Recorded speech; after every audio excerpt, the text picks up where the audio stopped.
This is Audible. Twisted Bonds, Book 4 in the Camorra Chronicles. Written by Cora Reilly. Narrated by Emma Wilder and Teddy Hamilton. Chapter 1. Kiara. I lay in Nino's arms, overwhelmed by his confession, our breathing ragged from making love. We'd made love. Nino had told me he loved me, really loved me, no fake emotion, nothing false. Just love. Nino raised my hand and pressed a kiss to my wrist. Your pulse picked up again, he said, regarding me closely. Are you okay? I smiled. I couldn't help it. It felt like a weight had been lifted off my chest, as if everything I hadn't even dared to dream, much less hope for, was suddenly in my reach. I'm just happy. For a while, I thought it was something about me, something inherently wrong with me. Why I couldn't be happy. Why bad things kept happening to me. Nino swiped his thumb over my pulse point. Life doesn't work like that. Bad things are not fate or punishment of an almighty power. Sometimes bad things just happen. I shrugged. I know that now, or I think I do. But when I was a young girl, Father always blamed me or Mother when something went wrong. And so did my brothers, even when they had messed up, and I believed them. If you're told something often enough, you just take it for the truth. When Father hit me, I thought I deserved it. Nino's body became tighter, his gray eyes sharper. Your father got what he deserved. Luca didn't give him an easy death. I pushed myself up onto my elbow. That was news to me. Felix and Egidia always told me Father had been killed by a bullet to the head. Luca tortured him? Nino's dark brows pulled together, his fingers on my wrist tightening once more. You didn't know? I shook my head. Nobody had bothered telling me the details. I wasn't sure if it was to protect me or because they thought I had no right to know as a mere girl. I bet my brothers knew. I thought Luca shot him. Nino's mouth twitched, something dark and eager flashing in his expression. He shot him in the end, yes. But before then, Luca did what he does best. I wasn't sure how I felt with the knowledge. My father hadn't been a good father or a good man. He'd hit me and made me feel like I was worth nothing, had shot my mother. But other than Durant, who destroyed my innocence, I never wished for him to suffer. You respect Luca for it. Nino looked at me in surprise. Of course. Luca destroyed an entire MC chapter by himself, chopped them to pieces, skinned them. He loves the personal kill, the close kill, and doesn't mind getting his hands bloody. It's easy to give a kill order or shoot someone from afar, but killing them when you feel their terrified breathing, when you smell their cold sweat, see the terror in their eyes, that's something entirely different. Luca crushed his cousin's and uncle's throat. How many people could do that? Not just on a physical level. When Remo and I were still on the run and our father was still alive, we'd sometimes talked about how we wanted to kill him, and Remo's dream was to do it like Luca. For a moment, I only stared at the man before me. He looked so relaxed, so approachable, not harmless, not nice, but not as monstrous as his words made him sound. They reminded me of his nature. Maybe that was why he had the tattoos of roaring flames and screaming grimaces, as a warning of what lay beneath his beautiful exterior. That sounds as if you and Remo admire Luca. I wouldn't call it admiration, but he's one of the few men who might be able to kill me, and it wouldn't be quick or clean. I touched his chest over the inked image of a screaming skull that seemed to be swallowing a knife. feeling his calm heartbeat, and wondering if only their past had turned Nino and Remo into what they were today, or if it had always been in them. Savio harbored darkness as well. Even Adamo had killed, and I wasn't sure if he was really bothered by it, or only bothered by his lack of regret. Would our children harbor the same darkness? And even if they did, what would it matter? I'd love them regardless, like I loved Nino. Did your brothers ever hit you like your father did? Nino asked, throwing me off with the change of topic. Father occasionally made it their task to discipline me, yes. They are 7 and 9 years older than me, so... I considered Nino's expression.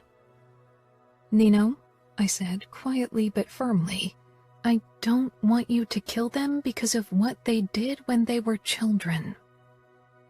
They must have been teenagers, made men when they disciplined you. Grown men, by our standards. I pressed up to him, touched his cheek, and shook my head. Don't. Promise me you won't dish out punishment for me. Nino's face remained the beautiful, cold mask. Did they ever ask how you were doing here?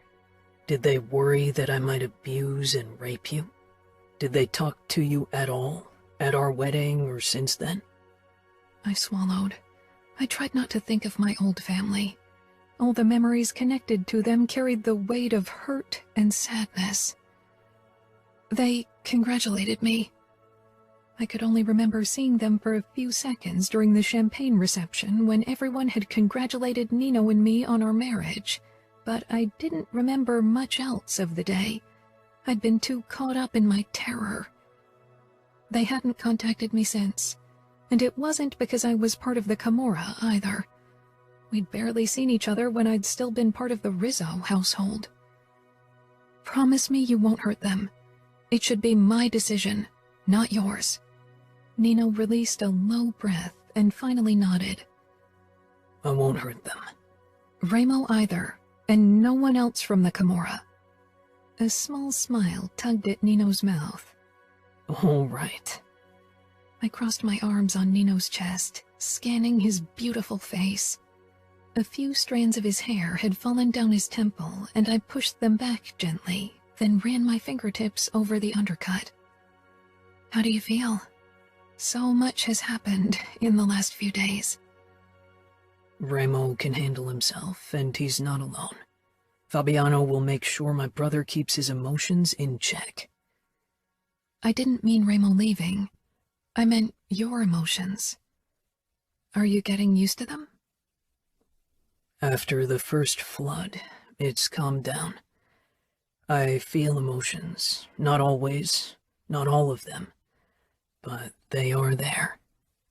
I kissed Nino softly. I'm always here. If you need me, I'll help you. Still, I hoped that Nino wouldn't have another breakdown like that one night, especially now that Remo wasn't home to calm him down. When will Remo and Fabiano be back? I didn't ask for details, because if Nino wanted to share, he would. But so far, he'd been rather closed off. He sighed. Hopefully in a few days, depending on the success of their mission.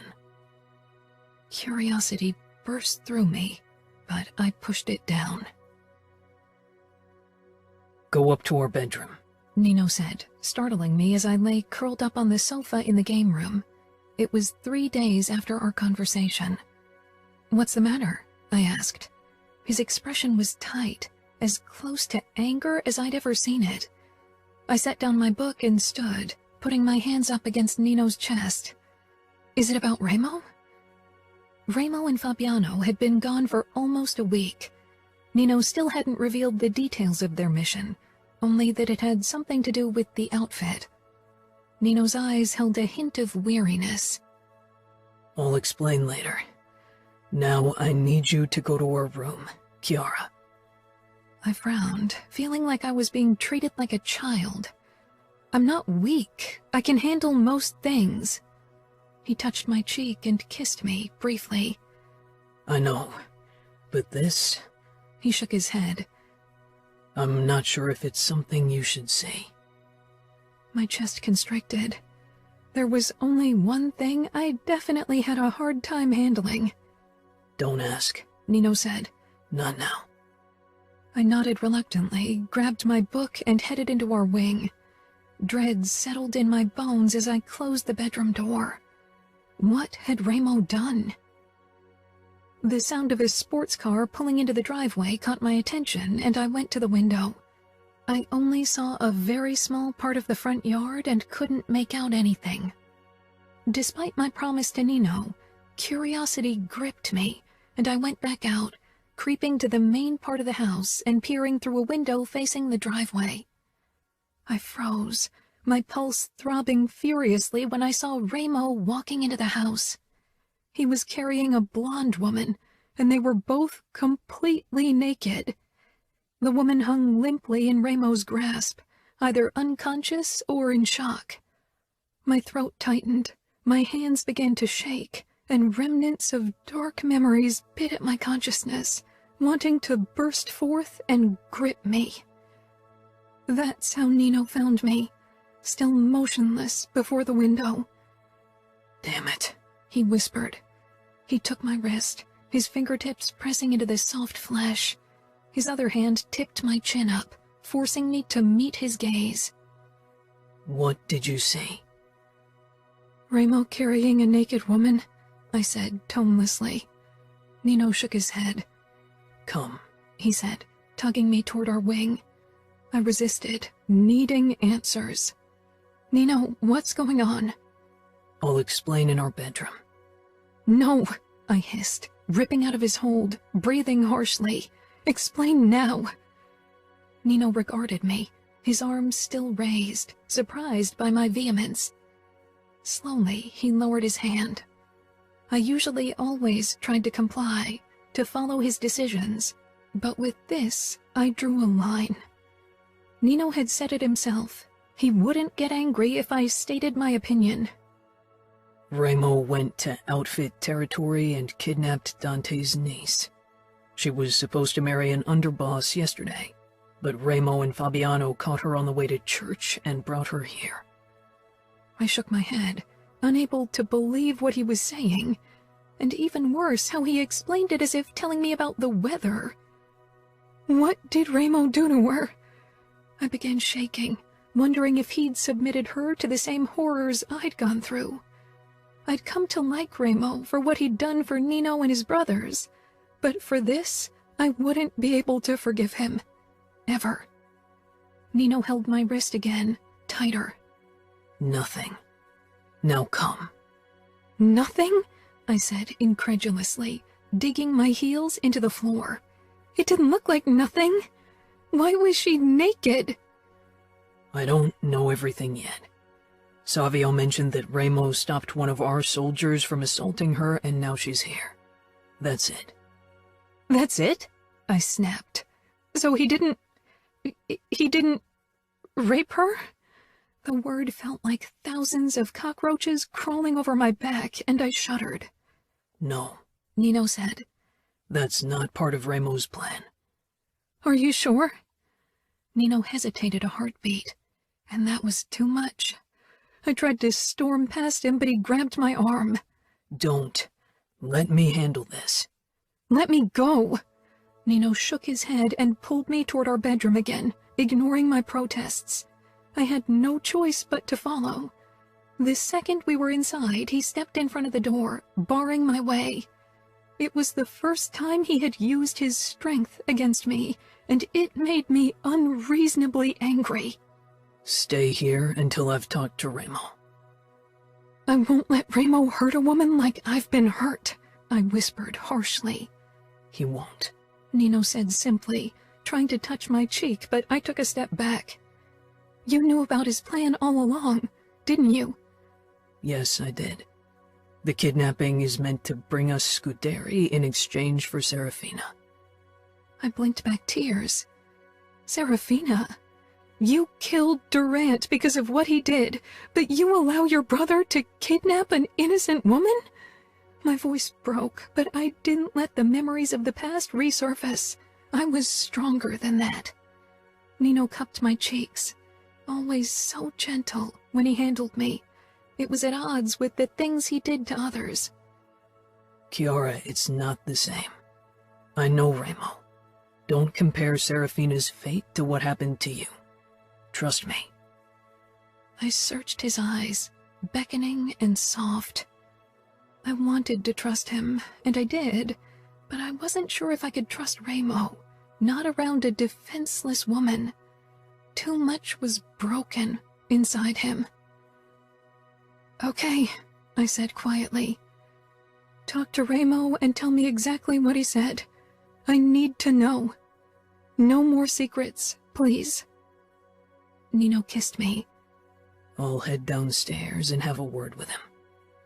I nodded as he stepped back and left the room. The lock clicked, and my eyes grew wide, realizing what he'd done. I couldn't believe he locked me in. Storming toward the door, I rattled the handle, but it didn't budge. I paced the room, my thoughts whirring. Nino had kept Remo's plan from me to protect me, but also because he knew I would have tried to talk them out of it. I knew Nino and Remo had few morals, but Nino had to realize that what they were doing was wrong. I wasn't sure how much time passed, but I was getting more and more agitated. When the lock finally turned and the door opened, I was close to exploding. "Why did you lock me in?" Nino seemed as if my anger startled him. I knew you were upset, and I didn't want you to go into a confrontation with Remo like that. I turned around, still angry but also touched, because Nino was trying to protect me, care for me in his own way. I felt him behind me before he touched my shoulders. I said, "Don't lock me in again.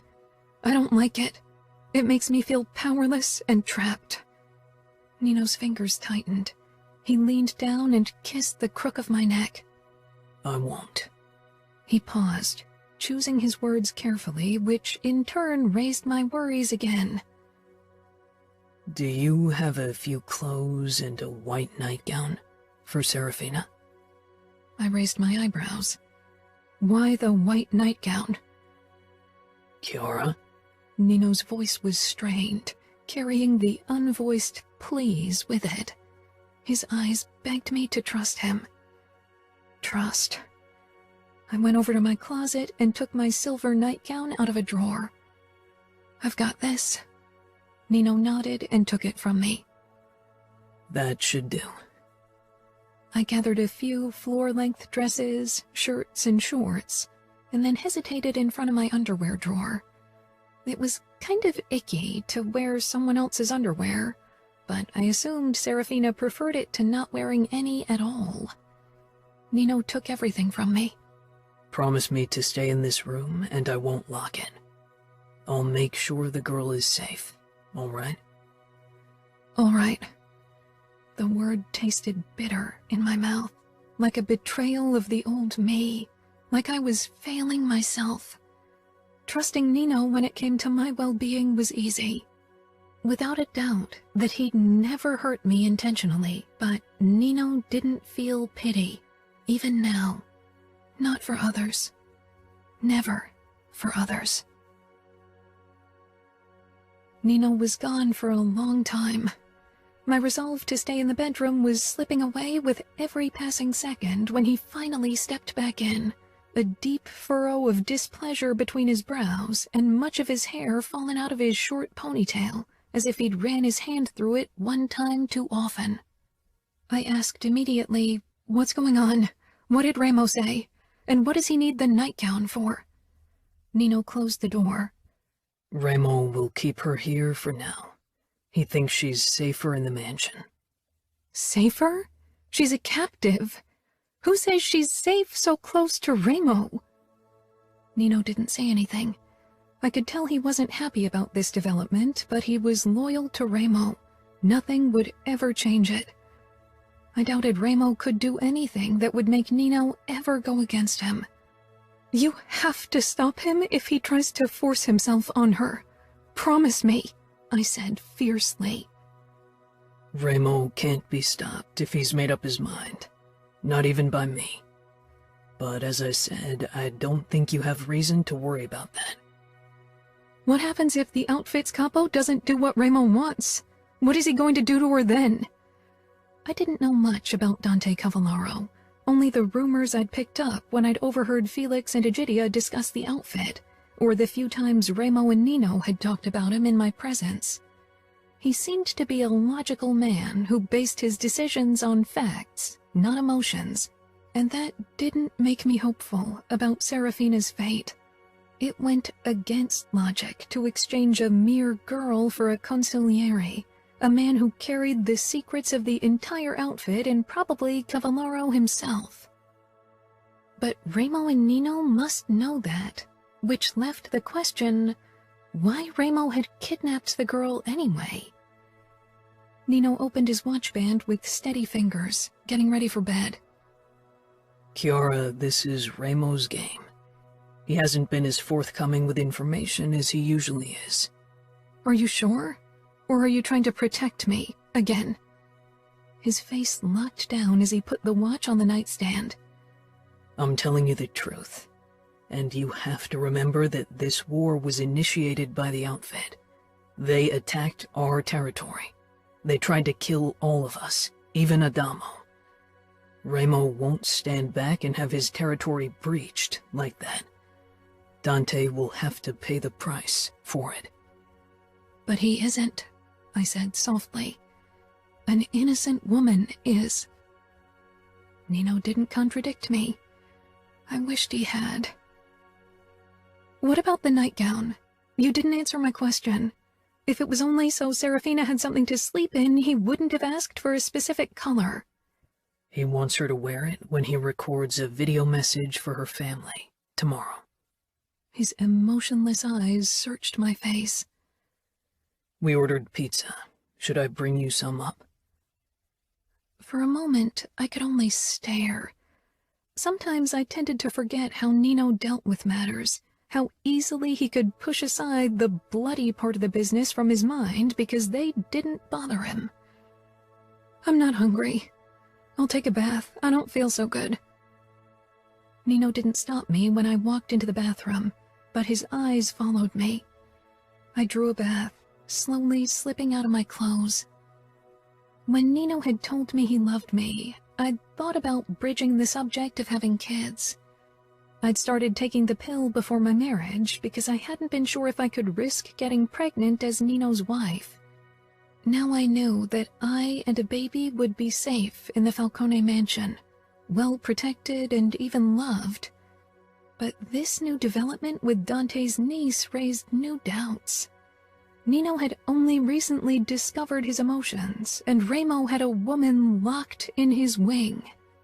Neither fact made me want to bring a baby into this world, this house.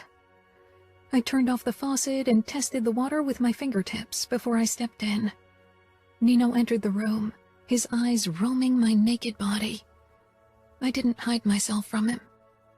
There was a longing in his gaze that went straight into my heart.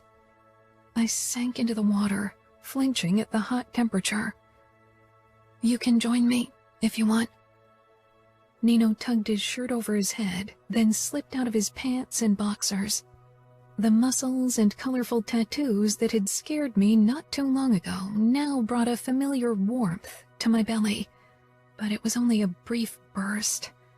I was too torn and emotionally drained to be up for that kind of physical closeness, especially not when a young woman was scared out of her mind in another part of the house.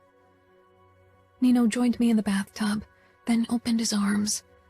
I shifted until my back was pressed up against his chest, and I was nestled between his strong arms. He kissed my throat. I could feel him growing hard against my backside, but I ignored it. Nino nibbled on my shoulder, and his hand stroked my knee, then slipped up my thigh, higher and higher until I stopped him with a soft touch. I sensed his unspoken questions. Could he really not understand why I wasn't in the mood for sex? Don't you feel guilty? I asked quietly. Nino leaned back, his hand moving back to my knee and rubbing my skin lightly.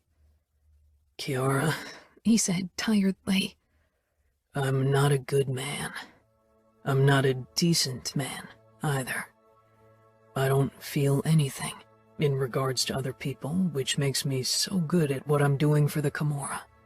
And no matter what you might hope for, that won't change. A small shiver passed down my spine. Nino didn't only supervise the finances of the Camorra, he was also responsible for many acts of cruelty. Fabiano wasn't the Camorra's best torturer, even if he was their official enforcer. That much I'd figured by now. I'd seen small glimpses of Nino and Ramo's demons when they dealt with Durant, but it was only the tip of the iceberg. But you care about me and your brothers? I do, he murmured. but that's the extent of my feelings. I swallowed. What about children? Would you care for them? It was awkward, but I turned in the bath to face him. Nino became still. He nudged my chin up, so I had to meet his gaze. You mean our children? Yes, I said quietly. His face stayed impassive. Could he ever love our children? You're taking the pill. I do. I'm not pregnant. I was just wondering. Nino nodded. I wished I knew what he was thinking, but his face didn't give anything away. I don't know what I'll feel for children, but I think I'd care for them as I care for you. I leaned forward and kissed him lightly, then retreated to turn and relaxed back against him. This was enough for now. My thoughts returned to Serafina. She must be terrified. How could she not be? I had been terrified when I'd been given to Nino, and I'd had time to prepare for my wedding. This girl had been taken by force, ripped away from her home, her family. What she knew about the Falcones, about Las Vegas, was likely even worse than what I had been told. After all, the outfit and the Camorra were still at war, and after this kidnapping, that would never change. I shuddered. Nino caressed my arm.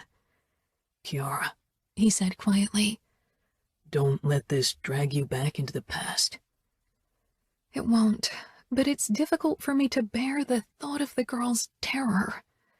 I felt Nino nod, trying to understand my pity, but unable to grasp the concept.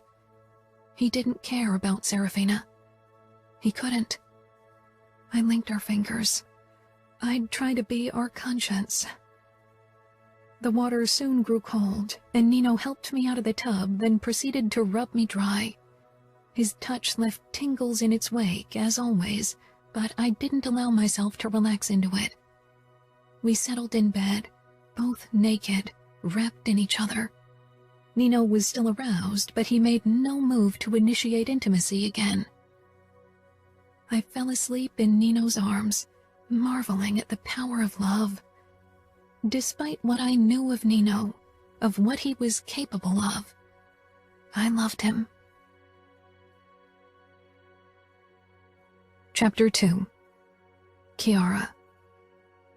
Nino stirred and gently untangled himself from me. I watched through half-closed eyes him getting dressed in a black shirt and jeans, not saying anything. He threw a quick glance over his shoulder at me before he left for the video recording. The moment the door closed, I swung myself out of bed and threw a bathrobe over my nightgown. I had an inkling where the recording would take place. I needed to see Serafina with my own eyes. Even more than that, I needed to figure out a way to help the girl without betraying my new family, because that's what the Falcones were. I crept through the corridor and made my way toward the door that led into the basement. Where do you think you're going? I cried out in surprise and jumped away from the hot breath on my neck. Whirling around, I hit Savio's chest hard. A grin flitted across his face. Ouch, he said, rubbing the spot in exaggeration. You're in an awfully good mood considering a girl is being tortured in the basement, I said, turning and trying to continue, but Savio stepped in my way. The amusement disappeared from his expression, which was a rare event. Savio always either smirked or grinned. "Someone's always being tortured," he said mockingly. I couldn't believe him. With Nino, I understood why it didn't bother him. It was his emotional disposition. But Savio didn't have that excuse. He sighed, running a hand through his usual impeccably styled dark hair. "The girl's not being tortured." "Are you sure about that?" I asked, trying to sidestep Savio. He mirrored my move. "I can't let you go down there. Orders from Nino." Angry, I quickly ducked past Savio. His arm came around my waist and he lifted me off the ground. Tension shot through me and I sucked in a startled breath. Savio carried me a few steps, then set me down and peered into my eyes. "Come on, no panic attack, all right? I touched your waist. No danger." I swallowed. "Hit me again if that helps." "What?" I asked, confused, and my panic subsided. Savio gave me the cocky grin. "I know you enjoyed hitting me." I knew what he was trying, and under different circumstances I might have laughed. "Let me pass," I said. "No," he said. "If you try again, I'll hold you." "I don't care." Once again, I tried to walk past Savio, and this time he grabbed my shoulders and pressed me against the wall, holding me fast. I squirmed, my body tightening, but he didn't release me. "Kiara, I won't let you go down there. I gave Nino my word. Give up. I don't want to have to restrain you."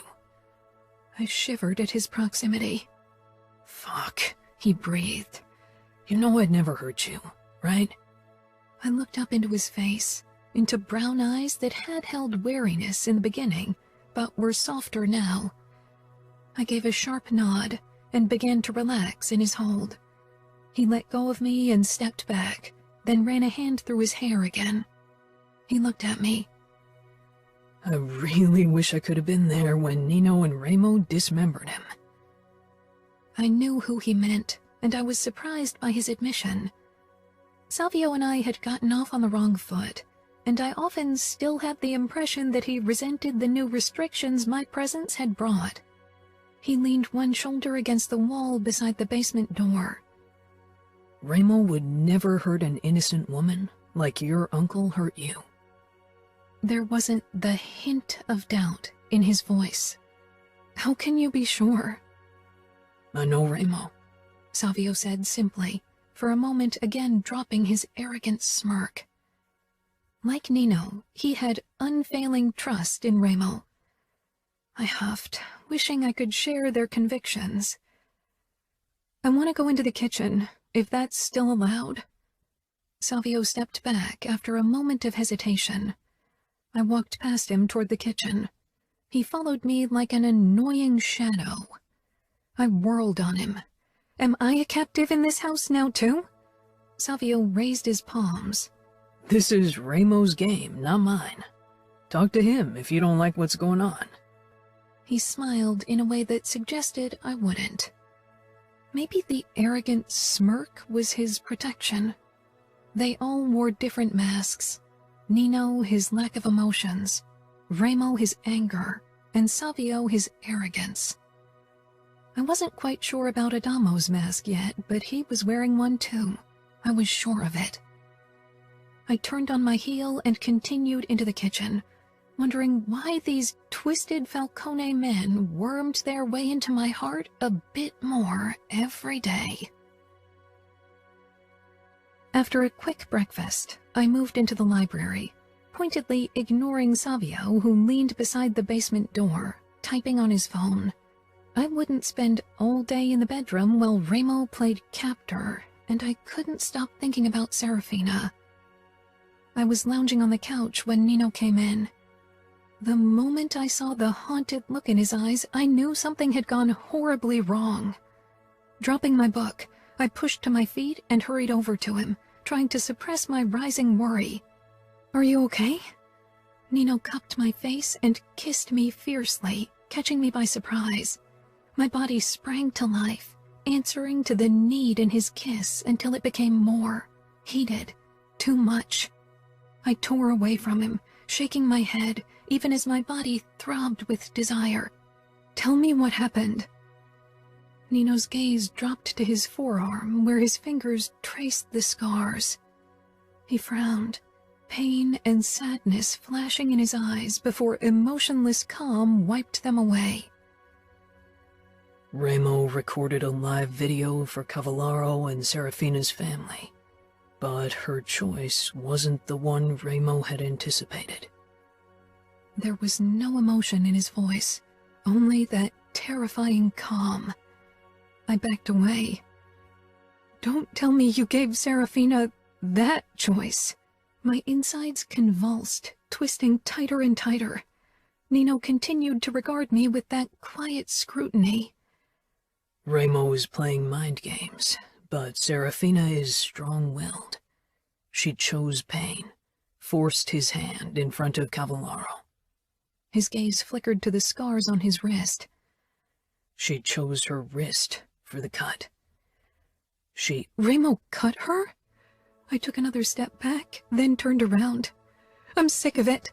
I'll have a word with him. Someone has to." I rushed toward the door to confront Remo. Nino slung his arm around my waist from behind and held me tight. First Savio, now him. Anger and frustration flooded me, and a worse feeling of helplessness. "Let me go." "Only if you promise not to go to my brother." I squirmed in his grip. "Let me go." "No," he said firmly. I twisted and peered up at him, swallowing my hurt. "You promised to never use your physical power against me." His arms loosened slightly, but not enough for me to slip away, and a pained look crossed his face. "I'm protecting you. I'd never use my strength to cause you pain. I swear it." He kissed the side of my head. "Don't compare me to your uncle." His voice rang with a note of vulnerability that startled me so much I turned in his hold to see his face better. It was impassive, but his eyes weren't. "I'm not," I said. "I'm not scared of you, or of you restraining me like this, but it makes me feel powerless and I hate it." "Your protection is always my top priority. I'll take making you feel uncomfortable, if it serves that purpose." I sighed. I didn't want to fight with Nino.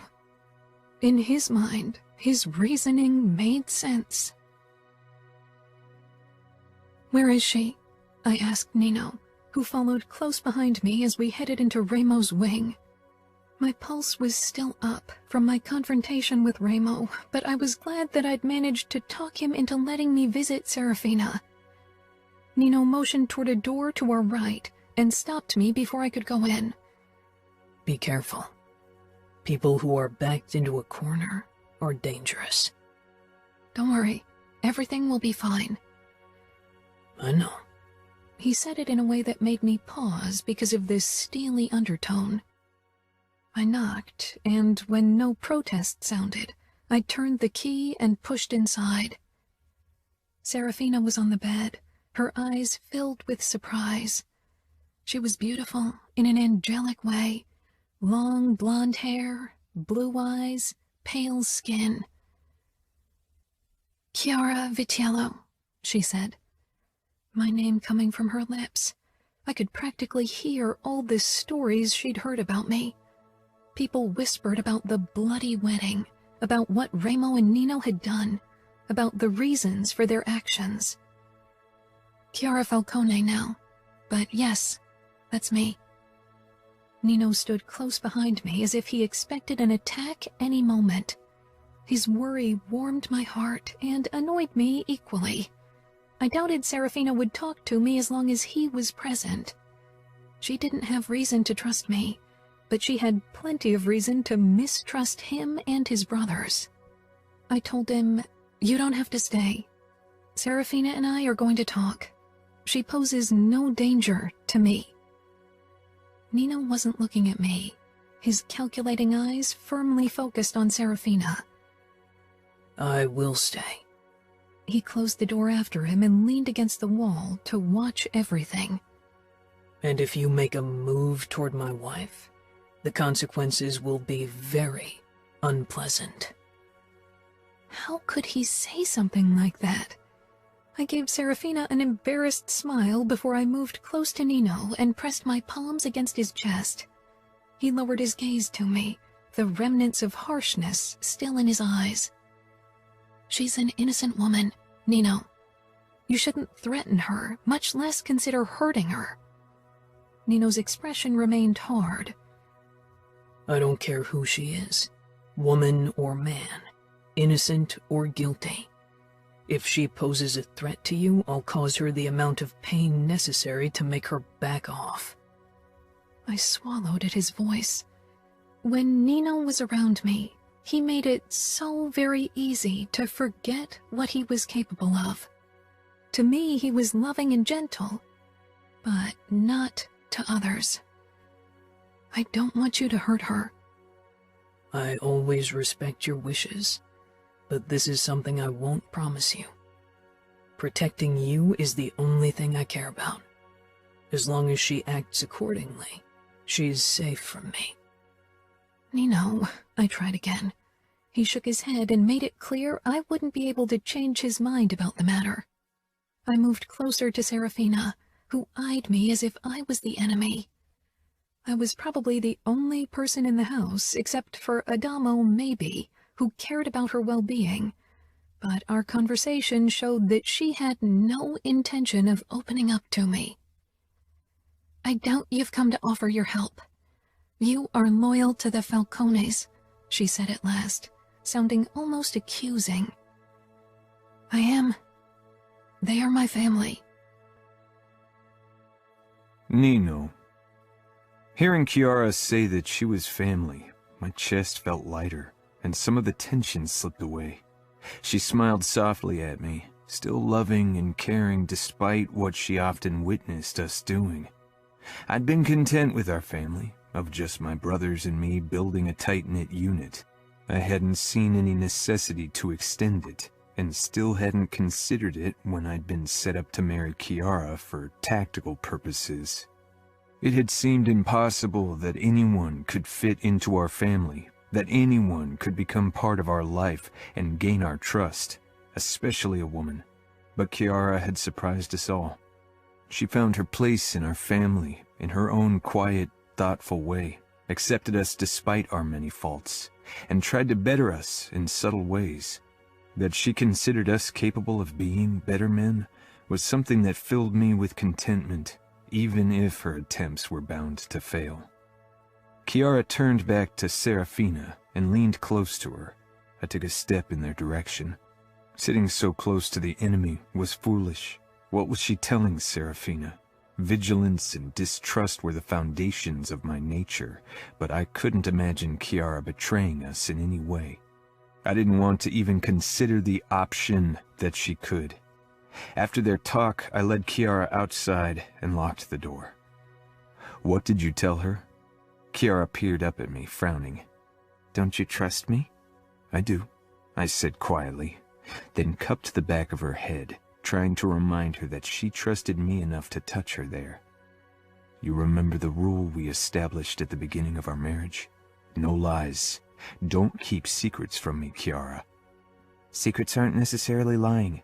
You should know, Nino. I think you have more secrets than I do. That was true, but it wasn't because I didn't trust Kiara with them. Do you want to know every aspect of our business? Everything I do? Her lashes fluttered, hesitation clouding her expression. Kiara was clever. She knew the nature of my work, but there was a difference between knowing in general and knowing the sordid details. No, I don't think I could stomach it. That's what I thought. Kiara was inherently kind, proven by her insistence to refrain from eating meat. She pressed her forehead to my chest, seeking solace in my closeness, as she so often did. I only said to Serafina that there's more to Remo than meets the eye, and that she might be able to get through to him, she said. If you think that she could be for him what you are for me, you're forgetting that Raimo's initial situation is different from mine. I started on neutral ground. I didn't have any kind of emotions for you, neither positive nor negative. But Raimo's opinion of women is tinged with anger. Kiara pulled back.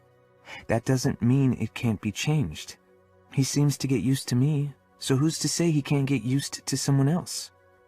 I couldn't imagine Raimo allowing an emotional bond with a woman, and even if Kiara might wish for it, not everyone was destined to find love. I still had trouble grasping the full concept of it, to understand its many nuances. I'm going to take a swim in the pool. Why don't you join me? Are you trying to distract me? I was, but that was beside the point. That, and you said you wanted to learn how to swim. Her mouth curved down. I can swim, I think. I was never very good, and it's been almost a decade since my last swim, but it's not something you can't unlearn, right? I never unlearned anything, but I was aware that the workings of my brain were different from those of most people. Why don't we test your theory? Her eyes dragged back to Serafina's door. You did what you could. She's safe for now. Kiara pursed her lips. What about her wound? Raimo takes care of it, and he won't hurt her like that again. He never intended to do so in the first place. He'll reevaluate his tactic to adapt to her volatile personality. His tactic, Kiara said in disdain, then let out a soft sigh. Come on, let's go for a swim. Kiara gave me a small, teasing smile. You only want to see me in a bikini. I prefer you naked. A blush stained Kiara's cheeks, and I swiped my thumb over it, always fascinated by her body's reactions to a simple truth. I have my swim trunks under my pants. Why don't you get changed, and I go ahead to warm up? Pushing up to her toes, Kiara kissed me, then headed away. My gaze followed her for a moment before they settled on the key in Serafina's door, wondering if it was best to hide it. Trust. It was difficult to gain and just as hard to maintain. I turned, leaving the key where it was, and headed downstairs. Only Savio was still in the common area, lounging on the sofa, one leg thrown over the armrest. He didn't look up when he spoke. And how did it go? Are Kiara and the captive BFFs now? Hardly, I said. Where are Raimo and Adamo? Raimo went into the kitchen and Adamo's sulking in his room. He tore his eyes from the screen. I think he might refuse the tattoo. He won't. Savio put his phone down and swung into a sitting position. I wouldn't be sure if I were you. He's feeling rebellious, wants to be a better man, or boy, whatever. I think he might use the initiation ceremony to make a statement. Savio's lip curled. Come on, don't tell me you haven't considered it. He's trying too hard if you ask me. He's like us, and he can't accept it, that's all. He pushed to his feet, pocketed his phone, then shrugged. He's not listening to me, and I'm tired of hearing his whining. I'm off to meet Diego and Mick. I won't be back until after midnight. After all, I have to take my fucking elsewhere, and I don't want those girls in my wing. I continued toward the front pool, then thought better of it and headed for our recreational pool landscape. After I'd stripped down to my swim trunks, I dove in and emerged at the other end of the oval where Savio's flamingo float bobbed on the surface. I shoved it out of the pool before I began swimming rounds, even though the pool wasn't practical for that. In my peripheral vision, movement caught my attention, and I stopped my swimming and stood. Kiara was strolling toward me, a towel wrapped around her middle to protect her modesty. Her smile was secretive when she stopped at a sun chair and dropped her towel, revealing a red bikini. It was a very pleasing, albeit surprising sight. I doubted she'd owned it before becoming my wife. The tiny bottom was held on Kiara's beautiful hips by 2 ribbons, and the material covered only half of her round ass cheeks. The bikini top didn't cover much more, giving a tantalizing view at Kiara's ample breasts. I'd been hungry for her since yesterday, and this wasn't helping. It's new. I ordered it online. I thought you might appreciate it. Appreciation isn't a strong enough word for what your body is doing to me, Kiara, I murmured. She laughed, moved toward the pool, and sank down on its edge, dipping her legs into the water. It was comfortably warm, even for someone with a higher sensitivity to cold like Kiara, which was why I'd chosen it instead of the deeper square pool. I swam over to her, unable to stop admiring her, then propped my hands up on the edge and pushed myself out of the water to steal a kiss from Kiara. She responded with a soft gasp and opened her legs. When I applied more pressure with my hips, allowing me to slide between them and press my erection against her pussy, Kiara pulled away, eyes wide, as they searched our surroundings. We shouldn't do this. Someone might see us. The neighbors were too far away to see us, and my brothers would enjoy the show. I didn't care if someone watched us. In the past, I'd found it stimulating to have people watch me having sex. But Kiara was more conservative due to her upbringing. I stole another kiss, then lowered myself back into the water. Before I moved out from between Kiara's legs, I pressed a firm, lingering kiss to the red fabric covering her pussy. She exhaled, then bit her lip, her expression filling with the same desire that burnt me up. How deep is it? She gestured at the water.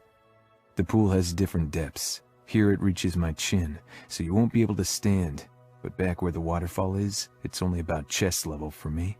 And over at the staircase it's flat, but getting steeper quickly. Kiara glided into the water slowly, clinging to the edge with a white-knuckled grip.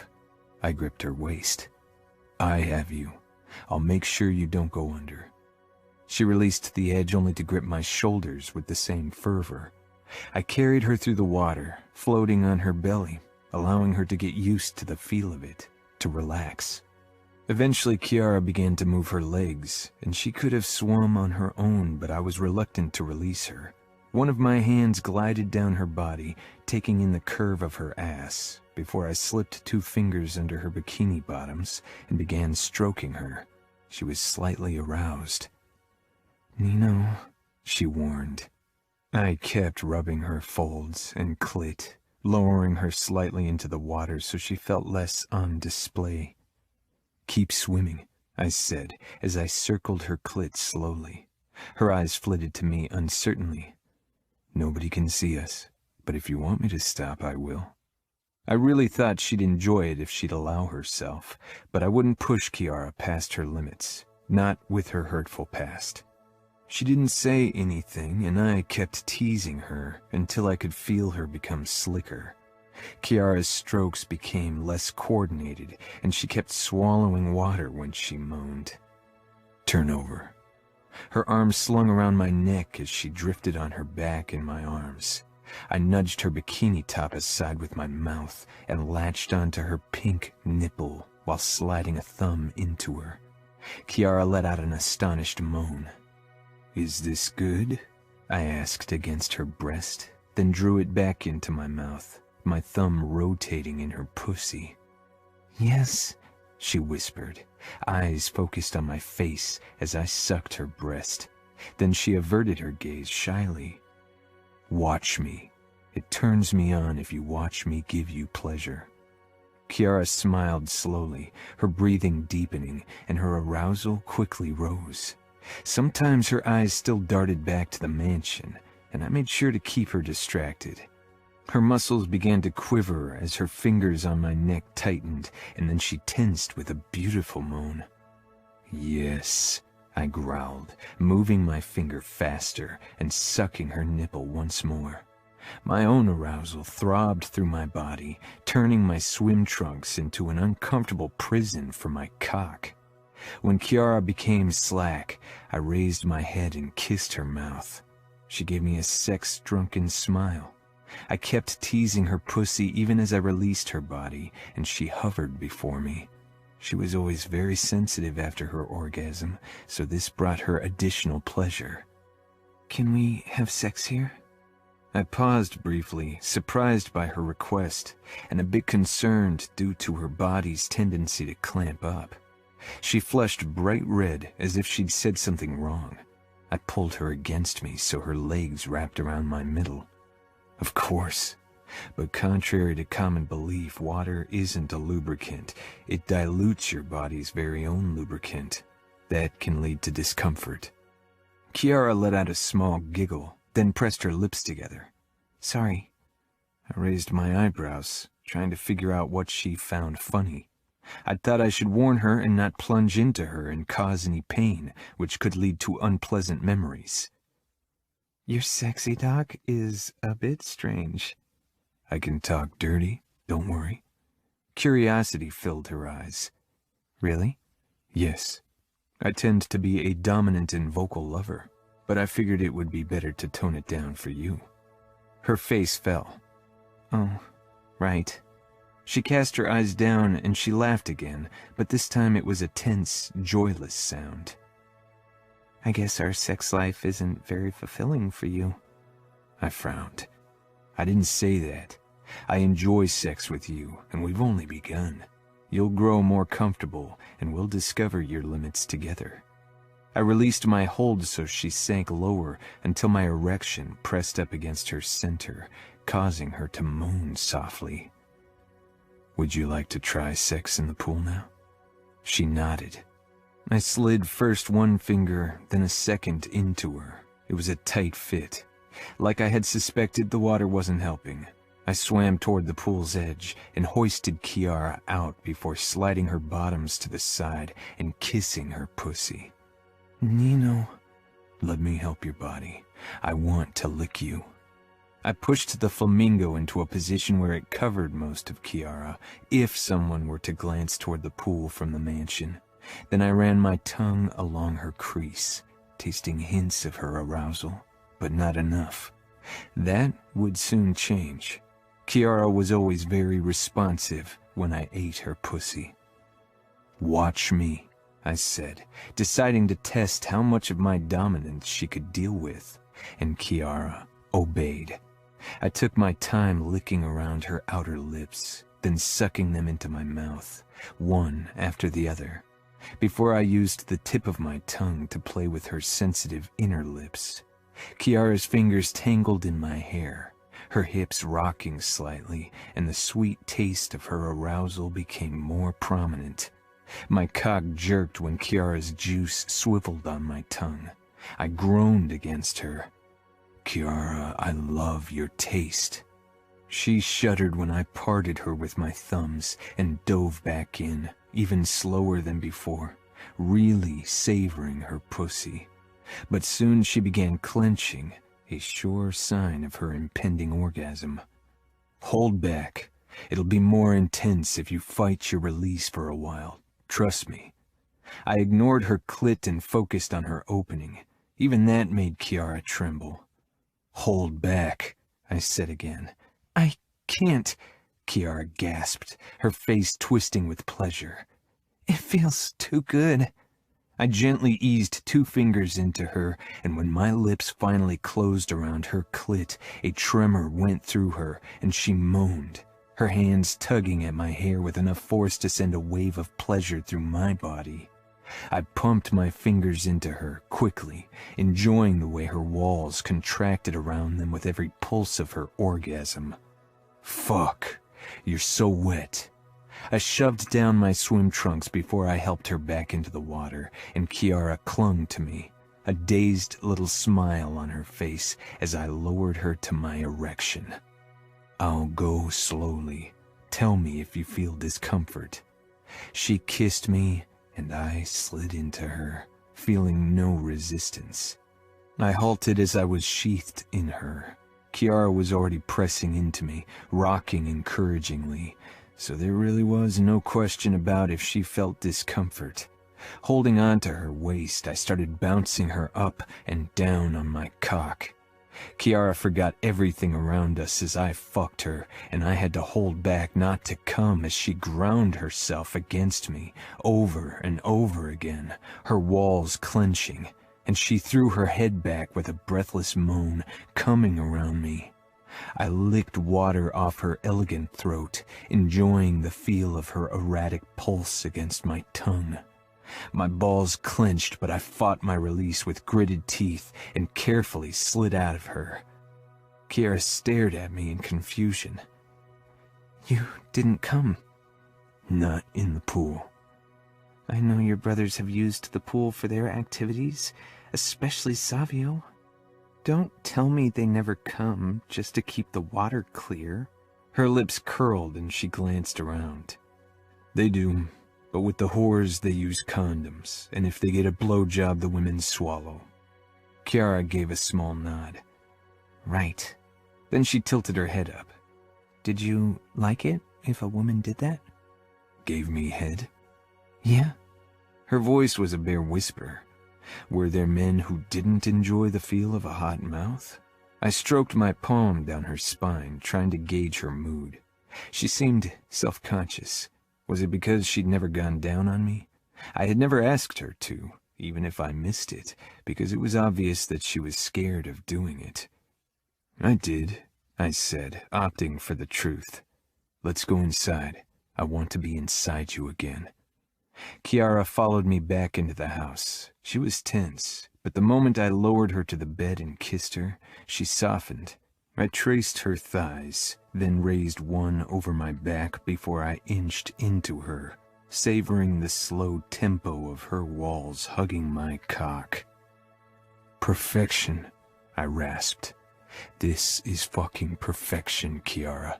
So don't linger in the past, not in mine, not in yours. Kiara's expression lit up with surprise, then a small smile came before my next thrust forced a moan from her lips. I sped up gradually, pushing her deeper into the bed with every slam. When she was getting closer, I slowed again and pushed myself up on my hands. Kiara made a small sound of frustration, and I kept up the torturously slow pace, rotating my hips until I was only teasing her with my tip. She began wiggling for additional friction. I retreated every time she drove my cock deeper into her. She bit her lip, eyes filled with need. Nino, please. I eased my tip into her, then halted. Her eyes trailed down my body to the point where our bodies met, and she sighed. As she watched, I began fucking her slowly again. Kiara didn't take her eyes off the sight, and I too dipped my head to see my cock claiming her pussy, glistening with her juices. Holding my weight up with only one arm, I parted her wide, giving us both an even better view. Then I caressed the sensitive skin of her inner thigh while I kept up the slow thrusting. My fingertips graced the crease between her pussy and thigh, then her outer lip before they circled her clit. She clenched and whimpered, but didn't come yet. Rub your nipples for me. After a moment of hesitation, Kiara took her nipples between her fingers and tugged lightly. Test your limits. Tug as hard as you enjoy. My voice was rough, drenched with the strain to hold back my orgasm. Kiara worked her nipples harder, and she gasped in surprise and clenched again. My fingers on her clit sped up, and so did my thrusts, and finally she cried out, shaking with the force of her release, and my balls jerked violently as I came. I thrust harder, turned on by the look of utter passion on Kiara's face as I fucked her while she played with her tits. Fucking perfection. I stilled and lowered myself until I covered Kiara's petite body. She let out an astonished laugh. That was incredible.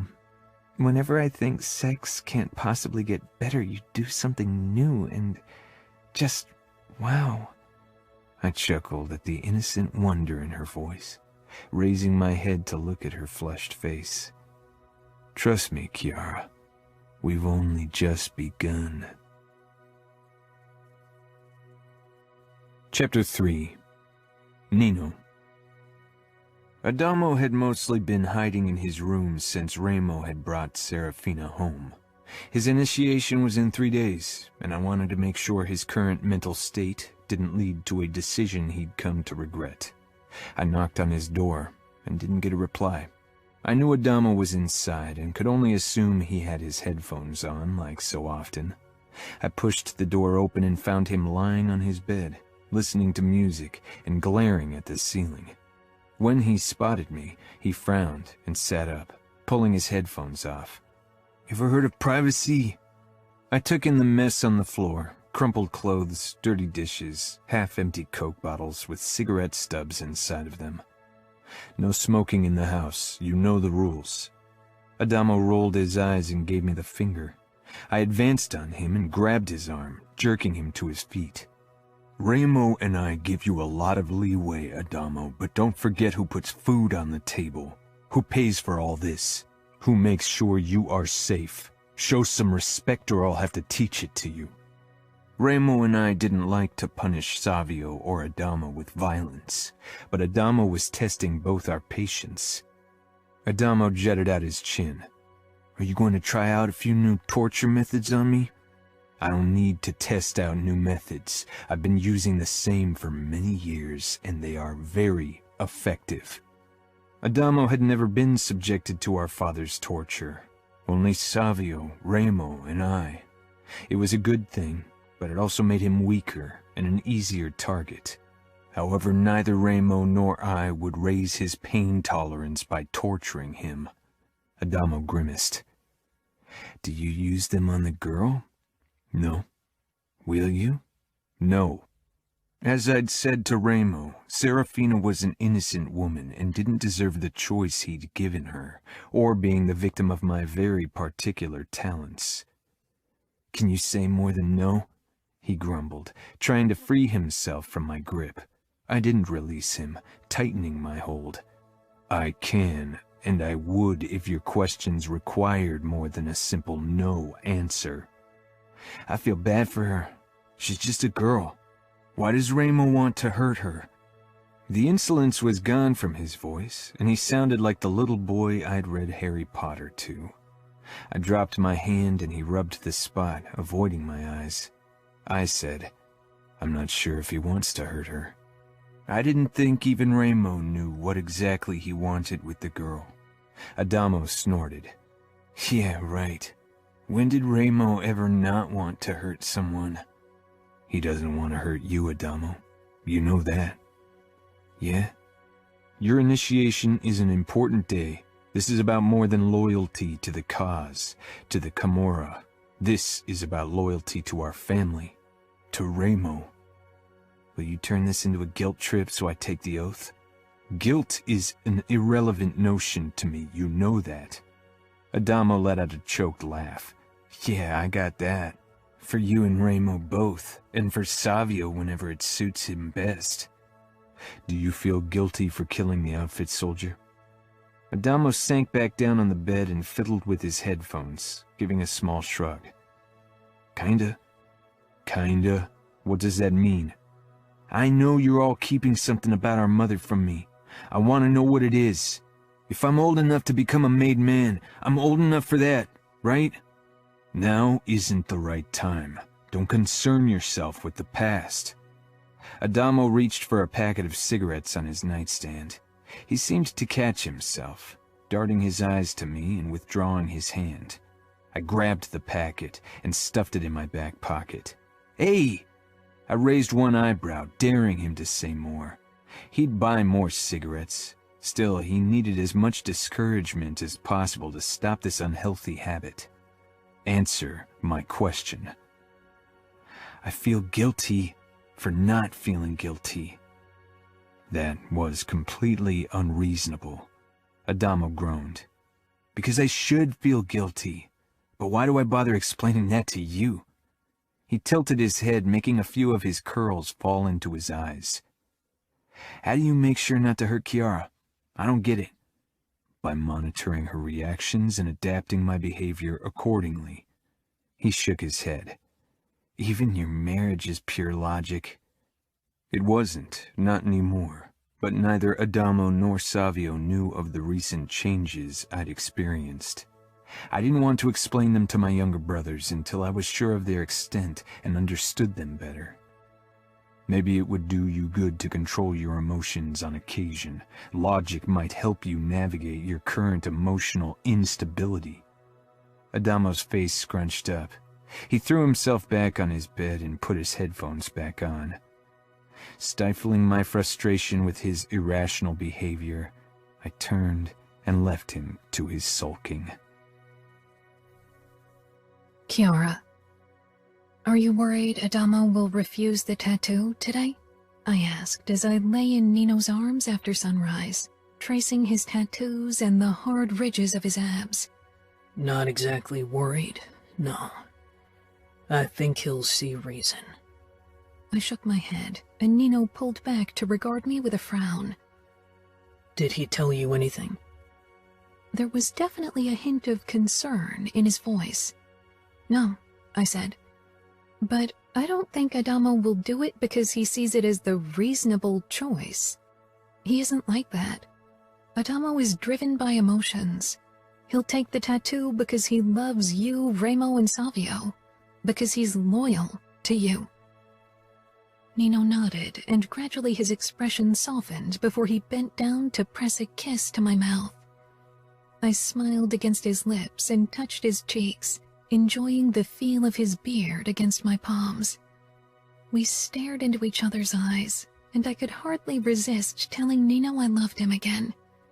He was trying to come to terms with his emotions, and I didn't want to pressure him. It still seemed a miracle that he'd said it at all, and with Nino, his actions always spoke louder than his words. Will I be alone in the mansion today? I'm sure you all want to be there for Adamo, Fabiano included. No, Nino said firmly. Fabiano will have to guard you and make sure Serafina doesn't cause trouble. I feel bad for him. Couldn't you have asked one of your soldiers to guard the mansion? If it was only Serafina, yes. But I won't have anyone I don't trust fully be alone with you, especially because you could feel threatened by a male guard you aren't familiar with. Nino kissed me again, his expression hard. I won't ever risk your well-being, Kiara. I can't lose you. I swallowed, my resolve running like sand through my fingers. Do we have time to make love? Nino answered by moving over me and settling between my legs. Fabiano came over shortly before the Falcone brothers were about to leave. I'd hoped he'd bring Leona with him, but he was alone. Trying to stifle my nerves about being in his presence for the first time, I wrapped my arms around Nino. Text me as soon as you can and tell me how it went. Nino kissed my ear. Fabiano is like a brother. He pulled back, and with a curt nod toward Fabiano, moved outside where his brothers were waiting. The door shut, leaving Fabiano and me alone in the gaming room. Nino said you enjoy playing the piano. Would it help you relax? My cheeks heated. Is my fear that obvious? Fabiano's blue eyes softened. I didn't think you were scared, merely nervous. You know I'm here to protect you. You have absolutely no reason to be scared or nervous. I know. My brain knows, but it's like my body's still programmed a different way. I'm trying to work on it. Maybe today is a good chance to tackle my fear? Fabiano gave me a small smile and pushed his hands into his pockets. So would you like to play the piano? I'd love to, but won't it be too boring for you? I doubt classic is what you're usually listening to. True, but I don't mind. I started toward Nino's in my wing, then halted when Fabiano walked behind me. Can you walk beside me? I know you're trying to keep a distance from me, but I'd prefer you beside me. So you can have an eye on me? Fabiano didn't look angry, only curious as he stepped up to my side, and we moved on. Sorry. I hated myself for my body's reactions. It was difficult to overcome a habit. You don't have to apologize. Nino warned me. Oh God, what did he tell you? He reminded me to mind your personal space. I think he might have threatened me, too. My eyes widened in horror. I doubt Nino would threaten you. Oh, he would. Definitely, if you were concerned. You bring out the protective side in him. And not only in him. In our living room, I sank down at the piano. Don't tell me you mean Remo. Fabiano plopped down on the sofa and stretched out his legs in front of him. Remo and Savio both. It's the way they watch you and act around you. I put my fingers on the piano keys, thinking about Fabiano's words. Savio and Remo were careful not to touch me. They seemed to have gotten used to my presence during dinner. My fingers started to dance over the keys with a mind of their own as I stayed lost in my thoughts. Soon the tension slipped away as the notes of the melody swirled around me. It was a new song I'd been working on for a few days, one that was supposed to encompass my feelings toward my new family. Like my song for Nino, it was dark, moody, and erratic in the beginning, conveying my initial fear and insecurity, but grew gradually calmer. I hadn't told them yet that I had every intention of creating a song for every Falcone brother, and once I knew him better, even Fabiano. The sound of a ringtone tore me out of my trance, and my fingers lost track. I glanced toward Fabiano, who stared down at his phone with a gentle smile. When he looked up, a more restrained expression took over. "Leona?" I asked. He frowned. How did you know? The look on your face. Caution filled Fabiano's eyes, and he stuffed the phone back into his pocket. She's at college. She's taking preparatory courses. Did she choose to get her bachelor in criminal justice? Yes, she thinks it's the most useful for her later law studies. Ironic, isn't it? That she's taking criminal justice classes while being involved with the Camorra. She'll be very useful for the Camorra when she's graduated law school. That's still... how long? 7 years? Fabiano nodded. Won't you be married by then and have kids? The moment the words were out, I wanted to take them back. Fabiano and I didn't know each other that well. It was a question I should have asked Leona, not him. A few seconds passed before he replied, and his face was almost as locked down as Nino's could be in the beginning. We haven't discussed our future in detail, yet. Feeling bad, I decided to make it up to Fabiano. Are you hungry? I could bake us muffins. They won't take long. 40 minutes later, I pulled a tray of triple chocolate muffins with a cheesecake filling from the oven. They smell amazing, Fabiano said. They're still pretty hot. We can risk a bite anyway. I took out 3 plates. Fabiano motioned at one of them. I can't let you go up to Serafina. Nino made that quite clear.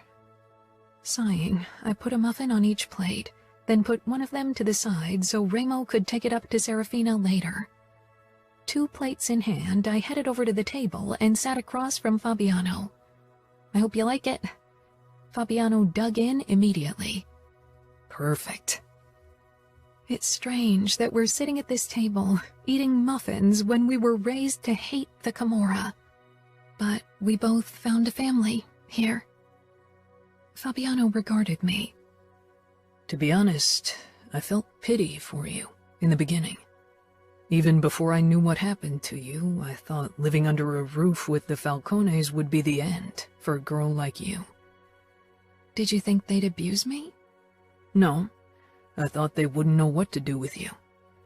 Dealing with someone with your past takes patience I didn't think Remo or Savio possessed. Nino, yes, but he doesn't feel emotions, so that's a big problem. They've all been trying in their own way, and I feel like it's getting better every day. They see you as family now, so you've won. I bit my lower lip, wondering if it was true. Nino, of course, but the rest of them? I wanted nothing more than to be part of their family.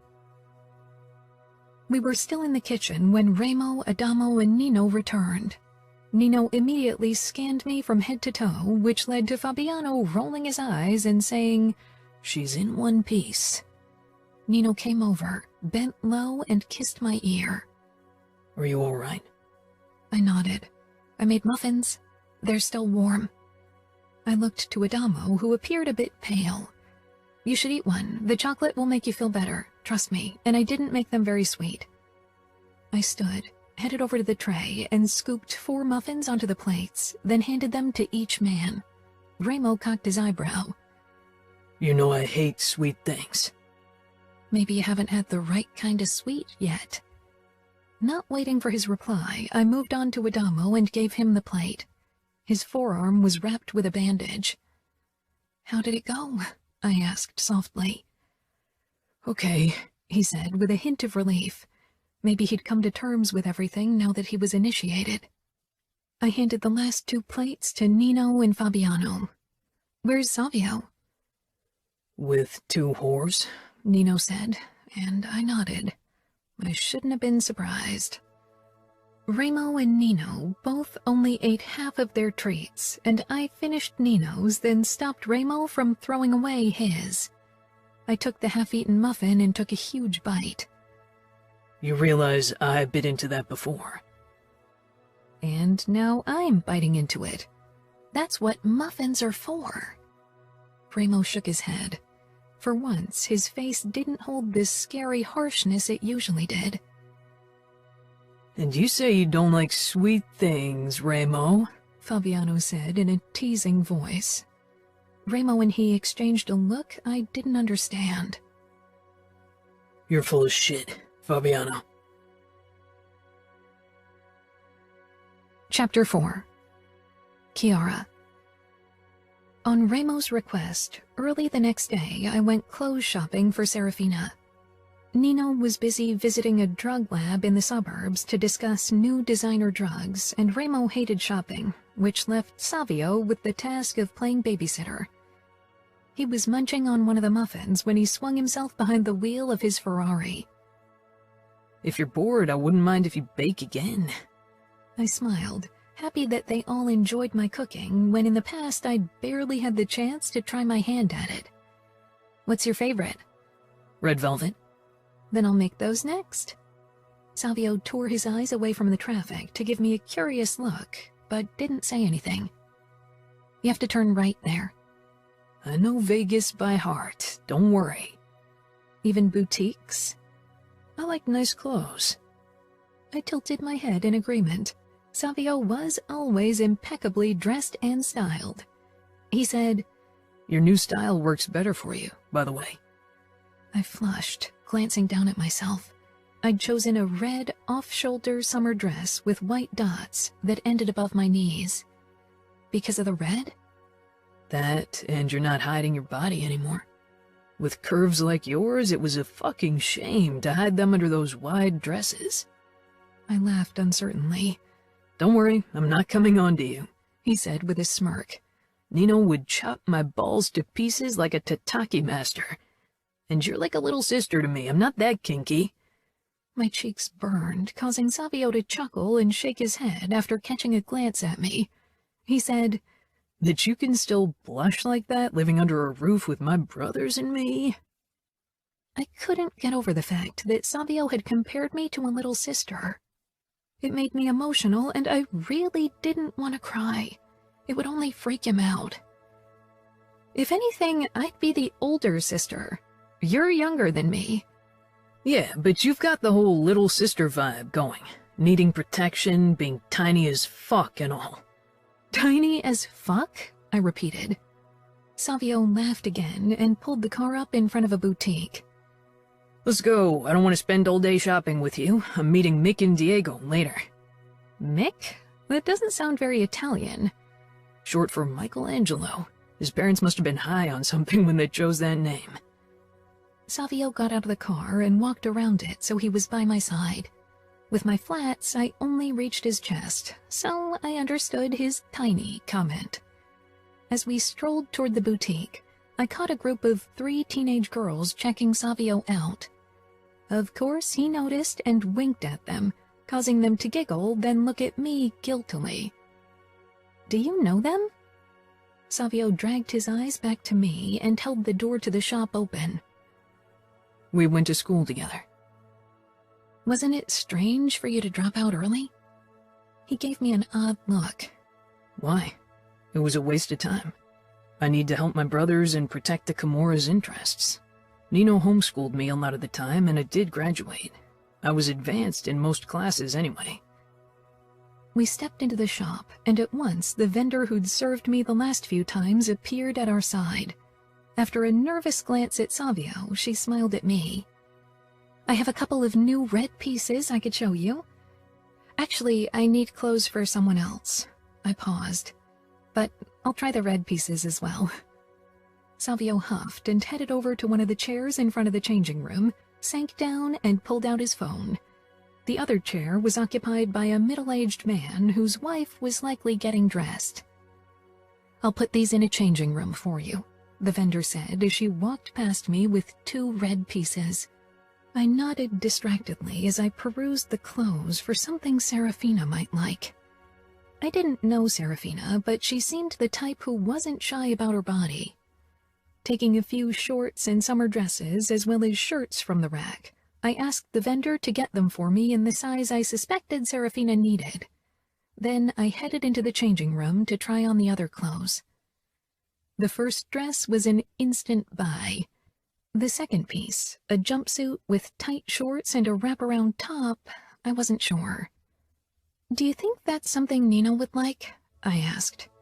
Savio peered up, eyes raking over me. Then his gaze shifted to the mirror behind me, giving a good view of my butt in the shorts. But he wasn't focused on that. His usual air of easygoing arrogance slipped off, and I realized why. The middle-aged man was checking me out, or rather, my ass. Savio turned toward the man. How about you stop leering and keep your eyes on your wife? The man quickly tore his eyes away, stood and walked over to the changing room, calling out, Are you almost done? Savio rolled his eyes. Looks sexy. I'm sure Nino will approve of it in his logical way. My lips twitched, and I returned to the cubicle to change back into my clothes. Nino. The push-and-pull relationship between Remo and Serafina was reaching unsettling dimensions. In the last few days, he'd spent more and more time with the girl, and I wasn't the only one who noticed. Kiara tried to extract information from me every chance she got, thinking I knew what my brother had in mind. But for once, Remo kept his motives carefully hidden. I stepped into the kitchen, following the sound of clanking and humming, just as Kiara put a baking tray into the oven. The kitchen smelled of lime and coriander, and something spicier. The sight of Kiara's ass in tight shorts was even more enticing.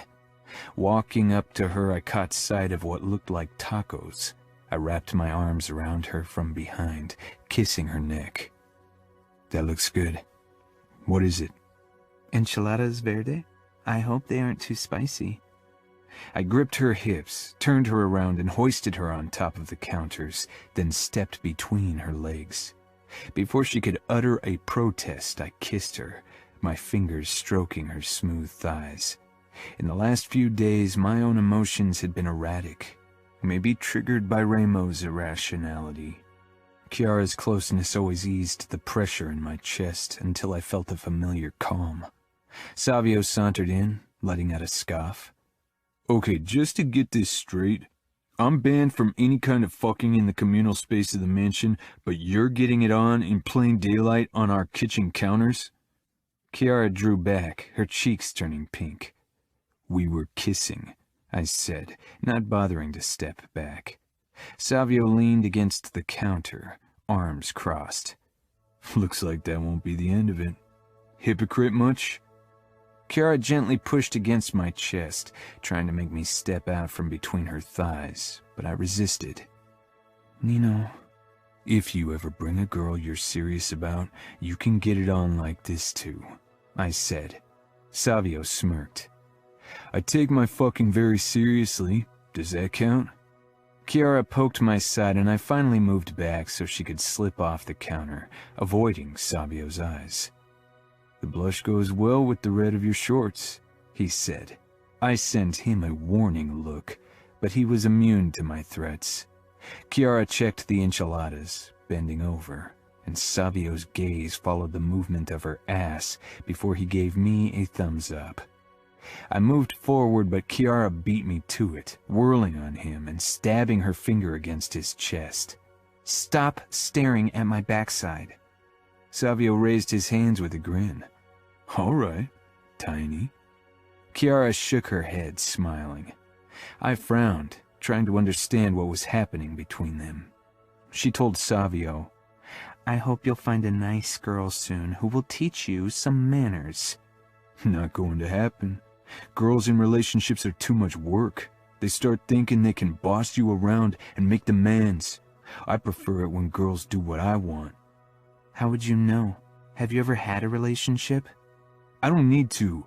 Look at Nino and you. If a girl like you who's submissive as fuck already can get a guy like Nino wrapped around her finger, that doesn't really make me want to be in a relationship.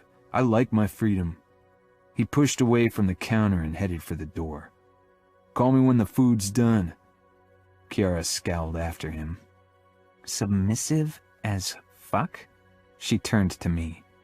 "Do you agree with him?" I stroked her throat with my fingertips. "Not in those exact words, but you are submissive." "I thought I was getting better." "You are. You stood up to Remo and Savio. Outside of the bedroom, you aren't naturally submissive." Her eyes grew wide and she swallowed. "What?" I cupped her chin, bringing our foreheads together. "You don't like being in control during sex, even when I tried to let you be in the beginning. You only relax if I take lead, if I don't give you choices but decide for us." She bit her lip, embarrassed. "Isn't that unnatural, considering what happened to me?" I kissed her. "No. You were scared of feeling at someone's mercy, of feeling out of control.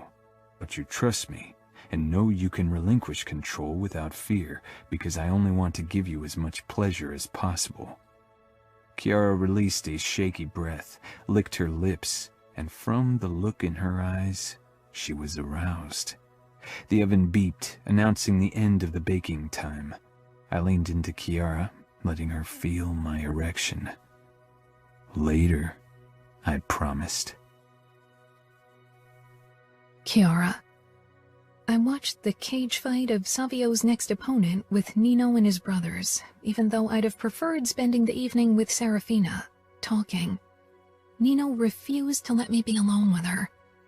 My eyes began drooping as I rested my head against Nino's chest. I must have fallen asleep, because suddenly Nino shook me. "Wake up, Kiara." His voice rang with tension that had me wide awake. I peered up at his tight expression. He was looking at Adamo, not me. "Adamo, take Kiara into the panic room. Shoot to kill, no questions asked." "What's the matter?" I asked, sitting up, completely confused. Remo and Savio were staring down at their phones. Nino pulled me to my feet, kissed me quickly, then nudged me toward Adamo. I didn't understand what was going on, only that it must be bad, judging by Remo's terrifying expression. Adamo gave me a tight smile as he grabbed my hand and pulled me after him. He was clutching a gun in his other hand, and his body was brimming with tension. I could hardly keep up with Adamo's pace. "Adamo," I gasped. "What's wrong?" "Not now." He led me down the stairs into the basement, then to the last door in the corridor, a monstrous thing made out of steel. Adamo keyed in the code and the door unlocked. Shoving it open, he stepped inside with me and closed the door again. Only then did he release me. "Fuck," he breathed. I touched his shoulder, so he faced me. Seeing his worried face, my insides twisted. "What's going on?" "The outfit attacked the mansion. They want to free Serafina." "They are on the premises?" He gave a terse nod, running a hand through his unruly locks. "I should go back out and help my brothers." I gripped his sleeve. Don't leave me alone in here. The panic room was designed to keep us safe, but it felt like a grave of steel. Panic began to claw at my chest as I felt the walls closing in on me, and I started shaking. Adamo shoved his gun into his pocket and touched my shoulders lightly. It's okay. I'll protect you. I swallowed, my throat tight. Look at me, Kiara, Adamo said gently. I peered up at him, trying to concentrate on his concerned eyes. For some reason, this was the first time I realized how tall he was, already a few inches taller than me. After a few deep breaths, I felt better. Thank you. Adamo lowered his hands, his attention returning to the steel door. Savio should have arrived with Serafina by now. Do you think something happened to them? The outfit won't hurt Serafina. Adamo pulled out his gun once again. And Savio can take care of himself, but sometimes he's too confident. Go, if you want. I'll be fine in here, I said, even though I wanted him to stay. If Savio needed him, I didn't want to be responsible for any tragedy. Adamo gnawed on his lower lip, stepping closer to the door. Nino wants me to protect you. If I leave and something happens to you... He sighed, looking torn. I pointed at the shelf filled with knives and guns. I can defend myself, and nobody's going to get in here, right? Not unless they have the code. Neither Savio nor Remo or Nino will ever give it to anyone, no matter what kind of torture they put them through. Neither would you, I say. Adamo looked doubtful. I walked over to the sofa against the wall and sank down, studying the other shelves stacked with water and food, then the door leading into a small bathroom. How long could we survive in here if it ever came to the worst? I pushed the thought aside. Nothing would ever happen to Nino and his brothers. Adamo sat down beside me, his hand with the gun resting on his thigh. The skin around his Camorra tattoo was no longer red. Adamo followed my gaze. It takes some getting used to. People in school look at me different now. And even in the streets, strangers keep their distance as if they think I'd kill them for looking at me the wrong way. I nodded. How are things with Harper and your former clique? Did she try to talk to you again? Adamo avoided my eyes, shrugging. I saw her alone a couple more times, but now it's over. You did? My brothers don't know. Promise not to tell them. I hesitated. Adamo looked like he needed someone he could confide in, and this wasn't really a major secret. My lips are sealed, I said. But why would you want to see her again? I thought she used you to get drugs, and she cheated with that guy.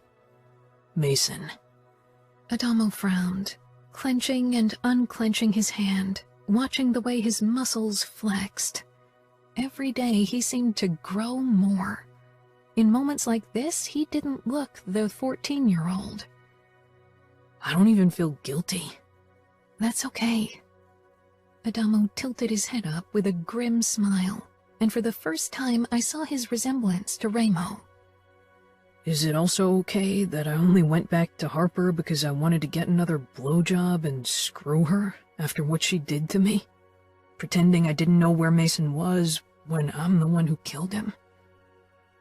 For a moment, his words threw me off, and I felt my cheeks heat.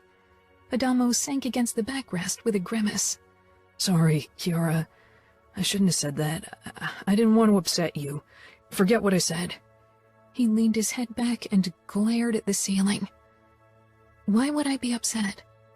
Adamo winced. Because of... you know... I'm not breakable. I don't get upset because you talk about sex. He didn't say anything. So, you slept with Harper? I couldn't believe he'd had his first time with a girl who'd messed with him. A flicker of embarrassment crossed his face, and he kept his gaze fixed on the ceiling. Yeah, only once. I thought I'd feel better. Like I was paying her back in some way, you know? I wanted to get something out of it after how she and Mason tricked me. But you don't feel better? He shook his head. I hated it. And now I wish I hadn't done it. See the positive. Savio will stop teasing you now. I tried to lift his mood. I won't tell my brothers. I was supposed to stay away from Harper. Before I could say more, the lock clicked. Adamo jumped to his feet, aiming his gun. Nino stood on the threshold, knife in hand and covered in blood. My stomach fell and I rushed forward, touching his chest. "Are you all right?" Nino tilted his head at his brother before he met my gaze. His eyes were blank mirrors, hard as steel. I'm fine. The threat is contained. The attackers are all dead? Adamo asked. Not yet. We spared 2 for questioning. Do you want to be present? Adamo gave a jerky shake of his head. I'd rather not. Nino frowned momentarily, but he nodded. Then take Kiara up to our bedroom. Nino, I said softly, worried by his demeanor. He touched my cheek, his eyes remaining detached. I'll be upstairs soon. I want you away from the basement when I'm dealing with the prisoners. He nodded at Adamo. Take her upstairs. Adamo held out his hand. Come on, Kiara. With a last lingering glance at Nino, I slipped my hand in Adamo's and followed him. I shivered, causing Adamo to tighten his grip. Bloodstains littered the floor. It was silent in the house. At my request, Adamo left me alone in the bedroom. My thoughts strayed to Serafina, wondering if she was okay. She must be devastated, having her hopes crushed. And what if someone she knew died? Her father? Fiancé? Brother? I got ready for bed, even as my anxiety rose with every passing moment. Trying to focus on a book was wasted energy, and eventually I curled up on my side in bed, staring at the door, waiting for Nino to return. It was past midnight when he finally stepped inside, closing the door silently and looking surprised when he saw me. I thought you'd be asleep. I took in his clothes, blood-drenched now, when before there had only been a few stains, and his hands coated in red. Slowly, I slid out of bed, pushing down my revulsion. Tiredness filled Nino's face, and my protectiveness banished any hesitation. I opened the bathroom door for him so he didn't leave marks, and he walked past me. Turning on the faucet, I filled the sink with water while Nino undressed. Even part of his chest was stained pink from the blood, and a bruise started forming over his hip bone. Nino lowered his hands into the water and reached for the scrubbing brush. I put a hand on his. "Let me." Nino regarded me with a frown. You don't have to do this, Kiara. I know the sight of blood unsettles you. I don't want you to feel uncomfortable. I kissed his bicep. "I want to." Nino nodded and allowed me to start cleaning his hands and forearms with the brush. His eyes never left my face as I scrubbed him clean in silence. Once I was satisfied, I drained the sink and filled it with fresh, warm water, then took a washcloth, dipped it into the basin, and lifted it to Nino's chest. He released a small sigh, and the tension left his body as I wiped the blood off his skin. He brushed a strand of hair away from my shoulder and traced my collarbone before he cupped my face. Smiling, I dropped the washcloth in the sink. "All done." He led me back into the bedroom, where we laid down in the bed. "Will you tell me what happened?" I asked. Serafina's brother led a badly executed rescue mission. Her brother? Is he dead? Serafina loved her twin. She'd be devastated if something happened to him. No. Remo decided to keep him alive and send him back with a warning. Disapproval rang clearly in Nino's voice, even as relief filled me. Serafina would have hated Remo if he'd killed her brother. "You disagree with his decision?" It's not logical. Killing an enemy after extracting information is the most effective tactic. I think Ramo's psychological warfare follows a different logic than yours. Nino shook his head. I'm aware of the usefulness of psychological warfare. Ramo's emotions are getting in the way, and that poses a risk for our mission and, worse, you. I'm fine. Nothing happened. But it could have. If Samuel had planned his attack better, if he'd had the support of Cavallaro or Mancini, he could have done real damage. What if they'd captured you? I promised I'd never let anything happen to you. I touched his chest. Nothing will happen to me. If someone ever tries to hurt you, I'll take them apart piece by piece, sinew by sinew, bone by bone. I know, I whispered, and I hoped it would never come to that. Chapter 5. Nino. 2 days later, we got word from one of Grigori's men that Samuel had returned to Minneapolis. "Won't Cavallaro see it as a sign of weakness that we've sent back the asshole?" Savio asked as we settled at the breakfast table. Kiara was making pancakes. I could tell that she was listening curiously. "Showing mercy isn't always weakness," Adamo muttered. Savio shook his head. "Are you sure he's our brother? Maybe they swapped him for another baby in hospital after birth." I froze as my chest constricted, remembering the days prior and after Adamo's birth. I looked at my scars. Kiara set down a plate stacked with pancakes and a bowl with berries in the middle of the table before she sat down close to me and touched my leg. I raised my eyes from my wrist and found Adamo and Savio watching me intently. "Cavallaro knows it wasn't to show mercy. He'll suspect we have ulterior motives. Problem is, Ramo doesn't tell us what his fucking motives are," Savio said, then shrugged and piled his plate with pancakes. "But this is his game." "Aren't you hungry?" Kiara asked when I didn't fill my plate. I nodded distractedly and grabbed a few pancakes. Digging in, my hunger returned, and Kiara smiled. The door swung open and Ramo walked in, only in briefs. He nodded and headed over to the coffee maker to pour himself a cup. "One of you needs to take up breakfast to Serafina." "It's not going to be me," Savio said. "I need to get ready for training with Diego and Gemma." "I can do it," Kiara suggested. Ramo cocked an eyebrow at me. "I'll do it. I don't trust the girl's mental state so shortly after seeing her brother," I said. "Why don't you go up yourself?" Adamo asked Ramo. Ramo sipped at his coffee. "Not in the mood to see her." It wasn't that. Sending my brother a disapproving look, I got up, grabbed a plate with pancakes, and left the kitchen. Ramo was losing track of his goals, which was a major problem. On my way back downstairs after dropping the pancakes off, I ran across Savio, who was already dressed in fight shorts. "Listen," he began, grimacing. "What happened in the kitchen? Your expression when I mentioned Adamo's birth was scary as fuck."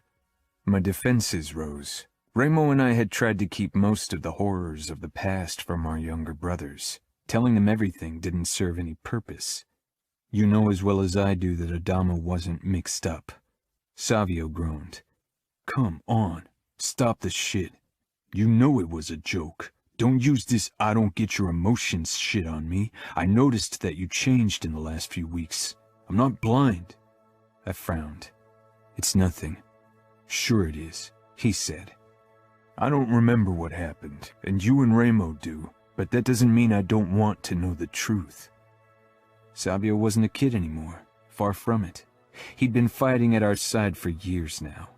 He knew our mother had tried to kill us all, but not what happened after. I leaned against the wall. Our father's men stitched us up so we didn't bleed out. Then they took us home where our father was waiting with the doctors of the Camorra. 2 of them tended to Ramo and me, while the others performed an immediate C-section on our mother, cutting Adamo out of her. Savio stared at me. "They cut him out of her with you and Ramo in the same room?" I flexed my hand, staring at my scars. Blood's blood. Father thought it would make us stronger. Savio touched my shoulder and squeezed. Fuck! That twisted fucker. I wish you and Ramo could have killed him. Regret over the past is wasted energy, I know, Savio said, then pulled back and ran a hand through his hair. Fuck. Now I really need to beat the shit out of someone. Diego is a decent opponent. He is, Savio said. But I'm supposed to fight his sister first. It requires too fucking much concentration not to seriously hurt Gemma. I nodded. Training with Kiara always proved much more stressful than fighting my brothers, because with them I didn't have to be careful of every move. If I made a mistake, I paid with pain. With Kiara, I could end up seriously injuring her. Does Adamo know? No, he doesn't know anything of what happened. Not even that our mother's alive, I assume? I shook my head. Adamo had been in a difficult phase, and it seemed unwise to burden him with the weight of the past. You should tell him. He isn't a little kid anymore, and this concerns him too. His phone buzzed, and he fumbled it out of his pocket. Need to go. Diego's already asking what's taking so long. He typed in a message, then looked back up. Are you going to come over to the gym later? I'd like to spar with you and go over possible moves for my cage fight. I'll bring Kiara along. I need to work on her defensive skills. All right. I watched my brother leave, considering what he'd said. Maybe he was right. Adamo deserved to know the truth about his birth, and why Ramo and I were messed up. But Ramo was even more volatile than usual with Serafina in the mansion, and Adamo was on edge because of the situation as well. When I returned into the kitchen, only Kiara was inside, humming as she stirred reddish dough in a bowl. She smiled over her shoulder at me. I asked, "What's that?" "I'm trying a recipe for red velvet cupcakes. I want to perfect them for Savio's fight. I'm sure he'll want a sweet treat after." Savio usually treats himself to a horror or two. Kiara pursed her lips. "Well, maybe they'd like a cupcake too." She laughed, shaking her head. My own lips twitched, seeing her joy. I thought we could head for the gym for defense training. After the attack on the mansion, I think it's absolutely crucial that you learn to defend yourself. Now? Kiara asked, glancing down at the dough. Yes, Savio asked me to spar with him later. Okay, she said hesitantly, and put the bowl in the fridge. I'll just grab my gym clothes. Kiara was always tense when it came to her defense training, which was why I decided not to tell her I planned on having her fight Savio. He'd trained with the young Bazzoli girl a couple of times now, and knew how to hold back when faced with a petite woman. Kiara. When Nino and I entered the Falcone gym, I could already hear the sounds of fighting. Gemma, be careful, for God's sake! A familiar voice shouted. Shut up, Diego! You keep distracting me! The dojo came into view, and with it, the fighting cage. My eyes widened at what I saw. Savio was inside the cage with Gemma. The girl reached only his chest, but moved with a grace and confidence that showed she was used to fighting. It was still an unsettling sight. Savio was scarred and muscled, and this girl tried to land a hit in his side, which he blocked. You need to be quicker, kitty, if you want to hurt me, he taunted. Her face turned even redder, and she tried a kick between his legs. Diego, who was clutching the mesh of the cage, shouted, "Gemma, stop the shit!" Savio bent down, hoisted her over his shoulder, and threw Gemma over his back. She let out a surprised cry when she hung head down over his shoulder while he held her with one arm over her calves. "Let me down! Savio!" She wiggled desperately, but Savio had her trapped. She started pounding his thighs with her fists, and he turned to us with a grin, completely ignoring Gemma. For a moment, I thought he'd clap her butt, because it was typical for Savio, but he didn't. "How old is she?" I asked Nino, who led me closer. 13. I believe. Diego noticed us and glanced from Nino to me, his expression falling slightly. Maybe he remembered our last encounter when he'd suggested I was Savio's newest conquest. I tried to ignore that he, like Savio and Nino, was only wearing fight shorts. All these naked chests were making me uncomfortable. He straightened and held out a hand to Nino, shaking hands with him. Then he gave me a small nod. Mrs. Falcone? I stifled a smile. What, no nice catch comment today? Savio hollered. Gemma had stopped fighting by now and was trying to keep her head up. Nino frowned at his brother, then glanced between Diego and me. Diego gave Savio an incredulous look. Shut up! Savio chuckled and finally set Gemma back on her feet. She swayed slightly, then narrowed her eyes and shoved his chest, embarrassment unmistakable on her face. Don't do that again. I'm not a little kid. Savio climbed out of the cage, grabbed a towel, and began wiping his chest. If you say so, kitty. Gemma glowered as she followed him. Hello, she mumbled to Nino and me. I wasn't sure if her face was bright red from exertion or embarrassment. That didn't make her any less stunning. Despite her tomboy attitude, she looked like a doll. Long dark hair, olive green eyes, and sweet pout. Savio, can you help with Kiara's training for a while? My heart sank. There could only be one reason why Nino wanted Savio around. Savio glanced at me, then shrugged. Sure. He flashed Gemma a condescending grin. Maybe you have a chance against Diego, kitty? Diego scoffed. As if. Gemma made a face at her older brother. You're always worried about hurting me. That's why I'm going to kick your ass. Diego nudged her toward the cage and muttered something under his breath. I followed Nino and Savio toward the boxing ring, trying not to freak out yet. Savio swung himself over the ropes and held them open for me. I climbed through and sent Nino an anxious look. He shook his head. I know you don't like it, Kiara, but we need to make progress. Now more than ever. If you refuse to fight Remo, you'll have to deal with Savio. Good to know that I'm not your first choice, Savio said, winking. I gave him a shaky smile. Get in position, Nino said. I could tell that he wouldn't back down today.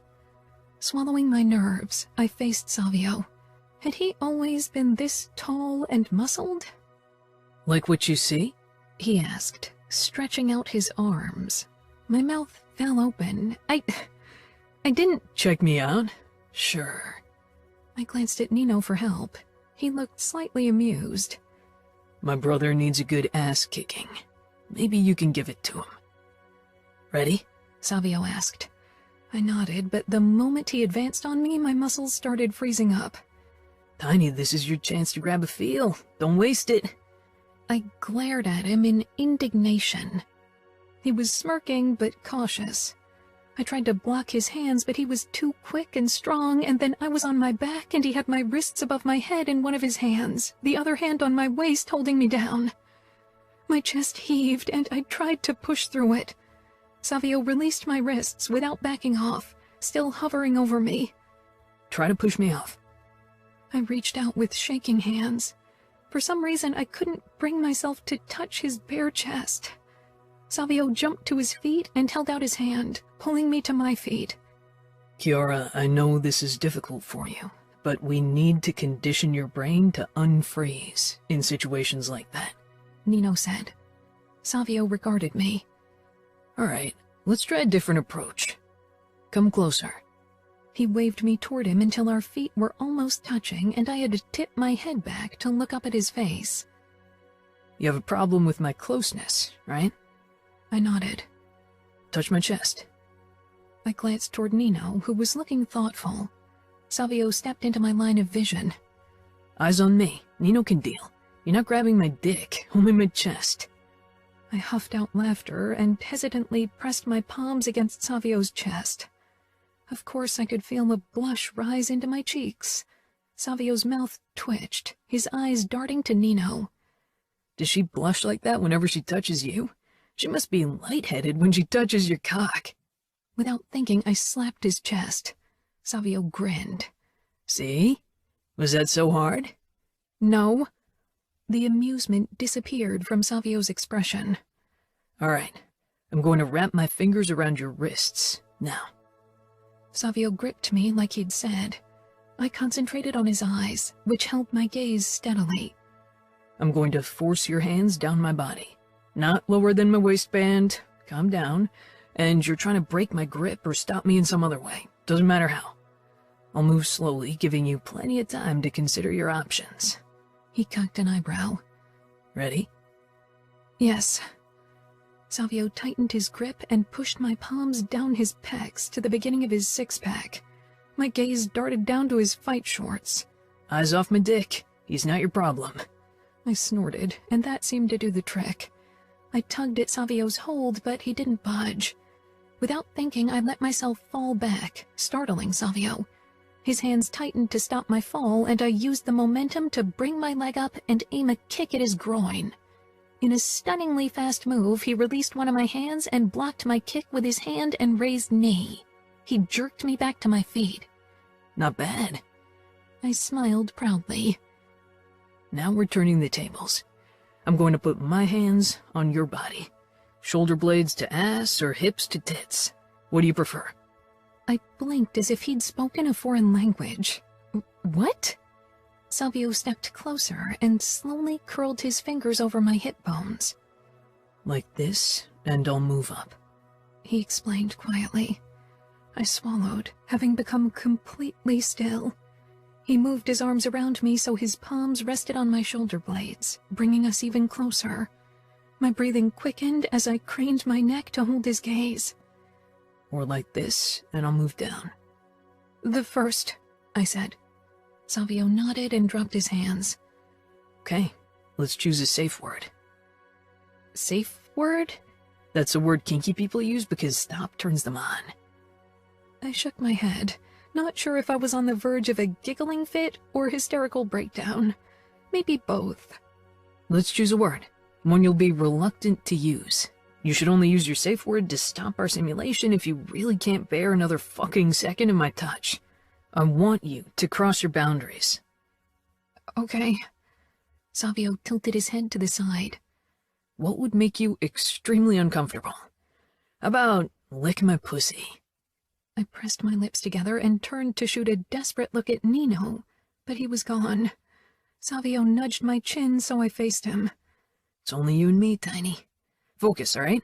I'm going to touch your hips now, and you're going to say, lick my pussy as a safe word. Stop won't change a fucking thing, got it? Stop me in any way you can think of. Ready? I took a deep breath, then nodded. Savio rested his hands on my hips. It was strange to allow this closeness. Slowly he slid up, fingertips brushing my stomach over the fabric of my shirt. Are you just going to let me feel you up? Savio said challengingly. I gripped his wrists, trying to pull them away, but he kept moving higher, reaching my rib cage. I raised my hands and brought my elbows down, trying to slam them into his wrists. Savio snatched his hands back before I could do real damage. He nodded. Good. That would have hurt. We repeated the same simulation 2 more times. Let's change things up. Turn around. I did. Savio stepped very close so I could feel his breath on the back of my neck. Nervous yet? Not really. Then let's change that. Savio startled me when he wrapped an arm around my waist, pressing his palm against my belly and pulling our bodies flush together. A choked sound burst from my lips. Squirming, I tried to free myself, but this position was definitely more challenging for me. Think, Tiny. Focus on the present. Pushing through the fog of discomfort, I tried to kick his shin, then ram my elbow into his side. I didn't manage to free myself. At least, Savio didn't seem unhappy with my progress. I think this is enough for today, Savio said eventually, releasing me. I wiped my sweaty, trembling hands on my gym shorts. Thanks for being patient. Savio gave a one-shoulder shrug. How about you show your gratefulness with a few delicious cupcakes? I grinned. Red velvet dough is in the fridge. He looked surprised. You're starting to grow on me, Tiny. His gaze focused on something behind me, and I saw Nino heading our way.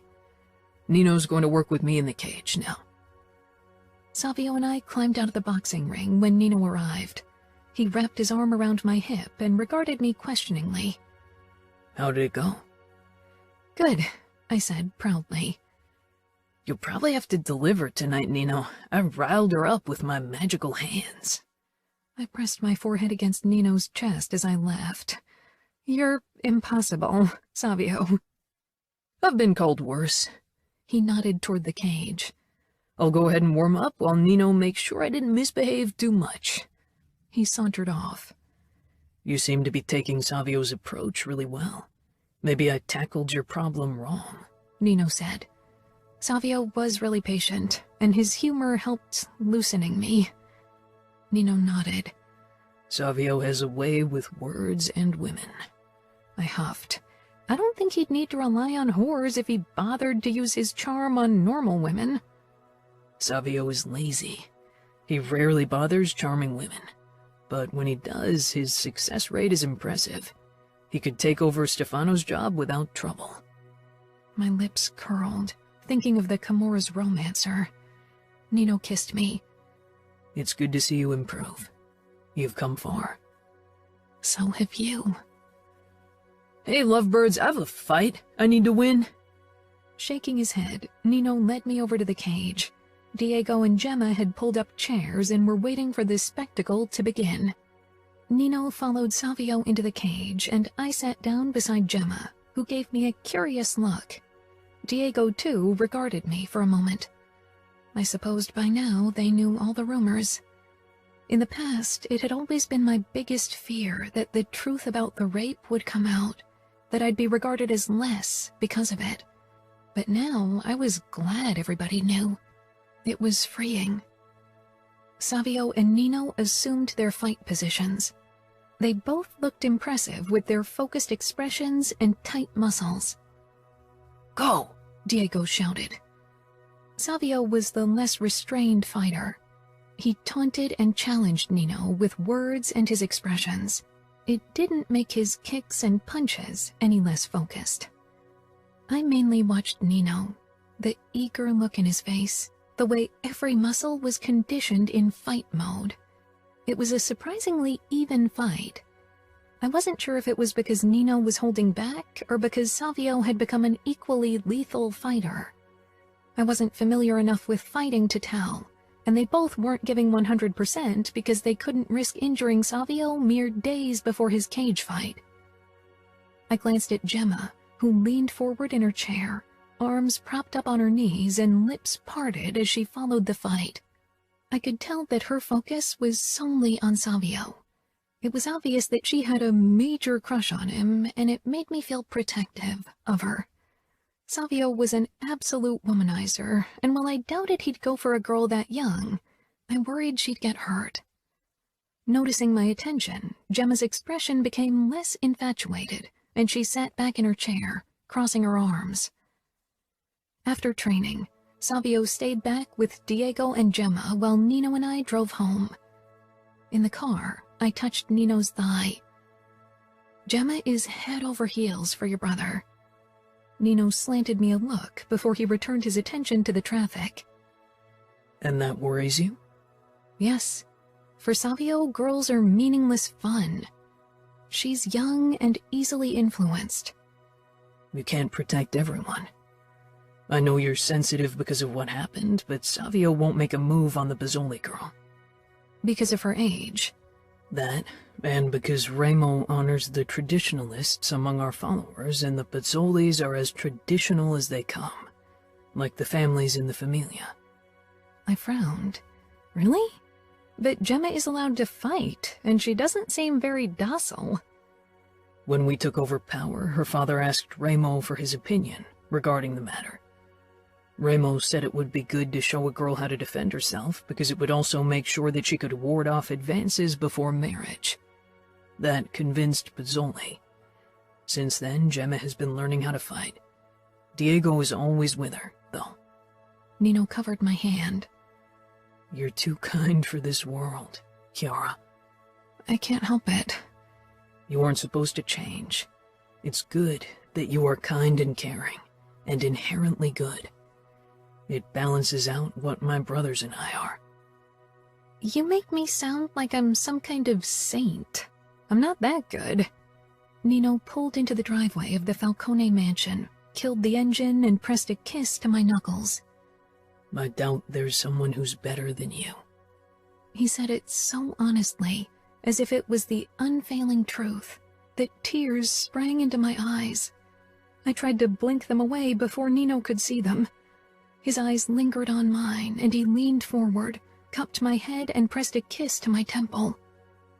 One day, I'm going to kill every single person who made you feel less. They should pray that your kindness stops me long enough. Deadly words shouldn't warm my heart, shouldn't feel like the most romantic declaration of love. But with Nino, they did. Chapter 6. Kiara. In the afternoon, I joined Remo on the terrace. He was still brooding after a fight with Serafina during one of their daily walks this morning. His hands were pushed into his pants, and he was glaring off into the distance. Standing beside him, I looked at his face, at the scar his mother had caused, at the cruel twist of his mouth. Serafina had told me she felt like she was losing herself, and I couldn't help but wonder if it was the same for Remo, and what did it even mean for a man like him? Say what you've got to say, he growled. There was so much I wanted to tell him, how I thought it was wrong to kidnap an innocent woman, but he knew that.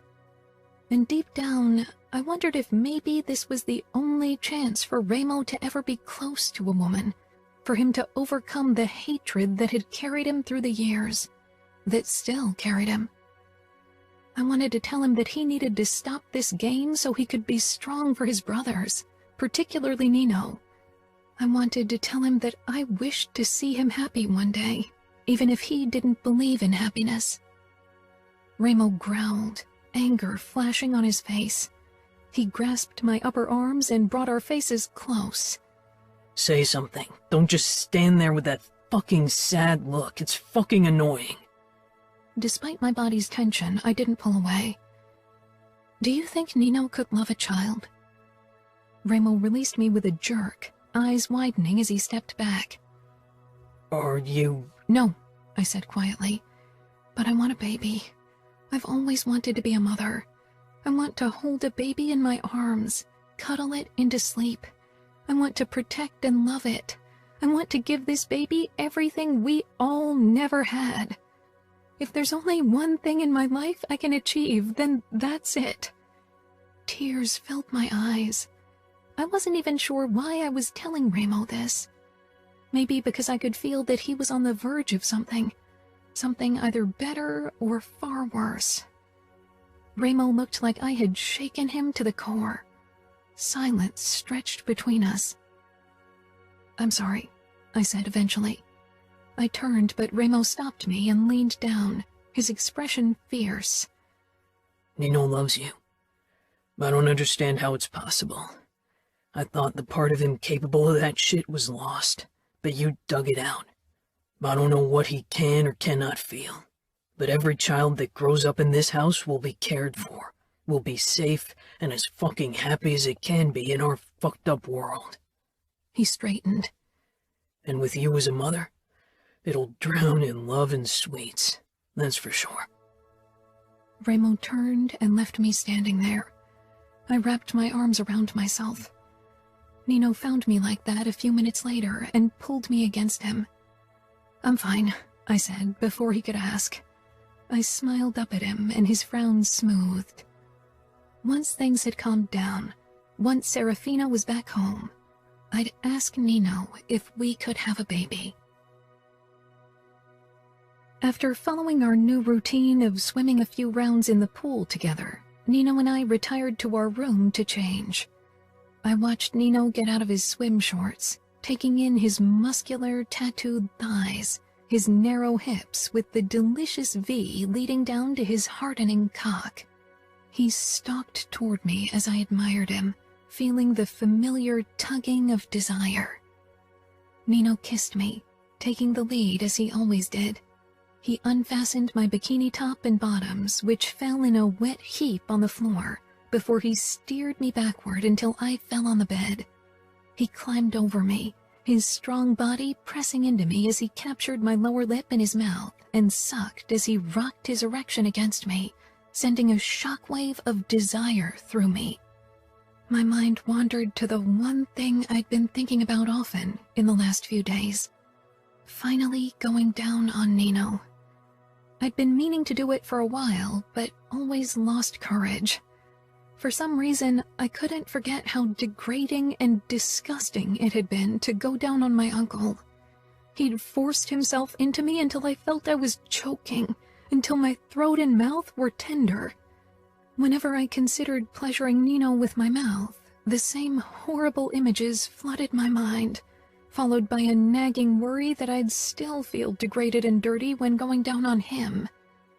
I desired Nino, every part of him. I loved how he gave me pleasure with his mouth, and I wanted to return the favor. Kiara? Nino asked quietly, drawing back, searching my face. I must have become still under him. I want to put my mouth on you, I said. Even voicing the wish cost me a lot. It felt wrong to say it, to want it, and I was scared that despite my desire to do it, the images of the past would win, that a small part of my uncle remained wedged in my brain. Nino didn't say anything at first, but I could tell by the brief flicker of desire in his expression that he wanted this. I supposed I shouldn't have been surprised.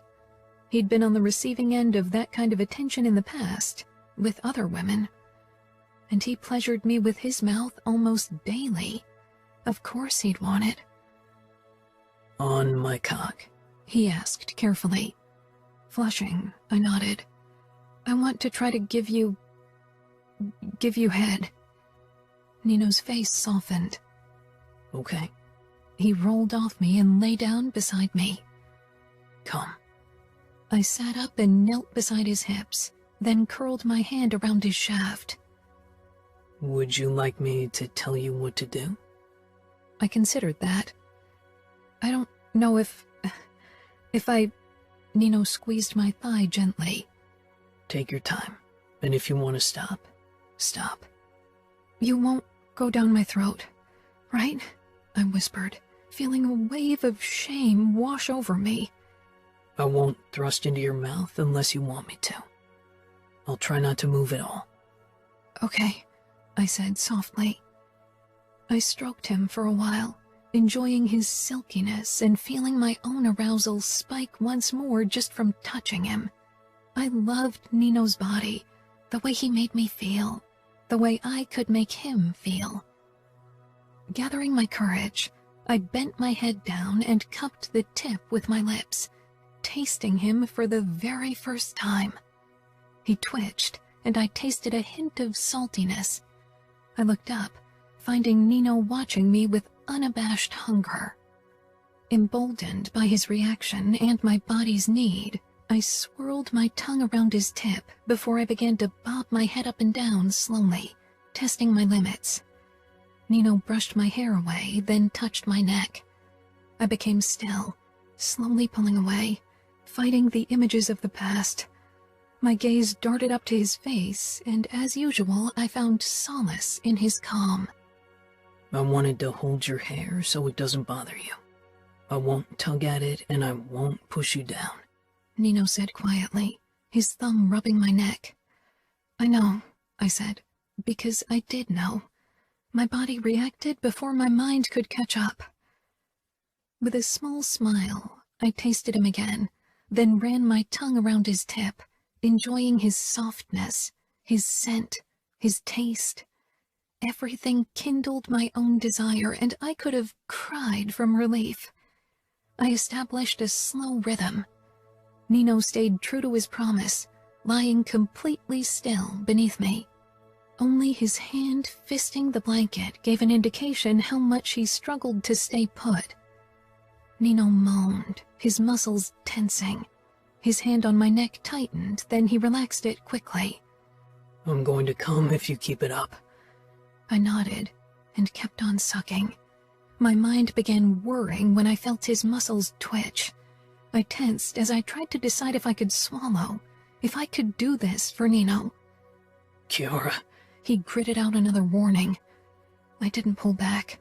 I wanted to do this, to beat the last shreds of my past into submission. Nino's hand twitched a second before his body coiled tightly, and then his erection jerked. With a low moan, Nino came. He made small rocking motions as he spilled into me. For a second I was frozen, awaiting the inevitable. My past to bulldoze my present, for my body to do what it had done many years ago, to retch, for bile to travel up my throat. The feeling of choking, of suffocating as my uncle held me in place. But nothing of that sort happened. Nino stroked my back, and I swallowed, kept pumping, and felt a wave of accomplishment. I was free, completely free. Nino pulled me on top of him as if I was a doll. He nudged my chin up as I lay sprawled on his strong chest, his eyes searching mine. He kissed my mouth, once, twice. Do you want me to get you a glass of water? Every time I thought I couldn't possibly love Nino more, he showed this kind of consideration. My lips pulled into a smile. Say something, Nino said with a hint of confusion. I love you. Nino kissed me again. And I love you, Kiara. He ran his hand over my spine before palming my ass. But you didn't answer my question. Do you want something to drink? No, I whispered. I didn't feel the need to wash Nino's taste away. Not at all. Nino tilted his head, confused by my reaction and unsure what to do. And I was too, because giving Nino pleasure like that had turned me on. Kiara? He said. Right now, I'm not sure if you're in shock or if you're really okay with what you did. I buried my nose in his throat and arched my hips in silent invitation. Nino's hand on my ass cheek tensed briefly before he dipped his fingers between my folds, finding me wet. His chest expanded under me as he released a shuddering breath. I'm more than okay, I said with a small, embarrassed laugh. Nino ran his fingers along my slit lightly, stirring up my need for him once more. Sit on my face. I lifted my head with wide eyes. He smiled, but his eyes shone with desire. Come on. I pushed into a sitting position on Nino's chest. His eyes lowered to my most private part as his hands came to rest on my hips, and he nudged me forward, encouraging and hungry. With a small smile, I gripped the headboard and lifted up, allowing Nino to hoist me above his head. Nino. My body was still throbbing with the remnants of my orgasm as I saw Kiara's beautiful body, seeing her breasts stand to attention and her dripping pussy right in front of my face. Dripping because she'd sucked my cock. I couldn't deny it. I'd enjoyed coming in Kiara's mouth tremendously, especially because she'd enjoyed it too. Grasping her ass cheeks, I pushed her pussy toward my mouth, tasting her arousal. Kiara peeked at me, but as always, she was too self-conscious to watch like I knew she wanted to. I drew back from her pussy. Watch me. Kiara smiled sheepishly, then moaned as I sucked her clit lightly. She held my gaze, and my cock soon filled with blood, eager for another round. A sound outside the open window caught my attention, but I kept teasing Kiara with my tongue, not wanting her to get distracted. It took me a moment to hear the hints of a deep male voice. Ramo. I wasn't sure what he was up to now, and I didn't care. For all I cared, he could listen, as long as Kiara didn't find out. I slid a finger inside of her as I flicked my tongue back and forth, keeping her busy. Kiara's body tightened, and she rocked forward, driving my finger deeper into her pussy as I licked. Her moan rang out, and I watched her thrown-back head and puckering nipples. She went slack, shaking and panting. I gripped her hips and rolled over so I was on top of her. "Turn on your stomach." Kiara's eyes peeled open, but she did as I asked, and I pressed into her back, kissing her neck and shoulder blade as I slid my cock between her thighs. "Is this position okay for you?" "I think so," she murmured, her expression trusting. I pushed into her and groaned low in my throat. In this position, Kiara's walls gripped me even tighter. Tilting her head so I could taste her mouth, I pitched my hips forward, my pelvis slapping against her firm ass as I fucked her. Our bodies rubbed together, and Kiara's tantalizing scent drove me almost insane with lust. I still tasted her on my tongue. Kiara soon lifted her butt to match my thrusts, moaning desperately into my mouth as she came undone. After a few more hard thrusts, I exploded, and Kiara arched up. We both went slack, and I held her tightly, kissing the corner of her mouth. "Am I too heavy?" "Stay," she whispered. "I love the feel of your body on top of me. It makes me feel safe." I linked our fingers. "You are safe." Her mouth tipped up, and her doe eyes held mine, and I just stared back, feeling utterly calm. Chapter 7. Kiara. I was completely exhausted after our lovemaking and didn't move even when Nino rolled off me. I could use something to eat. What about you? I grinned. I could eat. I moved to stand, but Nino shook his head and got out of bed. Stay. I'll get something for us, and then we can plan our hike tomorrow. I stretched out on my back, feeling as if every muscle in my body had been turned to rubber. Sounds good. Nino pulled on briefs. Then his eyes traveled the length of my naked body in appreciation, and my toes curled in delight. He slipped outside, and I sat up, loving the delicious soreness between my legs. A grin pulled at my lips, and I couldn't hold it in. I'd never been this happy in my life. I cleaned up in the bathroom and grabbed the hiking guide for the greater Las Vegas area, then waited for Nino. 30 minutes passed, and he wasn't back yet.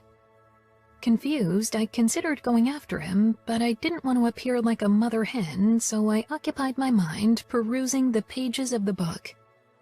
Almost an hour passed before Nino returned with a tray loaded with grapes, cheese cubes, and bread. He set it down beside me on the bed. I could tell that something had happened. Reaching for a grape, I waited for him to say something. He sank down beside me and picked out a piece of bread. Have you decided which hike you'd like to try? Not really. You're more familiar with the area, I said. Why were you gone so long? A trace of hesitation on Nino's face was worrying. I ran across Ramo. And? Nino's fingers curled around my wrist. He had sex with Serafina. I froze. She wanted it, Nino added. I shook my head, unable to believe it. Now that he's taken her virginity, her fiancé won't want her back. She'll be shunned, unless she manages to hide the fact somehow, but... Ramo just sent them the bloody sheets to taunt them with the familia tradition. I tore my wrist out of Nino's grasp and pushed out of bed, too agitated to lie down. Nino swung his legs out and stood as well, as if he thought I'd storm out for another confrontation with Ramo. What the hell is wrong with him? Nino reached for me. I was so angry I slapped his hand away. He lowered his arm in surprise. "Sorry," I said. "I shouldn't have hit you." It's okay, Kiara. I prefer your anger to terror. "Still, I don't want to hurt you." Nino smiled slightly. You can't. Trust me. He approached me again, and this time I allowed him to touch my waist. "Is Serafina all right? Does she need medical treatment?" Nino frowned. I told you, she wanted the sex. "But it was her first time, with Ramo, of all people." I cringed as unwanted images tried to come to my mind. Ramo didn't mention anything of the sort. I assume, given his talent reading people, he adapted his sexual advances according to her inexperience and put some effort into making it pleasant for her. I burst out.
Calm.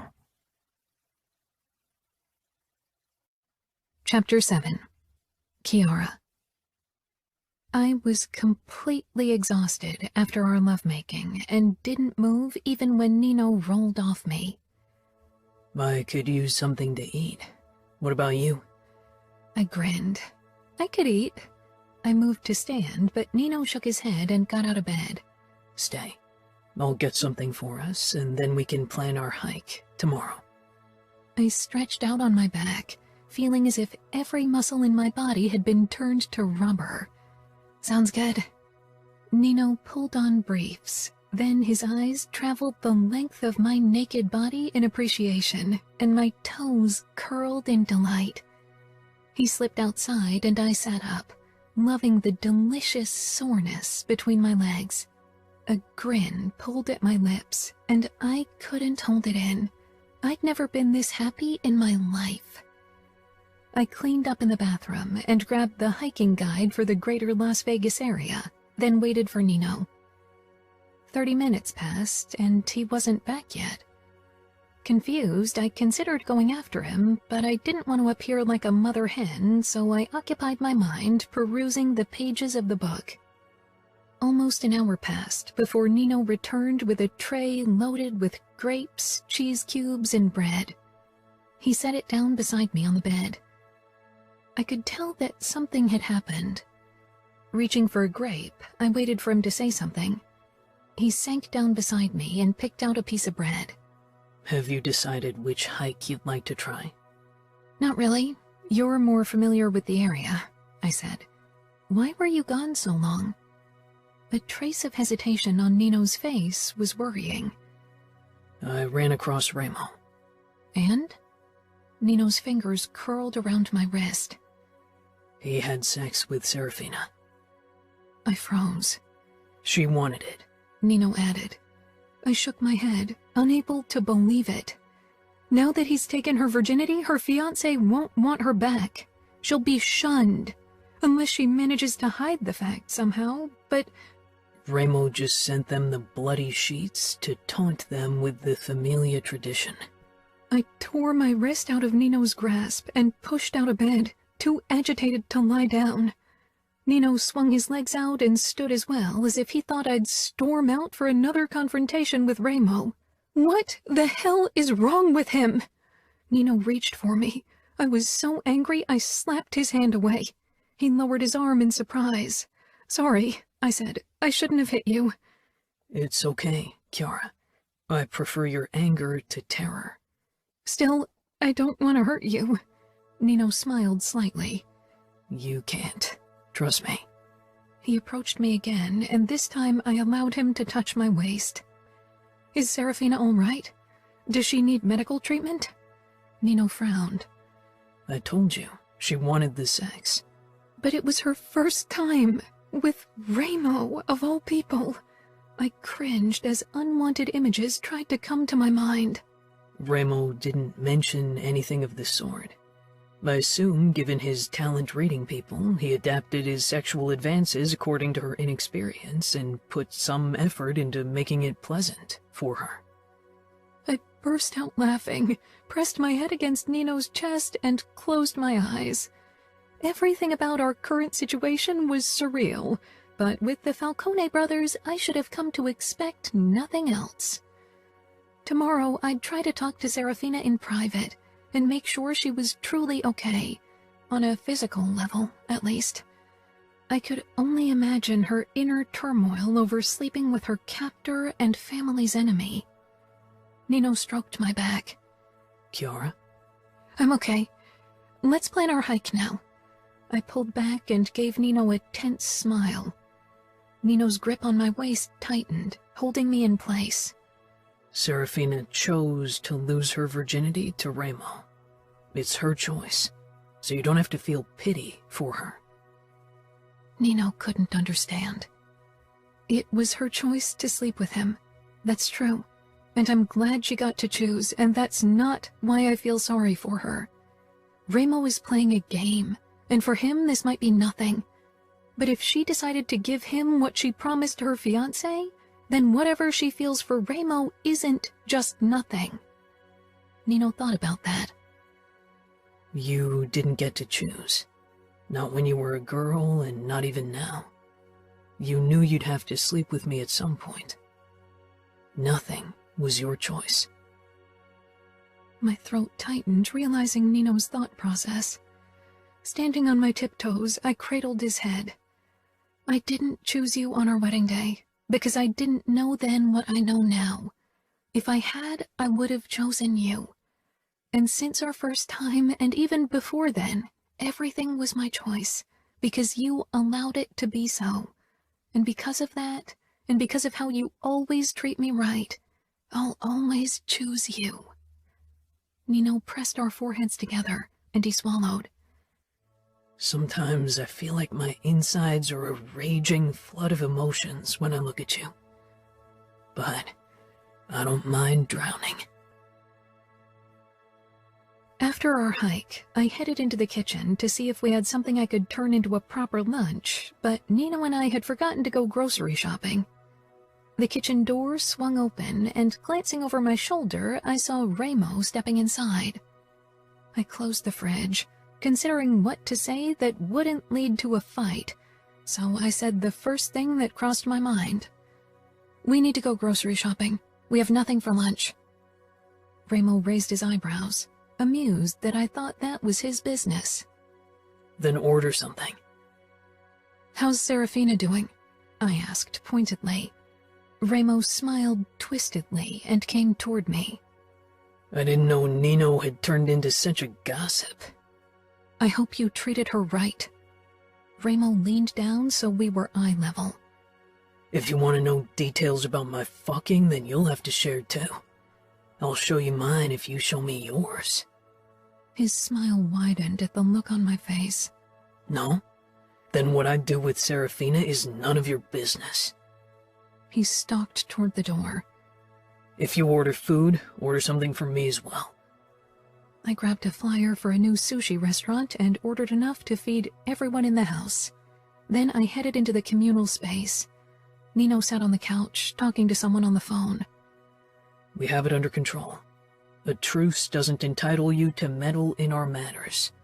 Mind your own business, and rest assured Cavallaro won't bother attacking your territory in the near future. Nino paused. Why? I stopped at the underlying warning in his voice. His eyes settled on me. I'll ask her. He lowered the phone. Luca wants a word with you. I was surprised. Luca and I had never been close. He was a capo and a scary man, not to mention that we had plenty of cousins. Swallowing, I nodded and took the phone from Nino. "Hello, Luca?" Kiara, how are you? "Didn't Cassio keep you updated? I assumed he reported whenever I talked to Julia on the phone." My cousin's husband was Luca's trusted underboss, so it was highly unlikely that parts of our conversations, at least, wouldn't reach Luca's ear. Silence. My words had been on the verge of insolent, nothing a man like Luca usually tolerated, but I resisted the urge to apologize. Nina and Ramo wouldn't approve of me submitting to the Familia Capo. I'm aware that you seem to be doing fine in Camorra territory, Luca said tightly. Of course, I asked for updates. The Falcones are difficult. Did you only want to ask for my well-being? I'm doing fine. The recent development with Dante's niece has been unsettling. It raised new worries. I'm not going to tell you any details about Serafina. Ramo and Nino know what they're doing. Loyal, Luca said with a dry laugh. That's not why I wanted a word with you. I want you to know that the Familia will always take you in, if you need protection. I failed you once, but this time you should come to me if something's the matter. Call Julia and she'll inform me in case you need to be discreet. Thank you, but that won't be necessary. Maybe you're right, but you should know. Do you want to talk to Nino again? No, everything's said. Goodbye, Kiara. He hung up, and I lowered the phone, still surprised. It had almost sounded as if Luca felt guilty for what had happened to me, which wasn't his fault. He couldn't have known. Nino took his cell from me, frowning with suspicion. What did Luca want? He tends to forget the borders of his territory. He told me I could return to the Familia if I needed to escape the Camorra. He told me the Familia would protect me. You are part of the Camorra now, Nino said tightly. I am, and this is my home. Nino relaxed slightly. Did he really think I'd ever consider returning to the Familia? The bell rang. I ordered sushi for us, I explained. Nino glanced down at his phone to check the camera at the gate, then nodded and headed for the door. I'll get it. He returned, carrying 3 bags, and raised a curious eyebrow. I ordered for all of us. Our fridge is empty. Nino set everything down in the center of the gaming room table. I'll see if I can find Ramo. Will you look for Adamo and Savio? With a nod and smile, I headed toward Adamo's part of the house. I hadn't been there before, but it was slightly smaller than the other 3, and all except for one door were open and empty. I headed for that one and knocked. Nothing happened for several moments until finally Adamo opened the door. A plume of smoke wafted toward me and I coughed. Adamo was only in sweatpants, his hair tousled. I took in the mess behind him, bottles and dirty clothes on the floor. Only a narrow path led from the bed to the desk and to the door. "Oh, Kiara, hey," he mumbled. "If you want, I can clean your room for you," I said without thinking. Adamo glanced over his shoulder and rubbed his neck, considering my suggestion. He shook his head and gave a sheepish smile. "Nah, it's fine." That didn't look fine to me, but it wasn't my business. I ordered sushi for lunch. If you come down, we can all eat together.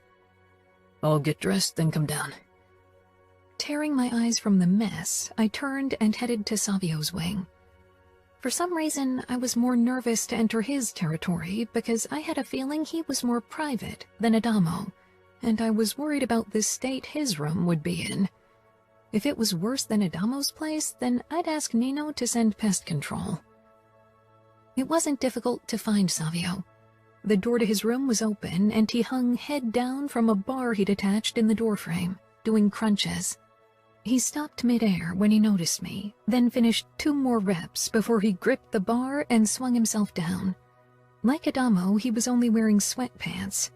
I really didn't understand what it was with the Falcone brothers and their aversion to wearing shirts. "Booty call?" he asked, cocking an eyebrow as he reached for a weight sack and squeezed it between his knees before he began doing pull-ups at the bar. "You wish," I said with a laugh, trying not to stare at all the display of nakedness and muscle. "No, trust me. You wish." I shook my head at his arrogance. Relief filled me when I saw the room behind him was impeccably clean and everything was white and beige. Stylish. "Are you looking for something?" Savio grunted out between pull-ups. "I'm just relieved your room is cleaner than Adamo's." Savio scoffed. "That's not difficult. He lives in a fucking dump." I really couldn't defend Adamo in this case. "I got sushi for all of us." Savio dropped the weight and lowered himself to his feet, reaching for a towel on the ground. "What kind?" "The kind you'll like," I said with a teasing smile.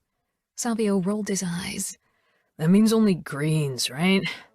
I gave a small shrug, turned, and headed back down. If they didn't order their own food, they'd have to live with my vegetarian choices or starve.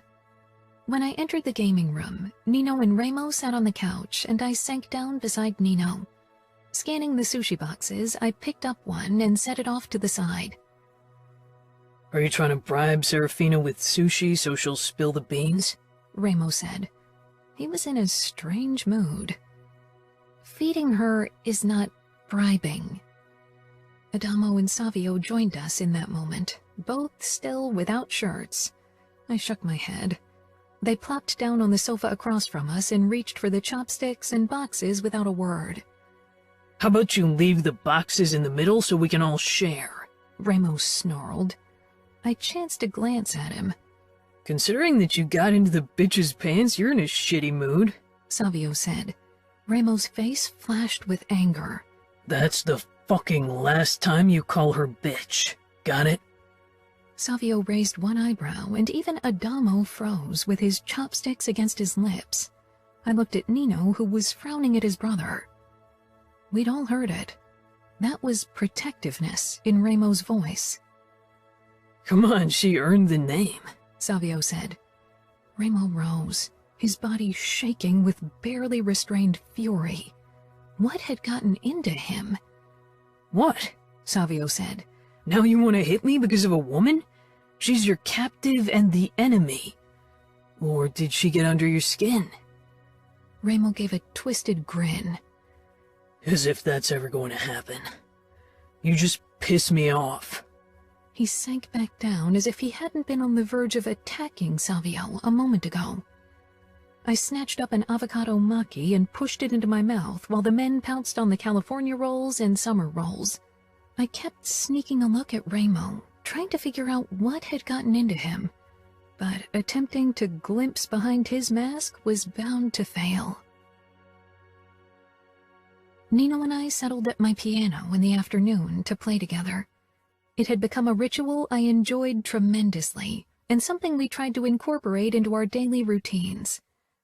Nino started playing a soft tune, barely audible, frowning in concentration.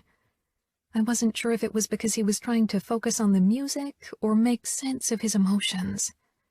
I leaned my head against his arm, listening to the melody he created. I loved listening to Nino, because his music always reflected the feelings he couldn't understand or was unable to express. The music flowed louder, an uneven staccato.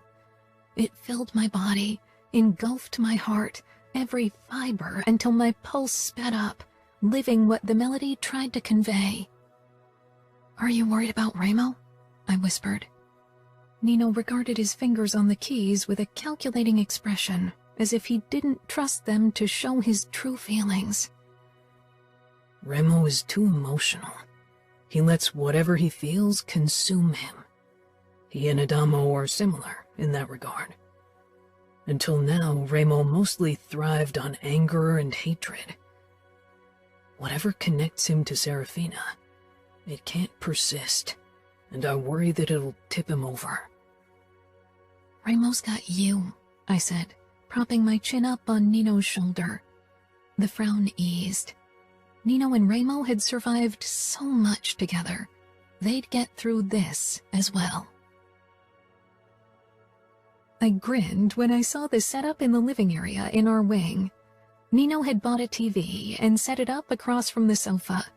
This small table was loaded with dips, chips, veggie sticks, sushi, and Leona's favorite cupcakes, raspberry with a cream cheese frosting. The bell rang out in the main part of the house. I hurried toward the gaming room, and when I arrived, Fabiano and Leona were already waiting. The men would be watching fights and races, while Leona and I would have some girl time. I hugged her, and she smiled, looking as excited as I felt. With a wave, we left the men to their own devices. "I hope you had a wonderful birthday yesterday?" I asked. I'd sent Leona a text, congratulating her from Nino and me, and today was our evening to celebrate a bit. Fabiano and I had a late breakfast in a cute cafe not too far from our apartment, and in the evening we drove to our favorite stop and had a picnic there. It was really romantic. I grinned, then pointed at her necklace, a beautiful gold chain with a diamond pendant. "Fabiano's gift?" She touched the necklace and bit her lip. "Yeah, I bet it cost a fortune. How am I going to compete with that for his birthday in November?" "Fabiano doesn't expect you to buy him anything expensive." She shrugged. "I know. He gave me a card for his bank account, but I always feel strange using it, though it doesn't even matter anymore. Fabiano's paying so much for college and for everything else. I can never pay him back." "He doesn't want the money back. He wants you." Leona flushed and didn't say anything. Then she saw the cupcakes. "You baked my favorites? I hope you'll like them. It's the first time I tried this recipe. The frosting I tasted was delicious." We settled on the sofa, shoulder against shoulder, and I turned the TV on. I chose Jane Eyre, The Devil Wears Prada, and After You. That's so great. I don't even remember the last time I watched a romantic movie. Fabiano hates them and refuses to watch them with me no matter how much I beg him. "I never ask Nino to watch them with me," I said with a giggle, taking a piece of sushi. "He doesn't really like fiction or movies. He prefers documentaries and that sort of thing." With him, I get it. He wouldn't really understand all the emotional stuff, but Fabiano could if he wanted to. I shrugged. I hadn't told Leona about Nino's recent development, about how he'd told me he loved me and meant it, how he didn't have to simulate emotion for me anymore. It seemed like such a personal thing that sharing it would have felt like betrayal.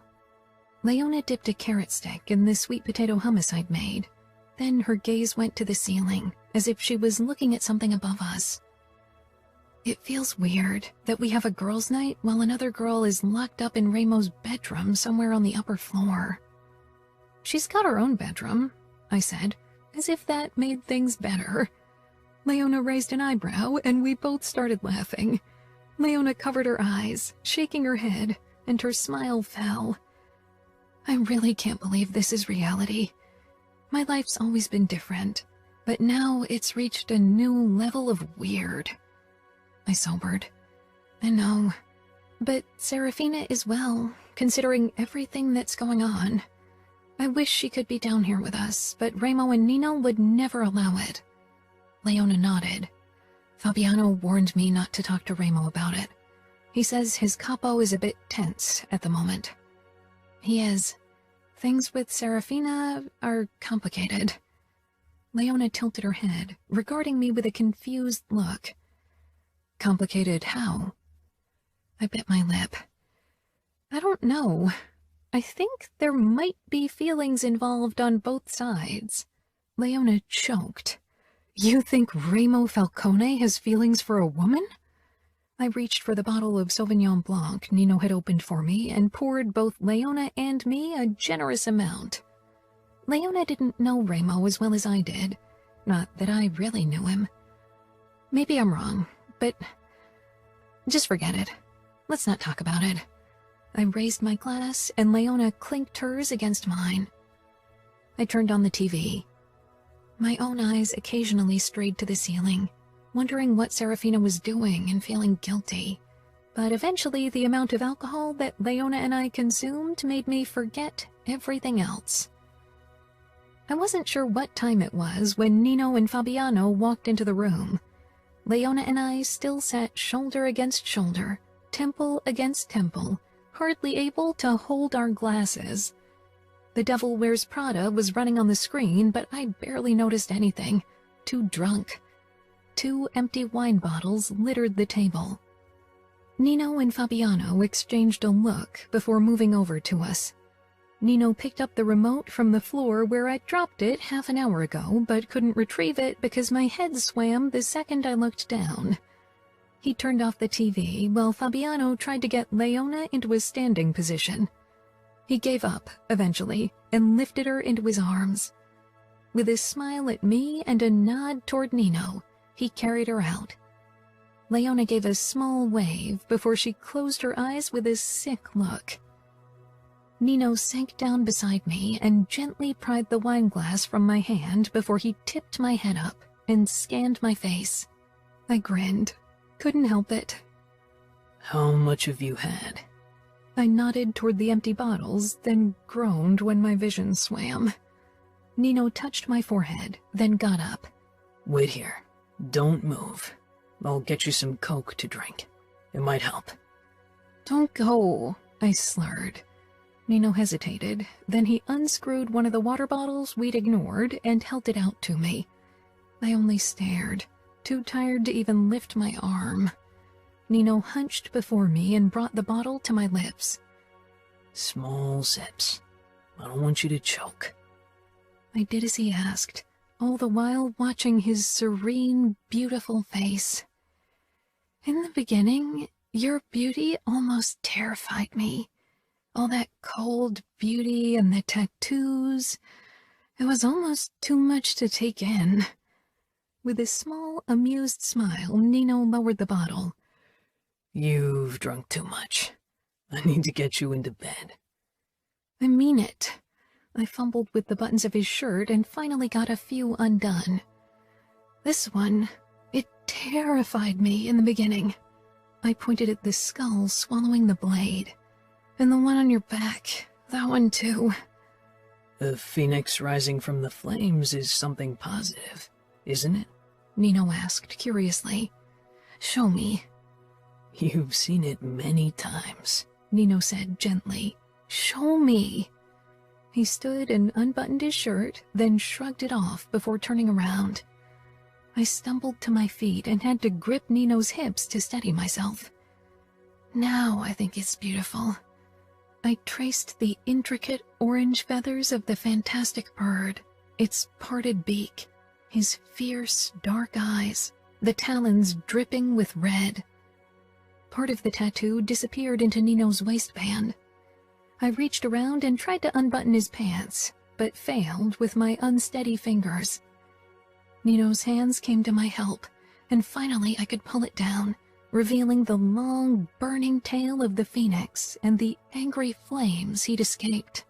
They covered his ass cheeks. I swallowed thickly as I traced Nino's muscles, the way they seemed to make his tattoos come to life when he shifted. My hands ghosted over every inch of his back, then over his firm ass. Pressing closer, I kissed Nino's shoulder blade, then reached around, touching his chest, then lower, until my hand curled around his erection. I released a low breath, my forehead pressing against Nino's skin as I pumped him.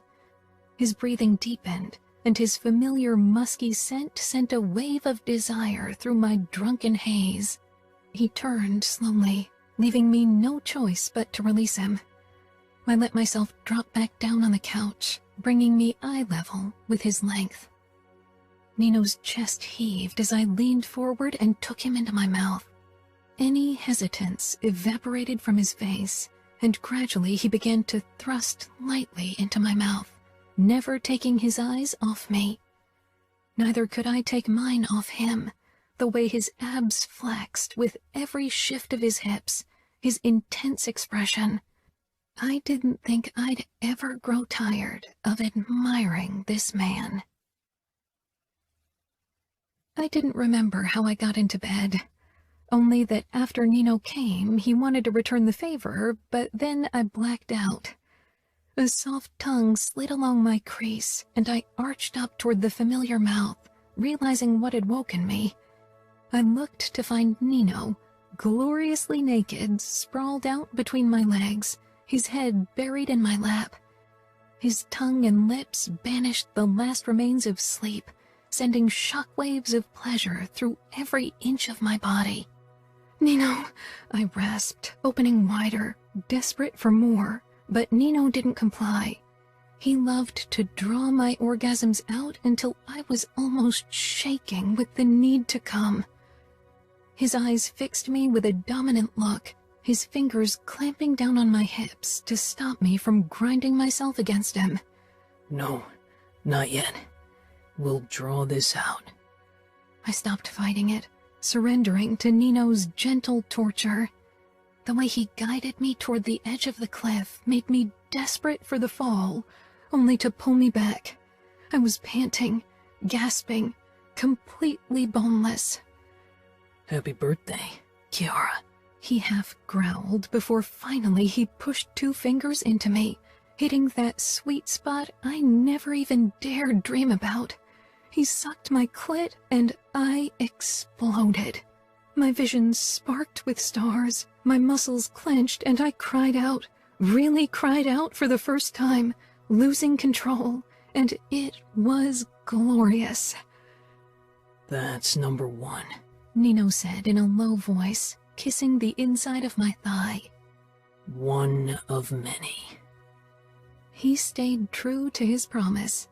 Before breakfast, Nino gave me several more orgasms with his tongue, fingers, and cock, until I was completely sated and starving. "That's a great way to wake up," I said with an embarrassed laugh as Nino led me into the kitchen to prepare breakfast for me.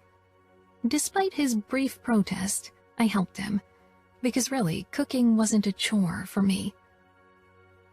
"I have made plans for tonight. I arranged for the Chengdu to open exclusively for us, so we can enjoy our food and the concert of your favorite piano player without interruption."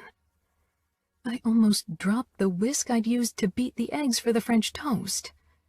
"You got him to come to Vegas and play for us?" Nino nodded as he cut mangoes into accurate stripes. I couldn't move. Putting down the whisk, I wrapped my arms around Nino tightly, then kissed his mouth. "That's the best present I could imagine." "That's what I thought," Nino said with a knowing smile. "You're spoiling me." We'd had dinner at the Szechuan restaurant a few times since we'd been married, and it had been spectacular every single time. And now that our food would be accompanied by beautiful music, it could only be perfect. Nino's expression hardened briefly. I give you what should have been yours all along. Whatever you want. I shook my head, letting out a shuddering breath. With shaking hands, I returned to my task of scrambling the eggs. You really need to stop making me so emotional. No. I enjoy seeing happiness on your face. It's as if I'm feeling it myself. There was really nothing I could say in return, and so I only smiled.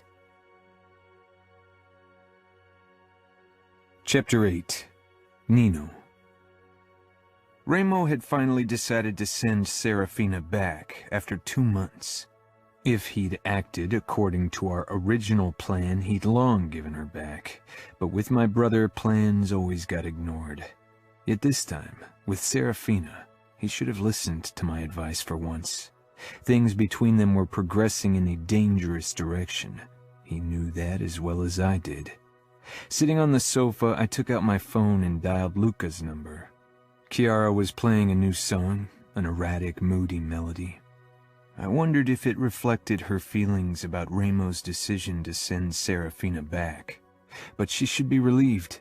After all, she'd been strongly averse to the kidnapping from the beginning.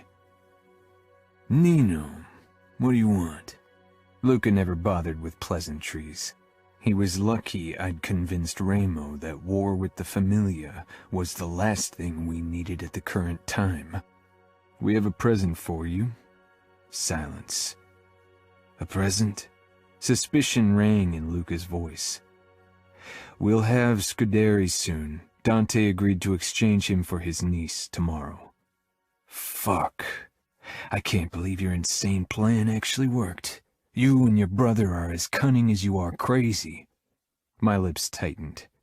I didn't call to have my personality analyzed by you. I want to invite you and your brother, and for all I care, even the Scuderi sisters, to join Fabiano in the dismemberment of Rocca Scuderi.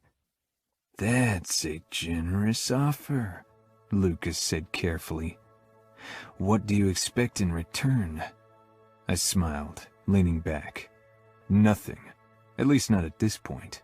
But if we ever approach you and ask for a favor, we'd appreciate it if you remembered that we did this. Right.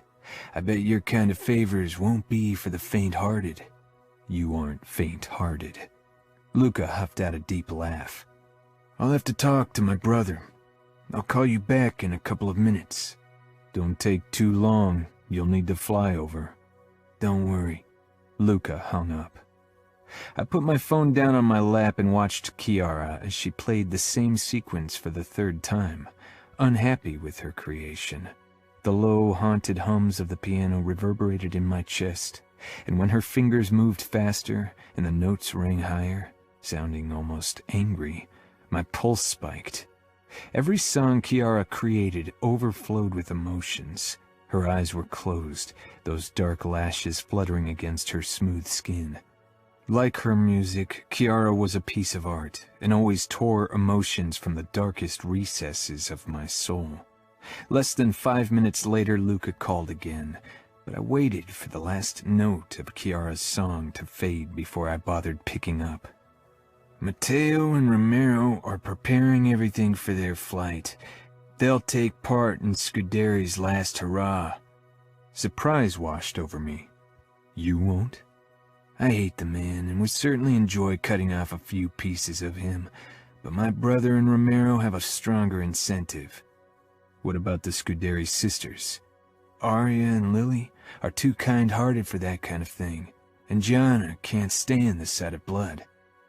Tell Matteo and Romero to meet us in the sugar trap, and they better hurry. Fabiano is eager to deal with his father. Luca laughed darkly.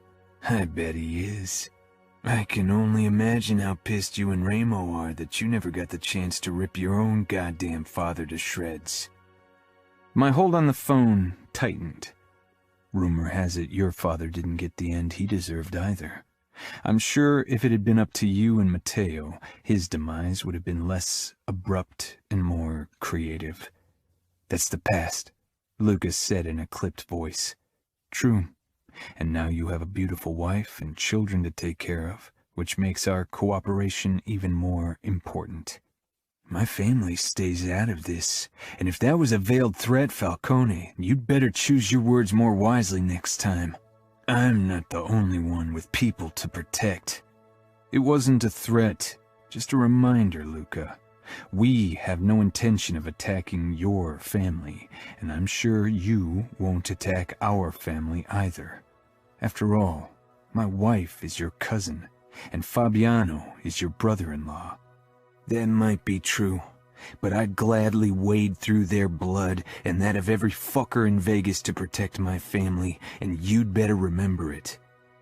Duly noted, I said, but the same can be said for Ramo and me. We protect our family. Now enough of the unnecessary threats. Today is a day of celebration. I ended the call then, and kept listening to Kiara's playing.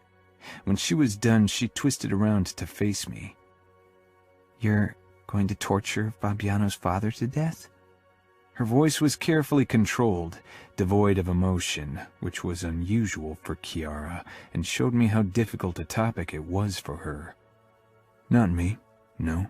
Fabiano will, and Mateo and Romero will join him. Kiara kneaded her hands in her lap. But you'll be present? I stood from the sofa and headed over to her. Get up. Kiara did so without hesitation, looking at me curiously. I sank down on the bench and pulled her down on my lap, pressing a kiss to the nape of her neck before I touched my fingers to the piano keys. I need to make sure Scuderi doesn't die too quickly. My expertise is required. Kiara shuddered, and I scanned her beautiful face. Those expressive, dark eyes, always so kind and gentle. I buried my nose in her soft curls. I'm a monster, Kiara. Emotions or not, I'll always be that way. I like hurting. I like breaking others, slow or fast. If you hope for that to change, it'll only hurt you. Kiara rested her fingers on the piano keys next to mine and began to play the song she'd written for me. After a moment, I joined in.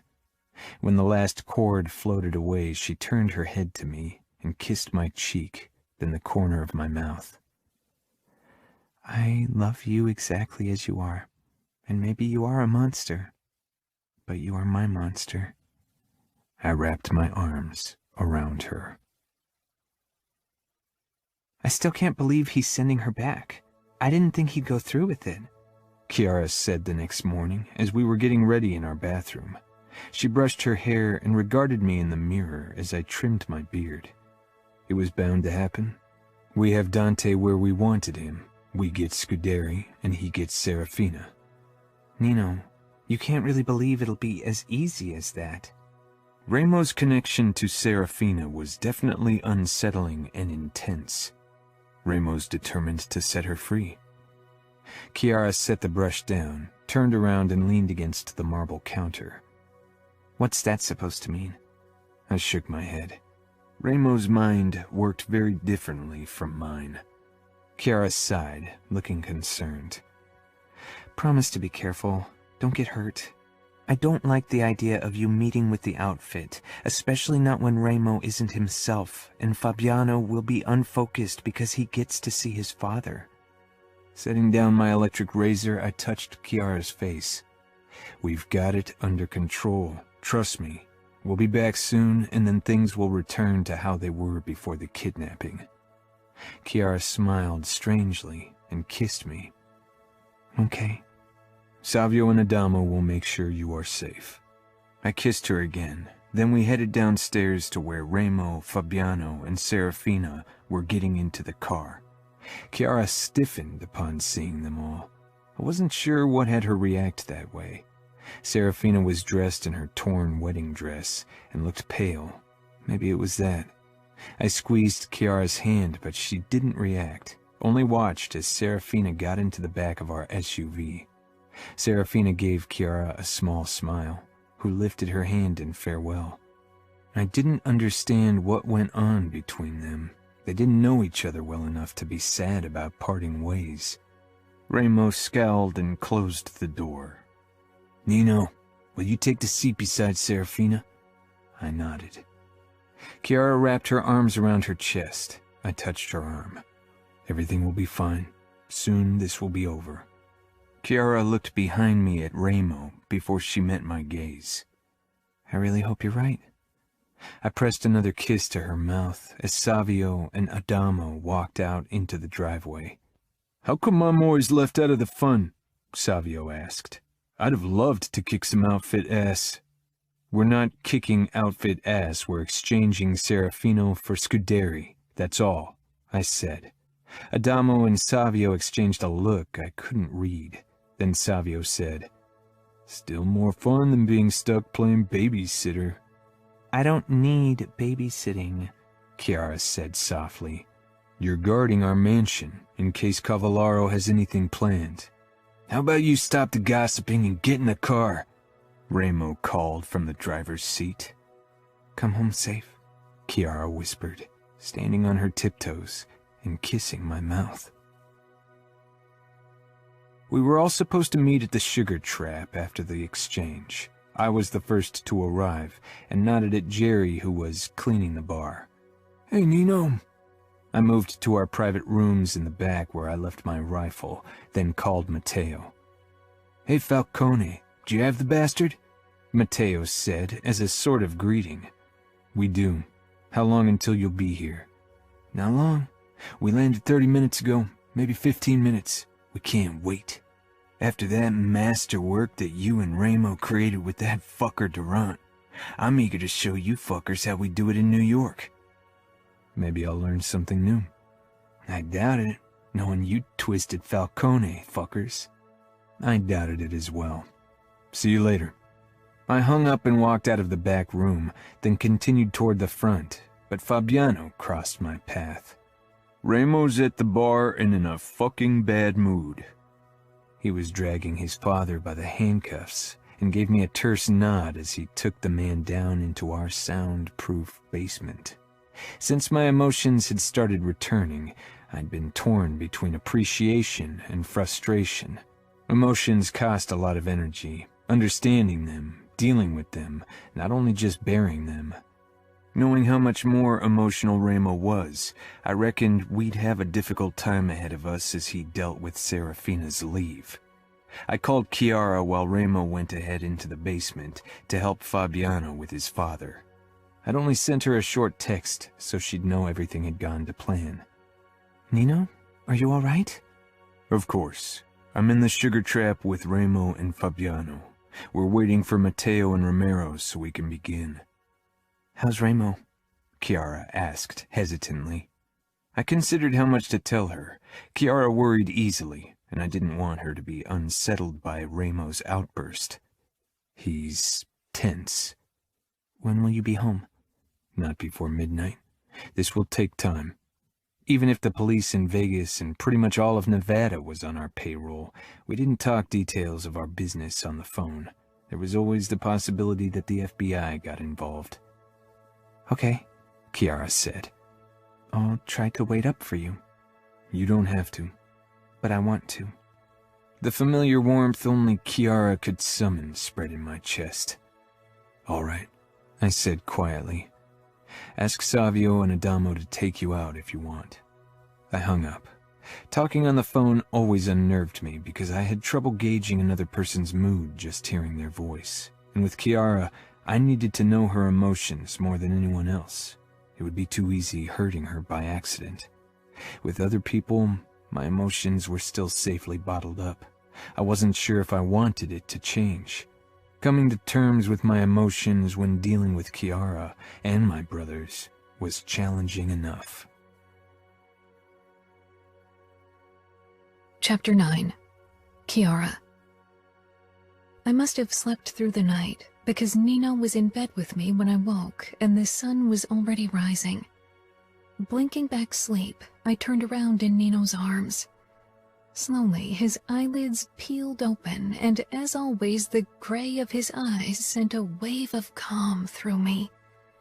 I raked my fingers through his longer hair at the top of his head, loving the silky feel of it. Nino released a small breath, then rolled onto his back, and I put my head down on his chest. Did everything go well?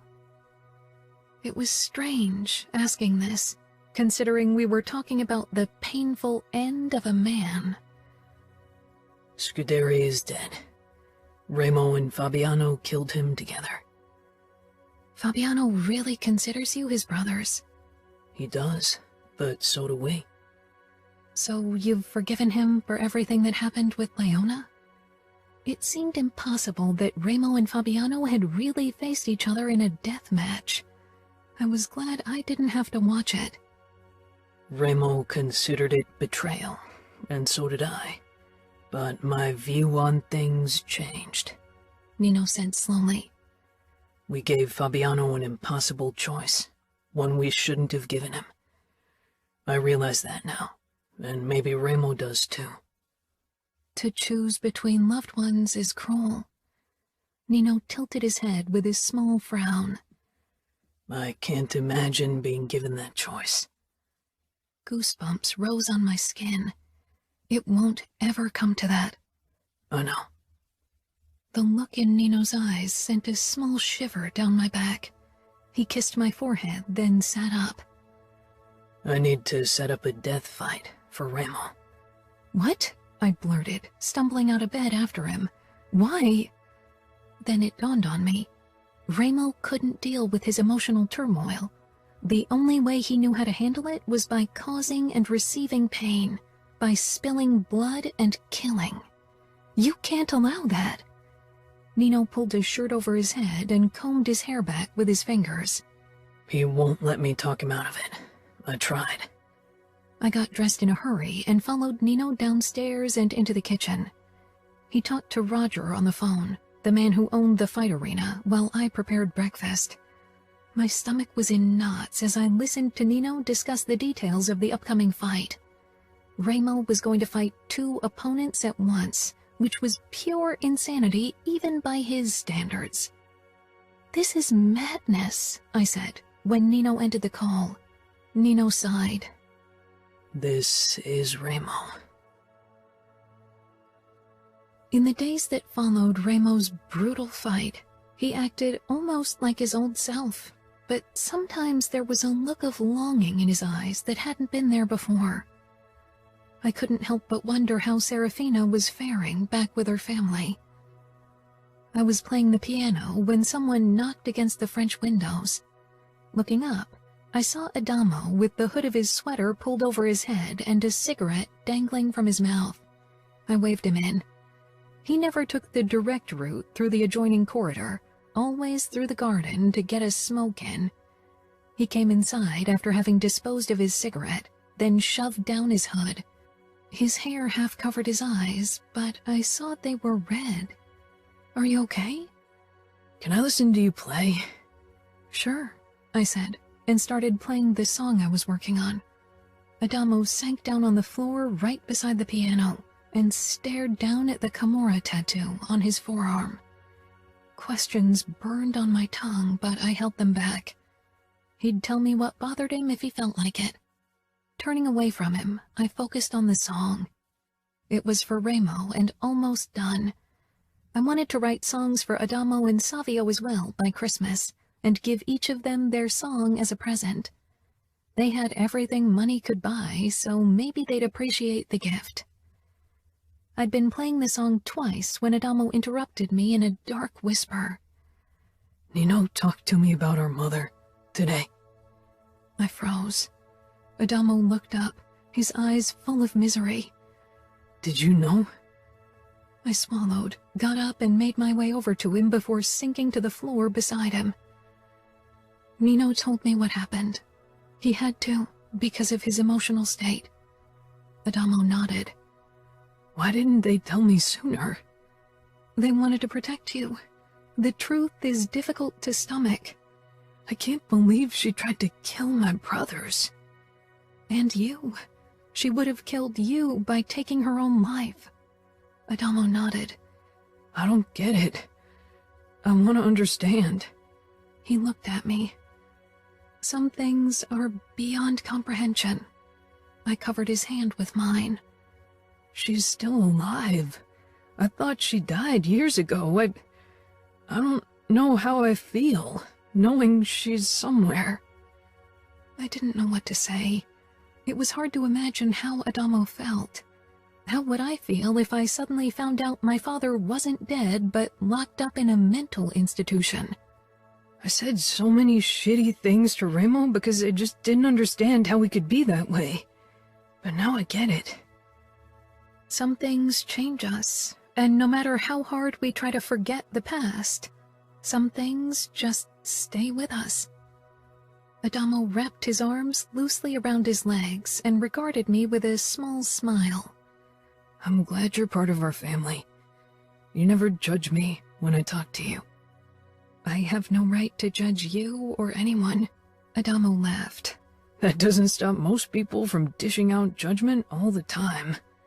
I know, I said quietly, remembering how I'd been judged for my father's betrayal in the Familia, and how many still judged me for being Durant's victim. Many people tried to make sense of it by blaming the victim. I understood that now. You're part of the Camorra now. Nobody will judge you openly anymore, Adamo said. Early December, I started decorating our wing and the main areas of the mansion and the garden with Christmas lights, baubles, and tinsel. Savio and Adamo had bought a Christmas tree and set it up in the gaming room at my request. This is the first time we've had a Christmas tree in... fuck, I don't even remember how long, Savio said as he stood in front of the tall tree. Adamo nodded. I think I was 6 or 7 and Remo got that ugly silver plastic tree. The stupid thing almost burnt us to the ground because the cable was broken, Savio said with a laugh. Yeah. Adamo laughed too, and they exchanged an amused look. My heart swelled. Will you help me decorate it? I pointed at the box with baubles and tinsel. Savio looked at Adamo, then both nodded. What do we get in return? Cookies? I suggested. Deal. Adamo frowned. I don't get how you can stomach all that sweet stuff, and you call me pussy. Savio gave him the finger. The fucking cigarettes probably burnt away your taste buds. I pushed the box over to them. Hey, focus on the task at hand. Can you get the ladder for me, Adamo? He trudged off toward the storage and returned with the ladder and set it down in front of the tree. How about you two decorate the lower part while I take care of the top? I climbed the ladder. It shook, and Adamo quickly steadied it. I can hold it while you're up there. Thanks. I climbed up more, trying to decide how to arrange everything. Savio scoffed. I get cookies and Adamo gets booty. I glanced between him and Adamo, whose face was turning red. What? Savio gestured at my backside. Adamo checked out your ass. He seems to enjoy the sight. I didn't... Adamo glared at his brother, then smiled apologetically at me. I mean, I didn't check out your ass. But it's fine, your backside, I mean... Savio cracked up. Oh, for fuck's sake, shut up! He got out between laughter. You really need to grow a pair. Kiara knows she's got a fine ass. I think we can all agree on that. I'm glad my wife's behind meets your requirements. Nino drawled from the doorway, arms crossed and a smirk on his face. I blinked, and my shoulders started shaking as I fought giggles and almost fell off the ladder. Adamo tried to steady me and grabbed my hips and briefly brushed my upper butt. He quickly released me, and Nino was already at my side. I'm sorry, Adamo said quickly. It's okay. Thanks for your help. Nice catch, Savio said. Next time it's my turn to hold the ladder. Adamo hissed something under his breath, causing Savio to grin even wider. I watched the two brothers walk off, bickering. Nino regarded the tree, then touched my waist. If Savio or Adamo do or say something that bothers you, tell them. I shook my head. I don't mind, honestly. In the beginning, I wasn't sure how to handle Savio. Now I've gotten used to his sense of humor. Nino gave me a small smile. I'm glad that you get along so well with my brothers, even Remo. They are my family, and I care about them. Nino wrapped an arm around me and pulled me against his chest. The way he looked at me, I finally gathered my courage. I was thinking, maybe I can stop taking the pill in the new year. Realization settled on Nino's face. You want to get pregnant?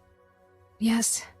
I always wanted to be a mother. I know we've been married for only 8 months, but it can take a while, so... I suddenly worried about having brought it up. Things with Remo still were difficult, after all. Nino's face was frozen with surprise. Then he kissed my mouth. If that's what you want, then we'll try for a baby. Really? I pressed my face against Nino's chest, smiling. Nino touched the back of my head and murmured, But you need to know something about me before you decide to have my child. I pulled back. What do you mean? Nino's eyes reflected hesitation. Even before the thing with my mother, I wasn't quite normal. I had emotional deficits from the start. I regarded Nino curiously. You were closed off? That, and I had trouble understanding and reading other people's emotions. I was a quiet kid, and got stressed when I had to deal with crowds. I preferred to spend hours figuring out mathematical problems. Were you ever tested? Nino shook his head. You mean for some form of Asperger's or something similar? I nodded. Some of what Nino described could maybe be associated with something of that sort. I don't see how that would have changed things for me. My emotional deficiency became an advantage, and it wasn't as obvious before the incident with my mother. Okay, I said softly. And you worry that a child might inherit your condition? It's possible. We could do a test. I touched Nino's chest. No, I'll accept and love our child no matter what. This is part of who you are, and if a child inherits it, then that's how it's meant to be.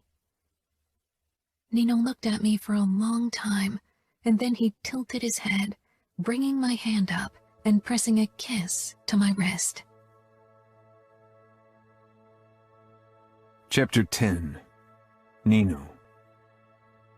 My mind had been going over my last conversation with Kiara for the last 2 days, and even as I climbed into the cage for my fight training with Remo, it was still very much at the forefront of my mind. I'd always known that marriage would lead to children eventually.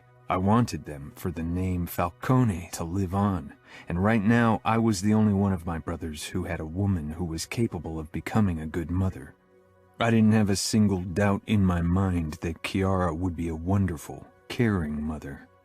Remo climbed into the cage. He looked eager for a fight. I was distracted and Remo landed a few hard hits in my side and stomach in the first few minutes before I used an opening and rammed my knee into his kidney. He jumped back with a groan, then did a roundhouse kick, which I barely managed to avoid. "What the fuck is wrong with you?" I held up my palm to stop the fight. "It's Kiara." Remo frowned. "Is it because of yesterday?" "Yesterday?" Confusion showed on Remo's face. "She asked me to train with her, had me chase her through the house." Kiara was getting more confident. It was reassuring to know that she was really taking her fight training seriously. I assume it's because she wants to be able to defend future children. Remo narrowed his eyes and leaned back against the mesh. "So, is she pregnant?" "Not yet. She'll stop taking the pill in January." "She told me she wants kids." My eyebrows rose. "She talked to you?" He shrugged. "I got the feeling she was worried if I'd be okay with kids in the mansion." I looked at my brother, the scar on his face and his forearms, scars from defending me and our brothers against our mother. Then the scars on the rest of his body, many he suffered in the time we were in hiding, fights that put food on our table. And are you? He gave me a wry smile, which I returned. If anyone can be a good mother, then it's Kiara, he said. She's like a fucking mother hen, even to me. He shook his head. Kiara loved taking care of others. Our children will be lucky to have her as a mother. You'll be a good father, too. Even when you didn't feel a fucking thing, you managed to raise Adamo and Savio with me. And look how well they turned out, the little shits. He grinned twistedly. The house is big enough even if you decide to have 10 kids. Maybe you'll have kids at some point as well. Raimo's face shut down. No, I don't have the necessary patience for a woman. I'm better off fucking whores. I narrowed my eyes at him in thought. We both knew there was a woman he couldn't forget. Bringing her up would have led to a disagreement I wasn't in the mood for. Raimo pushed away from the cage. What about that fight you promised me? I prepared my tattoo machine in one of Savio's vacant rooms, not wanting Kiara to overhear the sound of the needle. When everything was in its place, I sat down and propped my left arm up on the table in front of me and turned on the machine. Savio leaned in the doorway and watched in silence as I began to outline Kiara's name on my wrist, over the scars and amidst the flames, then added a few music notes before I started filling each letter with ink. I never thought you could care about a girl, Savio said. And now you're tattooing a name into your skin. I briefly glanced up from my work. I don't think it would have come this far with any woman but Kiara. I couldn't even find the right word to describe Kiara properly, and I was rarely rendered speechless. Yeah, Savio murmured. That girl makes it fucking hard to dislike her. And I put so much effort into it in the beginning. All for nothing. He flashed me a grin. She's the only girl I talk to more than a few sentences without getting at least a blowjob as a reward. I cocked an eyebrow. Jealous? He asked. Jealousy requires an aspect of insecurity. I know Kiara is only mine. And people call me arrogant. Sighing, I returned to the task. I've been thinking about getting another tattoo. Not a girl's name, I assume, I said dryly. Savio scoffed. The girl that puts a leash on me hasn't been born yet. What kind of tattoo do you have in mind? Savio grinned. A bull's head. Where? I asked suspiciously. Knowing Savio, I had a good guess where he'd want that kind of tattoo. One corner of Savio's mouth curled. That's going to be quite painful. Savio gave me a so-what look. I can deal with pain. Will you add a piercing to make the image complete? Nah, I'm not so keen on piercing my dick. I can start drawing up a few images, and you can decide which one you'd prefer. If you want the tattoo to cover your entire pelvis and lower belly, we'll need a few sessions to get it done. I know. I witnessed the progression of your artwork, remember?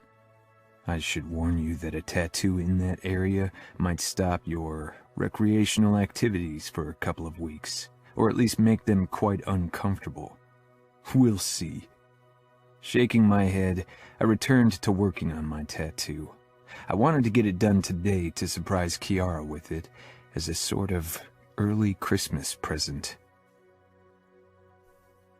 Kiara. I got up right after sunrise to cook and bake everything for Christmas Eve. This was our first Christmas together, and I wanted it to be special. The panettone dough was allowed to rise while I got everything done for the lamb roast. I didn't have much experience preparing meat. Nino and his brothers loved lamb, so I wanted to surprise them with it. After calling Julia and wishing her a Merry Christmas, I set out to work. Luckily, she could give me a few tips to guarantee the success of my cooking endeavor.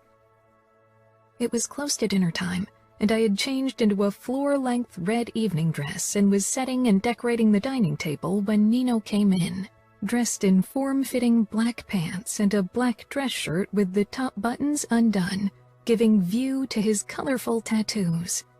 His eyes took in the table with the red candles, gold-colored napkins, and silverware.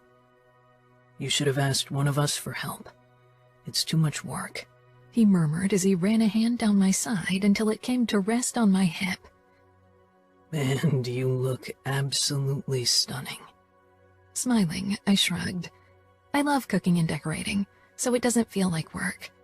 And thank you. You look very good, too. I have something for you.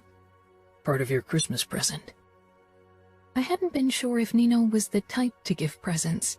He and his brothers hadn't really celebrated Christmas in the last few years, at least not in any traditional way. Nino stretched out his left arm and rolled up his sleeve, revealing a new tattoo. My name amidst music notes. My breath caught in my throat as I took in the beautiful ink art. When did you do this? This morning. You were busy cooking, so I used the chance. I reached out to trace the letters, then stopped myself. If Nino had inked it only this morning, the skin must still be tender. It's okay. You can touch it. I don't want to hurt you. Nino smiled dryly. Kiara, it's nothing. Nodding, I very lightly traced the skin under the tattoo, trying to keep my emotions under control. I just put on makeup and didn't want to ruin it with tears. Thank you. It's a wonderful present. I know how important your tattoos are to you, and having my name on your skin with your brothers, it means a lot. Nino cupped my face and pressed a gentle kiss to my lips. You and my brothers are all that matters in this life. I want you close at all times, even if it's only in name. I blinked. Don't make me cry. He frowned. I have no intention of making you cry. I know. I laughed and blew out a breath. What time is it? Fabiano and Leona are supposed to arrive at 6. We still have 15 minutes. He reached into the back pocket of his pants and pulled out a very small parcel. This is your second present. I took it and opened the velvet box, revealing ear studs with a big red ruby in the center and small brilliants all around it. Gorgeous. Let me, Nino said, taking them out and putting them into my ears. And? I asked. Perfect. Wait a sec, I said, then quickly walked over to the bar where I'd put Nino's present. It was quite heavy, so I was glad when I handed it to Nino. I could see curiosity in his eyes. Unwrap it. Nino ripped away the wrapping paper, revealing a leather-bound book about anatomy.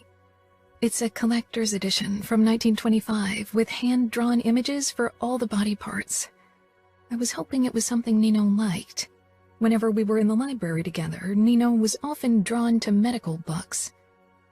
Nino began perusing the book slowly, his eyes flitting as he scanned the pages with the drawings. When he finally looked up, his expression was alight with eagerness. That's perfect. I can't wait to read it and compare it to the newest books on anatomy. I stifled a laugh. Only Nino could be excited about something like that. Nino was kissing me sweetly when steps rang out. Do I smell meat? Savio asked, sauntering in, followed by Remo and Adamo, all of them wearing shirts, for once. I grinned. Soon Fabiano and Leona joined us as well, bringing wine. I hugged Leona tightly. How's your mother doing? Better. She'll be released from the hospital in 2 days. She never knows when to stop, Leona said with a small sigh. She would have wanted to celebrate with her mother for once, but after an almost fatal overdose, she was stuck in the hospital once again. I caught Fabiano exchanging an exasperated look with Remo, which Leona caught as I led them toward the table. He doesn't understand why I still try to help my mother, but he helps her for me anyway. I touched her arm. Because he wants to see you happy. We all settled around the table, and as expected, the lamb was the highlight for the men.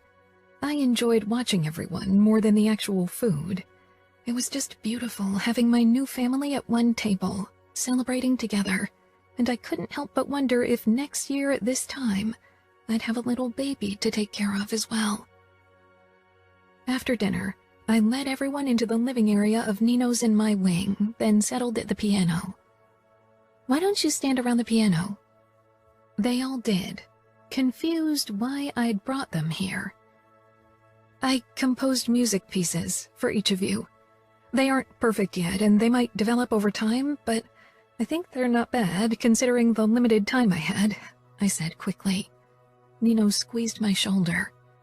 Your music is always marvelous. "This is for you, Remo." I started playing the tumultuous melody, focusing solely on the keys in my fingers, not daring to look up for anyone's reaction. When I finally risked a peek, Remo's arms were crossed, and with an unreadable expression he leaned against the piano. I swallowed. "This is for you, Savio." It was an easygoing melody, playful, only occasionally underplayed by darker tones. Savio nodded his approval when the last note rang out. "That sounds fun and sexy. You nailed it, Kiara." Adamo rolled his eyes. "Now you, Adamo." This one had been the hardest. Recently, Adamo had been quiet and thoughtful, but I didn't want his melody to be haunting, so I chose to base it on the feelings he evoked in others. It was a smooth melody, one that made you want to relax in front of a fire with a glass of wine. "It's so cool that you can create something like that," Adamo said. I felt my cheeks heat and shrugged, then cleared my throat before I looked at Fabiano and Leona. "For the two of you, I created one melody." Surprise crossed their faces. "You created something for us as well?" Leona asked. "You belong to this family," I said, then played the last melody. Leona bit her lip when I was done, came over and hugged me tightly. Savio pointed at Nino. "What about Nino? Doesn't he get a song?" "He's had his song for a while now." "Why don't you play it?" Fabiano asked. I gave Nino a questioning look. Not saying a word, he came over to me and I made room for him on the bench so we could sit down. I could feel everyone's eyes on us as we began playing, our fingers working together without ever getting in each other's way, our thighs touching. Nino's warmth and his mere presence gave me new confidence playing this personal song. Nothing mattered in that moment but the two of us. The last note rang out, and our eyes met. I smiled, wondering how this melody would sound if I added a third string to it, one for our future child. When I finally turned to the rest of our family and caught a dark gleam in Remo's eyes, a hint of worry flickered in my belly. I gave him a smile, which caused him to give me his own twisted version in return. Chapter 11. Nino. We were sitting on the sofas having pizza for dinner when I noticed the way Adamo began to fidget. His expression made me assume he'd say something to set Remo off again. For the last few weeks since Christmas, my older brother had been surprisingly restrained, maybe as a favor to Kiara, but it was bound to end. He was bottling up whatever was bothering him, probably Serafina. Adamo finally sat up and stared at Remo. "Why won't you tell me where our mother is kept?" Kiara stiffened beside me, her hand with the pizza piece hovering in front of her parted lips.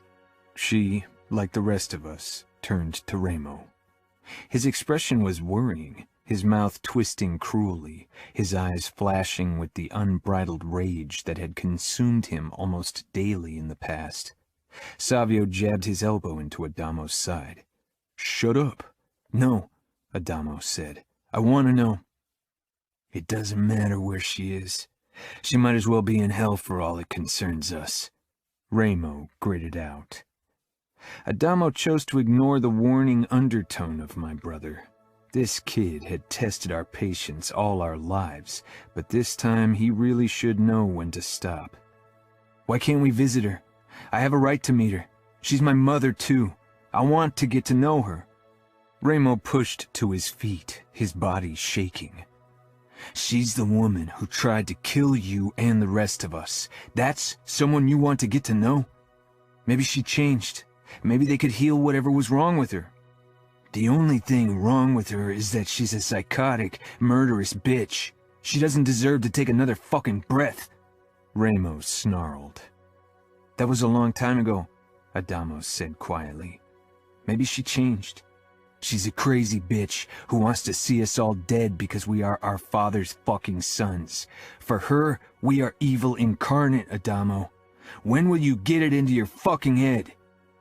Savio didn't say anything, only staring with a dark look down at his phone. I grabbed Ramo's forearm and squeezed hard. When he glowered at me, I told him, "Sit down, Ramo." Kiara was watching everything with wide, concerned eyes. Ramo shook me off and stalked toward the punching bag. Sighing, I turned to my youngest brother. Adamo, she's not the mother you're hoping for. Whatever you're hoping to find in her, you won't. Trust me. The words felt heavy on my tongue. Talking about our mother never came easy to me. Most of the time, I tried to forget she'd ever existed. Still existed now because of Ramo's and my weakness. Ramo began kicking and punching the bag, hard, angry hits that filled every silent moment. She was a victim too, wasn't she? Adamo said quietly. She had to marry our father and bear his cruelty. Adamo didn't know anything about our father's cruelty or our mother's twisted mind games. There was a reason why Ramo was so good at psychological warfare. Adamo had been too young to experience either of them, and when he'd been old enough to potentially remember, Ramo could already keep our parents at bay. Both of them had feared my brother like the devil. Ramo said, "She didn't have to. She chose to marry our father. He was initially promised to someone else, but our mother had set her sights on him, and so she got him." "They broke the engagement?" Savio asked, curiously. "The girl he was originally promised to supposedly ran off. Ramo and I suspect she had an unfortunate accident. Our mother has quite a ruthless streak." Adamo frowned down at his folded hands on his lap. "People can change," he said stubbornly. "Bullshit," Savio said with a glare. "Why can't you just accept that she's not going to be a nice mommy who'll hug you and tell you she wished she could turn back time? That's a fucking ridiculous cliche that's never happening." Adamo jerked to his feet. "Then you can let me see her so I can find out what kind of heartless bitch she is. What does it matter?" Savio stood and pocketed his phone. "Maybe Nino and Ramo don't want you to see her fucking face before they smash her skull in." Adamo looked shocked. "You're going to kill her?" Ramo stopped pummeling the sack and glanced over his shoulder at us with a look that had Kiara suck in a sharp breath. I took a deep breath myself, trying to control the twisting of my insides, a feeling as if acid was eating at them. "One day, yes," I said emotionlessly. "You can't," Adamo whispered. Savio shook his head. "I'm off. Maybe there's a piece of ass somewhere that can distract me from this bullshit." Adamo looked at Kiara for help, but she didn't say anything. I touched her thigh gently, knowing she'd agree with Adamo given her kind nature. "This discussion is over," Ramo said. "But Adamo," I said sharply. Ramo was in no state of mind for that kind of argument. Adamo scoffed, then whirled around and stalked away. "Even from miles away, the bitch still ruins everything," Ramo muttered. "Not always. We'll kill her." Kiara's compassionate gaze flitted between my brother and me. "We will," I agreed. Ramo and I stared into each other's eyes. It was something we'd been saying for years, and still hadn't been able to go through with it. Kiara. We went to bed early after Adamo bringing up the subject of visiting his mother. Ramo remained downstairs to destroy the boxing sack while Nino took a long shower, as if he could wash away the memories of their mother. I knew it didn't work. I'd tried to wash away Durant so often my skin had been red and sore from scrubbing.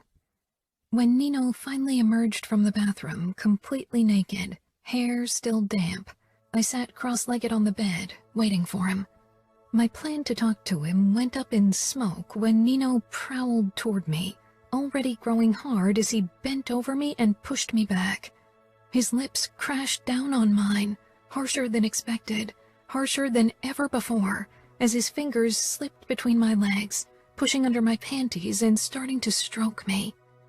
I stiffened with surprise at this less restrained side of him in bed, and Nino grew rigid at once, eyes searching mine in concern. I tangled my fingers in his hair and kissed him back to show I was only startled. Nino kissed me hard, then pushed 2 fingers into me. His eyes never left mine as he claimed me. This wasn't lovemaking. It was fueled by his erratic emotions, hard and fast. Nino's body caged me in as he pressed down, and I surrendered to him gladly, even as he grabbed my wrists in one of his hands and pushed them above my head. Not a flicker of discomfort entered my mind. Looking into Nino's eyes always assured him I wasn't distressed and I could trust him absolutely. I allowed him to control me because I could tell he felt like he was losing control of his emotions, maybe even himself. After we both came, I lay sprawled out on my back, my arms still above my head, even though Nino had already released them and rolled off me. Ever since I'd stopped taking the pill, every time Nino came inside of me felt monumentally different, important, which was ridiculous but wonderful at the same time. Nino's chest was heaving as he frowned at the ceiling. Slowly, he turned to me, stroking wrists and forearms until I put them back down. His eyes filled with one unmistakable question. "I'm fine." Nino didn't stop frowning. Did it bother you that I restrained you? No, I knew you'd never do anything I was uncomfortable with. I propped myself up on his strong chest, then gripped his arm and kissed the spot where my name was tattooed on his wrist. "Do you prefer this kind of sex?" Nino tilted his head, narrowing his eyes thoughtfully.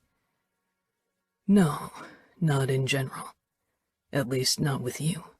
I enjoy the gentle, slower sex with you just as much as I did this. So do I. I didn't think I'd like it, but I guess with you, I enjoy everything we do. Nino gave a small smile.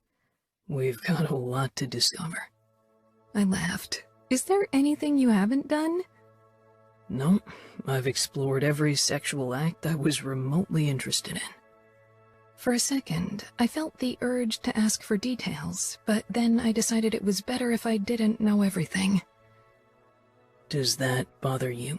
Nino asked. I thought about it.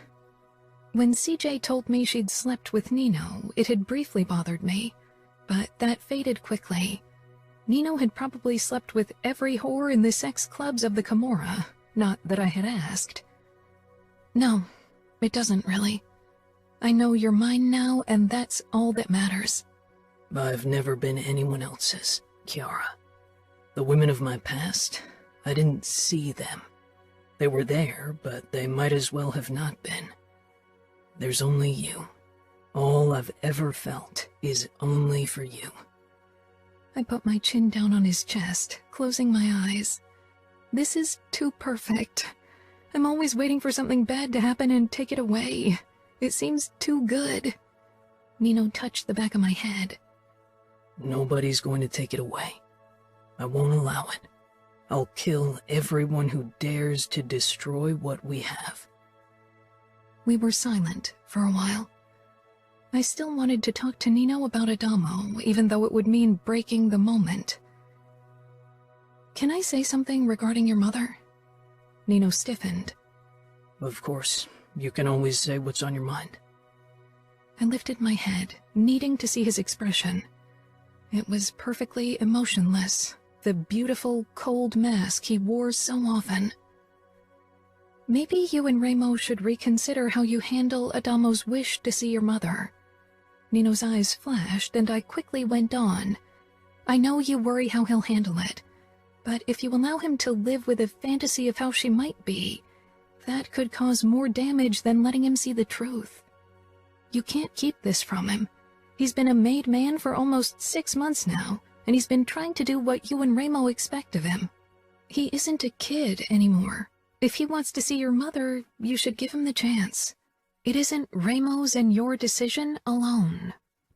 Nino's face locked down, his eyes the cold mercury I remembered from the beginning of our relationship.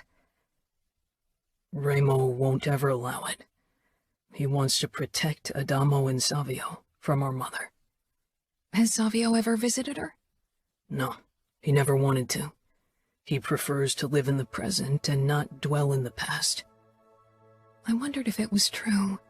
If Savio could really move on that easily from something that disturbing. He had been very young then, but he lived in the same mansion with his mother until they all moved to England. Nino, I said imploringly, if you don't give him the chance, he'll always wonder what she's like. It'll haunt him. Nino withdrew from me. If he sees her, if he meets her, it'll haunt him just as much. She's twisted and manipulative and... He shook his head. Don't get involved in this, Kiara. It's none of your business. My chest constricted at his clipped tone, at his words.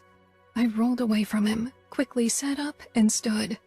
I needed to wash my face with cold water to hold back the emotion even though I knew it was futile. Tears sprang into my eyes and I blinked them back as I hurried toward the bathroom. Not my business.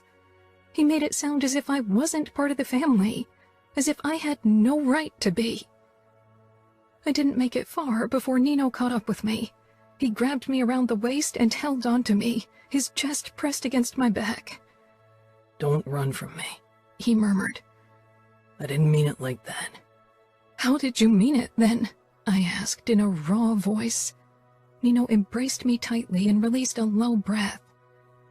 You are part of this family, of the family we are now. What happened in the past, I don't want it to taint what we have. I don't want my mother to be on your mind, for her to occupy a single of your worries. She's my burden, not yours. But I love you, and we are family, so we carry our burdens together. You carry mine. You still do, every day. You aren't a burden, never. He was silent for a moment. I'll talk to Ramo, but it'll take a lot of convincing to get him to agree to it. It shouldn't be his decision. Ramo, Adamo, Savio, and you should decide as brothers and discuss the matter. This isn't a capo matter. It's more than that. Nino rested his forehead against my hair. This will always be Ramo's matter, because he feels responsible.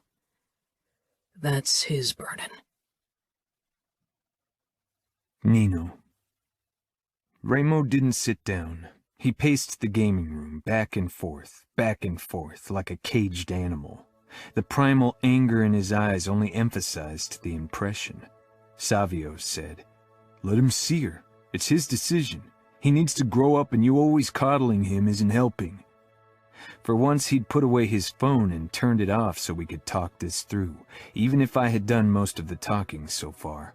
Ramo hadn't uttered a single word. Adamo sent Savio a scowl, but didn't say anything. "Kiara thinks so too," I said. "I knew Kiara was the reason you suggested this meeting," Ramo said. "She's meddlesome. She needs to learn to stay out of other people's business." "We are her family. She wants to help," I said simply. Kiara gave me a small smile. I'd insisted she be here for the meeting because her presence usually led to more civilized discussions. Ramo waved me off, not in the mood to be reasoned with. "Please," Adamo said. Ramo became rigid. He hated the word. If you heard it thousands of times over the years and ignored it all the time, it eventually became tainted, a sign of surrender and weakness. Savio shrugged. "For fuck's sake, let him see her. He needs to understand." I nodded. "Ramo?" My brother looked at me for a long time, and in his eyes I saw every shared pain and regret, every moment of our twisted childhood we wanted to forget, our stolen innocence and broken trust. I forced my insides to become steel, didn't allow the tumultuous feelings stirring deep inside to bubble up. Ramo gave a sharp nod. It's a mistake, but I won't stop you. Adamo's lips parted, and he glanced between my brother and me, as if he couldn't believe Ramo had actually agreed. I was surprised as well. You won't go alone, Ramo said. You don't know her like we do. I don't want her to get a chance to twist your mind. Adamo huffed. I'm not stupid. He wasn't, but unfortunately Adamo wanted people to like him for who he was, still desperate for their approval. The ordeal with Harper and Mason had proven that, and that he kept seeing CJ did too. Adamo had grown these past months, but not nearly enough. I'm out. I don't want to see her. Not ever again, Savio said, getting up. For all I care, she can rot in that asylum until the end of days. I don't care either way. Is this done now? I want to go out with Diego. I nodded, because Ramo was glaring off into the garden. Savio hesitated, then shook his head and stalked away. Kiara watched him leave. Ramo turned around to me, his expression harsh. One of us should go with him. He flexed his hand. I'll go. No, I said immediately. I should do it. I can handle it. The last time Ramo and I had seen her was when we'd taken over Las Vegas. Our mother had managed to talk Cosimo, who'd played Capo at the time, into letting her live in the mansion like a dethroned queen. That had been a brief encounter, and yet something that had haunted us for a long time. I could go, Kiara said. Ramo and I both said no at once. Why not? Kiara asked, coming closer. She's in a hospital, heavily guarded. We're not going to be alone with her. I can support Adamo because I'm not as emotionally involved as you are. Do you really think it's a good idea if either of you is there? I didn't want Kiara to be near our mother, but she had a point. Ramo would lose his shit around our mother. He and I had been discussing how to kill her for years now, but never had the necessary courage. I moved toward Kiara and touched her hip. You are always compassionate and forgiving. I'm worried how you'll handle it. Kiara tilted her head up, resolute. I know what she did to you all. I won't feel sorry for her. I shook my head. I don't want you in a room with her. Kiara sighed. Then what about Fabiano?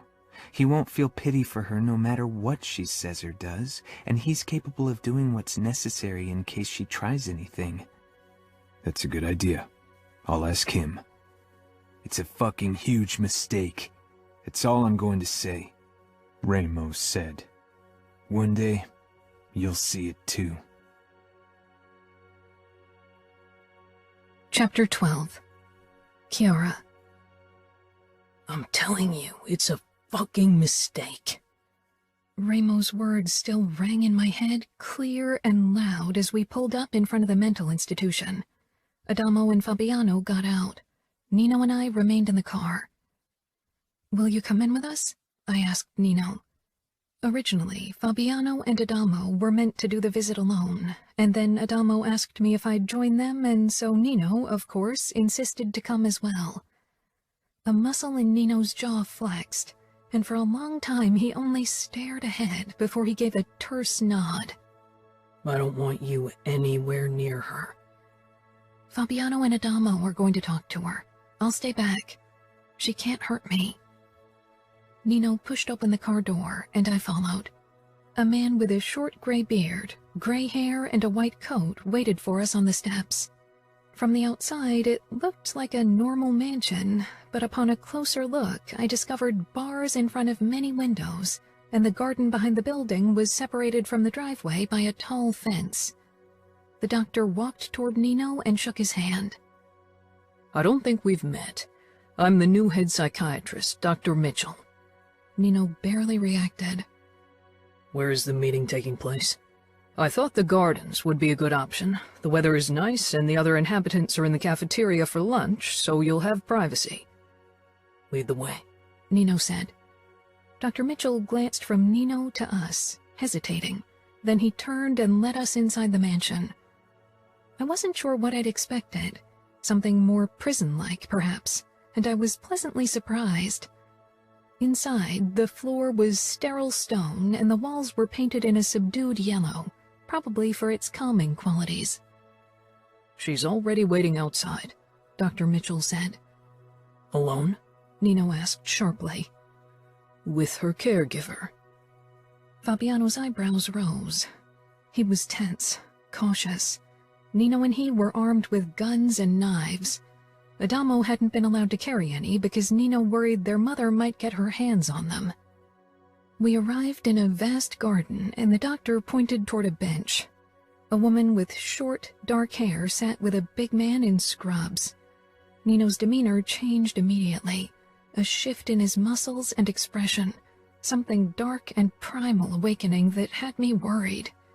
Fabiano noticed too and briefly touched Nino's forearm, causing him to meet his gaze. Nino, shall Adamo and I go ahead and you wait here? Nino nodded and turned to the doctor.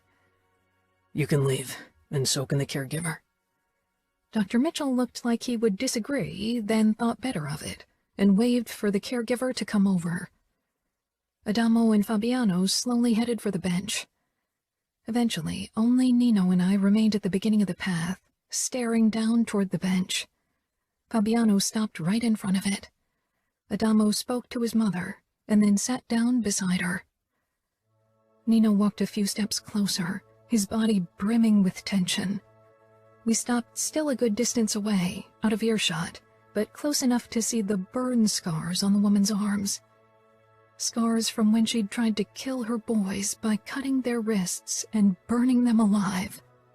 She turned around, glancing over her shoulder at us, and my breath lodged itself in my throat.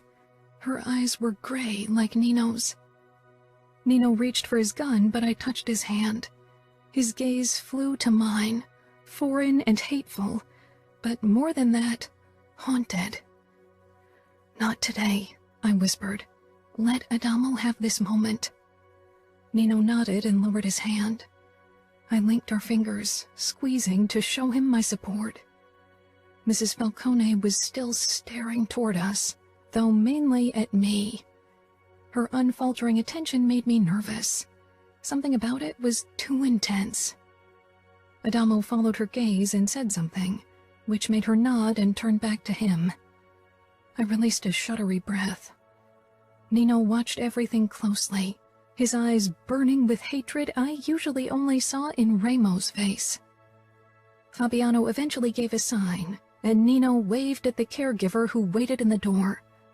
Mrs. Falcone stared at us again as Adamo and Fabiano made their way back. I was glad when we were in the car, and so was Nino. He started the car at once and drove us away. "And?" I asked softly. She was nice, a bit confused. She called me Ramo a few times, Adamo said. Nino jerked, and the car briefly swerved. "Hey," Fabiano said, leaning forward. "Do you want me to drive?" Nino ignored him, his fingers around the steering wheel tightening. "What did you think, Fabiano?" I asked. He shrugged, his gaze still on the back of Nino's head. "Something about her was off, and I don't just mean her being insane." Adamo was staring out of the side window with a lost expression. "Do you want to visit her again?" I asked him. Nino made a small sound, but didn't comment. "I don't think so. It was strange, seeing her. I thought I'd feel something, but she is a stranger. The word mother is empty for me." Despite his words, I could hear the underlying longing in his voice, the wish for more, for a connection that might never be. I could tell that the encounter still occupied Nino's thoughts a day later as we lay in bed. He wasn't his usual calm self, and he hadn't slept at all last night. There was an underlying restlessness that had me worried.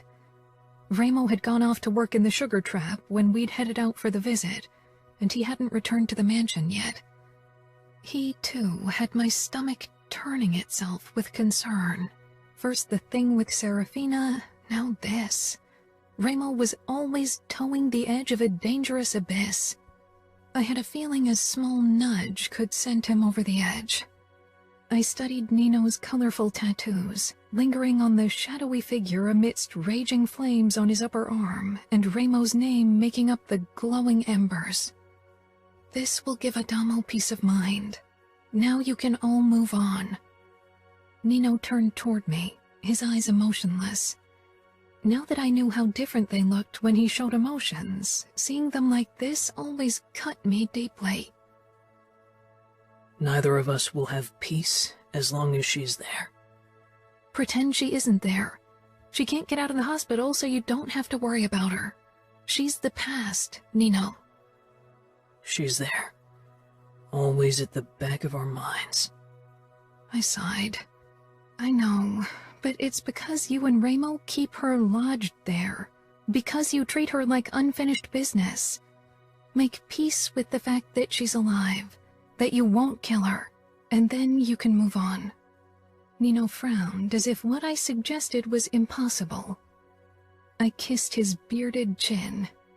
Move on from the past so we can move forward into our future. We want a baby. We want a family of our own. Don't allow your mother to ruin that. Nino cupped my head and pulled me in for a harsh kiss. Gradually it grew softer until he pulled away. Aren't you going to have an ovulation soon? I stifled a laugh. Trust Nino to know my cycle better than myself. I think so. Nino kissed me again, and his fingers ghosted over my body, alighting it with desire, and when we finally made love, it felt different, even if that didn't make sense. But looking at Nino's face, I could tell he felt the same way, because it felt like finally Nino wanted a baby as much as I did. Nino twisted and turned in his sleep, waking me. He was having a bad dream. I turned on the bedside lamp. The sounds of distress were familiar, and when I touched his shoulder, I expected the worst, another episode like the one he'd had before. I braced myself when Nino jerked awake. He stared at me for several moments, his eyes confused and agonized, before slowly realization set in, and the tension slipped away. Sometimes I think I've come to accept my emotions. And then this happens and I just want the quiet back. He murmured. I know, I said softly. But you'll be glad for your emotions when you hold your child for the first time. I'm glad for my emotions when I look at you. Love flared in my heart, and I snuggled up against Nino once more, resting my hand over the tattoo of my name on his forearm. I began to sing quietly, and gradually Nino's pulse slowed under my fingertips. His lips pressed against the top of my head, and he extinguished the lights. My voice grew quieter as tiredness dragged me down, and eventually I fell asleep with Nino's calm pulse beating under my touch. Nino. As the year passed, things quieted down for us. Adamo's interest for our mother decreased slowly. He had visited her a couple more times. However, his last visit had been more than 2 months ago, and his mood had improved considerably overall, which was good for him, but also good for Ramo. My older brother finally seemed to have conquered his obsession with Serafina, even if he definitely hadn't forgotten her. Part of him probably still hoped she'd return to him. The problem with my brother was that if he allowed someone into his heart, he was a loyal fucker and never let them out again. Kiara was decorating the entire home for our second Christmas together and baking almost all day. Our freezers were already stacked with Christmas cookies. I regarded her as I worked on my computer on the sofa in the gaming room, finishing up last details for the upcoming grand race. She was rearranging the baubles on the tree for the third time, her forehead puckered. This was a distraction strategy. We'd been sleeping with each other without protection for 11 months now, and she still wasn't pregnant. In the beginning, she'd done a pregnancy test every month, but these last 3 months, she'd stopped, or at least not told me about it. I wasn't sure how to lessen her sadness. Putting the laptop to the side, I stood and headed over to her. I took a bauble from her and returned it to its previous spot on the tree. It looked good there. Kiara sighed and gave me a small smile. I know. I touched her cheek. You're putting too much pressure on yourself. That's why it's not working so far. Try to relax, to forget that you're not using contraception. I'm trying. I know it takes longer with some people, especially if they're feeling stress. And I want this so much that I got obsessed. It was ridiculous how disappointed I was when I got my period after we'd been only trying to get pregnant for a few weeks. We've got time, I said. Steps thundered through the house, and Ramo stormed inside, looking completely deranged. Savio was a few steps behind him, and his dark expression set off my inner alarm bells. What's the matter? Ramo kicked the punching bag so hard the hook groaned and a bit of plaster fell to the floor.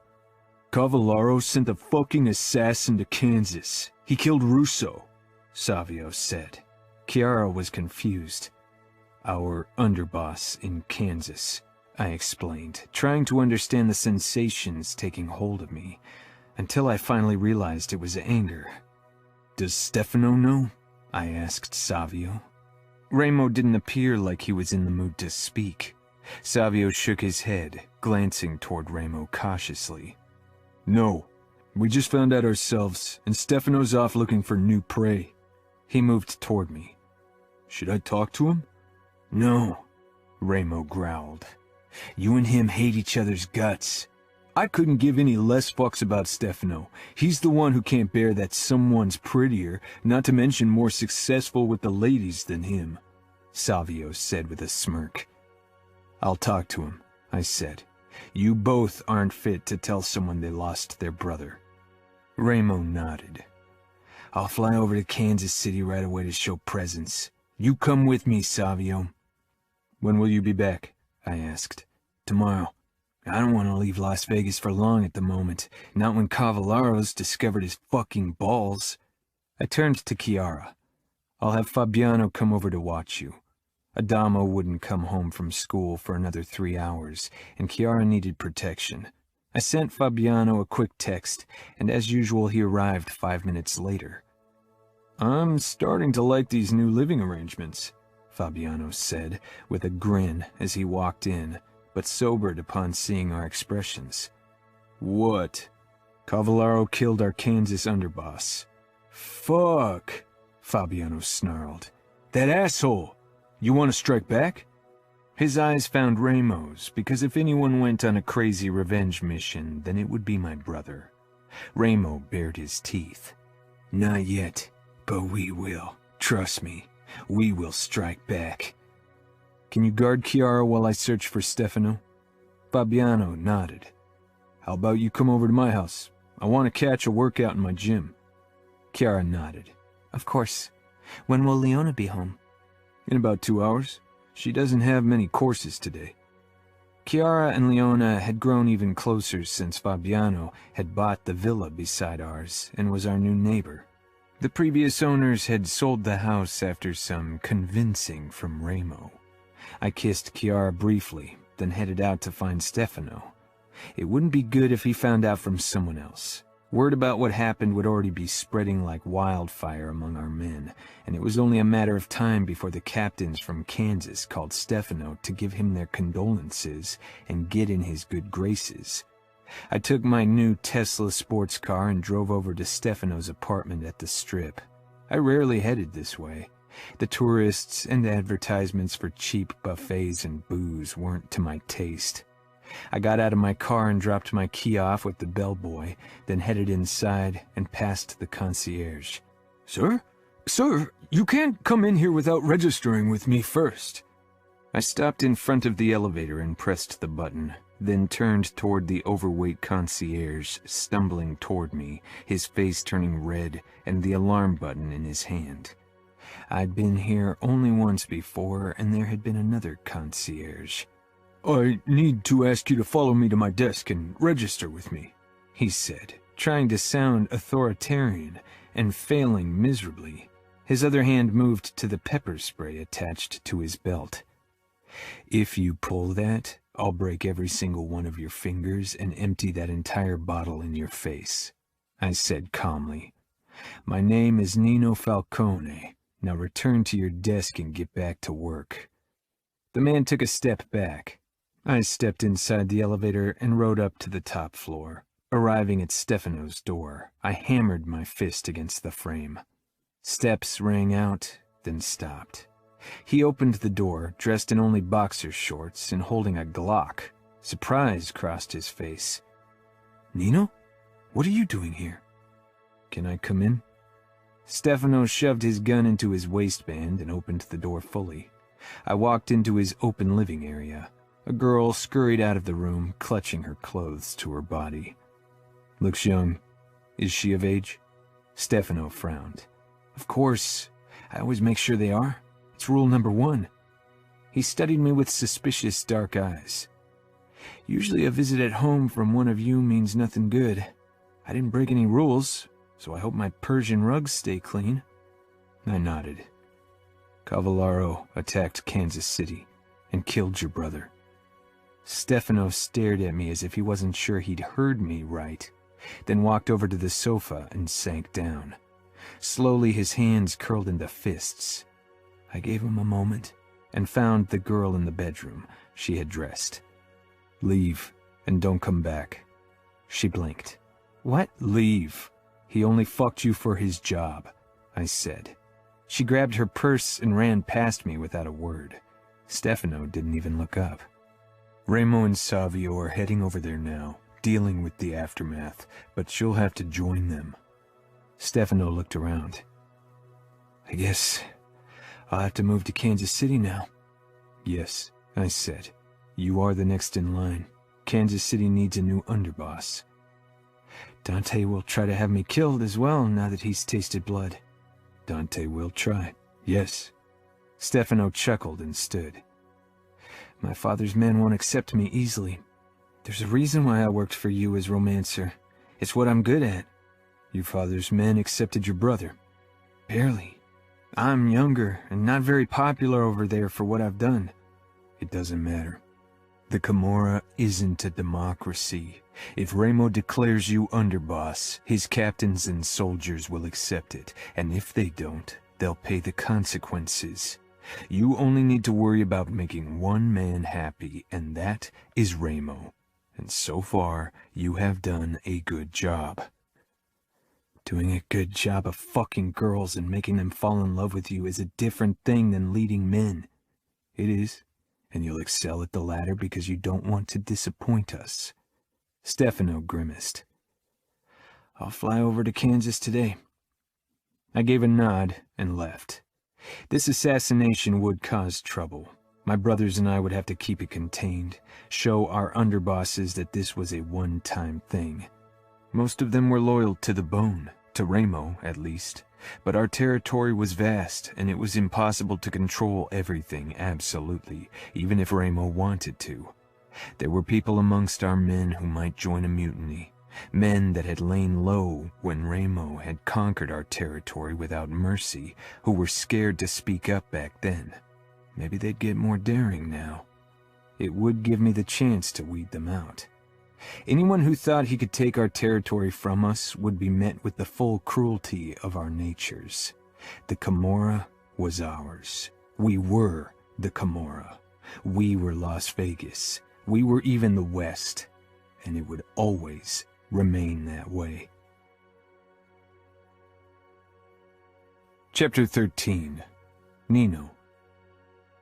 Savio, Remo, and I were in our airplane on our way to save Adamo, who'd been captured by the outfit. Maybe we should have expected another hit, like Stefano had said. Dante had tasted blood. The successful killing of one of our underbosses had made him daring. Ending the grand race in Kansas City despite the recent attack had been risky, but also a necessary sign. One that might cost us Adamo. He should have never taken part in that race. We had forbidden him, but Adamo was a kid in many regards. We should have made sure he didn't get the chance to get anywhere near Kansas. We shouldn't have trusted he was with CJ in the sugar trap. It was as much our fault as it was his. We were meant to protect him. Ramos sat hunched in his seat. We'd just boarded the plane, but we're already up in the air. We didn't have any time to waste. Savio peered up at me. "Do you think we can get him out?" We didn't know where the outfit kept Adamo, and even if we found out, Dante would have the place heavily guarded. We'd try an ambush anyway, and it would probably cost all of our lives. My chest constricted thinking of Kiara's tears when I'd left, her shaking voice when she'd asked me to be careful and return to her. I wanted nothing more, but if I didn't try to save Adamo, I wouldn't be able to live with myself, nor would my brothers. We'd save him or die trying. There really was no other option. The noise of the plane faded into the background until I only heard the screaming. Pity was a foreign concept to me. When I caused other people pain, it gave me satisfaction, figuring out the most effective ways to reach whatever goal I had set myself. Screams didn't faze me, never had. But seeing Adamo getting tortured on our laptop screen, hearing his screams from the speakers, my insides seemed to shrivel. I remembered holding him as a baby, remembered patching him up whenever, as a small kid, he fell and hurt himself. Ramo was shaking, his face a mixture of anguish and fury. I felt nothing except for a ringing hollowness that spread further and further until there was only cold. No emotions, no pain, nothing. The reassuring calm of the past. Ramo was right, we needed to watch Adamo's suffering, so we knew what was at stake. We'd seen and done worse, and not just witnessed it on a screen from afar. But this cut deeply. A blonde woman stumbled into view, stopping the torture, protecting Adamo. Serafina Mione. Ramo tensed, and his expression became still in a way it never had, as if this was the revelation he'd been waiting for.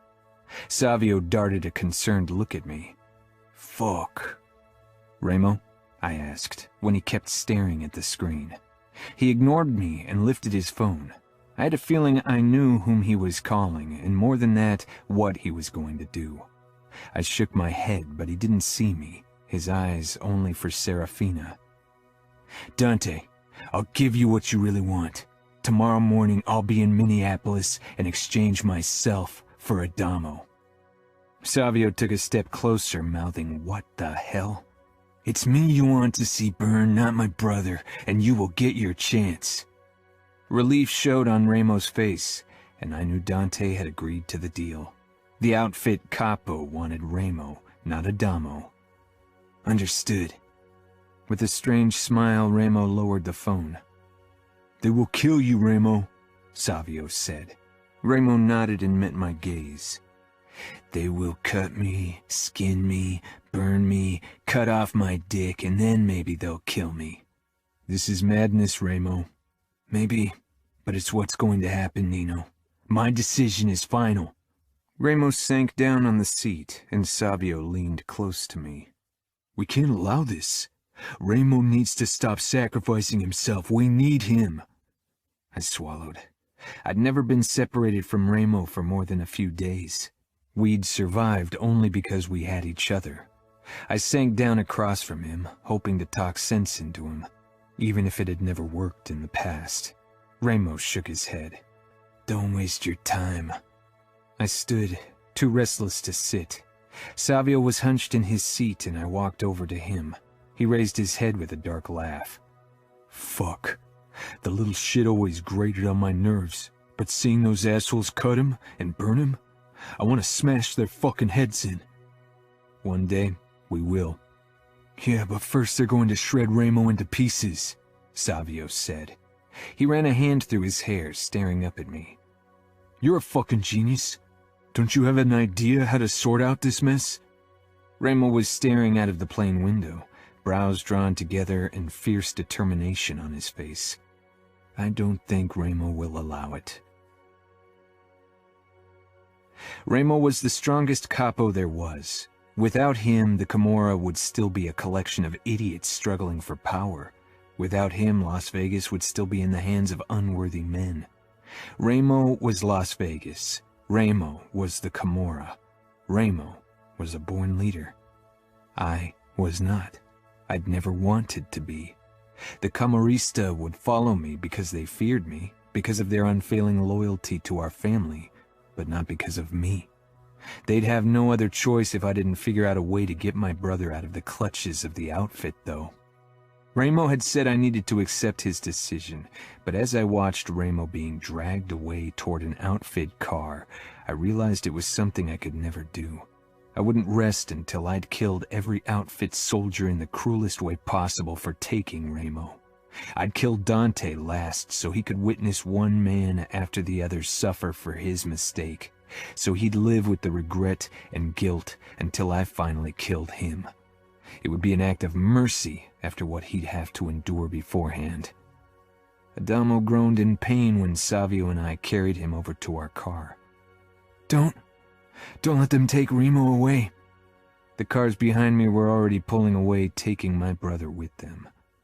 "We'll save him," I said automatically, because I couldn't imagine it being any other way.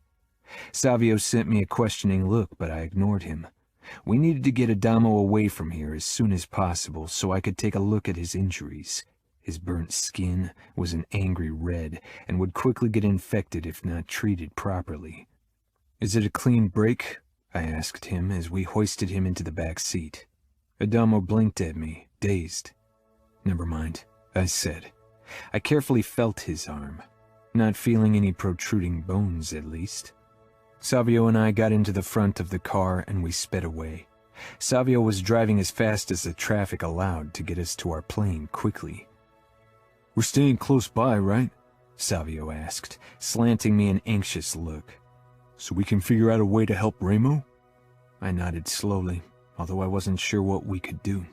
When we reached the plane and were safely up in the air, I called Fabiano. He picked up after the first ring.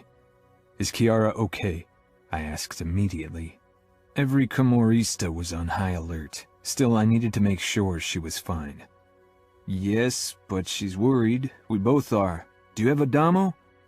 I glanced toward my little brother who lay on his back on the lowered seat, face pale and sweaty. "We got him. He needs medical treatment, which is why I have to make this short."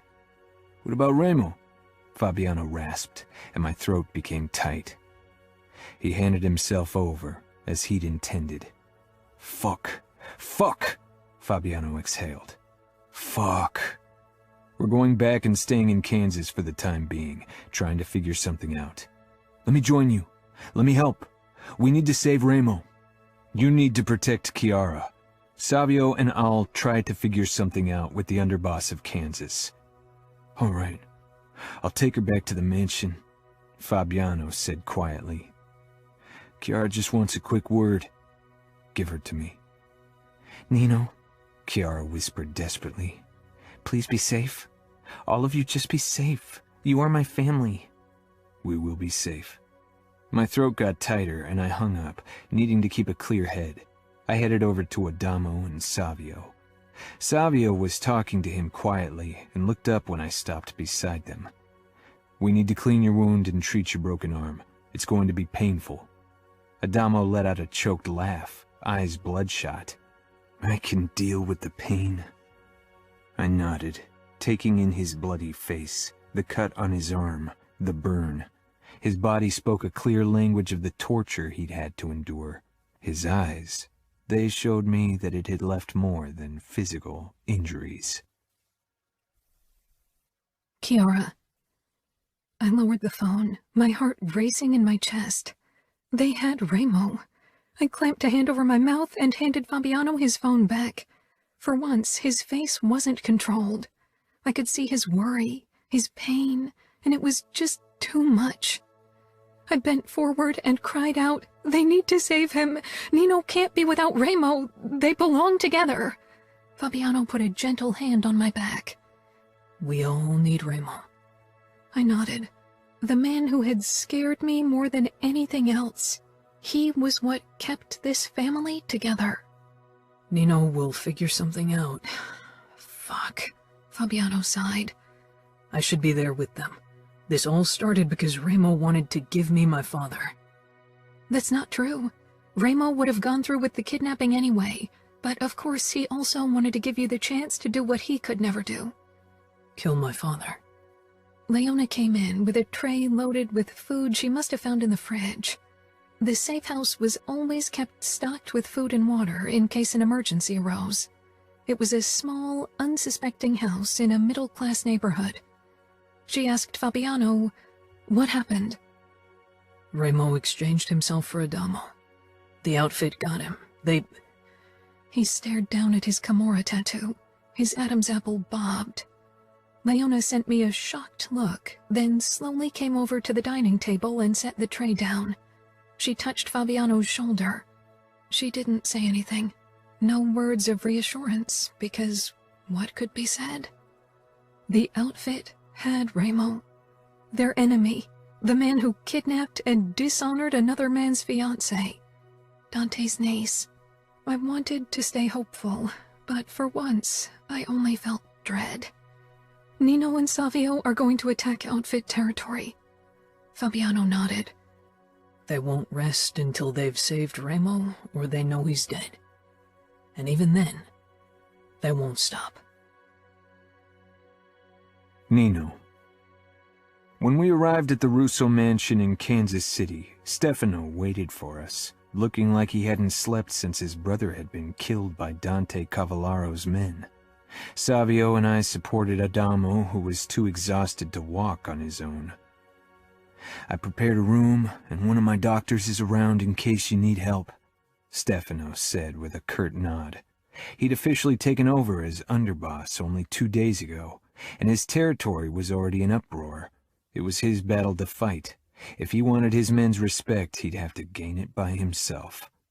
We put Adamo into one of the guest rooms, then moved into the liquor lounge with Stefano, where we settled on the leather seats. One of my captains has been stretching out his feelers, trying to get intel on who organized the attack on the race. Savio's mouth curled. "Do you really think that's something we give a fuck about right now? We need to save our brother." Stefano took a sip from the brandy and gave us a tight-lipped smile. "If you'll let me finish, you'll see that it's relevant. My man told me that you didn't manage to crush all rats when you and Remo claimed power, Nino. Some rats left the sinking ship before you could get them, and apparently they found a new home in the outfit." My eyes narrowed. Remo and I had tried to kill all of our father's loyal men, and those that weren't loyal to anyone but themselves. But chaos had reigned in the first months of our time in Vegas. We'd wasted resources on capturing our mother, and let more important men slip through our fingers. Yet we'd hunted most of them down in the months that followed. "Who is it?" "It's a group of men who followed the Anaidi brothers." "Carmine," I muttered. Remo had cut Cosimo's throat for parading around as a capo for a while, but Carmine had taken his leave quickly. "He led the attack?" "He was part of the attack. They don't have any say in the outfit. They're tolerated, but nobody trusts turncoats." "Most of the information they have must be outdated, right? We changed so much since we claimed power," Savio said. I nodded slowly. They didn't pose a threat to our power, but they could prove to be a thorn in our sides. Eventually we'd have to rip them out. "If you're planning a hit on Cavallaro, I want to be in on it. My men are riled up because of my brother's death, and to be honest, some because I'm their boss now. They want blood, and I want to give it to them, and preferably not my own." "You don't want to avenge your brother?" Savio asked, downing the brandy. "I want revenge, trust me," Stefano said with a grim smile. "For my brother, and for being stuck in this hellhole I did my best to escape." Savio scoffed. "You'd rather stay our romancer than rule over Kansas?" "What?" I'd rather fuck women who worship me in the city of sin than order around old-fashioned men twice my age who think they know everything better in this boring hick town. What do you think? I think you need to focus on the task at hand, I said firmly. I want information on every possible place they could take my brother. I want intel on every MC chapter in Cavallero's territory. Stefano took a sip of his whiskey, pulled out his phone and called his captains. Savio and I studied the map of Dante's territory that Fabiano had prepared for us. We couldn't rest until a plan was in place to save our brother. Savio and I had been trying to come up with a viable option to save Remo all night, but with our limited information about his whereabouts, we didn't have much to work with. Adamo had been sent off with our plane to Las Vegas, where he'd be safer than being so close to outfit territory. He needed to heal, physically and emotionally, before he should get involved in any fights. My phone rang, and the number from the sugar trap flashed on the screen. It was unusual for them to call me when they could talk to Fabiano, who was closer, so I picked up. "What's up? We're busy here." "I know. I'm sorry, boss. A woman claiming she was Serafina called and wanted to talk to you specifically. Said it was urgent." It took my brain a moment to process his words. "Did she give you her number?" "Yeah." "Then give it to me." I ended the call and took a moment to straighten my thoughts. "What's going on?" Savio asked. "Serafina tried to reach me. She wants me to call her back." Savio sank down slowly. "Do you think she wants to tell us he's dead?" I stared down at my cell. "I don't know. Maybe they'll make us listen when they end it."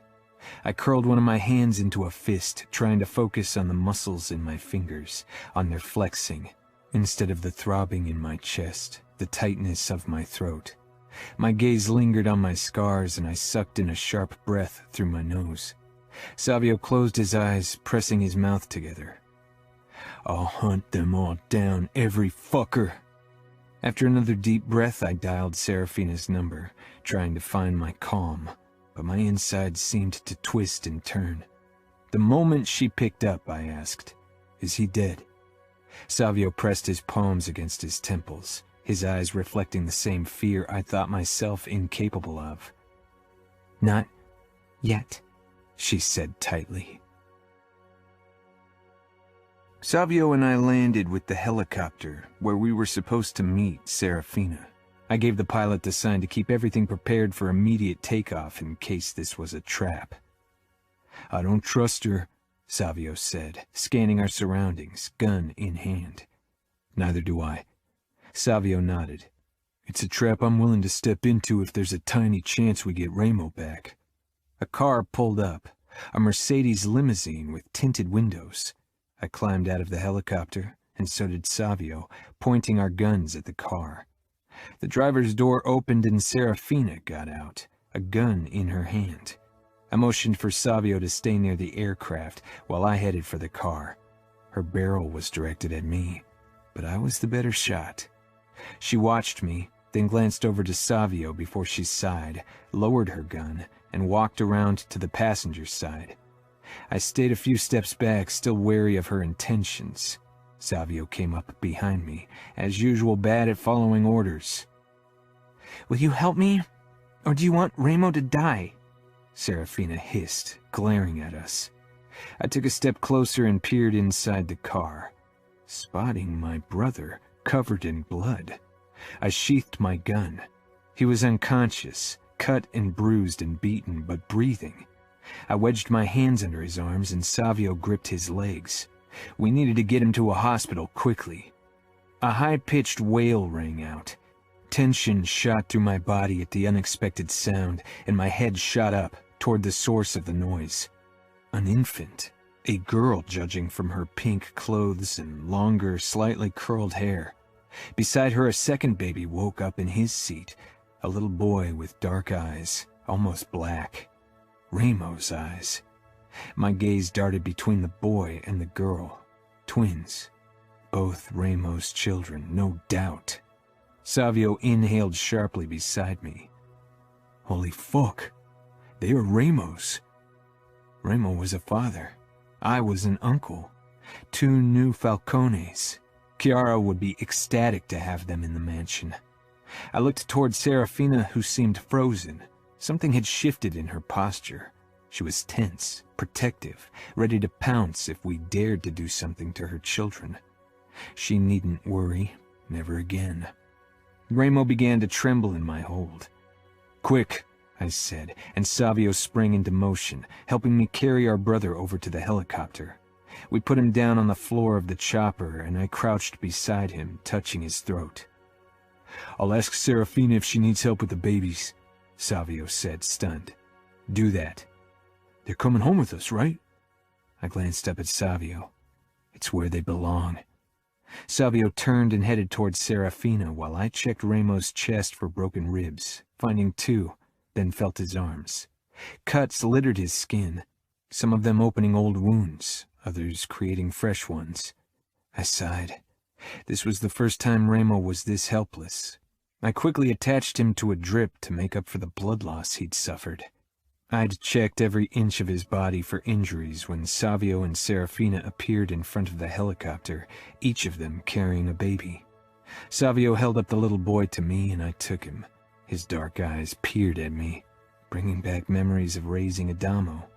Serafina and Savio got in with the little girl, then settled on the opposite bench with the babies. I hadn't been sure how I'd feel for a baby. I'd always cared for my brothers, and I cared about Kiara, but I didn't know if I'd feel the same way for a baby. Yet seeing those babies who looked like Remo, like Adamo when he was a baby, I felt an overwhelming sense of protectiveness. Remo never considered having kids, but he'd protect them with all he had, from this day on until his death. I knelt down beside him again, feeling his pulse, needing the reassurance that his heart was still beating. I wouldn't let him die. Chapter 14. Kiara. I had to stifle a gasp when I saw Adamo. A few soldiers brought him to the mansion, and Fabiano supported him as he limped into the gaming room. His shoulder was in a cast, and his forearm covered in bandages. His face was swollen and bruised, and the sight sent a stab of worry through me. But nothing, absolutely nothing, prepared me for the look in his eyes. They'd always been warm, soft, but now they were haunted, dark, harsh, and again I couldn't help but notice how much like Remo that Adamo looked in that moment. "I don't need your help," Adamo muttered, and freed himself from Fabiano's hold. "Don't be stupid. You're fucking messed up." Fabiano tried to reach for Adamo again, but he lashed out with his uninjured arm. "No!" he roared, stumbling and falling to his knees, wheezing. I took a step toward Adamo, but Fabiano held up his hand, palm outward, shaking his head. Leona leaned in the doorway, and the look of shock on her face could have been mine. This wasn't the Adamo we knew. "Adamo," I whispered. Slowly he looked up, and for a moment I thought he was crying, but his eyes were almost feverish with anguish. "You want to know what's really messed up? That I'm here, and Remo is in their fucking hands. He should have never exchanged himself for me. You should have stopped him." "Remo can't be stopped. He would do anything for you and your brothers. Absolutely everything. He'll gladly put his life down if it means you get to live." Adamo laughed darkly, still kneeling in front of us. "They aren't only going to kill him. They're going to tear him apart." He started ripping at his bandages, shoving Fabiano back, who tried to stop him, and finally his forearm came into view. Half of the Camorra tattoo was burnt away. "They're going to send him through hell, and we're just waiting for it to happen." Fabiano's chest heaved as he stared down at Adamo. "Nino and Savio are going to figure something out. It'll be too late then. It'll be too fucking late," Adamo rasped. "If they kill Remo, I'll go back and kill them." I wrapped my arms around my middle, realizing I'd just witnessed Adamo losing his innocence. Maybe it was bound to happen. He didn't sound like an angry teen speaking empty threats. He sounded like a man with a mission, and that, more than anything, scared me. Fabiano touched Adamo's shoulder.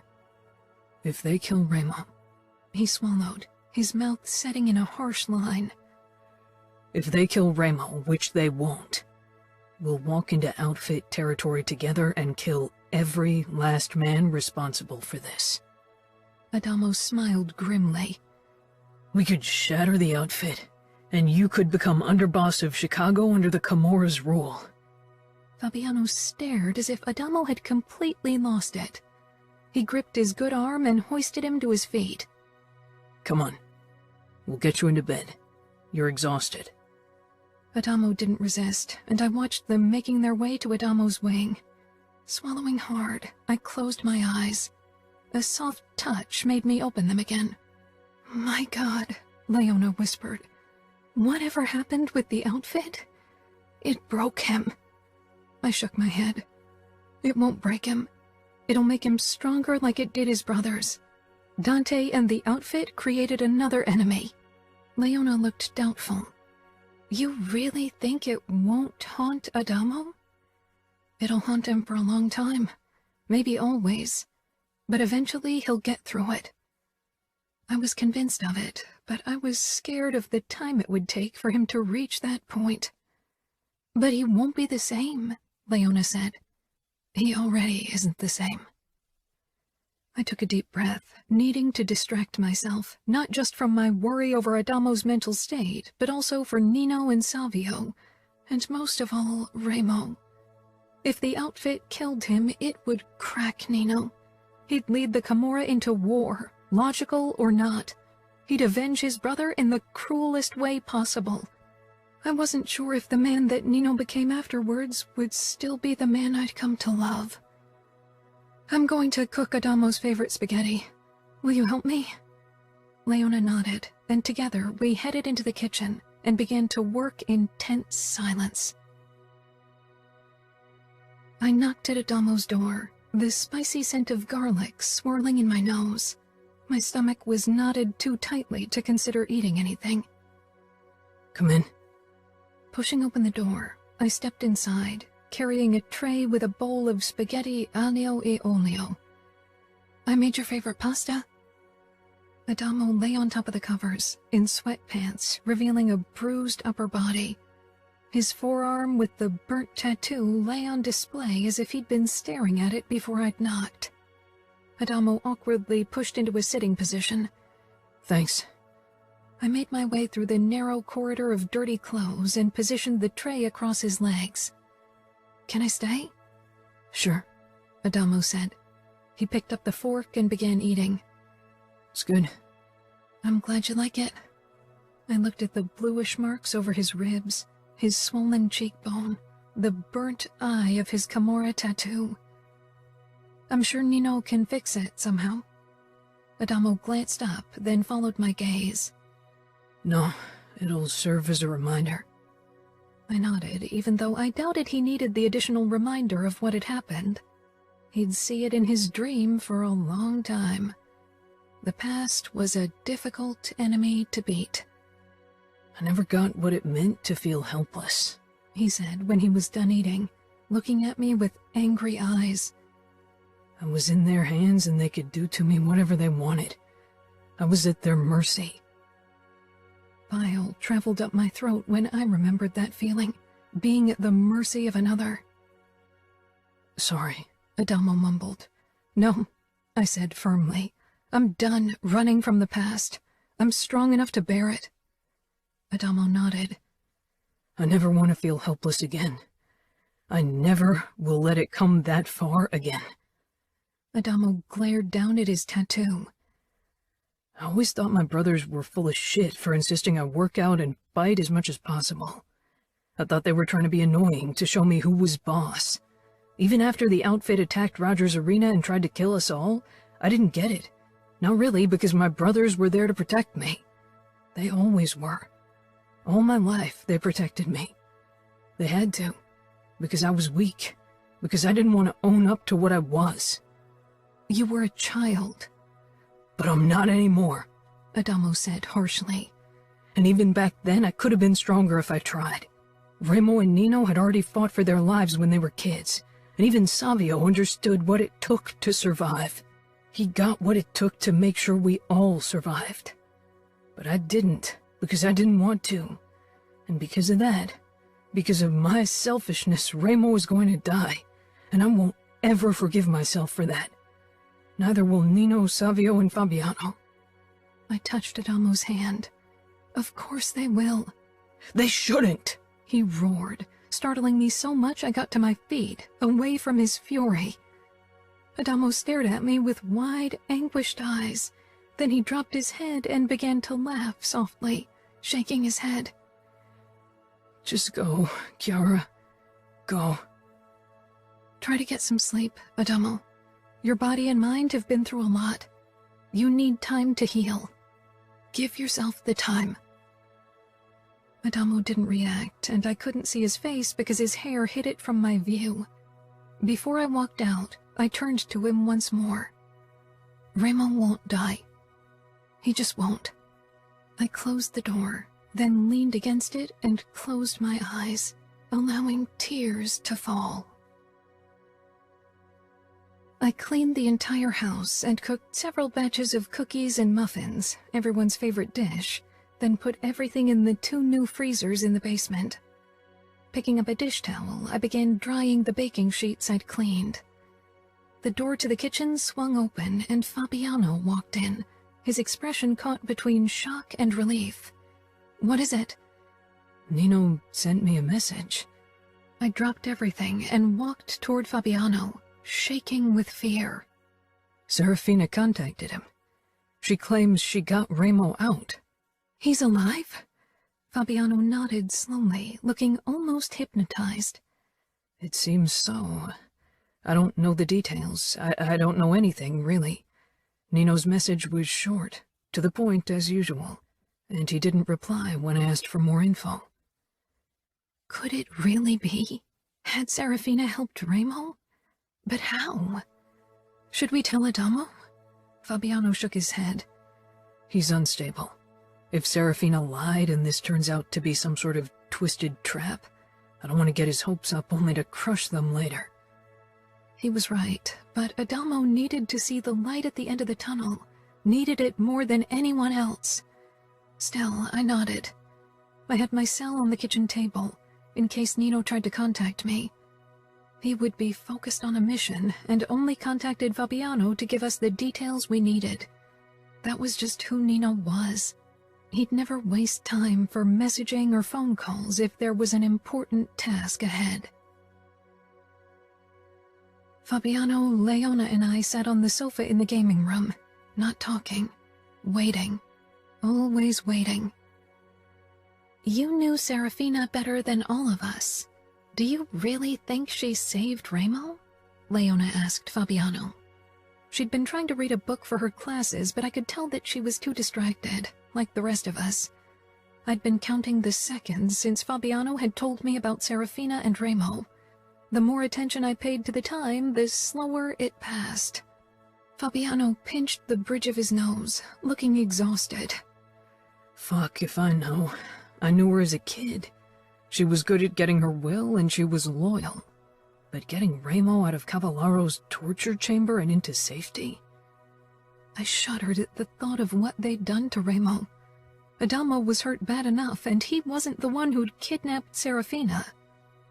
Fabiano's phone beeped, and we all tensed. He took it from the table, his blue eyes quickly scanning the message. His expression lit up with relief. They have him. They're bringing him to Vegas. I cupped my mouth, letting out a stunned laugh. What about Serafina? Nino didn't mention her, but if she helped Remo escape, she can't return to the outfit. Fabiano hugged Leona and released a harsh breath. I smiled and stood, giving them time. Fabiano loved Remo like a brother. He tried to be strong, but he had been as scared for Remo as I. I hurried upstairs toward Adamo's part of the mansion, feeling like I could fly. Remo would live. I could only imagine what Nino must feel now. I hammered my fist against the door, and Adamo opened it, looking scared. Is he Tears sprang into my eyes, and I smiled. Nino and Savio got him. Alive? Adamo whispered, taking a step back, beginning to shake. Yes, Serafina saved him. He'll be here soon. Adamo and I stared at each other, and then I just threw my arms around him. He winced, but before I could pull back, he hugged me even tighter. So tightly, it must have hurt him. It took several hours before a car finally arrived. Fabiano hurried toward the door while I rushed upstairs to get Adamo. He was in the shower. "They're here," I called. "I'll be down." I stormed back downstairs, taking a detour past the library where Leona had holed up to read in peace. I ripped the door open. "They're here!" Not waiting for her reply, I hurried toward the main part of the house, hearing Savio's voice. "How is he?" I asked, then froze completely, unable to believe what I was seeing.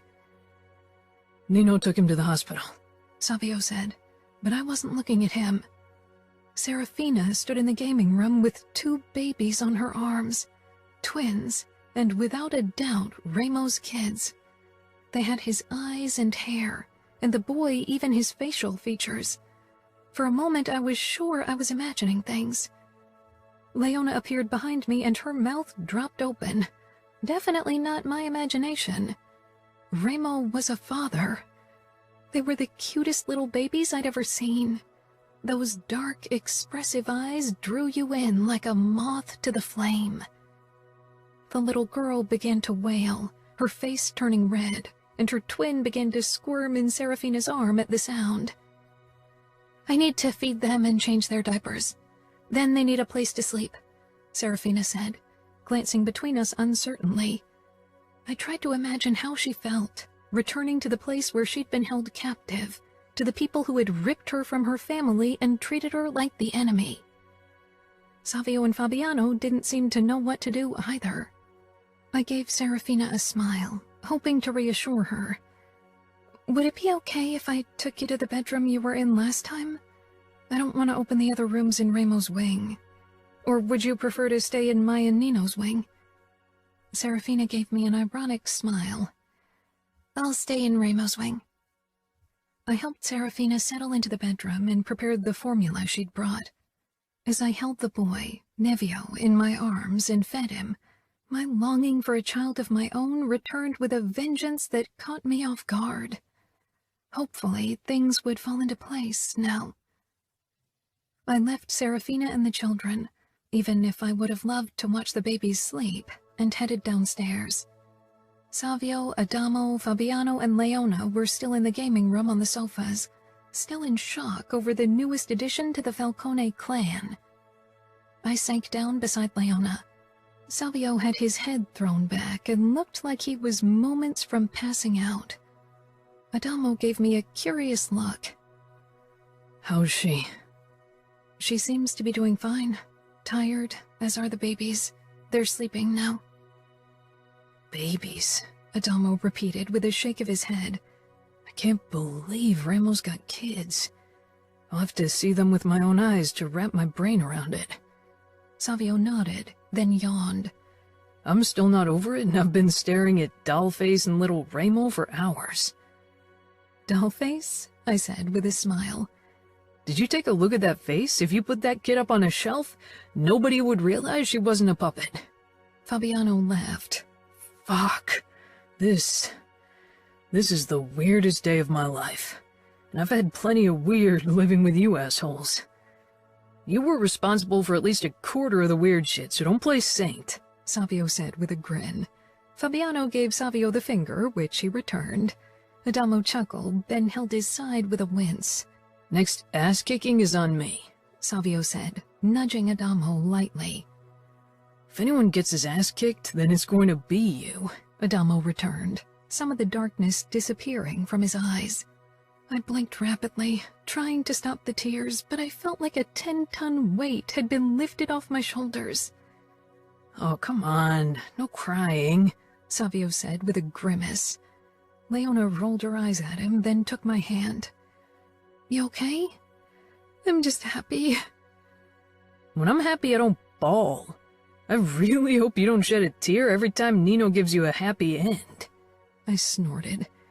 You're full of bullshit, Fabiano said to Savio. Well, if all the girls started crying whenever I make them happy, Las Vegas would have its own Salt Lake. Oh, shut up, Leona said with a giggle. Faked orgasms don't make anyone happy. Her eyes widened after the words were out, and I burst out laughing. Usually Leona was pretty restrained around the Falcones. Fabiano gave her a surprised look, then nodded appreciatively. He'd been spending every free moment with the Falcones before he'd met Leona, but because she wasn't as comfortable around the family, his visits had become less frequent. Maybe this would change now that Leona seemed to be getting used to them and they were living beside us. Especially Remo scared her, still. Maybe babies would make him more approachable. Usually I'd make you eat your words, but I think Fabiano won't like it if I show you what an orgasm feels like, Savio said. Did that bull tattoo make you even cockier, or did my fuckery tolerance sink? Fabiano muttered. Savio shrugged. The ladies like it. What? I asked. The tattoo or your arrogance? Both, Savio drawled, then pushed to his feet. It's time to celebrate. Let's have a drink. Remo's still in the hospital, Adamo reminded him. Savio glared. Remo's fucking fine. He stalked toward the bar and grabbed a bottle of brandy and several glasses. After 2 drinks, I dragged myself upstairs, too tired to stay up, even if I'd promised myself to wait for Nino. He hadn't said more than a few words to Fabiano's questions, so I assumed he'd have to stay in hospital with Remo for a while. I kept twisting and turning, unable to fall asleep despite feeling utterly exhausted. Eventually, I lay on my side, staring at the door, as if that would make Nino return quicker. When the door finally opened, I sat up so fast my head spun. I turned on the light and blinked against the brightness until finally Nino took shape. I'd never considered that he wouldn't return, because I couldn't bear the thought. Seeing him before me, I realized how worried I'd been. Nino closed the door and walked toward me. I couldn't wait. I swung out of bed and flew into his arms, clutching him against me almost desperately. "Are you okay?" Nino brushed a few strands from my forehead, then gave me a tight smile. Remo's alive and he'll heal completely. So yes, I'm okay. I was so relieved when I heard you got him out. Nino nodded. I searched his face. He looked exhausted, and in his eyes I discovered a look reminiscent of the one he'd had when he'd had his episode. He'd been through a lot. "Why don't you come to bed? You need to sleep. Or do you need to return to the hospital?" Remo's here. He wouldn't have wanted to stay in a hospital. He's stable and will heal better surrounded by people he trusts. Otherwise, he'll always be vigilant and won't relax. Nino kissed me slow and sweet. Are you okay with the kids being in the mansion? Confusion filled me. Nino knew how much I loved children. Of course. Why wouldn't I be? I love children. Nino tilted his head, his fingertips moving to my throat, over my pulse point. I wasn't sure if it would unsettle you because you aren't pregnant yet. I shook my head, ignoring the way my stomach tightened. I think it's wonderful that we have children in this house now. It'll be good for Remo, for all of you. How could I resent someone else for having children only because I don't have them yet? It wouldn't make my situation any better. I can't wait to see them grow. I paused. They'll stay here, right? Serafina and Remo had a lot to figure out. I wasn't sure what Serafina felt for him, but Remo had never gotten over her. Remo won't ever let them leave. He gave Serafina a choice, and now she's made it. There's no going back. He won't allow it. Nino glanced at his watch. I think I should return to Remo. Someone needs to watch him. You look exhausted. Let me watch him. I have to, Nino murmured, and I got it. He'd almost lost his brother. There's a sofa in the room. If you want, you could sleep there. That sounds like a good plan. I want to be close to you. Nino pressed a kiss to my forehead. And I need you close. The problem with having emotions is that you realize how much you can lose. You won't lose me or Remo or anyone else. Nino linked our fingers and led me into the room where Remo lay. Anger coursed through me when I saw Remo in the bed. Most of his body was covered in bandages, and the parts that weren't were bruised. His hair was matted to his head with blood. His chest was rising and falling. Nino and Remo had done worse to their enemies, but I didn't care about any of them, only for my family. He's strong, and this will only make him stronger. I didn't doubt it, especially now that he had children to protect. Remo would rise, like he and Nino had risen after their mother had tried to kill them. As long as the brothers had each other, they would prevail. Chapter 15. Kiara. Nino and I both fell asleep on the sofa in Remo's room, and as usual, Nino woke around sunrise. While Nino did a checkup on his brother, I took a quick shower before I headed downstairs to prepare breakfast for our new, bigger family. Things with Serafina were still strange. Not so much between her and me, but definitely with the Falcone men. It would take time for her to grow used to this new life. After breakfast, I helped Serafina keep the twins entertained. We'd spread a blanket on the floor of the gaming room and had created toys from ordinary things like jars filled with dried chickpeas, which worked as a rattle, pans and wooden spoons so Navio could make noise. We'll have to go shopping soon. You and the kids need so many things. Serafina sighed. I left everything behind. I had a feeling she wasn't only referring to material things. Since she'd arrived, I'd been wondering how she'd managed to save Remo, but I had a feeling she wasn't ready to discuss the events yet. Nevio began fumbling with one of the picture books, and I reached for him, then looked at Serafina for permission. She nodded with a smile before she turned the page in the book she was showing to Greta. The little girl had ignored me mostly, except for a few shy glances. Nevio was the total opposite. He giggled when I lifted him on my lap and reached for my hair. Careful, he likes to tug. I pushed my hair away, then pressed him to my body so he sat upright before I held out the picture book in front of his face. Nino stepped into the room. He'd been taking care of Remo all morning. Nevio was blabbering happily, and I couldn't help but smile at his adorable antics. Remo just woke up. Serafina quickly left to see Remo, while Nino and I kept watch over her babies. I began to sing a song my mother had sung to me when I was a little girl, and to my relief it calmed Greta. She still eyed me critically, but she was definitely mesmerized by the singing. Nevio had only eyes for Nino's tattoos, though, and patted at Nino's forearm excitedly. I kept singing and rocking Greta as I watched Nino with Nevio. It was beautiful, seeing how patient and calm Nino was with Nevio, who was bouncing and grasping at his skin as if he could tear the tattoos off. He let out a delighted screech, causing Greta to lean forward towards him, wearing a hesitant grin. My heart was close to exploding from the cuteness. Savio sauntered in and shook his head, seeing us. Don't tell me you want a few of them as well.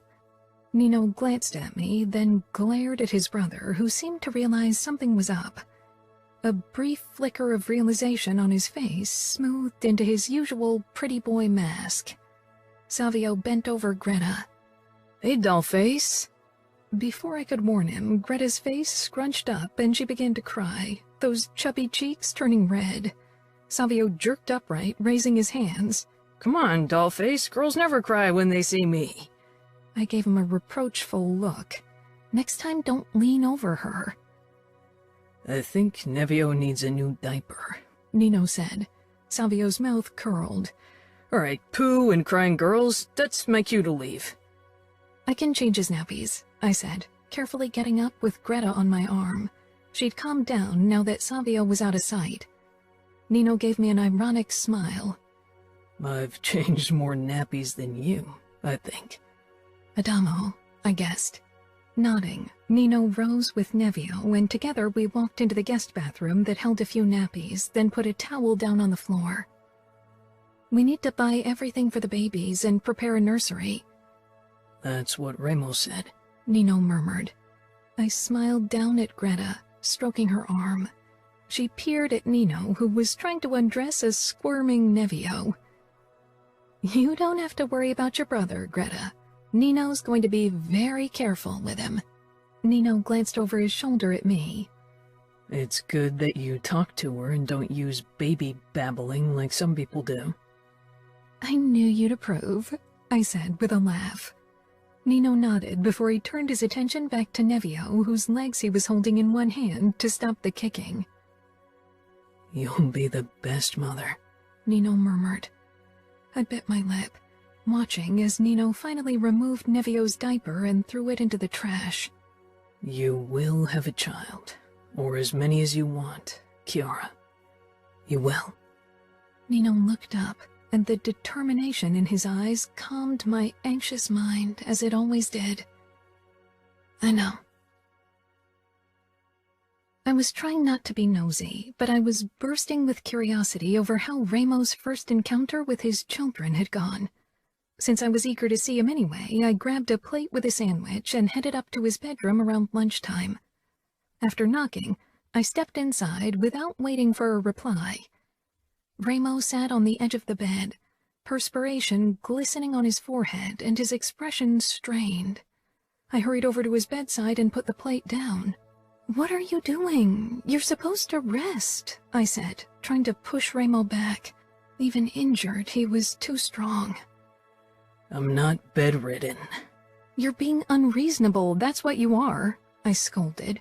"Now lie back or I'll get Nino. Maybe he'll tie you to the bed or knock you out with painkillers."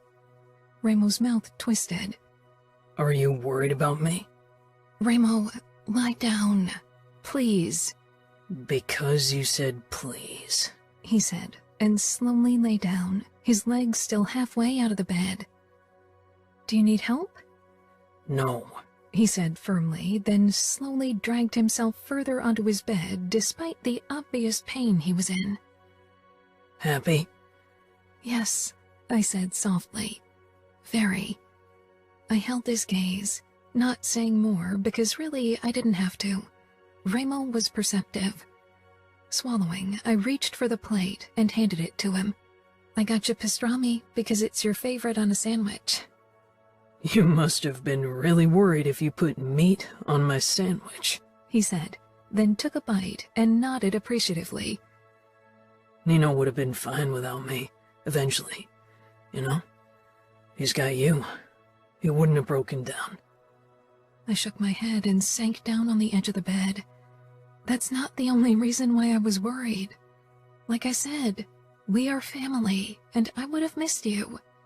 Remo took another bite. I hope you're not getting more emotional once you're pregnant. I tensed briefly, then relaxed. Remo sighed. This emotional talk isn't my thing, Kiara. I know. I'll deal with your abrasiveness, and you'll have to deal with my emotionality. That's just the way it is. I looked at Remo. I can't believe you've got 2 children. Is this your way to ask me how meeting them went? My cheeks heated. Am I that obvious?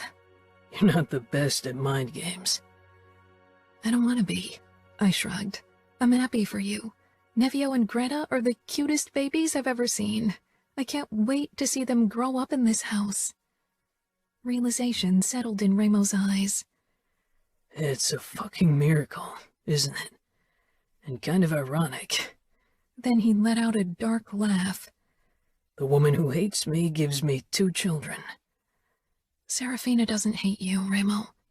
She didn't even when she was still a captive in these walls, and she doesn't now. Remo's face shut down, and he took another bite from his sandwich.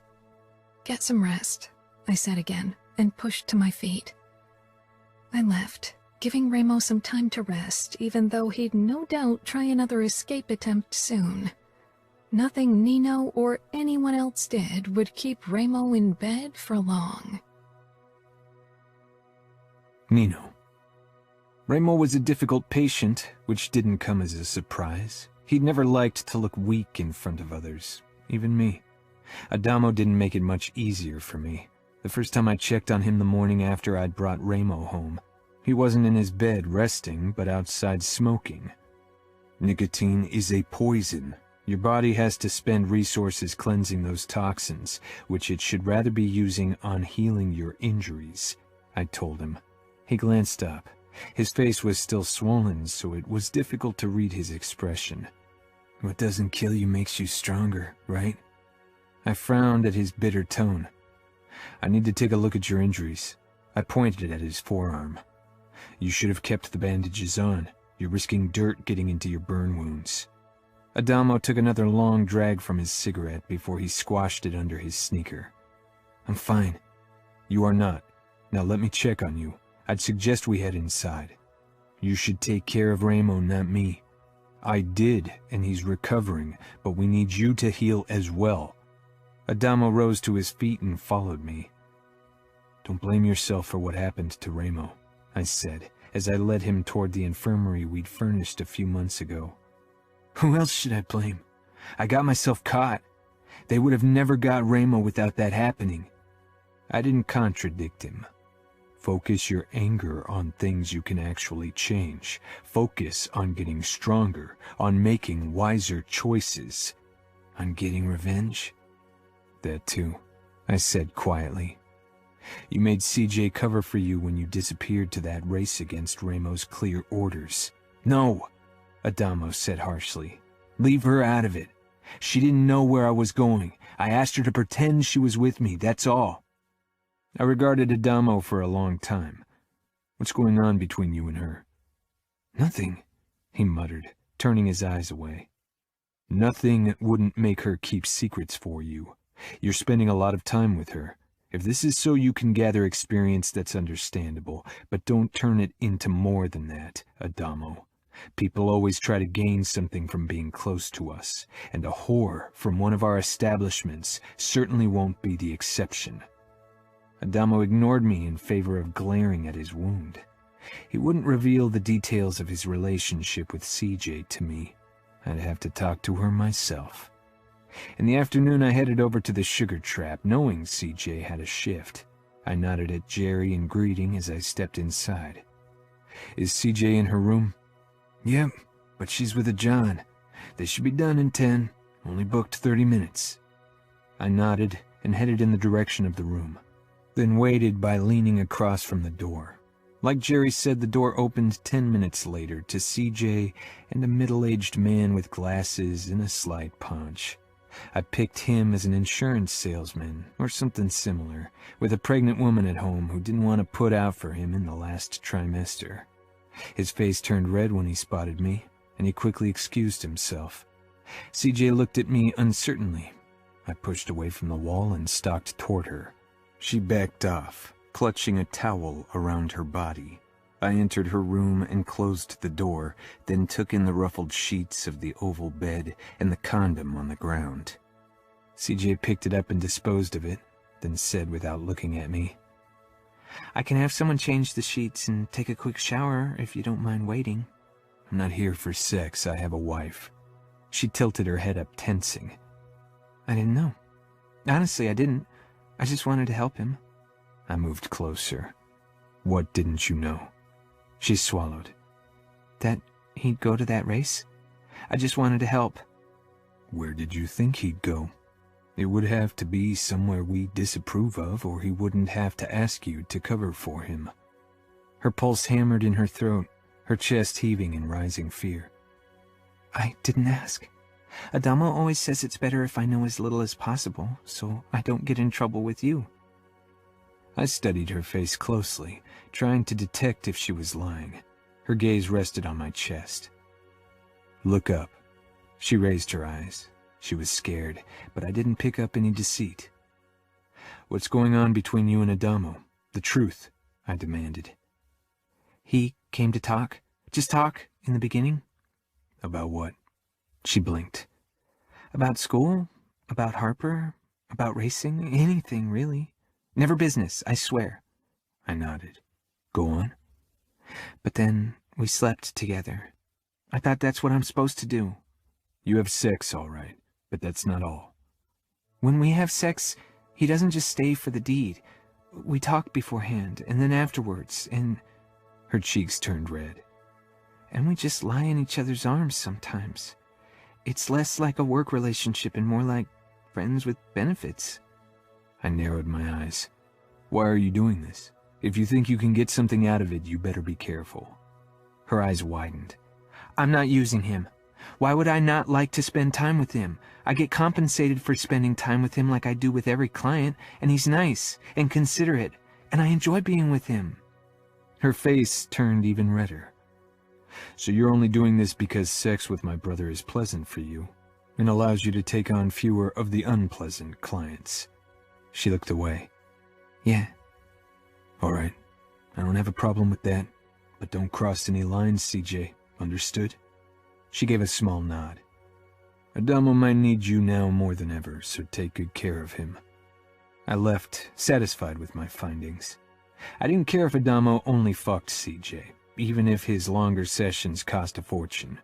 It's not like my brothers and me hadn't used the services of our whores. Of course, we never had to pay that much because we didn't keep them around for hours. If Adamo needed the additional time, he could get it. In his current mental state, I was glad for anything that managed to distract him. The few conversations I'd had with him since he'd been freed stirred my worries. His anguish and rage were reminiscent of Ramo's early days. I didn't think Adamo could deal with it the way my older brother had. It might destroy Adamo. Kiara was even more excited about Christmas than in the previous year, practically bouncing with joy as she decorated the entire house and baked for us. Greta and Nevio's presence, while making her realize how badly she wanted children of her own, also kept her distracted.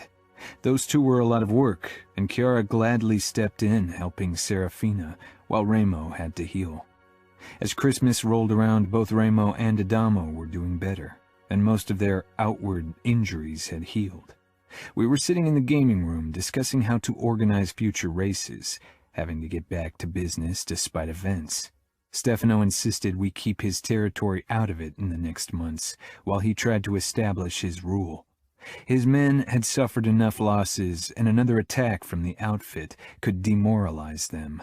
He needed to appear strong if he wanted to convince his doubters and haters. "I don't like it," Ramo growled. "I don't want Cavallaro to think he's made an impact on us." Savio shrugged.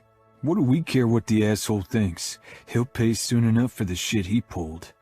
"He should pay now," Adamo said, tracing the burn scars on his forearm. "Revenge takes time. We need to figure out our next moves carefully and not go into this blindsided by fury." Ramo glared at me, but knew I was right. He was pissed more on Adamo's behalf than his own, not to mention that he wouldn't forgive the outfit for treating his children as less because they were his. "I agree with Nino," Savio said firmly. "I'd rather hit him hard so he can't get up ever again than aim for a quick hit." Ramo leaned back with a sigh. It was ultimately his decision.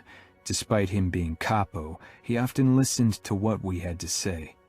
Serafina walked in with the twins on her arms. "Can you watch them?" Ramos sat up, looking at Serafina as he always did, with a hint of confusion and longing. I wasn't sure if he was unsure about his own feelings or hers. Serafina met my gaze. "Will you take Nevio?" I stood at once and took him from her. Nevio grabbed for my tattoos again, eyes widening and mouth parting as if he was seeing them for the very first time. Serafina walked over to Ramo, and after my brother spoke softly to his daughter, he took Greta. Nothing about Ramo was soft, not ever, and I'd never heard him speak in that tone before.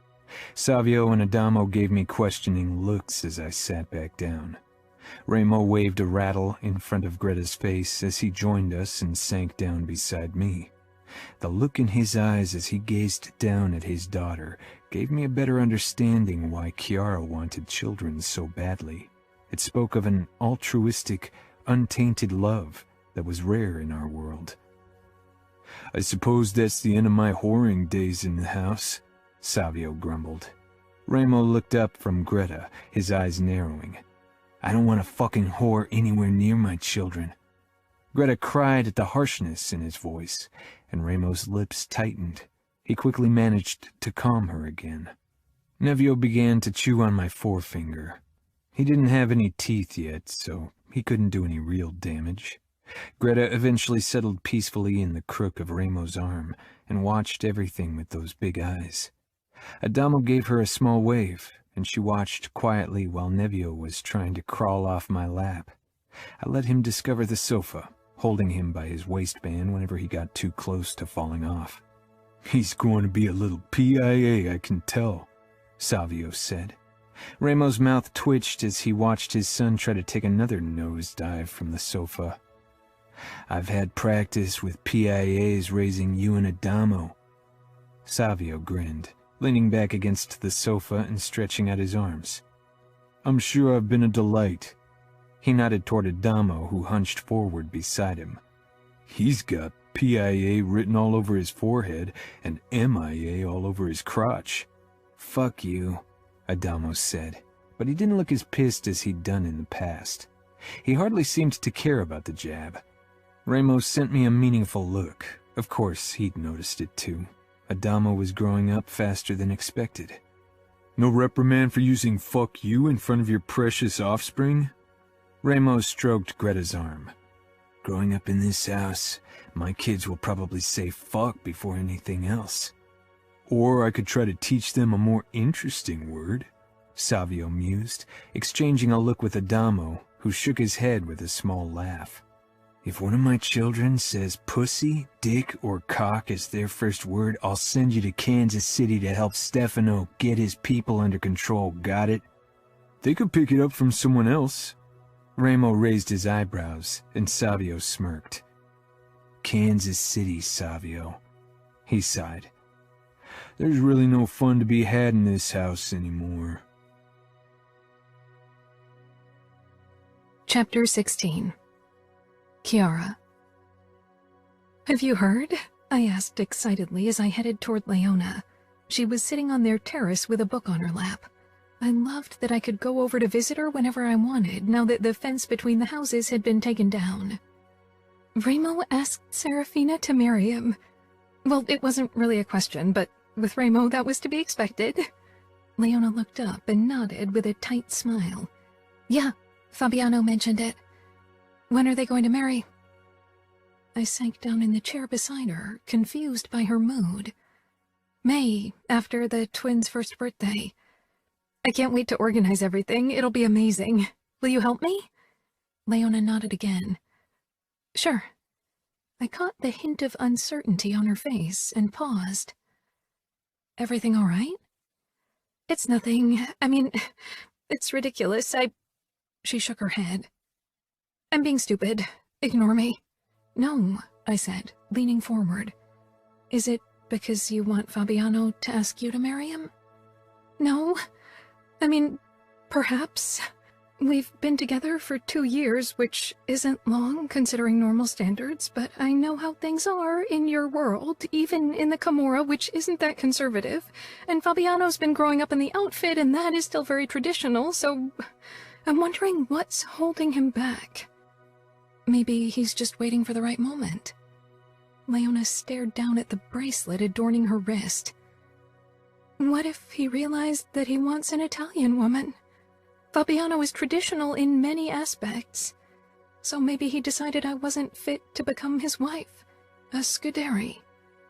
"Now you are being ridiculous," I scolded gently. "Fabiano loves you. It's obvious from the way he looks at you. And he even got this mansion for you. Just give it time. He'll ask you eventually." "He got this mansion because he wants to be close to his brothers by choice," Leona said softly. Brothers by choice. That was the perfect term for Fabiano and the Falcones. I gave Leona a reprimanding look. And because he wants you two to have enough space for each other and a family. You're probably right, and I really should be focusing on my classes and not worry about getting married. I smiled. Leona stared off into the distance, then smiled. What about a bridal shower? A hen party where we, for once, get ridiculously drunk and have fun. I considered that. I've never partied. Leona's eyes grew wide. We need to change that. Have you been allowed to go party? Leona laughed. Well, Fabiano was with me every time I went to a club. He's a great dancer. We could take Serafina to a club, dance, drink, have fun. It would only be us, because Serafina's friends are in Minneapolis, so... I stopped. I hadn't really made friends in Las Vegas. Not that I'd tried to, and I just hadn't gone out to meet new people.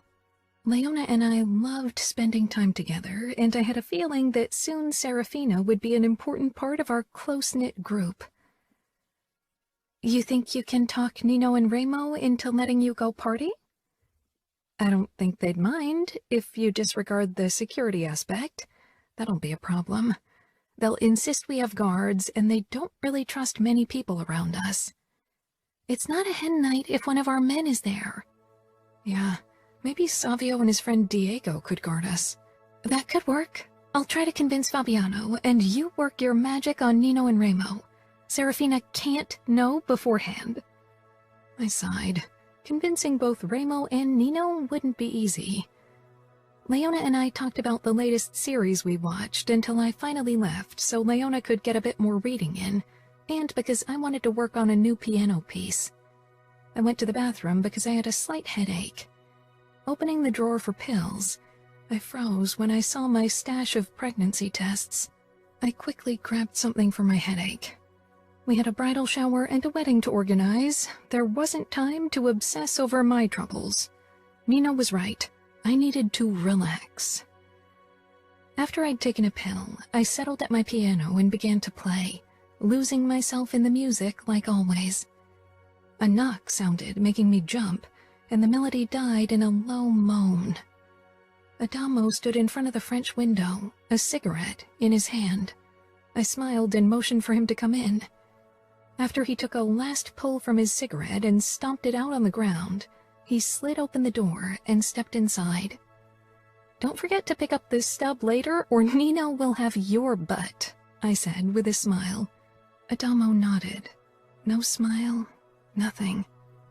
Shadows spread out under his eyes as he walked over to the piano and sank down beside me on the bench. When he didn't say anything, I started playing again, trying to suppress my flood of questions wanting to burst out of me.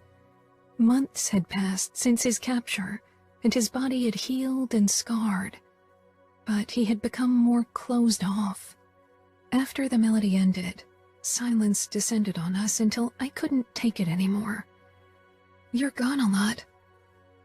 I'm with CJ. I bit my lip. At the sugar trap? There, and at her apartment. Adamo was 15. CJ at least 28. Are you together? I asked, trying to keep the judgment from my voice so Adamo wouldn't shut down again. His eyes rose to mine, and an ironic smile tipped his lips up. I still remembered his honest, kind smiles from before. We're friends with benefits. I blinked, then nodded, unsure what to say to that. My protective side made me wonder what she got out of it. CJ seemed nice, but why would she hang out with a teenage boy for no reason? Serafina came in with Greta and Nevio, then paused when she saw me with Adamo. He got up. Hi, I need to leave anyway. Without another word, he walked out, not taking the cigarette butt with him. Frowning, I got up and picked it up and threw it in the bin beside my piano that was reserved for papers with my scribbles. He's still suffering because of what happened? Serafina asked. I nodded. I'd noticed that Adamo often avoided Serafina's presence. When he was around her, Adamo was nice, but he made sure he was gone most of the time. Do you want me to take Nevio? Serafina handed him to me, and I smiled down at his grinning face. I wanted to ask if you want to come along when I go wedding dress shopping? She was still unsure if we were friends. Maybe she thought I was only being nice because I felt obligated. And while that might have been true in the beginning, I honestly liked Serafina, not just because she was a great mother, but also because she was nice and tough and loved Remo. Yes, of course, I said. Would you mind if Leona came along? I'd love for her to be there. I wasn't sure if she'd want to, though, because I don't know her that well. Not yet, but we're all family, so you will sooner or later. And I can't wait to look for a dress for you. I'm so excited to plan this for you. Serafina laughed. My last wedding took 2 years to plan, and it never happened. And this time we have only months. Are you worried it won't be a big enough affair? Serafina shook her head, gently rocking Greta, who was getting squirmy. No, Remo and I don't want anything big. Only a family wedding, nothing fancy. That's perfect. What's the use of having hundreds of guests you hardly know? Serafina's face lit up. Right? I could hardly hold back asking her about what she wanted to do for her bridal shower. I stifled the impulse. This had to be a surprise. Nino, Fabiano, and Remo did eventually agree on us going dancing, of course under certain conditions. The 3 of them would stay home and watch the twins while we had to take Savio, Adamo, and Diego with us. And of course stay in contact through Savio in case anyone needed to intervene, which wouldn't happen. It was already April, and there was only 1 month until the wedding, so it was high time we finally got around to our hen party. Serafina, Leona, and I got ready together in Leona's vanity while the men were over in the Falcone mansion. I had bought a tight mini dress for the occasion that made my blood pound faster with nerves when I wore it, and matching red high heels. Leona shook her head. Men are going to trip over themselves for a dance with you. My eyes trailed over Leona in hot pants, a tight shirt, and high heels, and Serafina in a glittery mini dress. I think they'll have a hard time choosing. We giggled and clinked glasses. We'd finished off a bottle of sparkling wine while getting ready, and were already feeling a nice buzz. Serafina downed the remaining wine and set the glass down with an audible clang. Let's head over and show our men why they'd better appreciate us. Leona grinned, and I shook my head with a giggle. They're going to decide that we're not allowed to go out after all, Leona said. Fabiano is super jealous. He won't like this. He'll get over it, Serafina said. Is Remo jealous? I asked curiously. Serafina shrugged. He said he'd kill anyone who touched me, so I suppose he is. Leona rolled her eyes. Mafia men are so possessive. They are, I agreed. Nino had never really showed jealousy, but he'd never had reason to. We found our men with Savio and Adamo in the gaming room, having drinks. Fuck! Savio exclaimed when he spotted us, setting down his glass. He was already dressed for the occasion. Form-fitting dark blue slacks and an even tighter white dress shirt that showed off his muscled body. He'd have more trouble fending off admirers than we would. We're screwed, Adamo. We can only lose this gig. The other men turned, and their reactions were a mix of slack-jawed surprise and disapproving scowl. Adamo and Savio the former, Remo, Nino, and Fabiano the latter. What the hell is that thing you're wearing? Savio asked me. It's a dress, I said, flushing. I know what dresses look like, and that's not it. That's the love child of a tank top and a bandana, Savio said. Ignoring him, I gave Nino a hopeful smile, and he came over and touched my waist before whispering in my ear, Don't get too drunk. I want to shove up that dress and bury my face between your legs tonight. I want you to think of my tongue in your pussy when you dance later, to imagine how hard you come when I lick you. And you will again, tonight, if you stay lucid enough. My cheeks heated and I had to suppress an embarrassed laugh. Nino pulled back, looking cool as a cucumber. Savio let out a low whistle. Your face goes well with the color of your dress. I considered throttling him with the strap of my purse. How the fuck are we supposed to stop men from slobbering all over them? That's going to be a hell of a job. If someone touches Kiara, you'll give me a call, Savio. Nino, I said with a small giggle, you won't ruin Serafina's hen party by killing anyone. Nino regarded me with that stoic calm that told me nothing I said would change his mind. I'll only capture them today. I'll kill them tomorrow. That sounds reasonable, deadpanned Serafina with a roll of her eyes. Leona was busy talking Fabiano out of whatever overprotective mode he was in. Only Remo looked surprisingly calm. He gave me a twisted grin and kissed Serafina fiercely. The look she gave him after would have made me blush further if I wasn't already red-faced. You keep a close eye on them, got it? Remo told his brothers after he'd pulled away from the kiss. Savio sighed. Let me guess, you're going to send me to Kansas if I don't, right? If you're lucky, Remo said. Nino lightly caressed my butt. Remember what I told you. The Cosmos is the best club in Vegas right now, Savio said as he parked in the side alley. Leona, Serafina, and I sat on the back seat of the SUV while Adamo and Savio made up the front. Have you ever been to a club, Adamo? I asked curiously. Adamo glanced back. Sure, a few times. Savio nodded toward the front. There are Mick and Diego. We all got out of the car and headed for the waiting men. Like Savio, they were dressed in form-fitting slacks and dress shirts that accentuated their muscular bodies. Diego and Mick lost their composure for a moment, seeing us. I'll give you one more second to get a grip on your fucking dicks, or I'll kick your asses, Savio called. Diego and Mick tore their eyes away.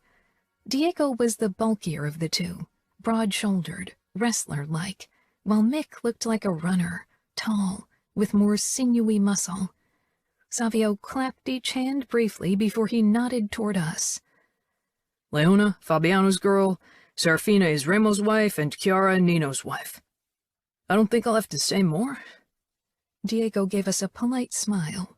His gaze had trouble not straying below our faces. Adamo came over to us. Hey.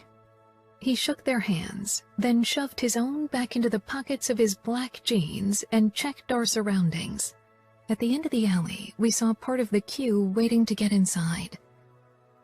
So how do we do this? Diego asked, rolling up his sleeves. One-on-one? Mick suggested, doing the same. Savio narrowed his eyes in thought. His sleeves were already rolled up. Leona sent me a questioning look. Sleeves up, Adamo, Savio said. Adamo scoffed, but did as he was asked. Diego and Mick's gazes dropped to the burnt tattoo on his forearm, and Adamo's face darkened. Many people know this means they better stay away from us, Savio explained, indicating his tattoo. Scare tactics, Serafina said with a laugh. We'll need them, Savio muttered. You girls probably want to dance on your own? I shrugged, not having given it much thought. We want to have fun together, and not have you attached to our hips all night, Serafina said. All right, Savio said. We'll dance close to you, but if guys are too touchy, each of you will have to dance with one of us so the assholes think you're our girlfriends. You're younger than us, Leona said. Savio flashed her a cocky grin. Barely, and we don't look it. He was right. They appeared like grown men, not teenagers, hardened by what they'd seen and done, and with a confidence usually reserved for older guys. Savio gave his friends a sign. Let's go.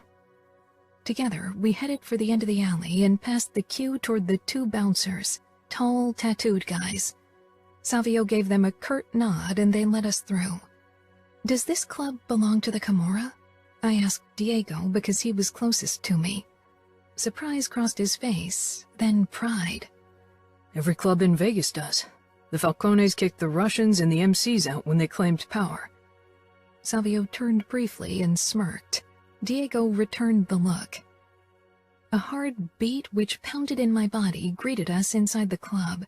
Everything glowed in a pinkish light, and the ceiling looked as if it was made of thousands of crystals which threw the light right back.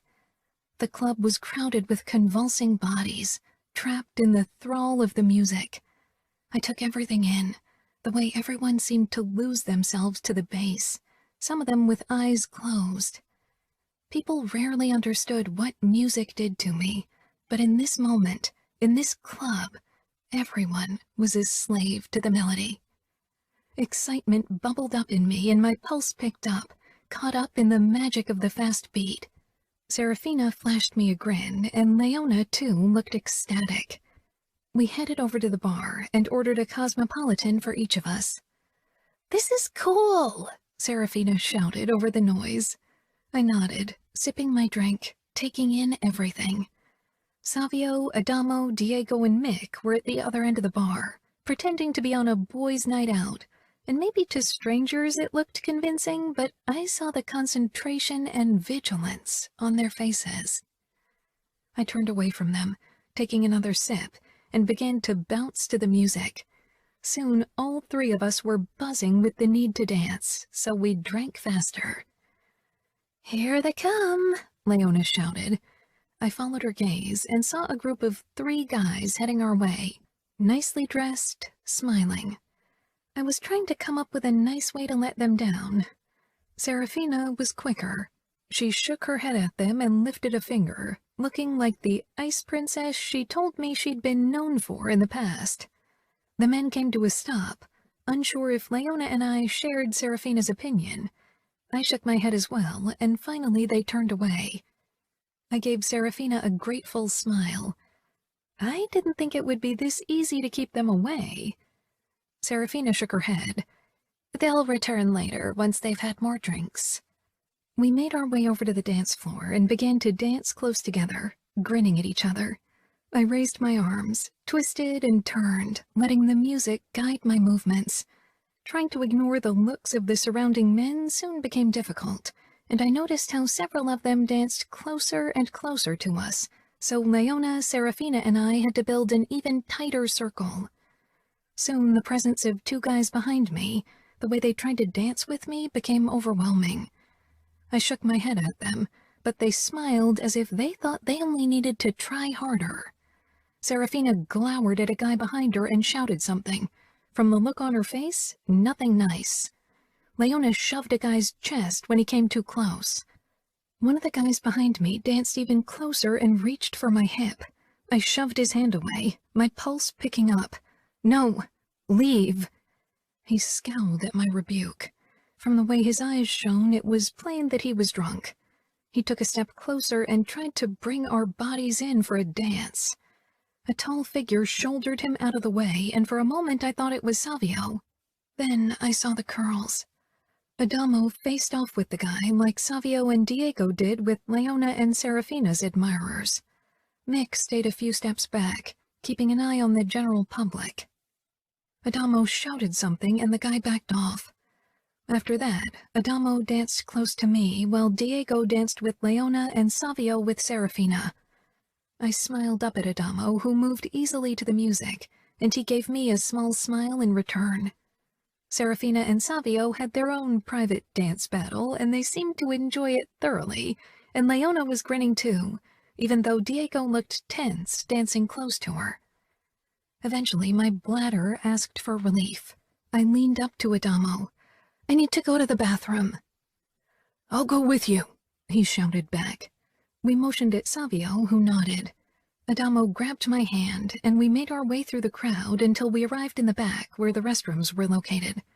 The music was a distant throb that still reverberated in my body, calling for me to return and lose myself again. Of course, there was a crowd in front of the girls' room, which meant at least a 10-minute wait. I really wished I'd gone sooner because I wasn't sure I could wait that long. Adamo shook his head. "That's ridiculous." He tugged me along toward the men's restroom. "What are you doing?" "Saving time." He shoved the door open and we stepped inside. Better close your eyes until I tell you to open them again. I squeezed my eyes closed, only briefly catching a glance of men's backs in front of urinals.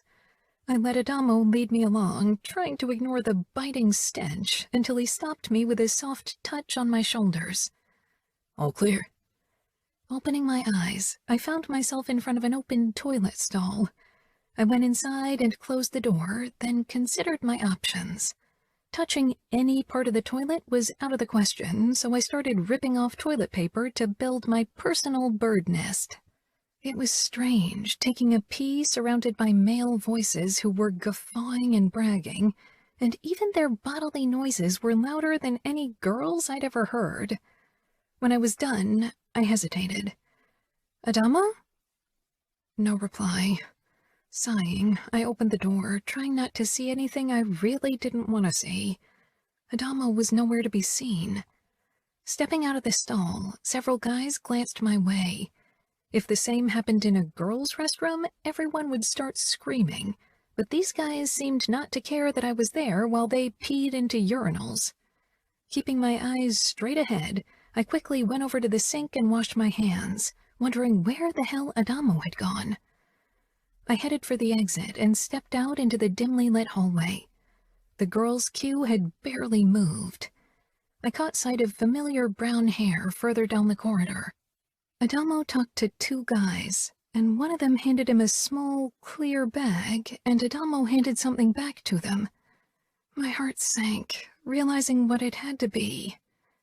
Adamo glanced my way, and he quickly excused himself and hurried over to me, shoving something into his pocket.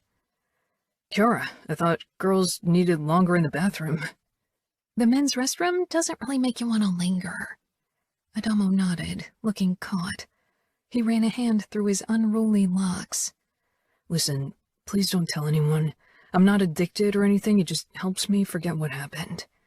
Without the weed, I wouldn't be able to sleep at all at night.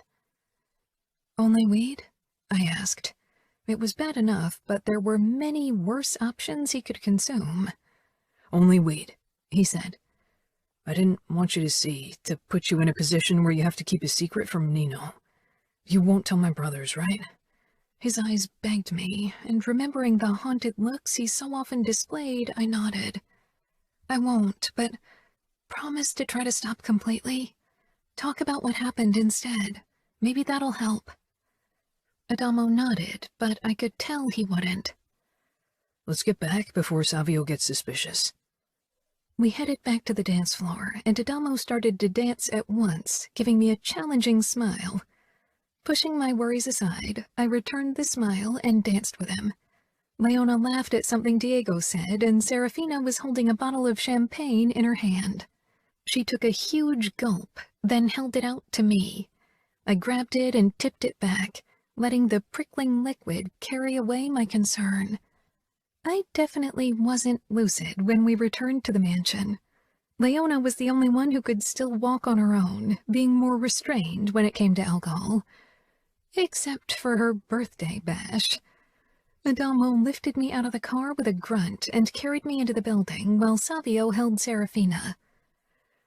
A little help, he called when we stepped into the gaming room. Weren't you supposed to keep an eye on them and not let them get completely shit-faced? Ramo said. I giggled when Nino came into view and with a small frown took me from Adamo. Your wife is like a fucking fury when you try to take her bottle of champagne away from her. I didn't want her to scratch out my eyes or kick my balls, Savio said. Where are Greta and Nevio? Serafina slurred. I peered up at Nino with a grin. Upstairs asleep, just like you will be soon, Ramo said. I don't want to sleep, Serafina said. Savio groaned, and Adamo left, shaking his head. I giggled again. I'm not into being puked on during sex, Angel, Ramo said. Nino rolled his eyes and began to walk away. The last thing I heard was Serafina mumbling something about doggy style. Nino carried me into our room, and I tried to give him a seductive smile. His brows drew together. I told you to stay lucid. You didn't. You'll have to live with the consequences. You know, I mumbled indignantly. He shook his head and undressed me, then himself. I tried to wrap my legs around his hips when he joined me in bed, but he gently turned me around so my back was pressed to his chest. Sometimes I hate your control. He chuckled and kissed my neck. It's as hard for me as it is for you. But we need to make sure you behave next time. Chapter 17. Nino. Having a small wedding in our circles was a social faux pas, especially if a capo married. But I was glad Remo and Serafina had chosen to keep it in the family. It made the preparations less complicated, particularly the safety measures. Of course, it would have been even less hassle if Remo hadn't chosen to invite Serafina's twin. I don't trust him, I said quietly, as Remo got dressed in one of the guest rooms in my wing. He wasn't supposed to see Serafina before the ceremony. Kiara and Serafina were really adamant about it. Kiara had been going absolutely overboard, taking on the entire organization of the decoration, cooking, song selection, and everything else. Remo closed the last button of his black dress shirt. Neither do I. But Samuel would do anything for his sister. I see how close Nevio and Greta already are, even though they're still small. Serafina and Samuel have formed a bond all their lives. He won't do anything that could hurt her. I assume neither would you, which makes this a risk after all. Remo smiled twistedly. You're right.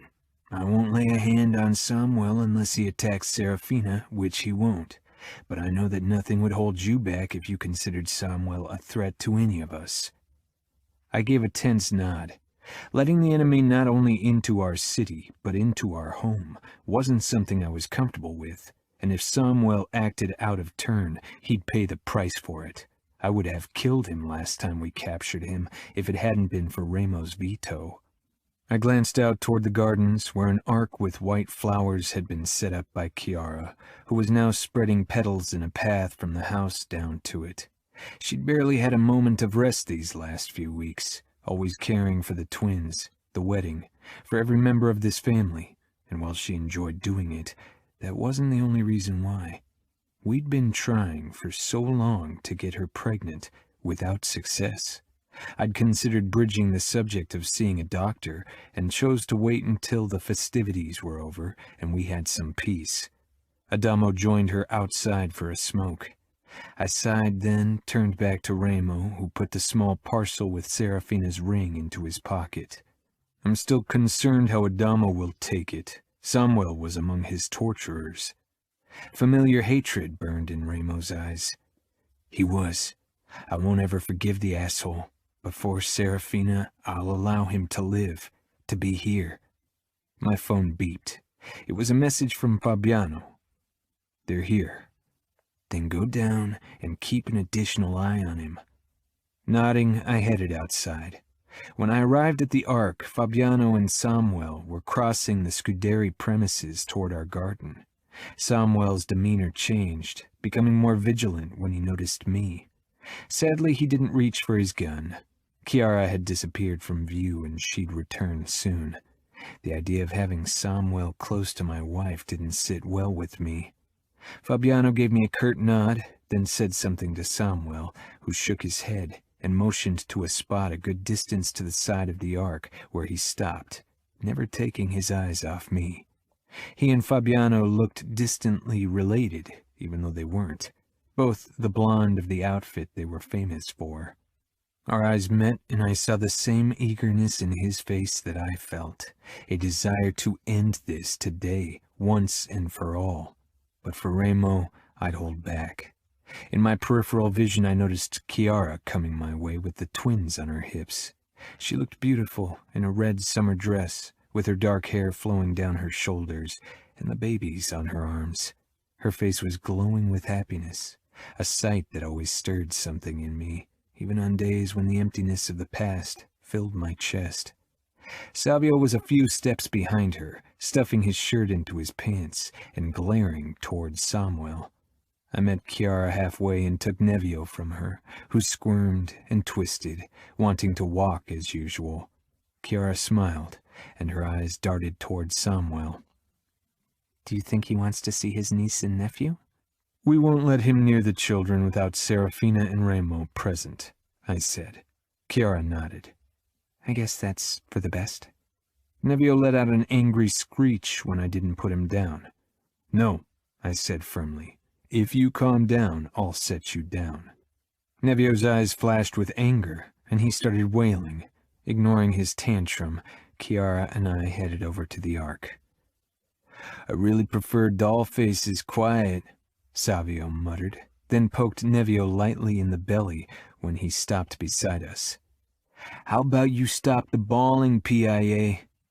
You're lucky Remo didn't hear that, Kiara said disapprovingly. Savio had been calling Nevio pain in the ass for a while now. Nevio was definitely the more taxing child. I could feel Samuel's gaze on us and turned to him. He looked from Nevio to Greta, but his expression remaining perfectly guarded. That was the Cavallaro gene. Savio grimaced. Fuck. I really wanted to smash his face in. I can't believe he's standing here in our fucking garden, in our fucking city after what he and his family did to Adamo and Remo. Remo could forgive Samuel for his own torture. He considered it fair game, but not Adamo. That was a mistake Cavallaro would pay for one day.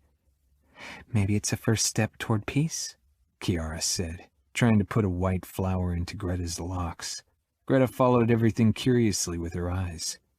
Savio scoffed, his eyes flickering with hatred. There won't ever be peace between the Camorra and the outfit. Kiara glanced at me, and while I didn't like the hopeful look in them, I liked lying to my wife even less. He's right. It was difficult enough to maintain peace with the Familia. Luca would cancel the truce the moment we approached Cavallaro. Greta fumbled for the flower, grabbed it with her small fingers, and stuffed it into her mouth. Careful, Savio hissed. They are edible, don't worry, Kiara said, and started laughing. Part of the flower peeked out between Greta's pouty lips. Her eyes darted from Kiara to Savio, then me and Nevio. Kiara's eyes flew back to the mansion where Leona was waving at her. I think my presence is required. Can you take her? Savio's eyebrows shot up. I never held her. She'll cry. Give it a try, I said. Greta had been watching Savio with more interest these last couple of weeks, more willing to tolerate his easygoing nature than my more reserved approach.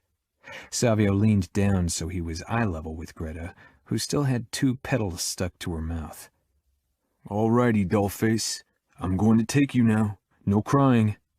Kiara held her out, and Savio carefully took her, and then held her against his chest. Greta's eyes had grown wide, but she was still quiet. I'm not sure I like the look on your face, Savio murmured. He bent down to pick up another flower and held it in front of Greta's face. Here, have another snack. With a laugh, Kiara hurried toward Leona. Greta ate that flower as well. Then, peering up at Savio, she pulled her fingers from her mouth and touched Savio's chin. Savio sighed, his mouth curling in disdain. Baby spittle on my face, the highlight of my day. You also got a petal in your stubble, I said. Savio gave me a long-suffering look. I worked so hard to earn my street credit, this could ruin everything. I raised my eyebrows. If that bull tattoo didn't ruin your reputation, nothing will. He smirked. You just can't accept that the ladies like it. To be honest, I couldn't care less. Nevio let out another screech and twisted in my hold, determined to get down to the ground. We'll need a leash for him soon, Savio said. I want to see you put a leash on Nevio when Remo's around. That kid's name is Trouble. Savio peered down at Greta, who suckled on her fingers. Am I right, dollface? She grinned toothlessly, a petal clinging to her tongue. She tried to get it off and started drooling. Savio quickly snatched the petal. Greta grabbed his hand and began chewing on his finger. He gave me a look. No lewd comment. I warned. Savio scoffed. I'm not that fucking depraved to make that kind of joke around Dollface, trust me. We'll see. Nevio and her won't always be babies. One day they'll be teenagers. Savio shook his head. Dollface, promise to stay away from guys like me. I doubt any man with a flicker of sanity will dare to approach Ramo's daughter. And if any asshole does, I'll chop his cock into pieces and feed them to him. Ramo growled as he came to a stop beside us. One of his eyebrows rose when he saw Greta on Savio's arm, and the pedal still stuck to his dark stubble. I see you used your charm on my daughter. Savio flashed a grin. I'm a ladies' man. Greta made grabby hands toward Ramo, who smiled and took her from Savio. He kissed her forehead, then he looked toward Samuel, who was watching us. Ramo's expression hardened, his eyes filling with contempt. I'm surprised you have enough restraint not to slash his throat, Savio said with a nod at Serafina's brother. Nevio twisted again, getting angrier. He began to kick, gearing up for the second screaming fit of the day. It's enough. Ramo's eyes darted to us. Nevio, you heard what Nino said. Enough. Nevio stopped squirming. Good, I said. Now that you're behaving, you can run around. I set him down. A grin split his face, and then he dashed off, wobbling like a little drunk straight towards Samuel. Fuck, Ramo growled. I'll get him. I jogged after Nevio and got him before he reached his uncle. Samuel hadn't been looking at him anyway. His narrowed eyes were on Ramo, and when I straightened only a few steps from him, they settled on me. I returned his gaze steadily. A cold smile stretched his lips. Looking into your eyes, I don't get how Fina can allow her kids to be near you. No emotions, right? I didn't say anything, only regarded him coolly while Nevio squirmed in my arms once more. You could probably kill us all, even the babies, without blinking, and then have a piece of that wedding cake while you're still covered in our blood. I smiled. I could kill you now and have my cake with my clothing unsoiled. Samuel's eyes flashed with eagerness. Nino, Kiara said, stepping between Samuel and me. Serafina will be ready soon. Why don't you take your place by the ark? Then she turned to Samuel. Hello, Samuel. I'm sure your sister will be very happy to see you. She misses you. Samuel's brows drew together, but he inclined his head politely. Kiara took my hand and led me toward the ark. I know you don't like him, but today is about Serafina and Ramo, not blood spilling. It's not a matter of liking. He poses a threat and almost killed my brothers. A wedding is about bringing people together, so please ignore him. I gave her a small smile that was meant to set her at ease, even though my insides yearned for violence and revenge. You don't have to worry, Kiara. I won't make a move toward him. I'm in this for the long run. Kiara stood on her tiptoes so she could kiss me. Nevio let out another screech, causing her to laugh. Time for your mom and dad to marry. I hope you'll behave. Chances are slim. He's a fatal combination of Ramo, Savio, and Adamo. Kiara tilted her head. Nothing of you? I glanced towards Greta, whom Ramo carried around. Greta's like me. I know. And so does Ramo, right? I nodded. Ramo and I hadn't talked about it, but he was too perceptive not to realize it. The wedding ceremony passed without incident, and Serafina was very happy about her twins' presence, which led to my brother being happy as well. Seeing Ramo content at all was a rare experience, so I tried to make peace with Samuel's attendance. There would be enough time to kill him later once Serafina had gotten used to being without him. I didn't miss Adamo's furious eyes when he saw one of his tormentors. He hadn't argued when Ramo and I had asked him if it was okay for Samuel to attend. I made my way over to him while Serafina and Ramo talked to Samuel. Adamo stood off to the side smoking. Ramo and I had given up trying to bring an end to this habit. He was almost 16, old enough to decide for himself. Taking another drag, He tore his eyes from Samuel when he noticed me. "Are you all right?" I asked. "Sure," he murmured, then put out the cigarette on his forearm where the burn scars marred his tattoo. I gripped his wrist hard to stop him. "What are you doing?" Adamo frowned. "With the kids running around, I don't want to leave butts on the ground." "Adamo," I said tightly, "what the hell are you doing?" I jerked his arm toward me, checking the small burn. There were similar marks all over his burnt skin. I looked into his eyes, but he merely stared back. "It's not like I'm feeling much. The skin there is pretty much dead anyway." I released him, peering over my shoulder toward the others. No one was looking our way. "This needs to stop." "Why? Didn't you listen? The skin is numb. It doesn't matter." "It does," I growled. "Is this because Samuel is here today? You should have said something. Remo wouldn't have allowed him into the city if we'd known you're dealing badly with it." Adamo glanced towards Samuel again. "I'm not dealing with it badly. It's good that he's here. Maybe there can be peace." The look in his eyes wasn't that of someone who wanted peace. I stepped even closer. "Adamo, if you need help, you can always come to us. You know we'd die for you." "I know," Adamo said. "Remo almost did, remember?" Giggling sounded, and Nevio staggered toward us, falling down twice before he finally bumped into Adamo's legs. Adamo smiled and ruffled his hair. "Hey, kiddo." It was strange to see him like that. No longer the kid he always was for my brothers and me, but grown and angry and jaded. So much like the teenage Remo, it worried me. Nevio raised his arms and Adamo shook his head. "Go to Nino." I picked up Nevio and held him with one arm. Adamo motioned toward the ark. "Kiara is trying to get us to come over. Why don't you go ahead? I need to go to the bathroom." I narrowed my eyes, having a feeling that he wouldn't join us any time soon.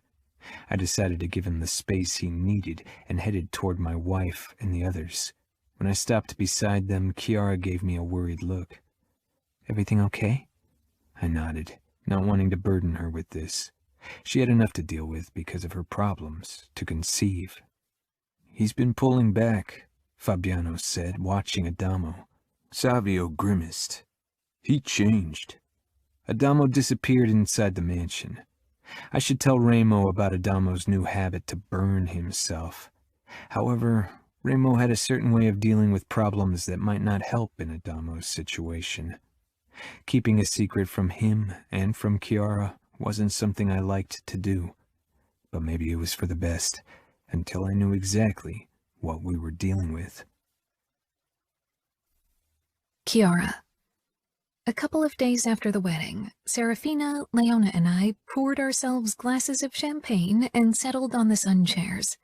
We still had a few leftover bottles from the wedding, and now that Fabiano had asked for Leona's hand, we had reason to celebrate.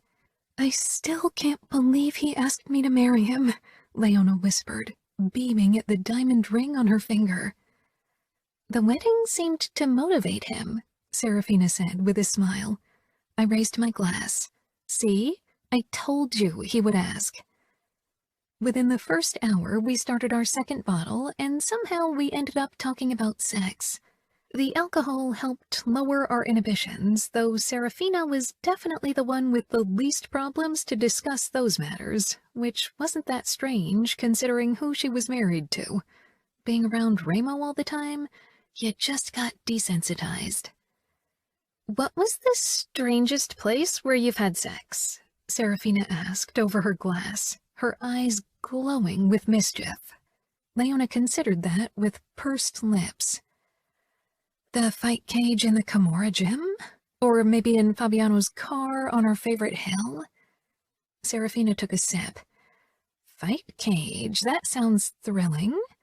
She drew her lower lip between her teeth with a small smile. I had a feeling Remo would soon get another reason why he loved the cage. "And you?" I asked her, feeling tipsy and warm. "During our runs in the canyon, in the pool, in an elevator, in the alley behind the sugar trap?" but my favorite was in the gardens here, she said with a small laugh. That's not very daring, Leona said. Serafina gave me an apologetic smile, and I wondered what it meant.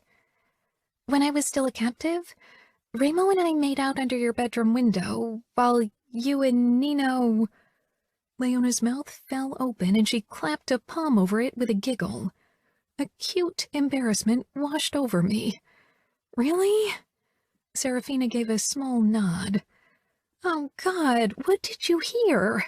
I shook my head. No, don't tell me. How embarrassing.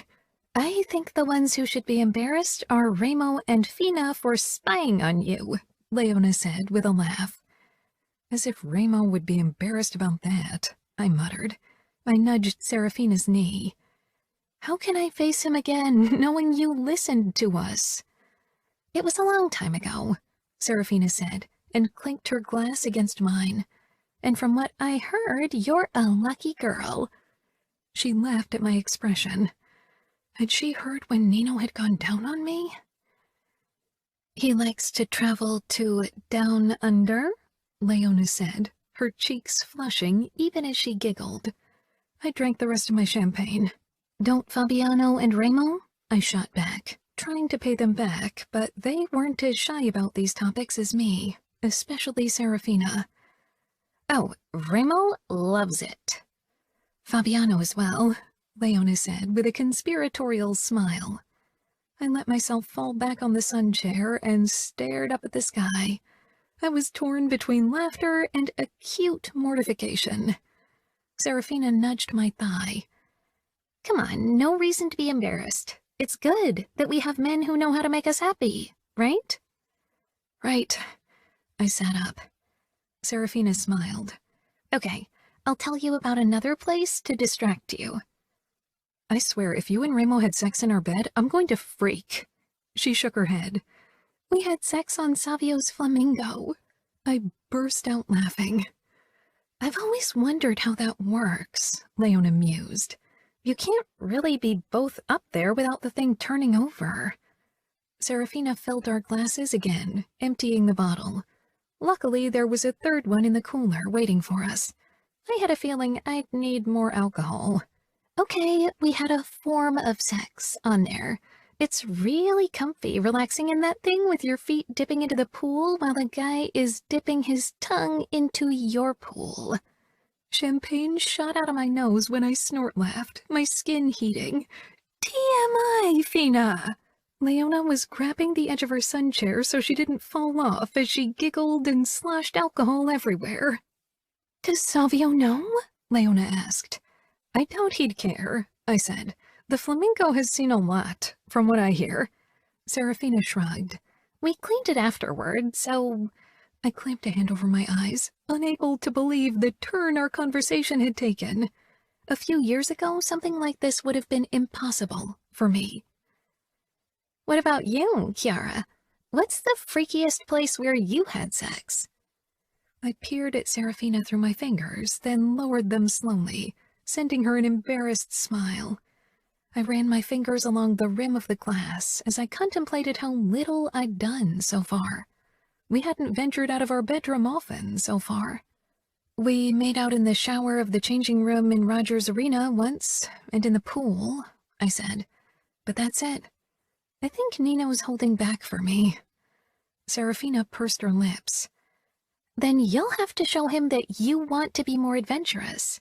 I can really recommend doing it somewhere in nature or try the flamingo. I shoved my glass toward her. I need more alcohol. We had finished the third bottle and had moved on to a peppermint schnapps Serafina had discovered somewhere in the back of the bar when the men found us. By then, we were completely trashed. Remo was carrying Greta and Nevio and cocked his eyebrows when he saw us. I see you found Savio's secret stash of schnapps. I took a gulp from my glass and shuddered from the taste. Disgusting. It tastes like toothpaste. Then I laughed, and Serafina and Leona joined in. That didn't stop you from emptying the bottle, I see, Nino said, lifting the schnapps bottle. Fabiano walked over to Leona and helped her to her feet. She fell into his arms, grinning. We talked about traveling down under. Fabiano frowned, and he glanced at Remo, then Nino, who shrugged. Maybe next year? Serafina and I burst out laughing. I hope you head down under more than once a year, Serafina teased. Realization crossed Fabiano's face, and he cocked an eyebrow. Come on, Leona. I'm in the mood for some traveling. Remo shook his head. Nevio was babbling and laughing, determined to be in on the fun, even if he had no clue what it was. Greta, as usual, watched everything with her quiet scrutiny. I guess I should try to get our little monsters to sleep. You're probably randy as fuck after all the sex talk, Remo said, and gave Serafina his twisted smile. She pushed to her feet, swayed, then managed to make her way over to her husband and twins. I'm in the mood for a bit of down-under traveling, too.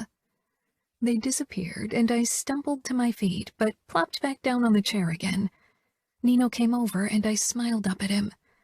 Slowly, my eyes traveled the length of his body, the way his shirt hugged his muscles, and my core tightened with need. Nino bent over me, grabbing my waist to pull me to my feet. I grabbed his neck and kissed him. He responded, but he was restrained. I pulled back. I want you. He searched my eyes. You're very drunk. I always want you. I don't need to be sober for it. This isn't a first date, I joked. I cupped him through his pants, kneading lightly and feeling him harden under my touch. Nino's mouth twitched. I see alcohol lowers your inhibitions. Does it bother you if I'm like this? I asked, and didn't stop rubbing him, enjoying how quickly he responded to me, how eager he was for me. Nino got down on his haunches, leaving me no choice but to release him. No, I'm glad that you're finally confident enough to say what you want and act on your desires. He wrapped one arm around my waist and leaned closer as his other hand slipped under my skirt and began stroking me. I was already wet and aching for him. I looked towards the house, wondering how much of this would be visible from the windows. This part of the pool area wasn't as hidden as the pool itself. I didn't see anyone, but the risk remained. Most of it would be shielded by Nino's broad back, though. Nino followed my gaze. Should I stop and continue inside? I shook my head quickly. No. His mouth twitched, and he slowly pushed 2 fingers into me. I gasped at the delicious stretch as he thrust into me. Fina told me that she and Remo listened in on us having sex once, I said between moans, curious about Nino's reaction and surprised when he only nodded. I know. Remo told me, and I heard them through the open window. My eyes widened. You knew they were listening and you didn't stop? I didn't care, but I knew you would, so I didn't tell you. Oh God, please kick Remo's ass next time he tries something like that. Nino thrust into me again. I'll let him know your feelings on the matter. I moaned, then shook my head. No, don't. I'd rather he forget it ever happened. Nino nodded, his eyes focused on his fingers, and my toes began to curl at his hungry look. My release hit me and my arms gave out. I fell back on the chair, moaning and giggling, completely overwhelmed and also increasingly dizzy. Nino's head appeared above me. I think that's it for now. What about you? Tomorrow, he murmured and picked me up gently. I nodded groggily against his chest. Then my vision turned black. Chapter 18. Kiara. I had the headache of my life. Every time light met my eyes, a sharp pain slashed through my brain. Holding my temple, I stumbled out of the bedroom. Nino was already gone. I guessed for his morning swim because it was already 10. When I stepped into the kitchen, Serafina was hunched over the table, looking like a zombie. She barely glanced up and gave me a weak smile. I tried to return the gesture, but only managed a grimace.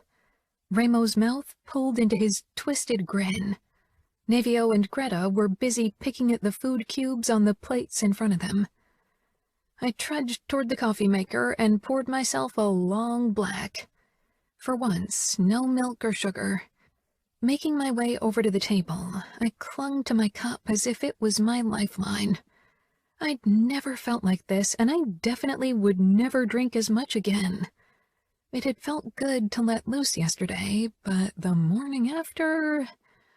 Nevio let out a happy screech when I sat down, and I whimpered at the twinge the sound caused in my brain. "Shh," Serafina murmured, half pleading. Ramo chuckled.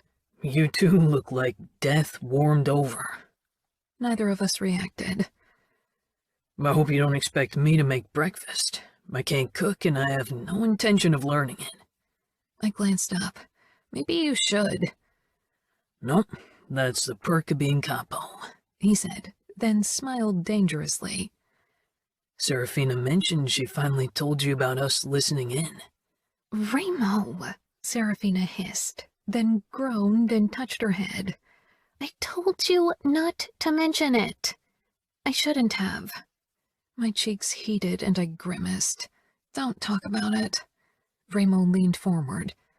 Next time I'll give you a signal, so you know what's going on. I raised a warning finger. Don't you dare. Keep your nose out of my bedroom. Ramo would have said something else to embarrass me further. Luckily, Savio, Nino, and Adamo were drawn into the kitchen by the scent of coffee, and they all settled around the table. Nino regarded me closely.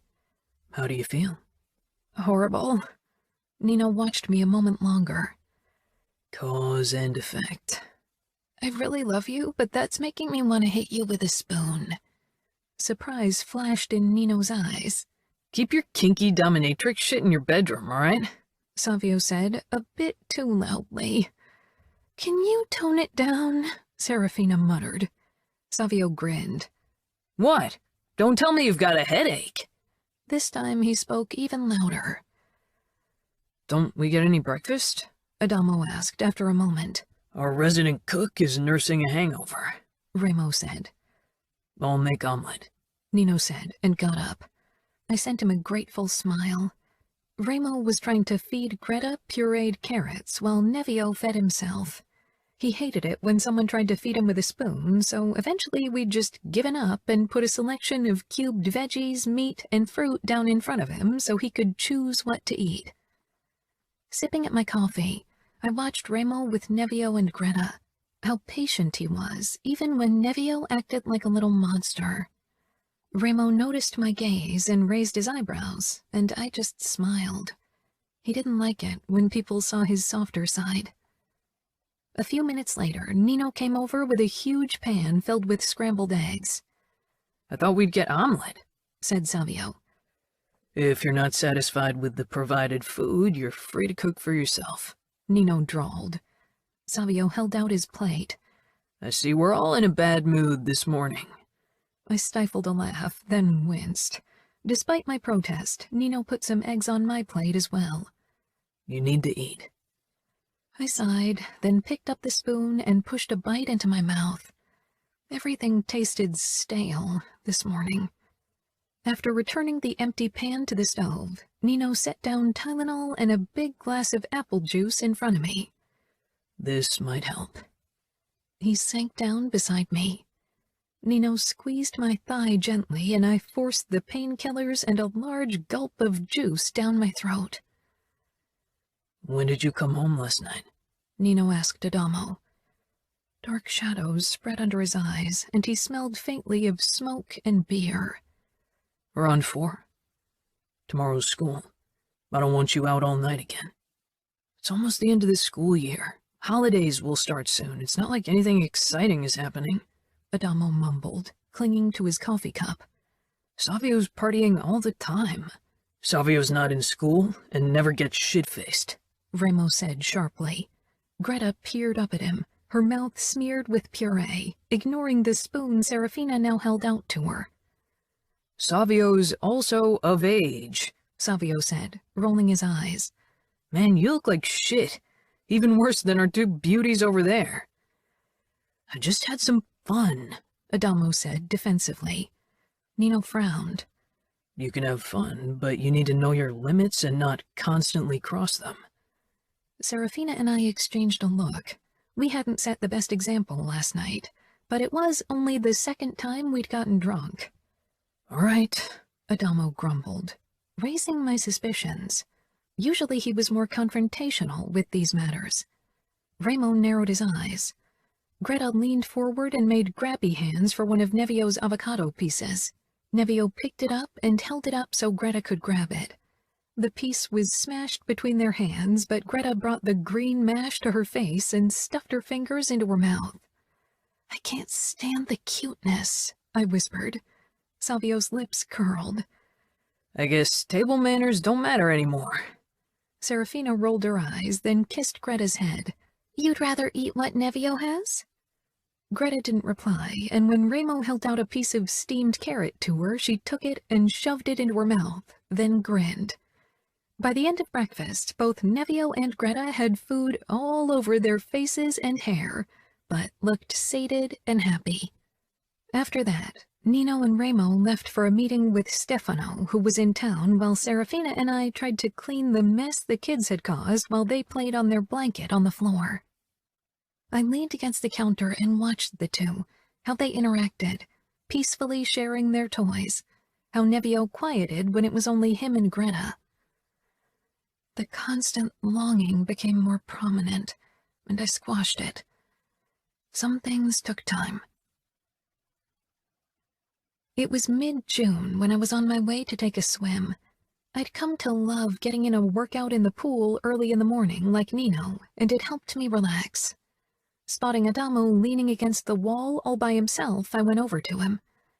Adamo's eyes were almost feverish as I settled beside him. I guessed he'd only just returned from wherever he'd spent the night.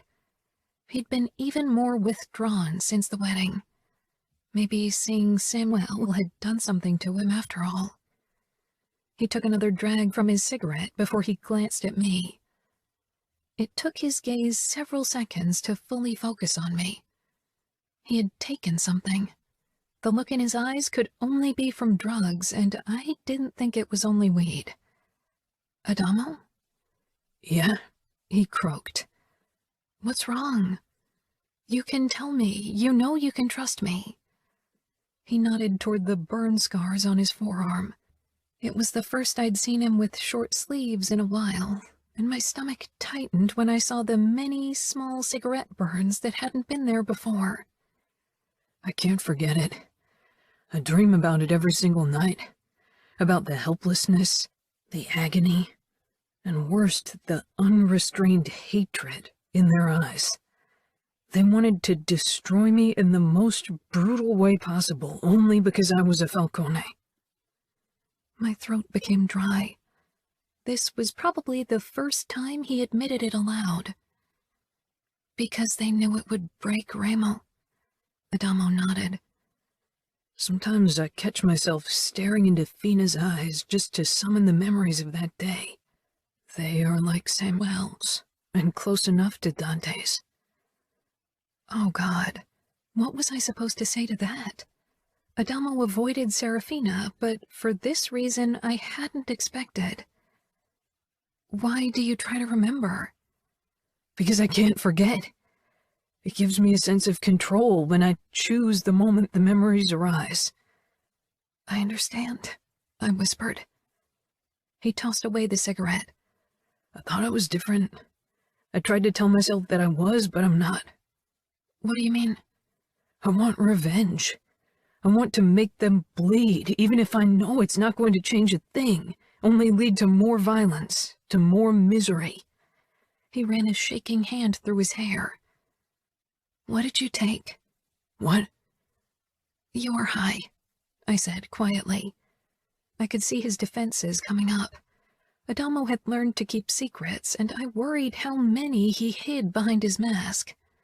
Adamo stood. Nobody in the Camorra would sell me drugs, Kiara.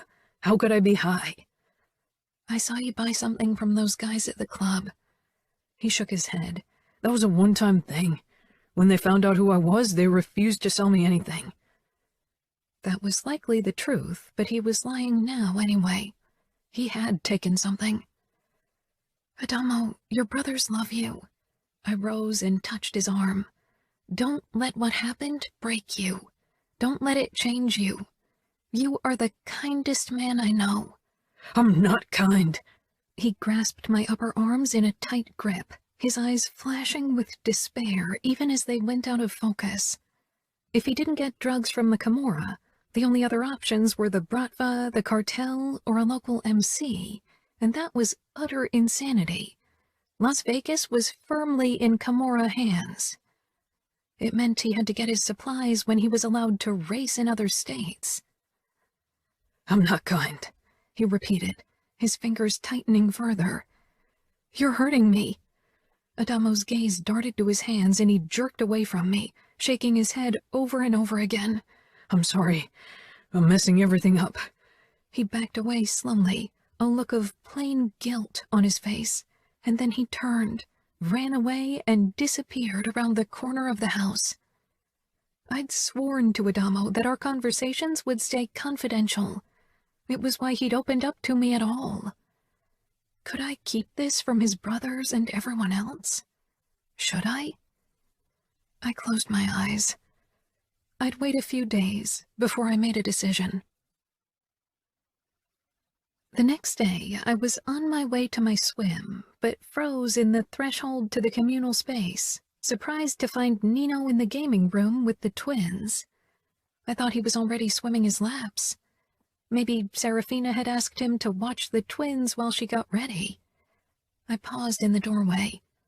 He sat on the sofa with Nevio beside him. Greta stumbled closer, her dark eyes fixing on the book in Nino's lap. She held onto his knee, still not as steady on her legs as her twin. Nevio had already lost interest in the pages and was palming Nino's tattoos again, babbling in obvious delight. Nino watched Greta closely.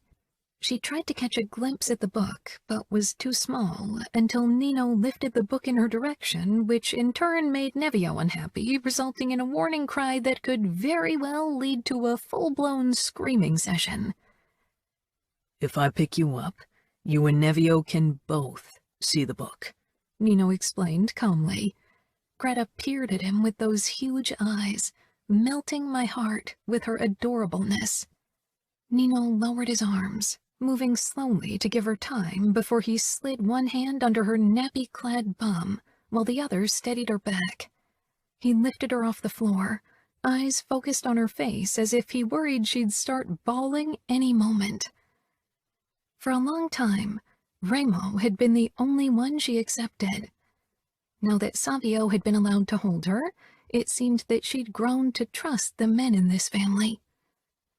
She remained quiet, and her expression made it clear that she wasn't too enthused about the situation yet. Nino cradled her in his arm and pointed at the book. Of course, Nevio immediately climbed on top of him as well, and as I watched, eventually both Greta and Nevio settled on Nino's lap, while he quietly explained the images to them. My heart felt so full, I wasn't sure how it didn't burst, and soon traitorous tears gathered in my eyes. Serafina appeared beside me and hugged me. You'll have this soon, too. You and Nino deserve to be parents. I nodded and didn't dare to say anything from fear of bawling. Maybe it was time to stop pretending everything would be fine and make a doctor's appointment. For some reason, I was scared of finding out what was wrong, if something was wrong. The idea that it had something to do with my past terrified me.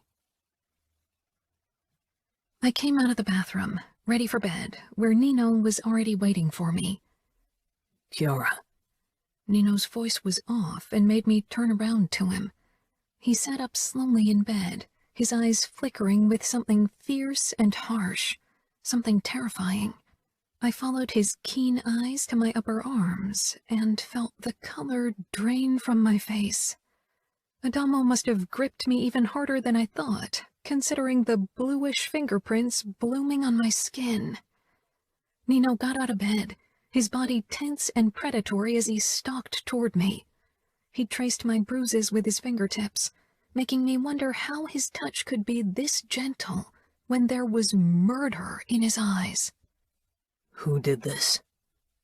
Nino, I began, unsure what to tell him, how to tell him anything without breaking Adamo's trust, and wondering if maybe there was no other way to save the youngest Falcone brother. Who hurt you? Nino rasped, and the fury in his eyes, albeit not directed at me, sent a stab of fear through me. It's nothing, I smiled, even as my face felt stiff with the forced emotion. I reached for my bathrobe, desperate to cover up the bruises and banish the brutality from Nino's expression, but he wouldn't have it. He curled his fingers around my hand, stopping me. Who hurt you? His eyes beckoned me to reveal the truth, but to what outcome? He didn't mean to hurt me. It was an accident.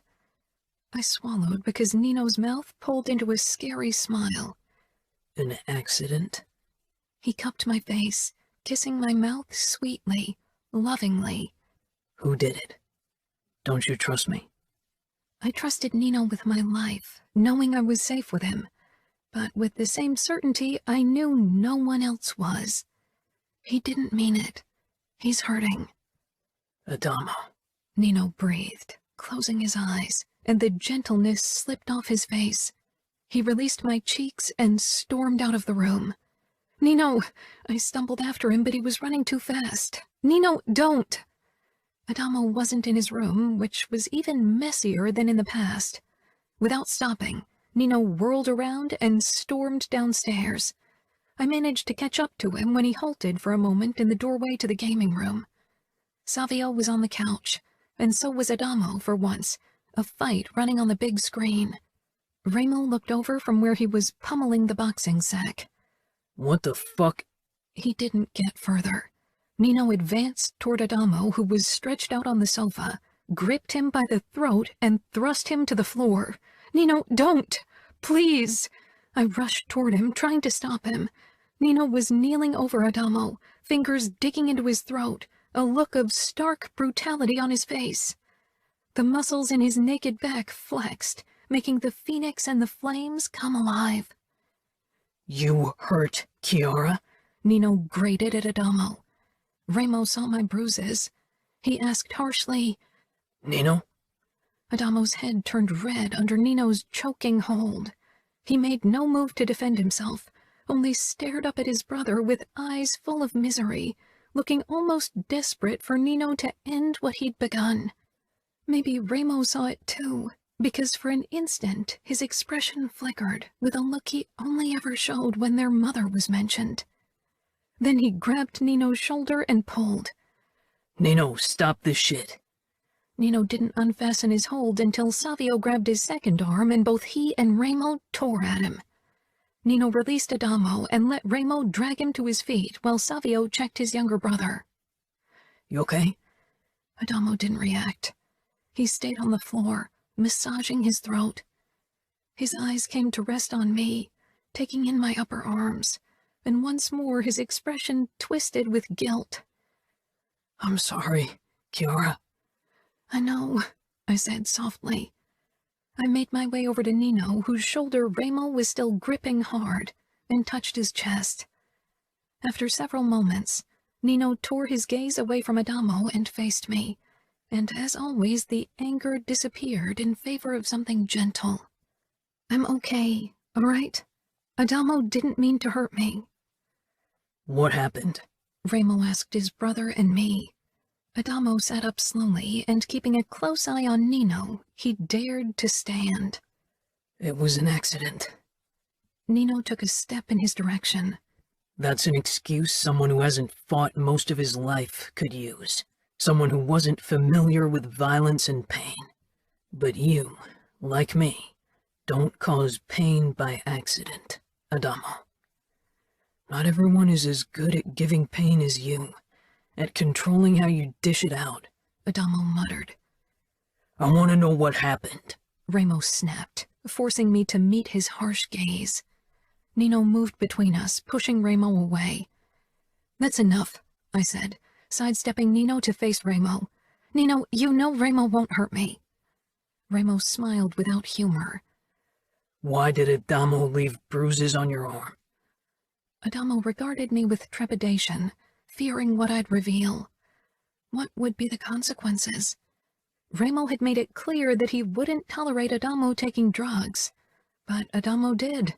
And not just that, he was getting them from our enemies. It couldn't be any other way. "That look you're sharing? I don't like it one fucking bit," Remo growled, touching my arm to bring my attention back to him. "It was an accident." Nino made a small sound in the back of his throat, looking at me as if I was betraying him. "Bullshit," Remo said. "One of you is going to spill the fucking beans or I'll seriously lose my shit." Steps rang out and Serafina appeared with the twins on her arm. She frowned at the scene in front of her. "You better leave. We have something to discuss," Nino said, and Remo nodded. Serafina's eyes darted from me to Adamo, who gave her a small smile, and all I could think about was that he looked at her to remind himself of the torture he'd suffered. She turned with a last questioning look at Remo and left. "The fucking truth. Now," Remo said to me. "I told you everything." Remo's mouth thinned, and he exchanged a look with Nino, who stood completely still. "Kiara," Remo said in warning. "I'm still capo, and I want the truth from you." "I won't say more than I did. If you want to get more information out of me, you'll have to use your fancy torturing skills." "Yeah, right. With those fucking doe eyes of yours looking at me like a broken puppy. You know as well as I do that Nino and I can't hurt a single of your unruly hairs." I knew Nino couldn't hurt me, and I'd always suspected that Remo would at least hesitate before hurting me. But hearing him admit he was incapable of inflicting me pain filled me with warmth. To think that I'd been terrified of becoming a Falcone, of my marriage to Nino, when it had given me a man who loved me, and brothers that meant more to me than my blood relatives. And right now, those brothers were on the verge of attacking each other. Savio looked taken aback by everything. Remo walked up to Adamo. "Then you'll have to open your fucking mouth instead." "I told you. It was an accident.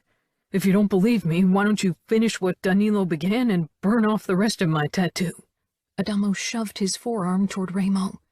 The upper part of the tattoo with the knife handle and part of the eye was gone, replaced by gnarly burn scars. It gave the rest of the eye that remained a sad, droopy look. Remo stiffened. "You made an oath to me. You owe me the truth." "Remo saved you twice, Adamo. Maybe you should be grateful," Nino said coldly. It hurt to see the brothers like this, to see them hurting. I wasn't sure if the truth would help them. I couldn't imagine how it could. Adamo's drug use would put Remo in an impossible position, especially if my suspicions were true. "Maybe he shouldn't have saved me," Adamo said angrily, then shoved past Savio, grabbed car keys from the sideboard, and rushed outside. "What the fuck?" Savio exclaimed. Remo and Nino both looked at me, and my stomach sank. "Does it have something to do with the cigarette burns?" Nino asked me. Remo and Savio stared at him. "What burns?" Remo snarled. Savio sank down on the armrest of the sofa. Nino touched my arms. "Kiara." I closed my eyes. He's not over what happened with the outfit. He's dreaming about it and looking for an outlet. I didn't mention Serafina's eyes, not wanting to make her feel guilty. "He's back to drugs," Remo said in a low voice.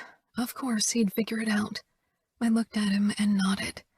Nino shook his head, frustrated. "I want answers," Remo said.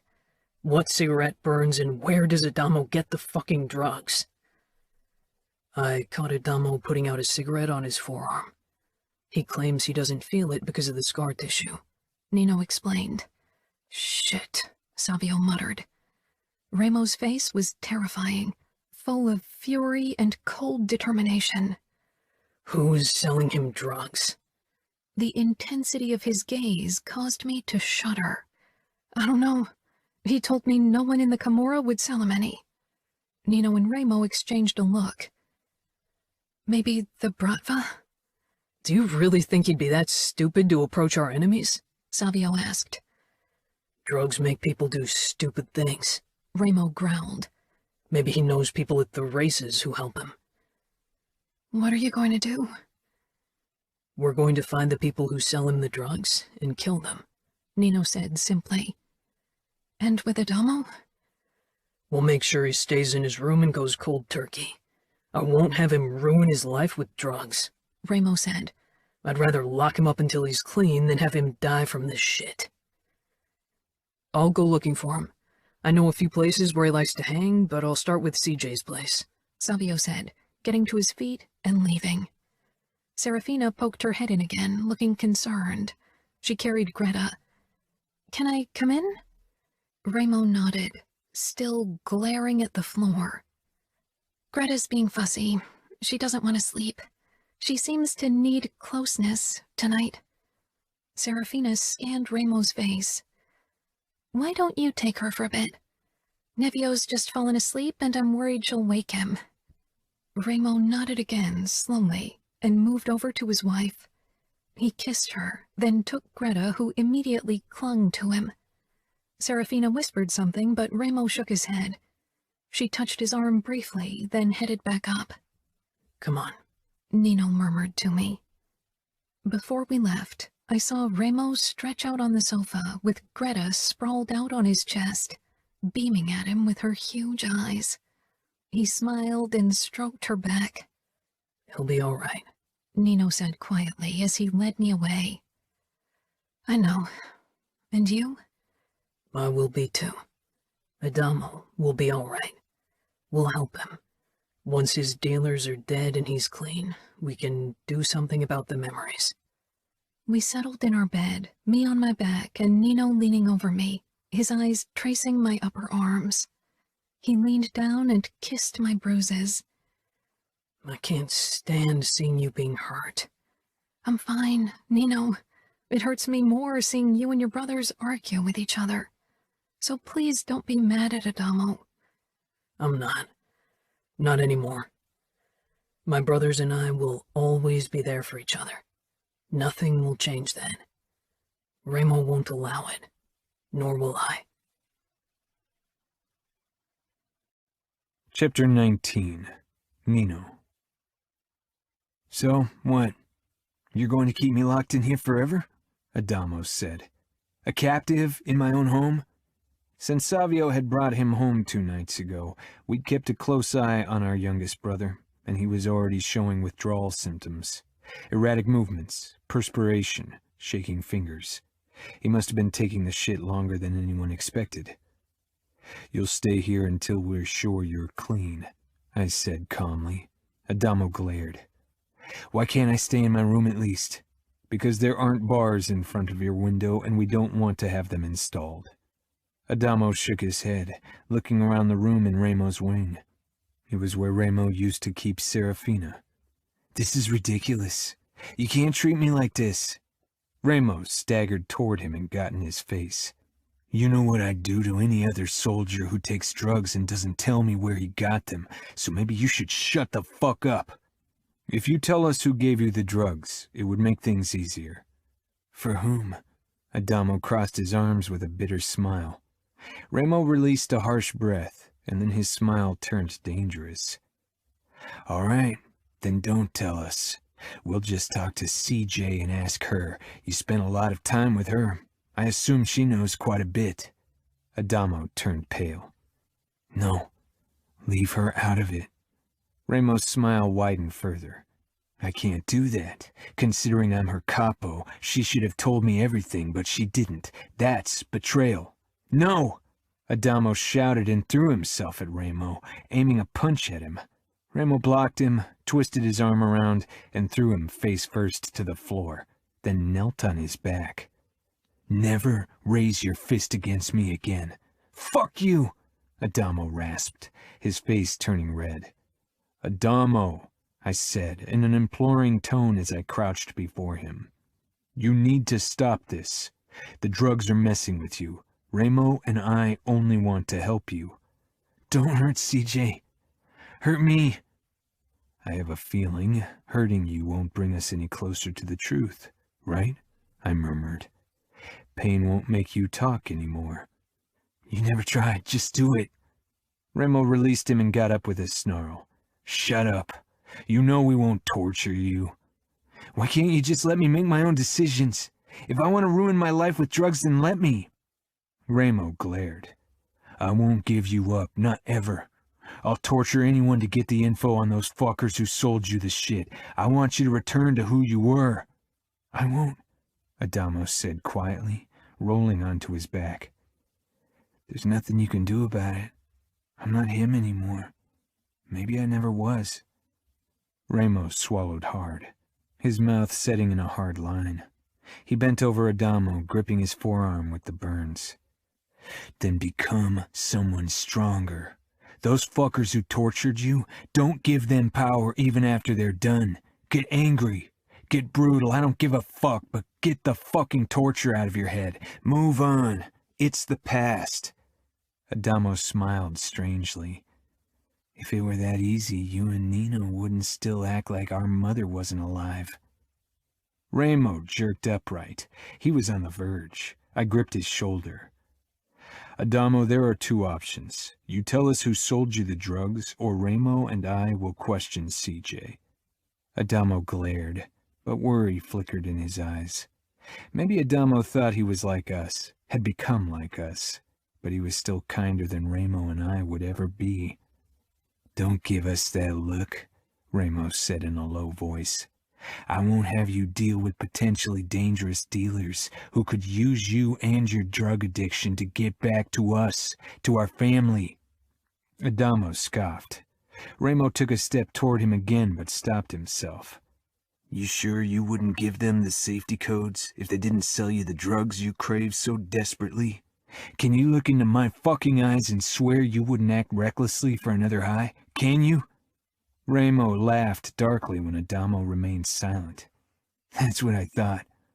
I won't risk Greta and Nevio's lives, or Serafina's, or Savio's, or Kiara's, or Nino's. Or yours. Ever. If I have to torture a whore so you give me the info I need, I'll do it without a fucking flicker of remorse. Then he nodded toward me. And believe me, Nino wouldn't even blink dismembering anyone to guarantee Kiara's safety. Adamo pushed himself into a sitting position. I would never give away our codes, not even for drugs. Tell us who sold you the shit. Adamo lowered his eyes. There are these guys at the races. They're taking stuff themselves. I pay them double so they buy from me as well. They know who you are? Remo asked. Adamo nodded. Everyone knows who I am. Remo turned around and stalked out. Names, and if you know where to find them, I demanded. Kay and Josh. They're always staying with the main race crew in the camp. I held out my hand to Adamo and he took it. Back on his feet, he sighed. I really tried to stay away from drugs, but the weed, it made things better. And then one of these guys said the heroin would make it even easier. Nothing that's worth anything comes easy, Adamo. You are right. Remo and I, we sometimes still struggle with the past, but we still move on because we have people who rely on us. And you have too. We rely on you. We need you as part of our family, so face your fears without drugs. Adamo didn't say anything. I'm going to lock you in for now. Later, when someone's here to keep an eye on you, you can move around the house. He sank down on the bed, and I left. Remo was still in the hallway when I stepped out, leaning against the wall and looking murderous. We'll have to set an example. Get it into people's head that they need to stop selling the shit to him. Let me and Fabiano handle it. You stay here with your kids. Keep an eye on things. You still think Samuel might use the info he gathered while being here for the wedding? For an attack? I shook my head. I think he won't risk anything with his sister being around, but I think you should stay here. I know you believe you have to protect us all, but Fabiano and I can handle this. Remo didn't like it, but he had his twins to think about, and throwing himself into every conflict had to stop. I could see how hard he took Adamo's drug addiction. All right, he said slowly, but you'll make sure everyone gets the message. I gave him a look, and he bared his teeth in a harsh laugh. Yeah, you'll do that. I'll go and search for Fabiano and tell Kiara that I'm leaving, then we'll head out. I crossed the gardens to Fabiano's house. Leona was stretched out on one of the sun chairs and reading. She sat up when she saw me approach. Something happened? I need Fabiano for a mission. He's in the gym, working out. I nodded, but before I went inside, I said, Serafina, Savio, and the twins are at the pool. Why don't you join them? Surprise crossed her face. I will. Thank you. I nodded, then headed into the living room. Fabiano's house was smaller than ours and didn't have any wings, but was still a huge building. The gym was down the corridor, and when I stepped in, Fabiano was doing bench presses. Shouldn't you be more vigilant? Recognized your steps. He put the barbell bar into the safety rack above his head, then sat up and wiped the sweat from his face and chest. Adamo? I nodded. He gave us names. When do you want to leave? Fabiano asked as he stood. As soon as possible. Will Remo be coming? No. He should stay here and keep an eye on things. How long will we be gone? Always efficient when it was about a mission. That's what I appreciated about Fabiano. Overnight, maybe 2. The camp's currently stationed near Sacramento. All right. Give me 15 minutes to grab a quick shower and pack a few things. With a short nod, I went back to our mansion to look for Kiara. I found her at her piano, but she wasn't playing anything, only frowning at her fingers on the keys. I sat down beside her. What's the matter? Nothing, she said slowly, then gave me a small smile. I caressed her upper arm with the bruises. She wasn't telling the truth. Given her cycle, she was supposed to get her period 2 days ago. We'd slept together this morning, and she definitely hadn't bled. I have to leave for Sacramento to handle a few things. Did Adamo tell you who sold him the drugs? He did. I didn't say more, and Kiara didn't ask, merely nodded. She knew what needed to happen. How is he? We locked him into the secure room. He'll only be allowed outside if Savio or Remo are around to keep watch. Is that really necessary? I brought her wrist to my mouth and kissed it. We don't know how long Adamo's been taking heroin, or what else he's taken. We might find out in Sacramento. But if his addiction is serious, which I fear it is, he might do something stupid trying to get them. I really hope he can get past this. He will. I searched her eyes for a hint that Kiara needed me. Will you be okay? Of course. You need to handle this. I'll be fine. I am. I kissed her slowly, trying to decide if I should ask Savio to go in my stead. I am fine, she said firmer. Go. Handle things. Kiara. I watched Nino and Fabiano drive off, then returned into the house. Serafina was on the terrace with the twins and Leona, and Remo and Savio were in the gaming room, discussing Adamo. For a moment, I considered going outside, distracting myself from the nagging thought that wouldn't leave me for 2 days. Only 2 days. My period was overdue for only 2 days, and yet I couldn't stop thinking about it, even if it had never meant anything in the past. I wanted it to mean something, to mean that I was finally pregnant. At some point, it just had to work. It had to. I touched my belly and shook my head. Crossing the entrance hall, I locked myself in the guest bathroom with one of my pregnancy tests from my stash. 10 minutes later, I stared down at the small window as disappointment shattered my heart into tiny splinters. Not pregnant. Again. I felt sick and desperate. Trying to hold back tears, I stumbled out of the guest bathroom and toward the gaming room to fix myself a drink at the bar. I hardly ever drank hard liquor, but right then I wanted to numb my sadness. Luckily, Savio and Remo were no longer in there. They'd likely joined the rest on the terrace. Reaching for the first bottle I could get my hands on, I poured myself a generous glass and managed to down half of it before I started to cough. Tears finally burst forth, and I wasn't sure if they were because of the alcohol or because of the hollowness in my chest. This crushing feeling that the one thing I wanted most wouldn't come easy for me, or at all. Remo came into view, coming in from the garden. I quickly wiped my eyes and rushed away, wanting to drown in my misery, but his steps sounded behind me, and eventually I gave up escaping because it was futile anyway. Remo never gave up, and I was tired of running. Sniffling, I leaned against the wall and slowly slid to the floor. His legs came into view, but he didn't say anything. I could imagine him watching me. "Since you hate extensive displays of emotions, you should leave. It'll only get worse from here." Even to my own ears, I sounded bitter. Remo sank down across from me, holding my half-full glass. He scanned my face and looked at the pregnancy test in my hand. I hadn't even realized that I was still clutching it like a memorial of my failure to conceive.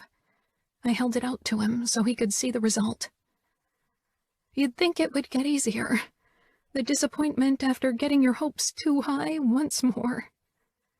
Remo took a sip from my drink, then swirled it in the glass. "That was mine." "You left it standing there. It's a limited edition Don Papa rum that costs a fortune. I'm not leaving it there so Adamo can desecrate it into a fucking Cuba Libre."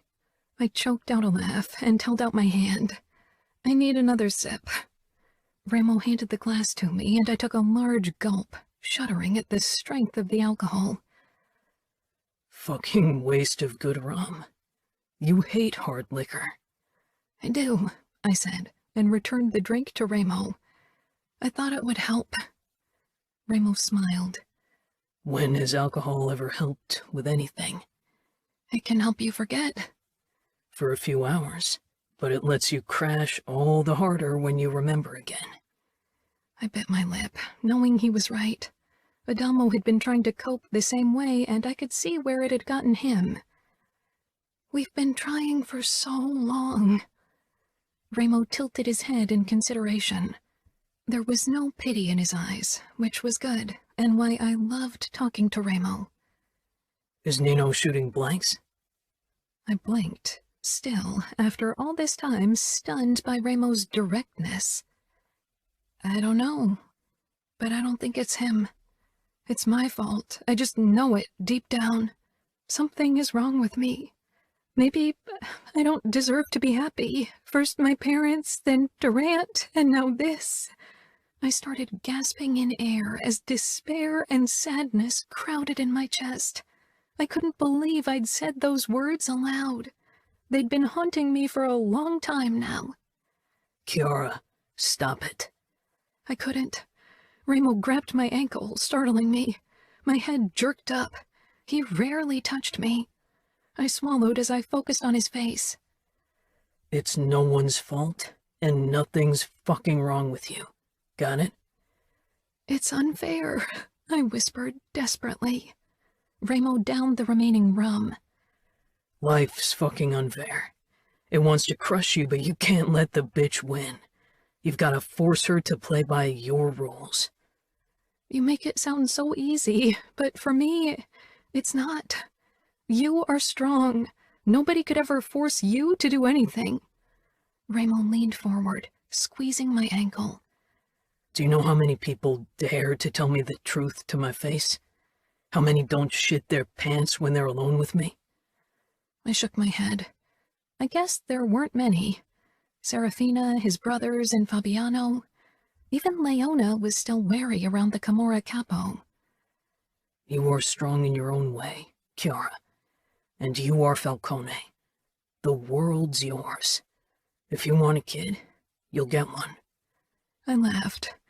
I know you are powerful, but some things are out of your control. You can't kidnap one. If Nino's shooting blanks, you can have my sperm to get you pregnant. I choked. Are you being serious? He cocked an eyebrow. I shook my head. You're really being serious? You think Fina would be okay with you being a sperm donor? We're all family. I want you and Nino to get your wish, and Serafina would understand. That won't work, if it's me. There's all kind of shit doctors can do nowadays. You and Nino should have a checkup.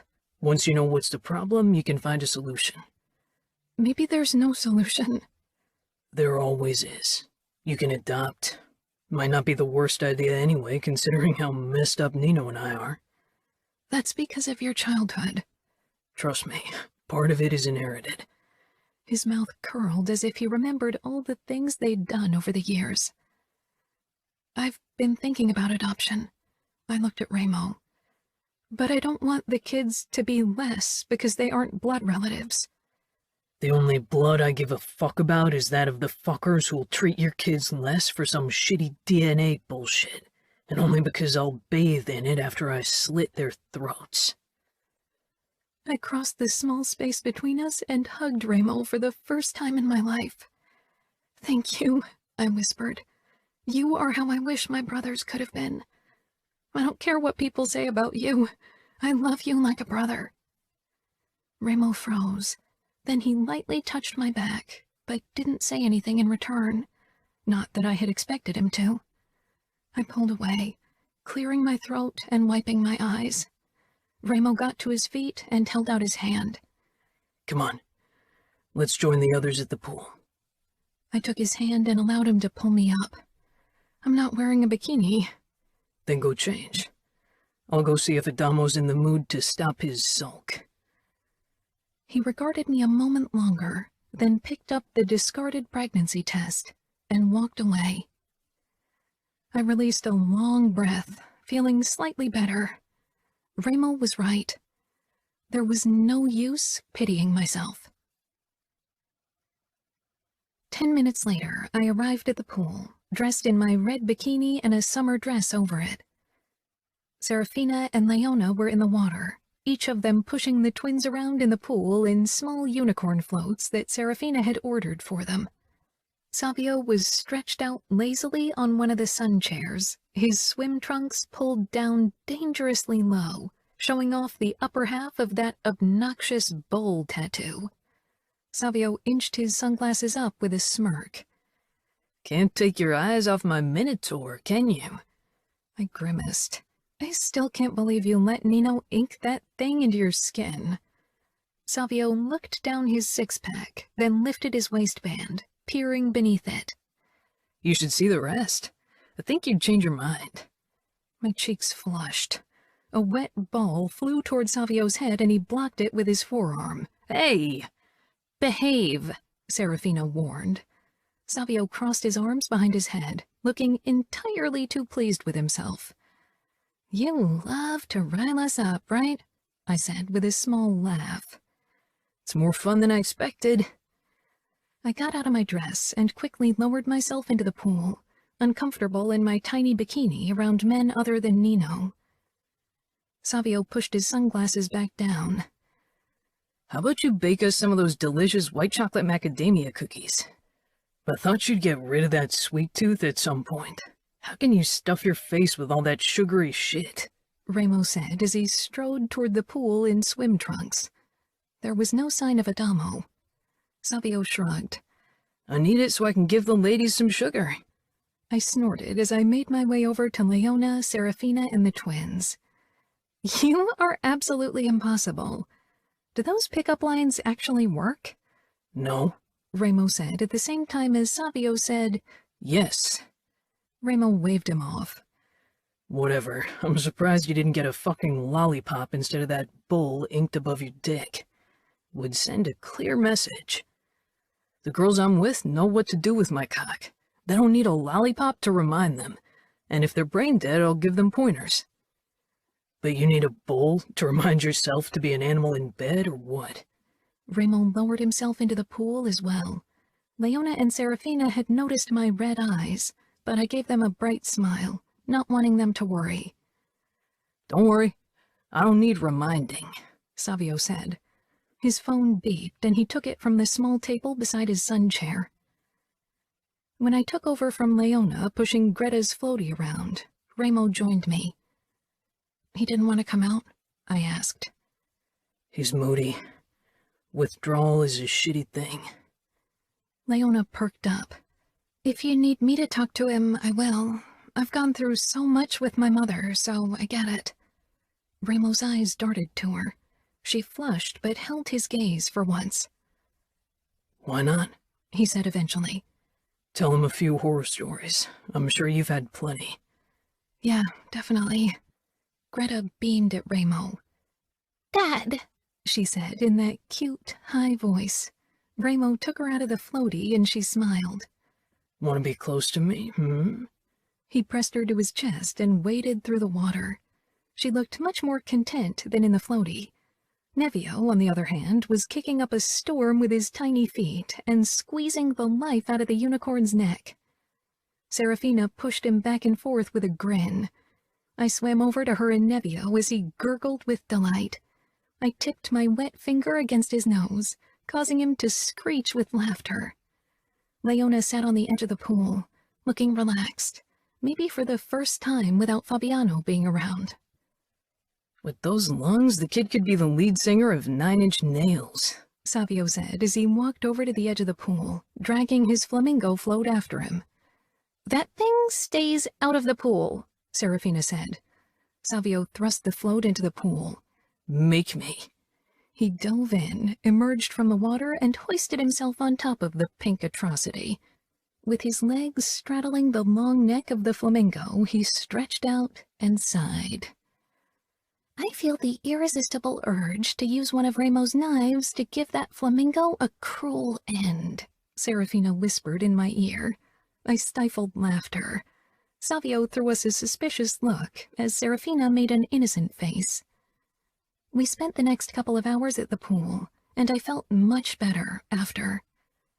When I returned into the bedroom after dinner that night, and curled up alone in our bed, the disappointment caught up with me once more. I missed Nino horribly right then. I had half fallen asleep when my phone beeped. It was close to midnight, and when I checked the message, I smiled despite my burning eyes. Good night, Kiara. I'll be back soon. I love you. Nino wasn't big on messages, especially not to convey his feelings. It was the first time he'd sent me a text saying he loved me.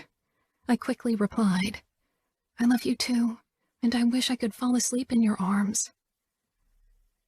I wasn't sure why Nino had sent me those words, or if maybe someone had mentioned my teary breakdown, and it didn't matter. I was just glad for the gesture, knowing he was focused on something else at the moment, something that required him to shut down all his emotions. Holding the phone in my hand, I closed my eyes again. Chapter 20. Kiara. The next evening, I was baking banana bread when Nino entered the kitchen. My stomach burst with relief seeing him, and then my mood fell, realizing I'd have to tell him that it hadn't worked again. Nino came straight toward me and hugged me from behind, kissing my cheek and, when I twisted my head around, my lips. It'll work out. We've got time. How do you know? I doubted Remo had run off to tell him the second Nino stepped into the mansion. Your expression, and I know it's around the time of your cycle, and you usually do the test. I sighed. It's impossible to keep secrets from you. You don't need to. Are you mad? Nino frowned. Why would I be mad? Like I said, we have time. Eventually we'll have a baby. And it's not like either of us is to blame. This isn't something we can affect. I pressed my face into his shirt, soaking in his comforting scent. I'm mad. I'm so mad. Nino stilled. At who? Not at anyone, never at you, not even really at me. I'm just so damn angry, and it doesn't even make sense. Nino's brows had risen at my swearing. Maybe you need to vent. I had half a glass of Don Papa rum. That didn't help. Let me guess. Ramo told you to drink. I smiled. No, actually, he told me not to drink. At least, not the expensive alcohol. Nino shook his head with a chuckle, but then he became serious again and pressed our foreheads together. Maybe you just need to let your anger out. We could do some fight training. I always feel better afterward. Why not? It can't hurt, can it? It should hurt, Nino said. I shook my head. Right. Nino kissed me again, then pulled back. Can we go now, or do you have to stay for the bread? I checked it. It was done and only needed to cool. I quickly took the pan out of the oven before I followed Nino out of the kitchen. "Banana bread is done," I called as we passed the gaming room where Savio was working at the laptop. Maybe he'd enjoy a bite tonight. Greta sat beside him on the sofa like a gorgeous little doll and staring curiously at the screen, not the picture book on her lap. Nevio's delighted screeching sounded outside, followed by Ramo's deeper voice. He seemed to be chasing his son around the garden. I hope whatever you're doing is meant for a child's eyes, Nino said to Savio. Savio glanced up, then to Greta. Or betting stats. And it's not like Greta can read anything. Right, Dollface? Greta looked at him with a crooked smile, and my heart just melted. "You've really grown on her," I said softly. Savio flashed Greta a grin. I have a way with girls, don't I? She only smiled. Nino stroked my back, and I finally dragged my gaze away from them. Savio put away his laptop and asked Greta, "Why don't we check on that banana bread? Maybe I can sneak a piece into your mouth before your mom gets all bitchy because of a bit of sugar." "I heard that," Serafina muttered as she came inside, dressed in a bikini, glaring at Savio. He shrugged. "Sorry, Dollface. I did the best I could."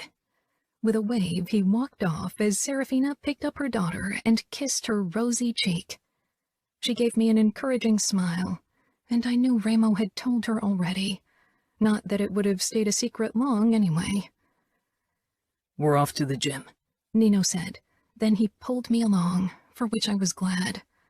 I didn't want to talk about the negative test again.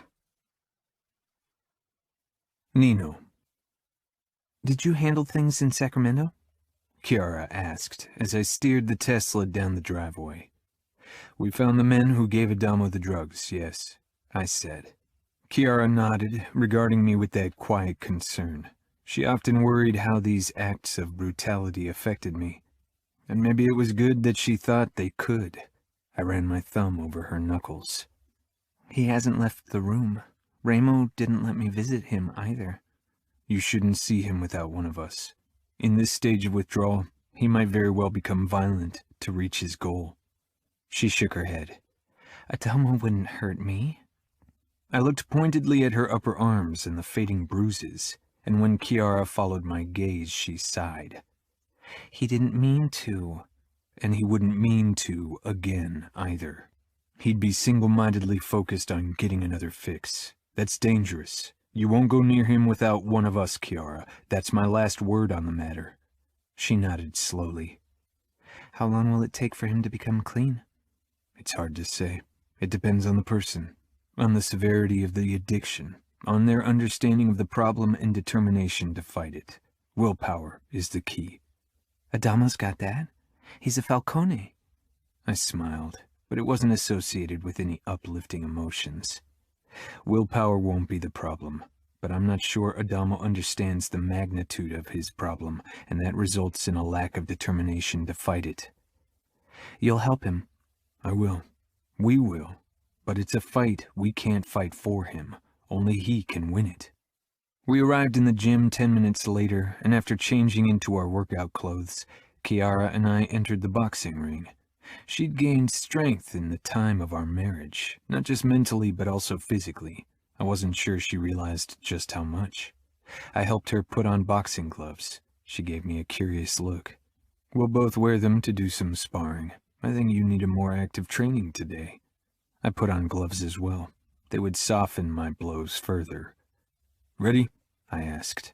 She nodded and took a deep breath. It didn't loosen the tension in her body.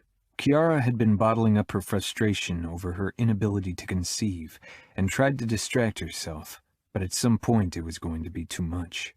I raised my hands. Left, right, quick. Kiara landed the instructed blows against my gloved palms, her brows drawing together. I want to really spar. All right, I said with a nod and got in position, fists up. I feigned an attack, which Kiara avoided, then she aimed a punch toward my ribs. Not bothering to block her blow, I allowed her the hit. She needed to release her emotions, and I wasn't sensitive to pain, at least not to the amount Kiara could summon. She landed another hit against my stomach. Stop it, she gasped. I looked at her. Stop letting me win. I want you to fight me. Stop holding back. She tried to punch me again. This time I blocked her with my fist, not my elbow, which would have hurt her. If I don't hold back, I'd seriously injure you.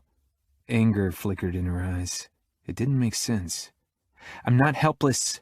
Not helpless. Her punches were unfocused, fueled by her overflowing emotions, and I blocked each of them.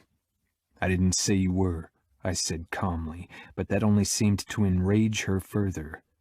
But you treat me like I am. Stop it. Just stop it. She was screaming now. I wasn't sure what to do about her unreasonable behavior. She began pummeling my raised fists again.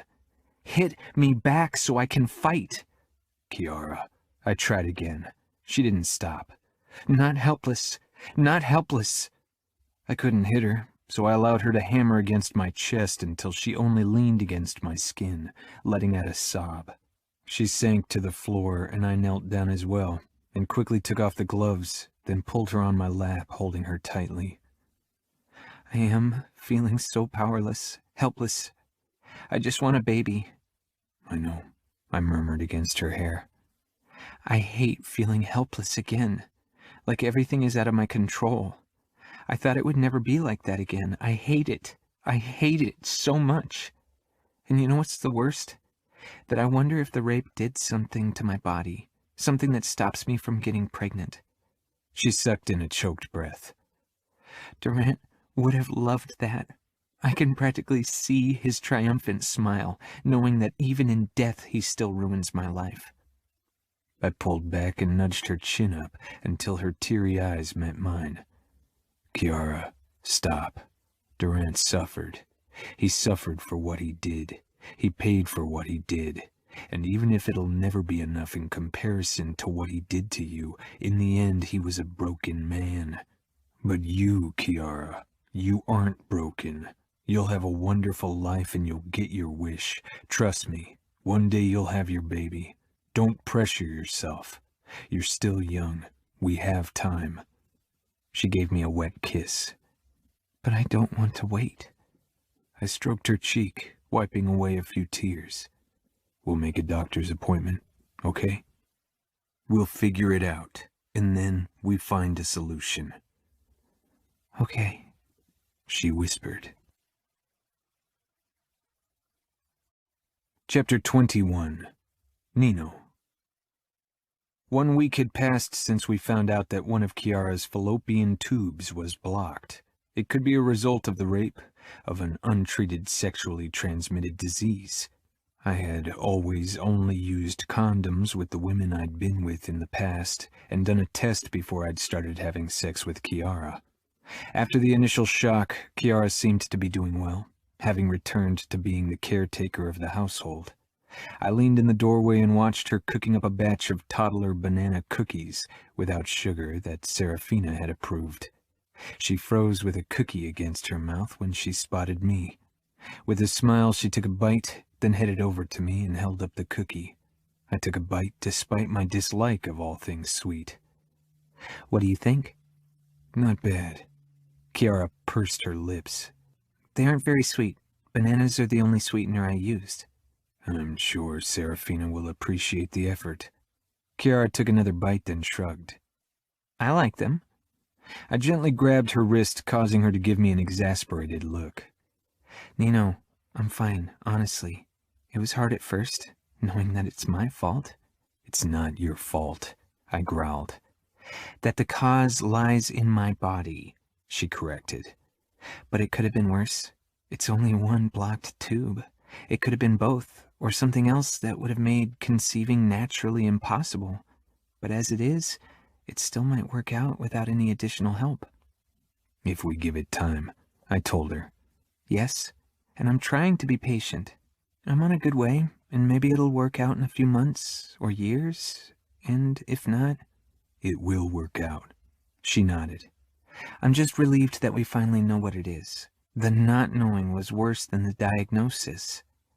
I brought her wrist up to my mouth and pressed a kiss to her pulse point. You know, I was thinking of getting a tattoo there. Your name. I froze with my lips against her soft skin, my gaze meeting her kind eyes. It's a very tender place, very painful. It's okay.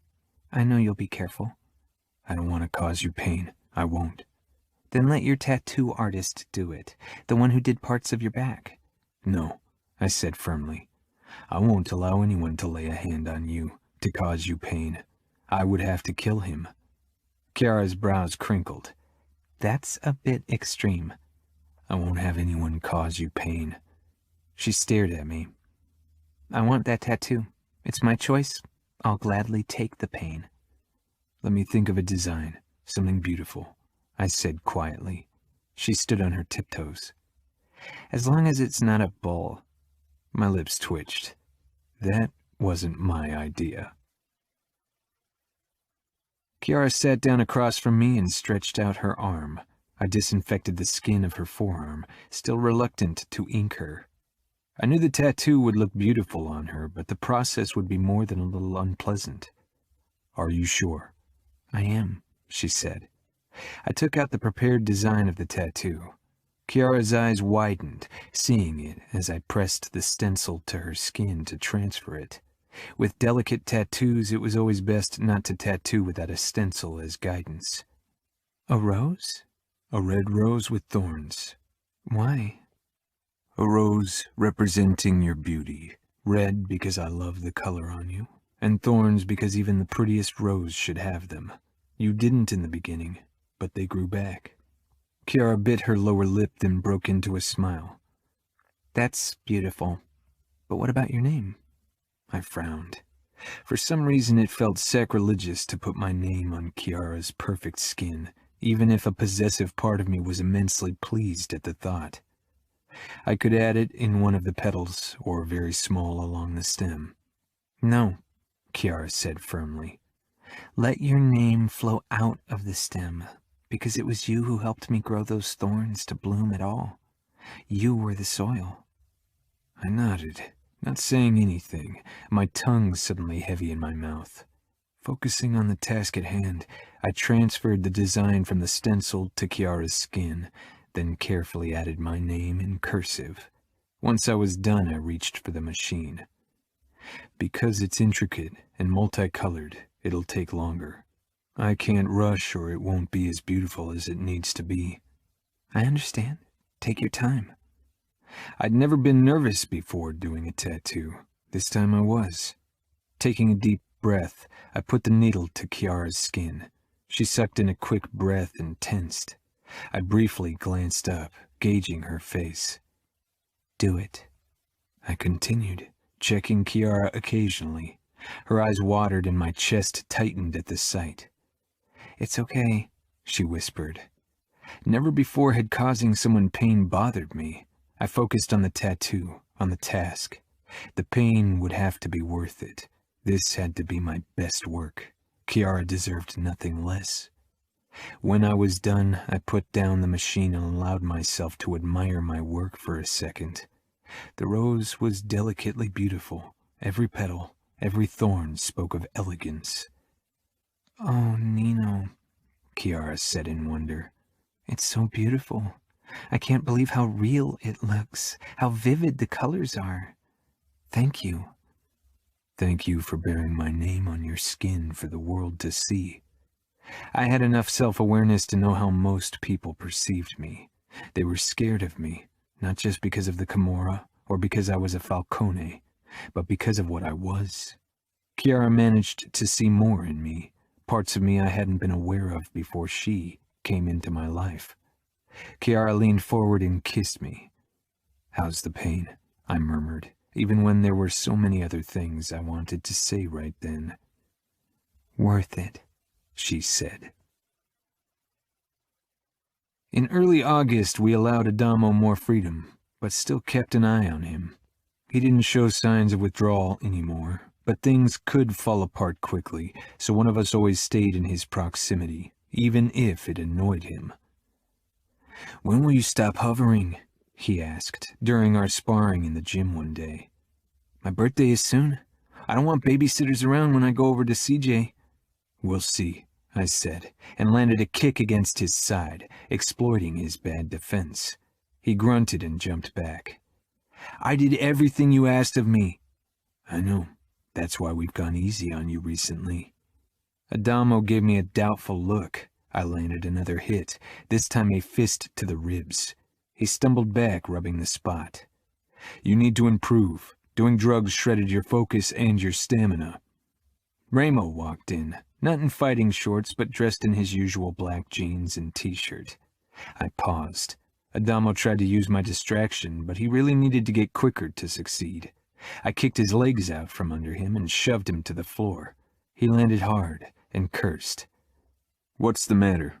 I asked, when Ramo stepped in front of the boxing ring. "Jerry called. One of the Johns thought he could beat the shit out of one of our girls." Usually our bouncers, Fabiano or one of the lower enforcers, handled these kinds of things. "Who?" Ramo's eyes darted to Adamo. "CJ." Adamo shot to his feet. "How is she?" "Our doctor's taking a look at her in the sugar trap. I'm heading over there now to discuss the matter with the abusive asshole." Ramo's mouth twisted. "I thought you might want to join me." Adamo climbed out of the ring immediately, and I followed after him. "Let's change first. A few minutes more don't matter," I said. Adamo looked like he was going to protest, then he nodded. 20 minutes later, we pulled up in front of our establishment. Adamo was the first out of the car and hurried into the whorehouse. Ramo and I followed a couple of steps after him. In the bar area, a few whores had gathered, discussing the events. It was still early, and the majority of clients would arrive later in the day when the strip shows began. Still, it wouldn't do to have the whores gossiping at the bar. That was bad for business. "Go to your changing rooms or talk in your back rooms," I ordered. The women quickly left, not before giving Adamo small smiles. Jerry came out from behind the bar. "Where is she?" Adamo demanded. "In her usual room," Jerry said, but Adamo was already hurrying in that direction. Ramo shook his head. "Where's the asshole?" "I had Snake taken down to the basement." "Was he drunk?" I asked. Jerry shook his head. "He'd only had a couple of beers. I don't know what happened." "Let's talk to CJ," I told Ramo. We headed down the corridor. The door to CJ's room was ajar, and she sat on the edge of the bed. Adamo touched her shoulder. A doctor was waiting. The hint of cigarette smoke hung in the air, and an ashtray with a few lipstick-rimmed stubs sat on the nightstand. We had a strict no-smoking policy in our establishment, but I decided to cut CJ slack today. CJ turned around when she heard me and Ramo enter. One of her eyes was starting to swell. So was the upper left side of her forehead, and her lip was busted. She was also rubbing her neck. "Concussion and bruises," the doctor said. I nodded. "What happened?"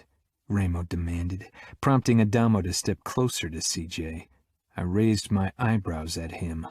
CJ released a low breath. "He's not one of my clients. Lee usually handles him. He pays her extra so he can beat her and humiliate her in other ways." CJ's mouth curled with disgust. "That's not part of the services you're supposed to offer," I told her. "I didn't. Lee did. She needed the extra cash, but she wasn't there when he showed up, so I decided to take him on." I told him in advance that I didn't do those things, and he agreed to book me for the Standard. I assume he changed his mind, Ramos said in a low voice. CJ briefly glanced at him, then down at her hands. Yeah, once we got started, she said, avoiding Adamo's intent gaze. He started making demands. I told him I didn't do backdoor, but he didn't care. Adamo tensed. Did he force himself on you? CJ shook her head. He tried. He shoved me against the wall. That's where I got the bruise on my forehead. He held my mouth so I couldn't scream. I bit him. He got even angrier and punched me twice. I fell to my knees and bit his dick. That ended everything. CJ regarded me and Ramo. You told me I could decide what I did, and I don't do anal, she said defensively. Your choice, I don't give a fuck, Ramos said. Where's Lee? CJ shrugged. I haven't seen her yet. She's been strange since she returned to work. Lee had worked for us in the past, but when she got pregnant, we forbade her from working as a whore, and she disappeared without a word, only to show up again a couple of weeks ago, asking if she could start working for us again. What happens now? CJ asked. Adamo crouched in front of CJ with a bitter smile. The asshole will pay, I promise. Ramos smiled darkly. Oh, he will. I want to do it, Adamo said at once. You don't have to, CJ said immediately, touching his arm. He stood and stepped back. But I will. All right, then let's get this going, Ramos said, already the familiar eagerness ringing in his voice. I wondered why he'd involved Adamo in this. Did he hope this would help Adamo deal with his own torture? I wasn't sure it would work for him like it had worked for us. Adamo wasn't the good boy he wished he was, but he definitely wasn't like Ramo and I either. I studied CJ's beaten face, the way she gnawed on her lip. Why don't you go home? Take a taxi and let Jerry pay it from the cash register. I left, following my brothers to the basement. The second we entered the room with the John, Adamo jumped him and punched his face hard. Ramo grabbed Adamo and pulled him back, but the eagerness in Ramo's eyes made it clear he fully approved. Whoa, not so fast. We need to talk to the gentleman first. Adamo whirled on Ramo with an incredulous look, but then he saw Ramos smile and nodded. The man kept his feet, standing and holding his bleeding nose. What the fuck? Is this how you treat customers? Your cock-sucking whore bit my dick. We looked down at his crotch. He wasn't wearing pants. She must have a good aim to bite something that small, Ramo commented. The man's face turned even redder. How dare you? This was the last time I fuck one of your disgusting whores. He wasn't one of our gamblers and had never dealt with us in any other way than using the services of our girls. He obviously didn't understand what we were, who we were. That's absolutely right, Ramos said, wearing the madman's smile that had made his claim to power easier than it should have been for someone his age. The man stilled like a rabbit that realized he'd taunted the wolf. I'll talk to the police, Adamo snorted. How stupid are you? He obviously doesn't realize just in how much trouble he is, Ramos said pleasantly. How about we show him? Adamo nodded with a grim smile. He pulled out a cigarette and lit it up, then took a drag. Ramos' eyes flashed with anger, then Adamo pulled the stub out of his mouth. You like to humiliate girls? I watched as Adamo advanced on the man who let out an uncertain laugh. How old are you, boy?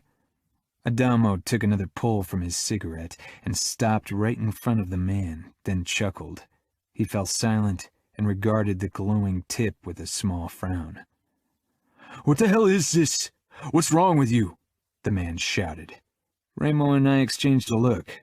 Adamo had never tortured anyone, and we hadn't forced his hand. Everything, Adamo murmured. Then he gripped the man by the neck and pressed the cigarette to his dick. Ramo's eyebrows shot up, and I took a step closer because the man was thrashing wildly, screaming shrilly. He had at least 50 pounds on Adamo.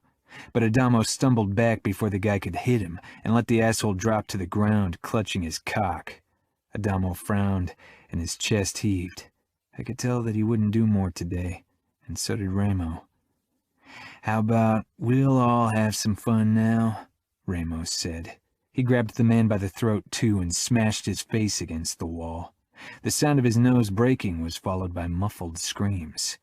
Adamo raised a shaking hand, pushed the cigarette into his mouth, and lighted it up again, then took a deep drag. I let Ramo handle the guy for now, and went over to Adamo. "You okay? You didn't have to do it. Ramo and I can handle these things." "I know," Adamo said past the cigarette. "But I wanted to." He met my gaze, and I wasn't sure what kind of reaction he expected. "You did well for your first time." Adamo laughed. "I want to do more." Ramo glanced up from the guy on the floor. "Feel free to get it off your chest." Adamo quickly shook his head and took another drag, then snatched the stub from his mouth. And for a moment I was sure he'd press it to his own skin again. Instead, he dropped it on the stone floor and ground it out. "Can I go to CJ?" I glanced at Ramo, who shrugged, but I could see worry in his eyes. "Don't break our trust," I told him. "I won't," Adamo said. Then without another look at the John, he left the basement. "Will you stand there all day, or will you help me?" I moved toward the John. 15 minutes later, a knock sounded. Ramo snarled, looking up from the fucker on the floor. He'd pissed himself. I wasn't sure if Ramo wanted to kill him or keep him alive. Maybe he didn't know himself. I reached for a towel and wiped my hands clean before I headed for the door to open it. Jerry waited there. His eyes briefly flickered to my blood-spattered shirt, then quickly up to my face, trying not to look at Ramo and the man on the floor. "I took out some trash and heard mewling in the dumpster. Can you check? I think a cat might have left her kittens in there, or maybe someone dumped their unwanted puppies.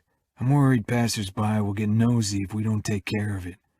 "You realize that asking your bosses to rummage in the trash won't give you any bonus points," Ramo muttered, already moving away from the asshole. Grabbing another towel, he began cleaning himself, but his shirt, like mine, was a mess. Considering that we were about to root through garbage, that wasn't a problem, though. Jerry's eyes flitted between Ramo and me. I need to tend the bar. I don't have a change of clothes, but I'm sure I can figure something out." Ramo opened the door all the way, moving past me and giving Jerry a good view of the bloody mess inside the room. Jerry quickly backed away, turning pale, despite years of working for us. "Don't piss your pants," Ramo muttered. "We'll handle it." Jerry headed back into the bar, while Ramo and I made our way toward the back door. "If we find kittens or puppies, don't mention anything to Kiara. She'll insist we keep them. I don't want our house to be turned into a fucking zoo." We stopped in front of the dumpsters and listened. "I don't hear anything," I said. Ramo narrowed his eyes at the dumpsters. "I wouldn't be surprised if they suffocated in there by now. It's warm and stuffy." With a sigh, he stepped up to one dumpster, and I climbed the steps of the other. Most of the trash was in black plastic bags, but for some bottles and food scraps had been just dumped inside. "Fuck," Ramo gritted out as he shifted a garbage bag to the side. "How come I rule over the fucking West and still have to get rotten tomatoes all over my hands?" I opened my mouth for a reply, shoving a bag away, when a small human foot caught my attention. For a moment I froze, not sure if my mind was playing tricks on me. Then I sprang into action. I tore away another bag, throwing it behind myself. Ramo. I grabbed the baby, which lay unmoving amongst the trash. It was only dressed in dirty underpants. Pressing the little body against my chest, I jumped down the steps and knelt down on the ground. Ramo was already there. "Fuck! Is it breathing?"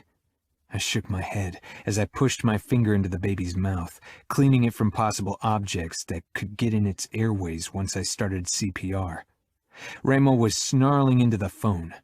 "We need you to come over right this fucking second. We found a baby in the trash. It's not breathing. I cradled the baby in my hands and carefully blew air into the small body. Luckily, the baby responded quickly. If it had still been making sounds not too long ago, it hadn't been without air for very long. When its small chest began moving, and it started breathing on its own, I turned to Ramo, who was staring down at me with a mix of murderous fury and blatant worry. I need cold towels, and someone needs to get formula ASAP. Ramo turned and headed back inside. I got the baby out of the dirty pants, seeing it was a little boy, then straightened with him in my arm. I was on my way into our office when Ramo came hurrying back, holding towels. I took one from him, then headed inside the room, put the little boy down on the sofa, and began wiping him with the cold fabric. He's overheated, dehydrated, and malnourished. We need to take him to the hospital. Our own doctors don't have the necessary expertise. Ramo gave a terse nod. All right, I'll take him and make sure the doctors and nurses do their job and keep their noses out of our fucking business. And after that, I'll have a talk with the boy's mother. Only one whore had been pregnant in the last year, Lee. When she'd returned, Lee told us she'd given her child up for adoption. She'd started working again to pay for her heroin addiction. I said, I can take him to the hospital. Ramo touched my shoulder, looking from the baby up to my face. You are going home and talking to Kiara. I stared down at the little boy in my arms, realizing what Ramo was saying without actually saying it. I nodded slowly and handed him to Ramo, who held him carefully against his chest. I'll wait for you in the hospital and make sure he's protected. With the last glance at the dirty baby in Ramo's arm, I turned and hurried back home. Chapter 22. Kiara. I hummed as I cooked a batch of vegetarian sweet potato chili for tomorrow and didn't turn when the door swung open behind me. To think that in the past I would have tensed, fearing the worst. It made me smile at how far I'd come. Arms came around me, and Nino kissed my throat, then my cheek. I turned in his embrace to peer up at him. Something in his expression, a flicker of hesitance, made me put the spoon down and turn to him fully. Had something happened to Adamo? He'd been doing better, right? Or had it just been pretense? What's wrong? One of the whores got pregnant, and when Ramo found out, he forbade her from working. She returned a couple of weeks ago, telling everyone she'd given the baby up for adoption. Today, Jerry heard mewling coming from the trash. He thought a cat had given birth to kittens in the dumpsters. My heart was already squeezing tightly with realization. Jerry told Ramo and me because he still needed to work the bar. We found a baby, a few weeks old, malnourished, dehydrated. I swallowed. She threw her baby in the trash. She didn't take good care of him even before. Ramo's taken him to the hospital. He's waiting for us. I blinked at Nino, understanding what he was suggesting. I sucked in a sharp breath, tears springing into my eyes, and I began to tremble. Nino frowned, worry flickering across his face. I know you want to get pregnant, give birth to our child, but... I interrupted him with a desperate kiss, cupping his face, crying, I'll love this baby with all my heart. Thank you so much. It was Ramo's idea. Nino pressed his forehead to mine for a moment. Let's go. I nodded slowly, but couldn't move, too overwhelmed. Was this really happening? And should I even feel as happy as I did? After all, something horrible had happened. I turned off the stove, taking another deep breath. Kiara? Nino asked softly. Let's go, I said, squeezing his hand. 30 minutes later, we stepped into the hospital room. Ramo stood over a small baby lying in its bed and attached to beeping machines and a tube going into its nose. He was speaking in a hushed voice to the boy while stroking his arm. The baby's eyes were open and watching Remo. "Finally," he said, as he straightened and with a last look at the baby came toward us. His gaze flickered over my teary cheeks, and a hint of softness crossed his face that he so rarely showed to the outside world. "He's about 5 weeks old. They say we can take him home tomorrow, if we insist." "They won't alert the authorities?" I asked as I approached the bed and bent over the little boy. His hair was soft and honey brown, and his eyes were bluish. I knew that often changed within a child's first year. "We are the fucking authorities in this city," Remo said. My eyes landed on the name tag on the crib. Boy, Falcone. I traced the name, feeling my throat clog up once more as I glanced over my shoulder. Both Nino and Remo were watching me. "I didn't know what name you wanted for him, but his last name was easy," Remo said. I rushed toward him and threw my arms around his middle. He touched the back of my head briefly. "I don't care if the world hates you. I'll defend you against all of them." "I don't give a fuck if the world hates me, as long as the people who matter don't," Remo said, untangling my arms from his waist. "Now take care of your son." I gave him and Nino a teary smile, then paused. What if the mother asks for him? Any gentleness disappeared from both Nino's and Remo's faces, a shared past that carried into the present. Remo's eyes shone with hatred and anguish, and once again I wished someone had protected those Falcone boys when they needed it most. "She threw him into the dumpster like garbage. She left him for dead when she should have protected him, when she should have kept him safe till her last fucking breath. She isn't his mother. You are, because in the few seconds you know him, you already love him more than she ever did." Nino closed his eyes for a moment, and when he met my gaze, they were controlled and calm, but I'd caught the blaze of emotion. "When is his birthday?" "I'll find out. I'm heading over to the sugar trap now to talk to her. Jerry told me she was in her room with a John when he checked." I grabbed Remo's forearm. "Don't kill her." Remo's expression reflected stark cruelty and utter hatred. "She threw her own child into the dumpster while she fucked a John, and you think she deserves to live?" I ran my thumb along the crisscross scars on his wrist, and his face became even scarier, if that was even possible. Nino put his hands on my shoulders. "Kiara, let Remo handle this." Maybe she doesn't deserve to live, but maybe she doesn't deserve death either. Hear her out, then judge her. There must be other options than killing her. Her death won't change anything, not for the baby or for you. Remo ripped free from my hold. "I respect you, but sometimes your kindness blinds you to the fucking truth. Go over to him and look at his stomach, then repeat what you just said." Dread settled in my bones, immobilized me. Not Nino, who walked over to the crib, pulled up the tiny gown, then became very still, very dangerous, and when his eyes settled on me, I knew the woman would die. "He's got 2 cigarette burns on his stomach."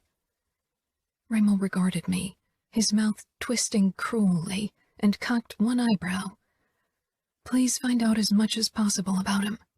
"Choose a name for him, because he sure as fuck won't carry the name the whore who tried to kill him gave him."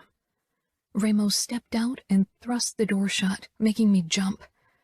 I joined Nino beside the bed and peered down at the boy. "Nobody will ever hurt you again. Nobody will come close," I promised, stroking his tiny head, then his cheek, wondering if anyone had ever shown him love so far. My heart broke, and at the same time something fiercer, darker rose in my chest. Nino kissed the side of my head. "I told you the same shortly after we married." "I know, and you kept your promise ever since. Will you protect our son like you protect me?" "I'd lay my life down for you and him."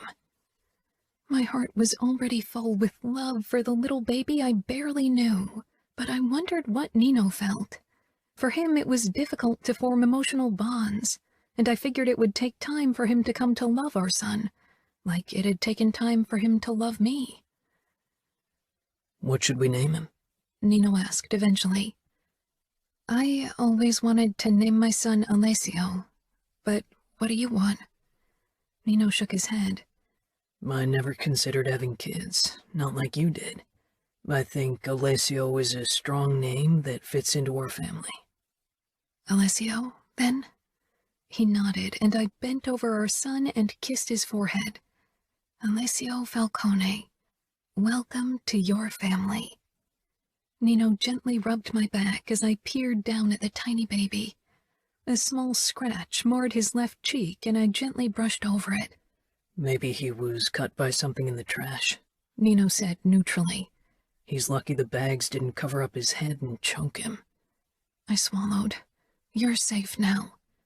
A nurse came in for a check-in 15 minutes later, and relaxed when she spotted me, probably relieved that Remo was gone, but her relaxation only lasted until she noticed Nino leaning against the wall, watching everything with vigilant eyes. "Hello," she said hesitantly. I smiled. "You are—" Nino pushed away from the wall. "We're the boy's parents." The nurse blinked, confusion flickering on her face. "But—" Nino raised an eyebrow with an expression that sent a small shiver down my back. The nurse nodded quickly. "Of course, right." She moved toward the crib, and Nino stepped up to it as well, causing her to stiffen. "I'm just going to remove the tube so you can try to feed him with a bottle. If that's okay?" Nino gave a sharp nod. "Go on." The nurse was careful and gentle with Alessio, but he began to cry when she pulled out the feeding tubes from his nose, and my heart broke hearing his wails, even if it was necessary. I couldn't stop imagining how often he'd cried in the past, how often those cries had gone unanswered or even been punished. The nurse said, "I'll get a bottle for you." The moment she was outside, I rested my palm very gently on top of Alessio's chest, trying to show him that I was here. "Shh, you're safe. Your dad and I will protect you." I could see the surprise on Nino's face as he was mulling over his new role. A father. "Maybe you can try to be less scary toward the nurse," I said softly. Nino took my hand and pressed a kiss to my wrist. "I don't care if she's scared. She needs to know her place and understand the consequences if something happens to Alessio." The nurse stepped back in, robbing me of a chance to give a comeback. With a small shake of my head, I rolled my eyes.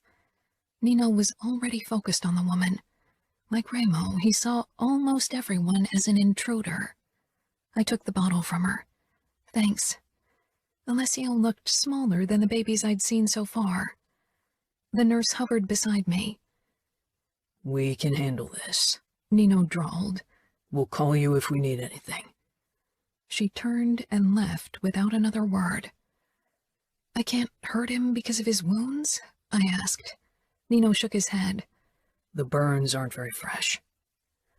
Taking a deep breath, I carefully picked up Alessio and pressed him to my chest. And it felt perfect, as if it was meant to be, he and I and Nino becoming a family. "Maybe it's fate," I whispered thickly.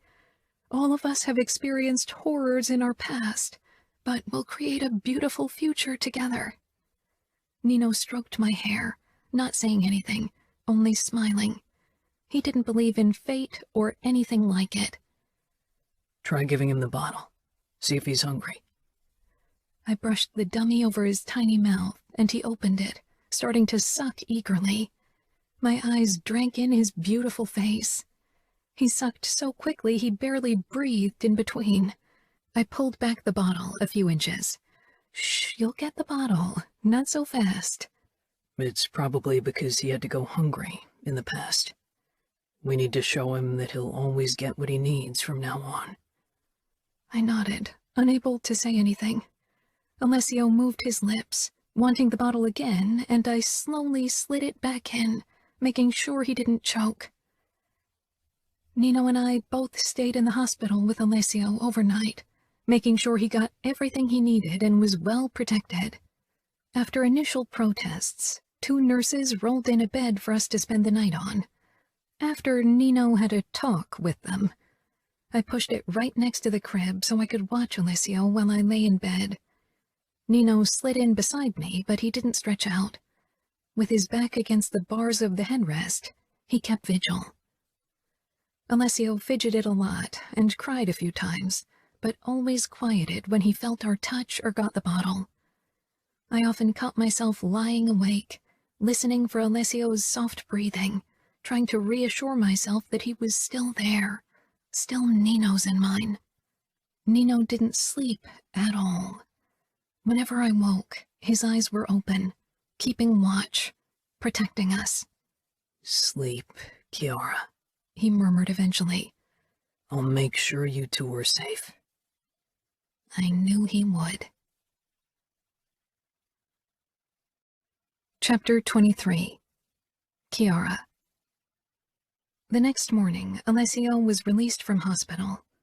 Like Remo had said, nobody tried to stop us from taking him home. He was really our son. Nobody would ever know him as anything else. Nino had arranged a baby seat for the SUV so we could transport Alessio safely, and I sat on the back seat beside it to calm our baby. He started crying the moment Nino started the car, and eventually I managed to soothe him by singing for him and pressing my palm reassuringly against his chest.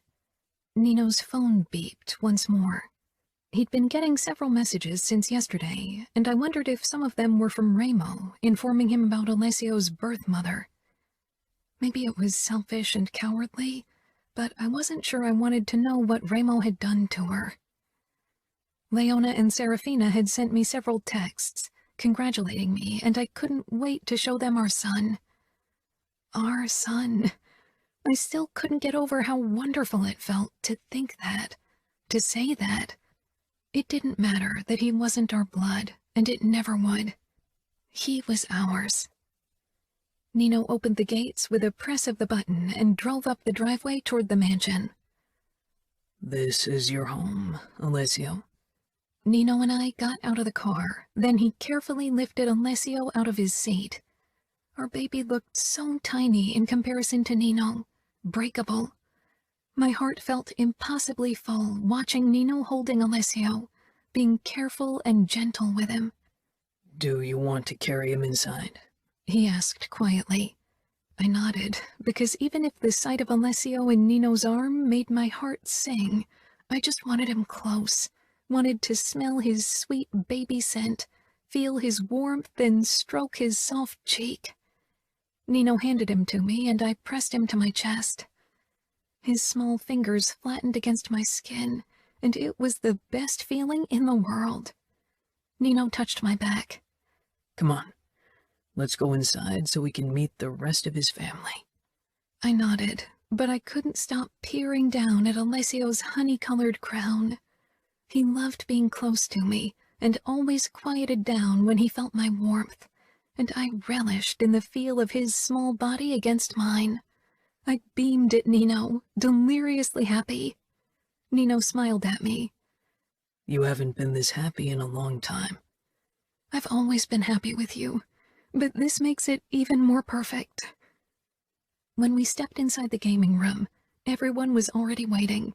Fabiano and Leona, Serafina and Remo with the twins, and even Savio and Adamo.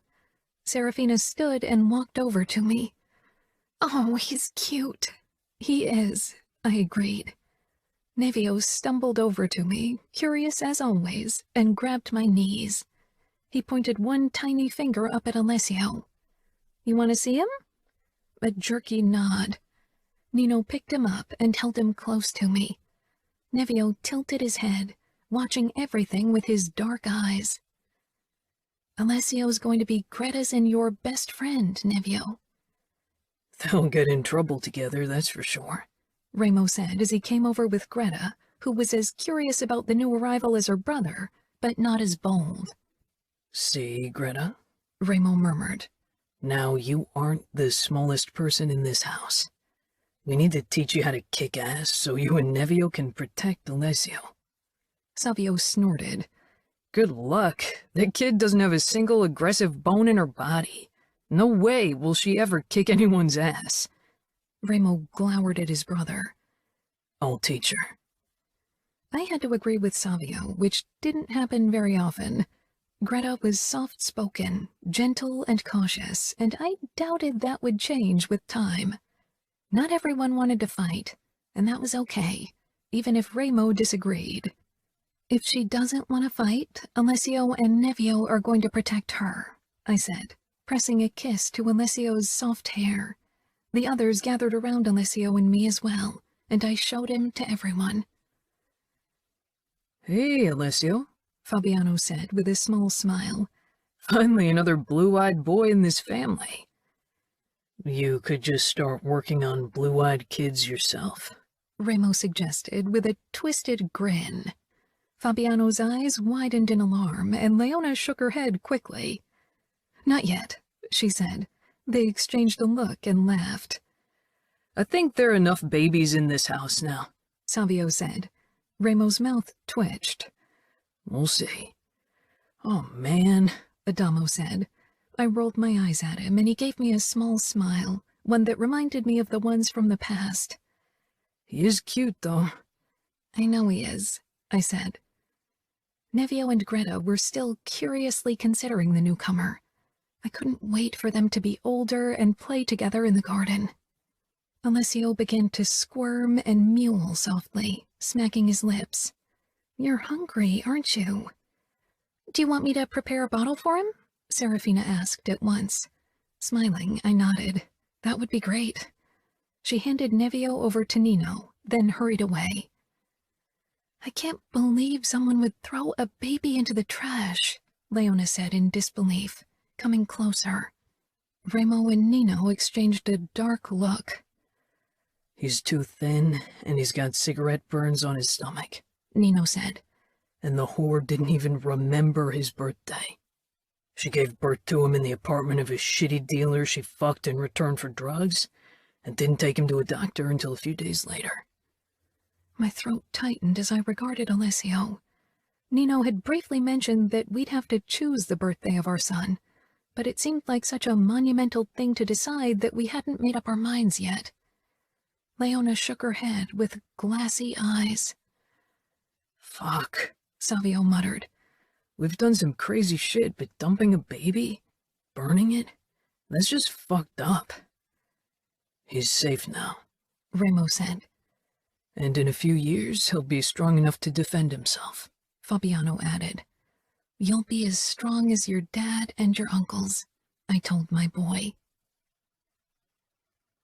I settled on the sofa with Leona and Serafina while the twins played with each other on the floor. I couldn't stop looking at Alessio as he drank from his bottle, resting peacefully in the crook of my arm. He was a small baby, with thin arms and an almost elfish face, too thin. We'll work on those chubby cheeks, won't we? I murmured as I stroked his soft cheek, then trailed up to his hair. He watched me quietly. Even if his fussy moments would be a lot of work, I preferred them to his very quiet moments, because I always worried that they were a sign of the things he'd already had to endure at such a young age. Serafina cooed softly and tugged at his small feet. Makes me want to have another one. Nevio threw a wooden block away, then another, grinning like that was an achievement. But I'll give it a few more years, she added. Nevio continued throwing things around. Or maybe even longer. Leona laughed. I can't believe you want more after giving birth to twins. Well, I'm not too excited about labor. You didn't miss anything, Serafina told me, then grimaced. I shouldn't have said that. I shook my head. No, it's okay. I'd love to give birth, even if it's painful, but I'm perfectly happy with Alessio. It doesn't matter how he came to us. He's our son. He is, Serafina murmured, and pressed a kiss to my cheek. And you'll be an amazing mom. Considering that I never had a good or even decent mother, I wonder how I'll ever be a good mom, Leona said, touching Alessio's head gently. I don't have a role model either. My mother was weak, and then she died. And my aunt always only saw me as a burden. I'll raise Alessio like I would have wanted to be raised, with love and care. Nino. The other men and I moved to the room adjoining the gaming room, which used to be our father's office, but now harbored only our boxing ring and the pool table, as well as part of our liquor cabinet. With our family expanding, we needed more room in the gaming room, which was slowly turning into a general common room for all of us. Ramo raised a glass. To the new dad. We all downed our drink, and Adamo hissed at the strength of the alcohol. I'm surprised you killed her, Adamo said with a frown as we all sank down on the armchairs, arranged in a half-circle. I would have been surprised if he didn't, Fabiano said, exchanging a look with Ramo. She deserved death. Savio shook his head. What was he supposed to do to her? Let her go? Hand her over to the police? Not really an option. Adamo shrugged. She could have worked in one of our other establishments. I said, for one, it would cause discord among the whores if one of them was known as a child murderer. Second, I don't want her to cause any kind of trouble for Alessio in the future. I get it, Adamo mumbled. But you are still pissed at our half-brother for killing our father, yet you took from Alessio the chance to kill his mother, or meet her. Mentioning growl around Ramo was never a good idea. My personal feelings toward our half-brother bordered on indifferent, but I didn't want another fight between Ramo and Adamo. Our mother had caused enough discord between them. I leaned forward, narrowing my eyes. She isn't his mother. Kiara is. Alessio won't ever find out he isn't our blood. Ramo downed his drink. From this day on, this kid is a Falcone. Anyone who dares telling him differently will have to deal with the consequences. I gave Ramo a grateful smile. Lying to family wasn't something Ramo or I liked to do, but this was for Alessio's benefit. Finding out about his real mother would do nothing good, only bring pain. You'll have to decide his birthday, Ramo reminded me. If it was up to me, I'd have simply chosen a random date at the beginning of July. Alessio would never know that it might not be the day he was born, and in the long run of a life, a few days more or less really weren't of importance. Kiara, however, needed time to consider the possible dates. Do you know who his sperm donor is? Savio asked. Ramo's lips curled. She went bareback with several customers in the past. There's no telling who got her knocked up, and like I said, it doesn't matter. Could be important for genetic diseases, Savio said. The whore who gave birth to him was a junkie. She consumed drugs when she was pregnant. The doctors warned us that it could have long-term effects, lead to Alessio having deficits concentrating, or have a penchant for drugs himself. Adamo sank deeper into his chair. He had returned from CJ like promised, and hadn't taken any drugs despite not being under supervision. Maybe he was on the right track. I hoped Kiara and I wouldn't have to see Alessio through something similar in the future. But this was a good reminder that we still have business to attend to as well, Ramos said in a low voice, holding my gaze with the familiar look of hatred in his eyes. We do? Maybe it's time. Adamo asked, worried. You want to kill our mother? She deserves death, I said, trying to sound poised and calm despite the chaos in my chest. That's not your decision alone, Adamo said. She's mine and Savio's mother as well. I don't care if they kill her. She's dead to me anyway. But I don't want to be involved in it. I don't want to see her ever again, not dead or alive, Savio muttered, filling his glass again. Ramo began pacing the room.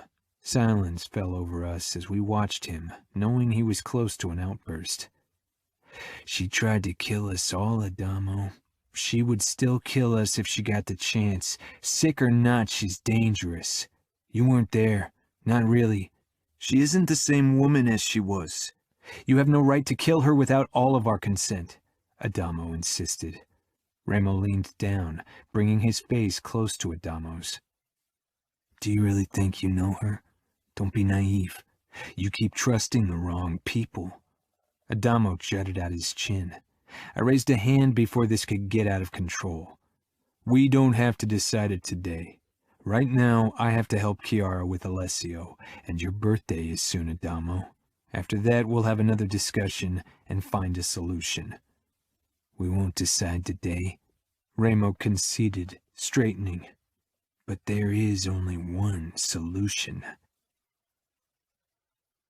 Kiara rocked Alessio gently against her chest as we made our way to our bedroom. It was earlier than our usual bedtime, but Kiara hadn't slept much, and I not at all last night. Surprise filled her face when she spotted the rollaway crib beside our bed. Remo and Serafina went out shopping for Alessio this morning. They got this, and a few other things for the nursery. I'll have to thank them tomorrow, Kiara said, as she ran her fingers along the white crib. The inside was a soft blue with white clouds. Where are we going to have his nursery? I thought the room next door would make sense as long while he's still young, and I reckon you want to have him sleep in our bedroom the first couple of weeks. Kiara gave me an apologetic smile. I really do. Is it okay for you? I moved over to her, stroking her throat and peering down at the small baby sleeping against her chest. Why wouldn't it be? He needs us now. After what he's experienced, he needs to learn trust, and I know having him here will make you happy. She nodded, her eyes filled with so much love, sometimes it still caught me off guard. Sighing, she turned to the crib and carefully laid Alessio down, then stayed bent over him and just watched him. I pressed a kiss to the crown of her head. I'll grab a quick shower. Okay, she whispered. When I emerged 10 minutes later, Kiara had changed into a nightgown and was lying on her side watching Alessio. She'd removed the bars on the side of the crib facing the bed and was stroking his belly gently. I climbed into bed behind her and pressed against her back. She released a small breath. Sometimes I'm scared he'll disappear if I close my eyes, and that this will turn out to be a dream. It's not, I murmured against her neck, and nothing will take him away from us. He's ours. Have you chosen his birthday? Kiara released a small sigh.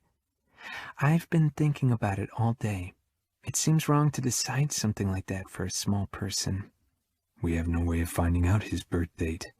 I know, and I think we should just say he was born July 1st. It's the beginning of a new month, a new start, the possibility of new adventures. She trailed off. I know I'm putting too much meaning into a simple date, but I feel like he needs a special day. That sounds good. 1st of July it is then. She nodded. I'll always be grateful to Remo and you for bringing him into this family. Many men in our circles wouldn't want a child that wasn't their blood, especially not a child from a prostitute. They'd insist to have an heir. I trailed my fingers up and down her slender arm. Alessio is my heir, Kiara, blood or not. Remo and I don't care about that. We took Fabiano in, and he's become our family, and I can't see how it would matter that his birth mother was a whore. It's got nothing to do with him. He'll grow up to be a Falcone. Look at everyone in this house. All of our pasts hold horrors in some shape or form, but somehow we've come together. Sometimes I'm scared it'll catch up with us. It's too perfect, too good. I shook my head. The past is just that. It can only catch up if we allow it to, and we won't. Kiara smiled, and with that beautiful image, I extinguished the lights. I believed in the words I'd just said, even if Remo and I were still tethered to our past through our mother. That was our weakness, and wouldn't taint our family. Chapter 24. Nino. Despite a lack of sleep a newborn entailed, Kiara seemed to glow with energy and happiness as she took care of Alessio. He hardly slept more than 2 hours in a row, a fussy and nervous baby who needed lots of attention. That was probably why his birth mother had burnt him. Some people should never consider having children. So very unlike Kiara, who had an endless supply of patience, not just for Alessio, but for everyone. While Kiara prepared a bottle for him, I cradled him on my thighs. He was already mewling, desperate for food. "It's okay, Alessio. Your mom's bringing you your milk soon." I gently pushed up his shirt, checking the 2 burn marks on his belly. They were still red, but healing. "Can you give me the salve?"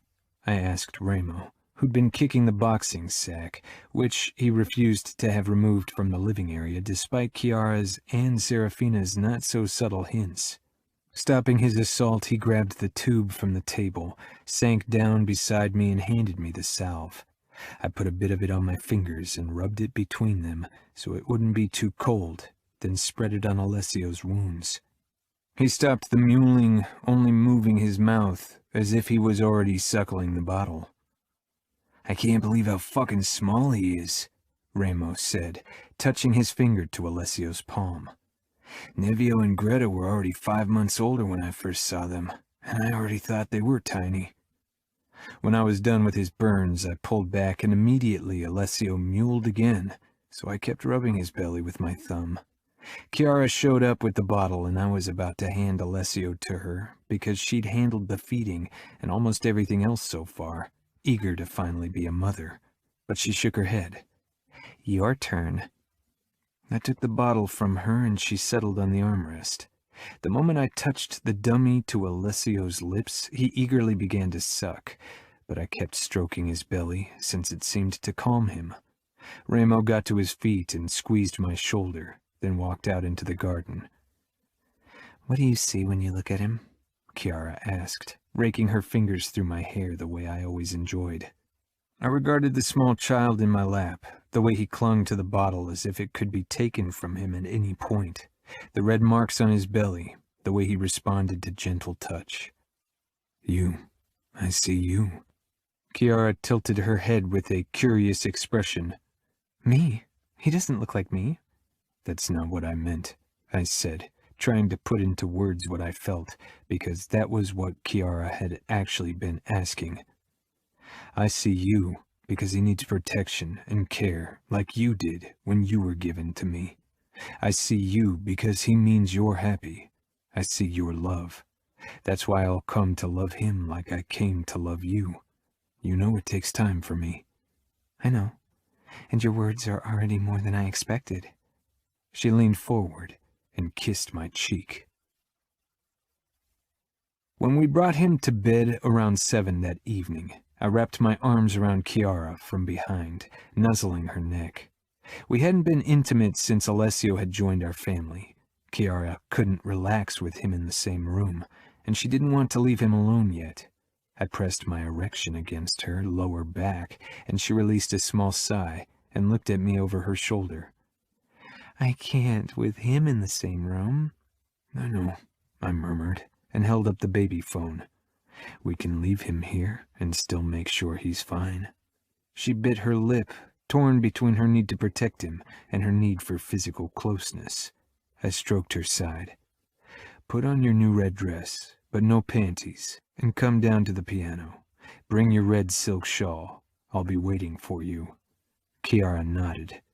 I turned and headed downstairs. After putting the baby phone on a side table on loud, I sank down on the bench in front of the piano. My cock was straining against my pants. I desired Kiara in a way I hadn't thought possible. Being with a woman for a couple of years, I'd have thought I'd grow tired of her body, her scent, her taste, but far from it. I started to play the song I'd created with Kiara until I heard the sound of heels. Kiara descended the stairs in her knee-length, elegant red dress and the matching sling pumps, clutching the red silk shawl in one hand. She looked curious and eager as she approached me. I didn't stop playing until she was beside me. "No," I said, when she was about to take a seat beside me on the bench. Kiara frowned. I slipped the shawl from her fingers and lifted it to her face. "Can I cover your eyes?" Surprise flashed in her dark eyes, then a flicker of excitement. "Okay." I carefully knotted the shawl at the back of her head. "I just want you to feel and for that to work we need to limit your senses, I rasped. Kiara released a small breath, shivering. I closed the lid over the keys, then hoisted Kiara up on the piano. She gasped. I gripped one heel and set it to the elevated edge of the piano, then did the same with her other foot so she sat in front of me with spread legs. The flowy skirt gathered between her thighs, covering her up. "Keep your legs like this," I ordered. Kiara nodded, her breathing already deepening. Gripping the hem of her skirt, I pushed it up and bunched it around her waist, laying her pussy bare to my view. Desire raced through my veins, seeing her opened for me, her pink folds already glistening with her lust. I leaned forward and ran my nose along the small white scar on her inner thigh, then inhaled. Kiara quivered. "Nino?" Need and a hint of insecurity rang in her voice. I peered up, found her cheeks reddening. "Lie back," I murmured, and she did. "Relax. Feel. Listen." I pushed her skirt even higher, then pulled her closer, until her pussy hovered over the edge, tantalizing and teasing.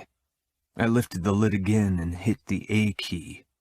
The low note reverberated in the piano, and seeing goosebumps rise on Kiara's skin, she could feel the hum everywhere, even in her pussy.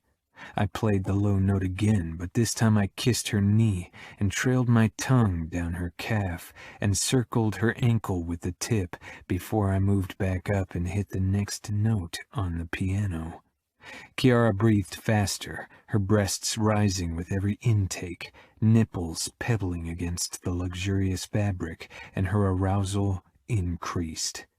I kept on this little stimulation, hitting the two lowest notes over and over again, while kissing and licking her calves and ankle until she was panting.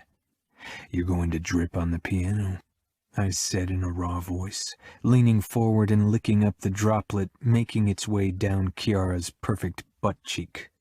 She arched with a small moan. "Nino, please." "Relax. Listen. Feel," I told her. I played a new higher note and licked along her inner thigh, right to the crook between her thigh and pussy, then inhaled again, and my own arousal almost made me give up my plan. Fuck.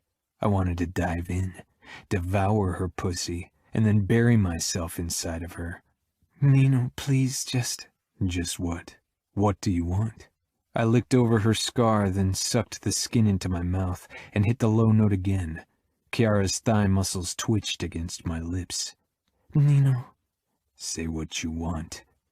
"I want you to lick me," she admitted. "Good." I pressed my mouth to her pussy and licked, long and slow like the A note. As my fingers found the higher notes, hitting them faster and faster, I flooded my tongue over her clit. She tensed, and, hitting the A note once more, I sucked her clit between my lips and she came in my mouth, arching up on the piano. An apparition of red fabric and white skin against the black lacquer. Closing my eyes, I allowed myself to feel the music, to savor Kiara's taste. Perfection. Drawing back, I closed the lid again, then opened my fly and pulled out my cock. Grasping her hips, I pulled her down until her feet found the floor, and she was leaning back against the piano with her pussy hovering above my dick. "Bend your legs." She did, and my tip pressed against her folds. Moaning, she tried to lower herself further, but my hand on her hip held her fast. Not yet. I rubbed my thick tip along her pussy lips, nudging her clit every time. She panted, and my own breathing turned ragged. I couldn't resist any longer. "Ride me." She lowered herself, her fingers clinging to the piano lid behind her as she impaled herself on my length. She started moving her hips up and down, rotating at the same time, chasing pleasure while driving me to the brink of my own control as I watched her. Reaching for the shawl, I tugged it away. Kiara's eyes blazed with lust and need, and she rocked even faster against me. Our eyes held each other, her lips parting in a small cry, and she clenched around me, tipping me over the edge with her. She kept rocking against me even as I pulled her to my chest, until finally she became slack on top of me. "Wow," she breathed. "I didn't think music could be erotic." "When you are concerned, everything can be erotic," I drawled, as I trailed appreciative kisses along her chest and throat. "Where in the ever-loving fuck is he?" Ramos snarled. We'd gathered in the common area to discuss Adamo's disappearance. Not with CJ, that much is clear. She was the first person I checked. Diego said Gemma asked a few of her friends who know the people Adamo hangs with occasionally, but nothing, I said. Kiara walked back and forth on the terrace, listening, Alessio strapped to the sling in front of her chest, trying to get him to sleep, but she was listening, I could tell. I added, "I think we must consider the very valid option that he found someone who'd sell him heroin, and now he's sleeping off his high. If he bought it from the wrong people, he could be dead. Either they kill him or they sell him low-quality drugs that are cut with rat poison or the hell what else. He could be lying in a ditch with an overdose right about now," Ramo ground out. He kept rubbing his thumb up and down the scars on his wrist. "You did everything you could to protect him. Maybe he's just at the race. You know he wanted to race this weekend and was pissed when he wasn't allowed to," Savio said, one arm braced against the bar. "One of the crew would have told us," I said. "Not if Adamo managed to sneak in again like last time." Ramo went over to his punching bag and landed a hard kick. "You mean the time he got himself captured by the fucking outfit?" He exhaled, then gripped the bag hard. Savio gave me a look that made it clear he was done trying to talk to Ramo. "Their camp is close by at the moment, northeast of L.A. We could head over there and check," I said. Ramo grunted. "He would hide from us." "We could try anyway." Ramo nodded slowly. "But if he's shit-faced, if he really punched that shit into his veins again, you better hold me back, or I might just beat him to within an inch of his life this time." Savio shoved away from the bar and plopped down on the sofa. "I guess that means I'll have to stick around and play babysitter, figuratively and literally. You and Fabiano. We're lucky he got the house beside ours." As if luck had anything to do with it, that plastic surgeon almost shit his pants when Ramo talked to him. "He was lucky I didn't just kill him, so there you go," Ramo muttered. I headed outside to tell Kiara. From the worried look on her face, she knew already. "You're leaving to search for Adamo?" "Have to. This kid, he's..." I shook my head and stroked Alessio's hair. "Find him. Help him," Kiara said. "We'll be all right. Maybe you'll find him before his cake goes stale." "I think you should eat it today. His birthday will be over by the time we find him, and I suspect he won't deserve a reward." Kiara pursed her lip. "It's his birthday cake." Serafina sat on the grass, and the twins were in the small baby pool she'd gotten them, but she looked toward us. "We can bake something fresh once he's back. Nino's right. The key lime pie won't last long." When Ramo joined us outside, she looked at him, and her face reflected the same concern I'd seen on Kiara's. Ramo and I weren't only responsible for our brothers anymore. We had wives and children. He gave me a pissed look, thinking the same, and eager to kick Adamo's ass. I wasn't sure what to do with Adamo, how to handle him. If it wasn't him, the solution would have been clear. Torture, then death. "I don't know what to do with him if he's drugged again," Ramos said when we sat in the car ready to head out. "We'll figure it out. We can try again. Lock him in longer this time." Ramos started the car. "What if it's not enough?" I didn't say anything, because for once, I couldn't think of other options. Kiara. I was stretched out on the sofa beside Alessio, trying to get some rest after a sleepless night. Alessio was sleeping soundly now. Despite my tiredness, I couldn't fall asleep. I loved watching his sweet face too much. Nino and Ramo had been gone for one day, and we hadn't heard from them yet, which wasn't unusual considering Nino despised unnecessary messages. My phone buzzed on the table beside me. Turning awkwardly, I reached for it, trying not to wake Alessio. Adamo's name flashed across the screen. I picked up at once, surprised he'd call me. "Where are you? I baked you a cake for your birthday yesterday, but you just disappeared. We're worried about you." I hoped he hadn't celebrated his 16th birthday alone. Maybe Savio was right, and he'd spent it at the races, maybe with friends he'd made there. But why hadn't Remo and Nino found him yet? Kiara. The word was slurred. "Adamo, what's wrong? Where are you?" I asked, sitting up carefully. "With my mother. I was there to see her." Shock washed over me. I thought Adamo had put her out of his mind, like his brothers seemed to have done. Why had he visited her? On his birthday, no less. "And now? Where are you now? Still in the hospital?" "Nah," he said quietly, a hint of hesitation in his voice, as if he wasn't telling me everything. "Didn't stay long. She's not right in the head. She's..." "Adamo, why don't you come home? Take a cab, don't drive. You are drunk, right?" He couldn't be far. The mental institution was in the outer suburbs of Vegas. Adamo laughed. It was a soft, despondent sound. "Drunk, drugged." I began pacing the room, growing more and more nervous. "Do you want me to pick you up?" "Don't tell my brothers," he said quickly. There was no way his brothers wouldn't find out. They'd suspected his relapse, after all. "I won't. I can pick you up by myself. I'll take a car. There are enough to choose from." "When's the last time you've driven a car?" I hadn't driven a car in years, only during driving lessons when I was still in school. "Adamo, tell me where you are. Let me help you." I glanced down at Alessio, who was moving his fingers in his sleep. If it was just me, I wouldn't have hesitated to drive the car, even if I was inexperienced. However, I wouldn't risk it with Alessio in the same car, and I couldn't leave him with Serafina. She had the twins to take care of, who were enough work, especially Nevio. Leona was on campus, and Savio and Fabiano couldn't take care of a newborn. "You won't drive yourself. You'll send someone, right?" he said miserably.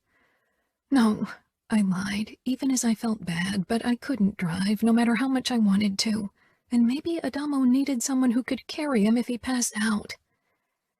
"She ran away," he said. "Who ran away?" The conversation was confusing me. With my lack of sleep, I just couldn't keep up. "I thought it would be nice to see her on my birthday. She was nice. She told me it was okay if I needed to escape reality now and then. She stayed at my side while I got myself a fix." Anger bubbled up. "Adamo, who ran away?" A horrible suspicion was taking root in my head. I didn't want to give it room to grow.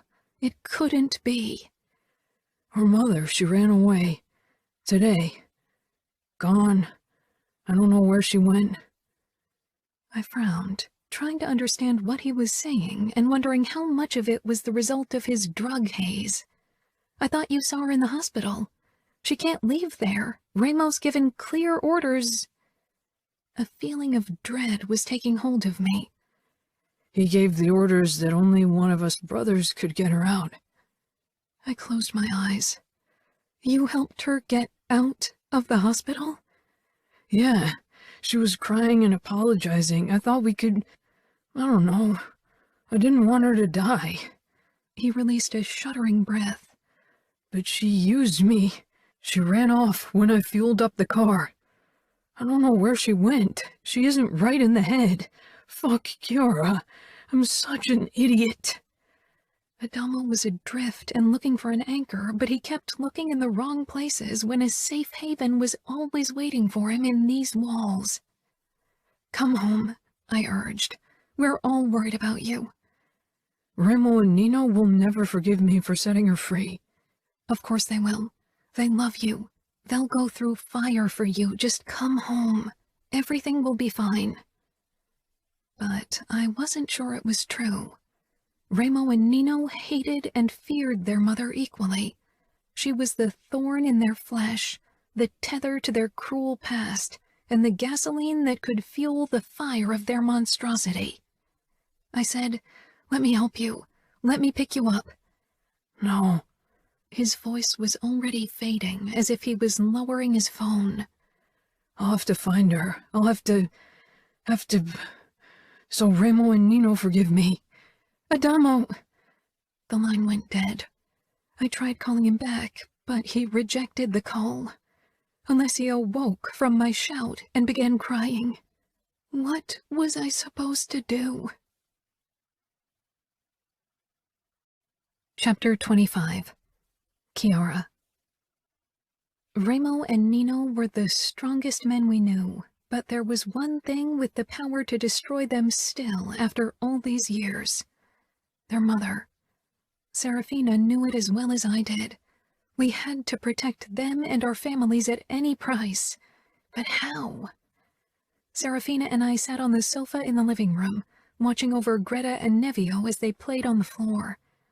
I rocked Alessio gently in my arms, hoping to get him to sleep. "We have to find a way to get her before they find out what happened," she said fiercely. "The hospital will certainly alert them soon. Something will come up, or one of the other doctors will want confirmation, and Remo will get the call." Serafina shook her head, scrunching up her face in despair. What was he thinking? How could he believe a word she said after what she did to his brothers? He wasn't born when it happened. For him, it's an abstract scenario he can't comprehend. But she was there in front of him, crying and begging. She was real, and he wanted to help her. You know how much he struggles. Because of what my family did to him.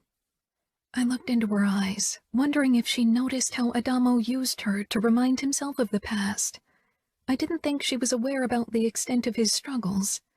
Maybe none of us was. Adamo had become a master at hiding his addiction, his battles. "We have to protect them," I whispered. It was ridiculous, us trying to protect Remo and Nino, but in this case they needed protecting. "Fabiano is the only one who can help us." I traced Alessio's hairline gently as I held him in my arm. "He's loyal to Remo. It won't be easy to convince him to go behind Remo's back." Serafina huffed. "It isn't betrayal if he protects Remo from himself." I have a feeling he and Remo won't see it that way. "What about Nino? He bases his decision on logic. I bet he would agree with our plan to involve Fabiano." Maybe. Nino had come so far from the man I first met more than 2 years ago. He still had trouble with emotions, recognizing them, feeling them, showing them. But we were on a good path, or had been. The thought that this could set him back, it terrified me. When I hadn't known Nino any other way, his lack of emotions had been tolerable. Now I knew how he could be if he actually felt them. I didn't think I could survive faked emotions from him ever again. But it's different where their mother is concerned.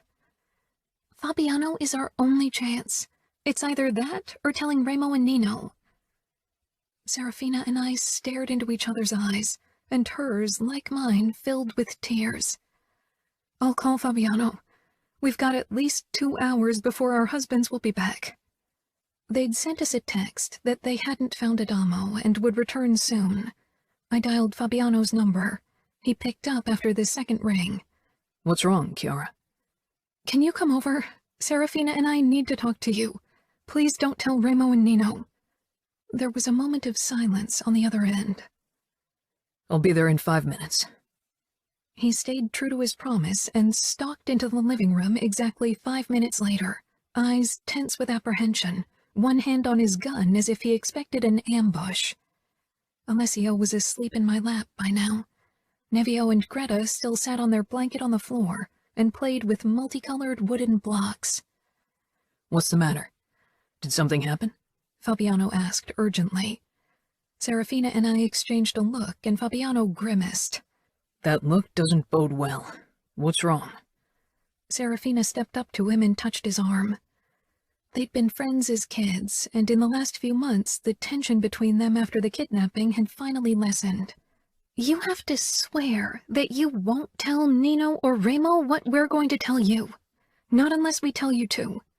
Fabiano stepped back, so Serafina had to drop her hand, his expression hardening.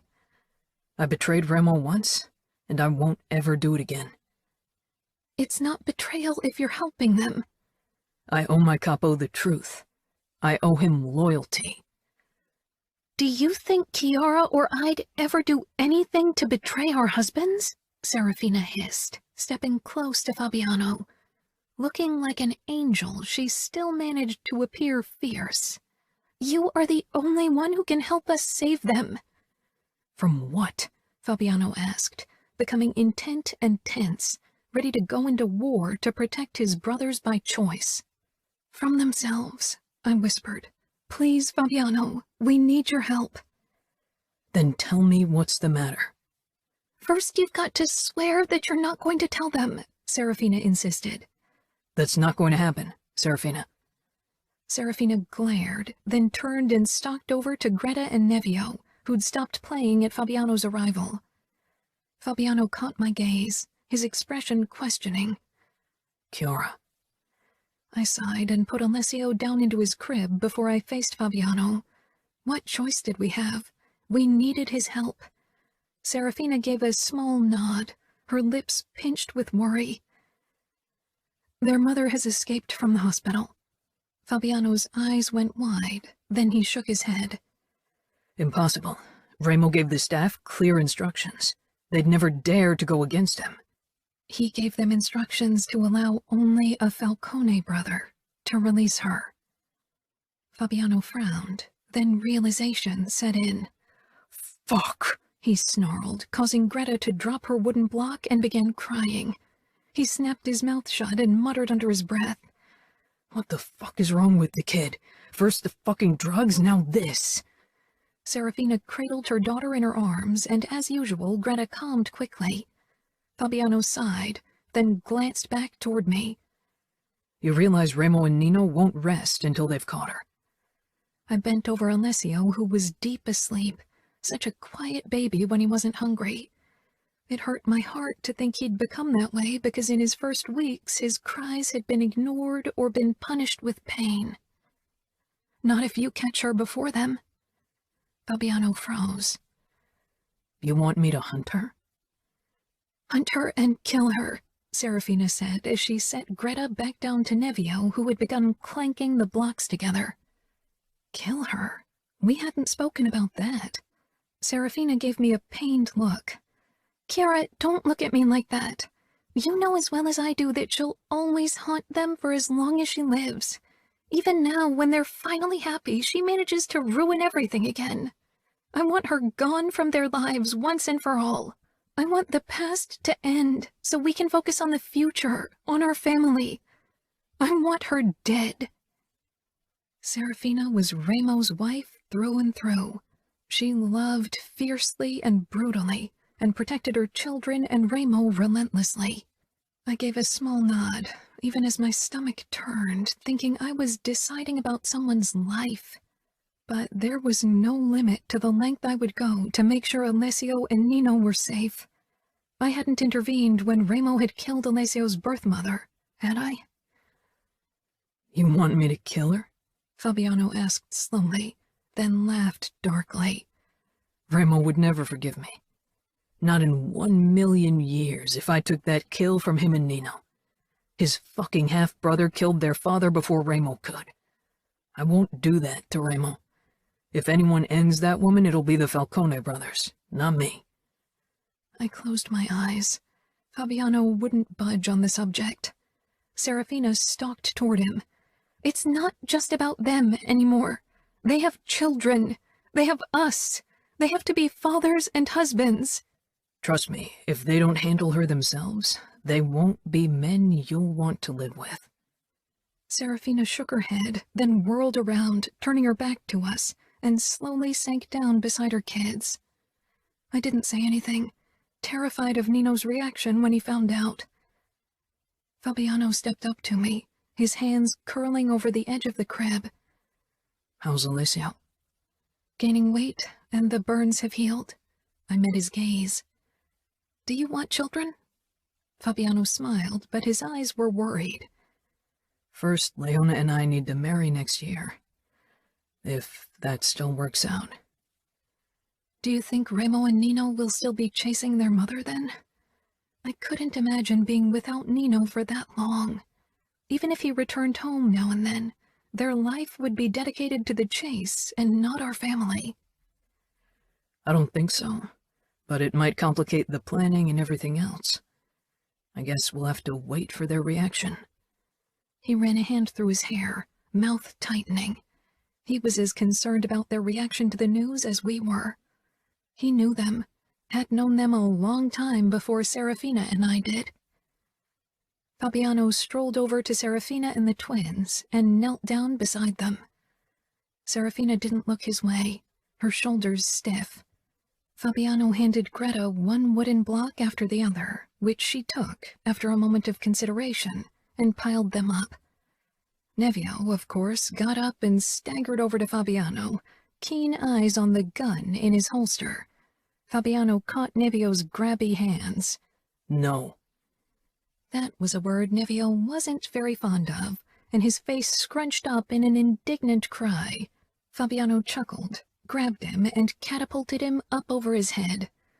One day you'll be capo, young man, but until then you'll hear many no's. Serafina turned to them, smiling slightly despite the tears trailing down her cheeks. Greta crawled over to her and settled in her lap. Feeling sentimental, I picked up Alessio, waking him. He mewed softly, blinking up at me. I pressed a kiss to his cheek and cradled him against my chest. I'll feed him. I left, heading for the kitchen. There was no reason to panic yet. Maybe Nino and Remo would handle their mother's disappearance better than we hoped. They'd grown so much since I'd come to live with them. The past was just that. The past. Right? After Fabiano had sent Remo a text that he and Nino needed to come home as fast as possible, we waited. Fabiano and Serafina were still on the floor with the twins, and I was stretched out on the sofa with Alessio on my chest when Remo and Nino returned.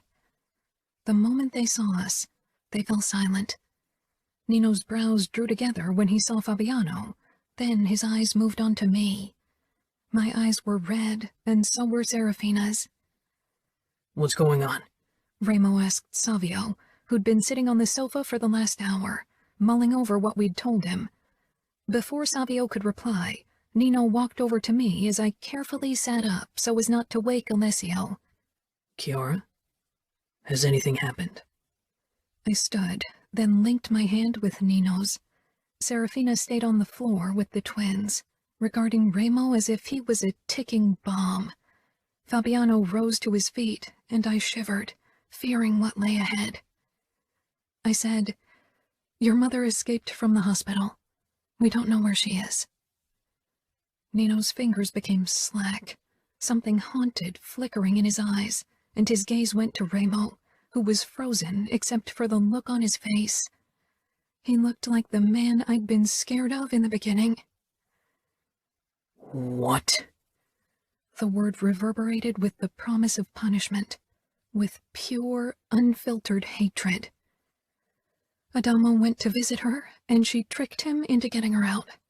When he wasn't paying attention, she ran. I still can't believe this shit, Savio breathed. He wasn't as shaken as his brothers. Even though they'd told him about the events of that fateful day, he, at least, couldn't remember them. Remo curled his hands into fists and lowered his face to glare at the floor, shoulders shaking. Nino still hadn't moved. The look on his face wasn't any less unsettling than Remo's. Where is he now? I don't know, I said, not taking my eyes off Nino's beautifully cold face. He wanted to catch her so you'd forgive him. Nino let out a choked scoff. What are you going to do now? Savio asked. Catch her. Kill her. Remo said in a low voice as he watched Greta and Nevio on the floor. He knelt and touched their heads. "You're going to hunt her?" I touched Nino's chest. "We have to. I could hunt her and bring her to you," Fabiano suggested, and I could have hugged him. My relief was short-lived seeing Nino's and Remo's expressions.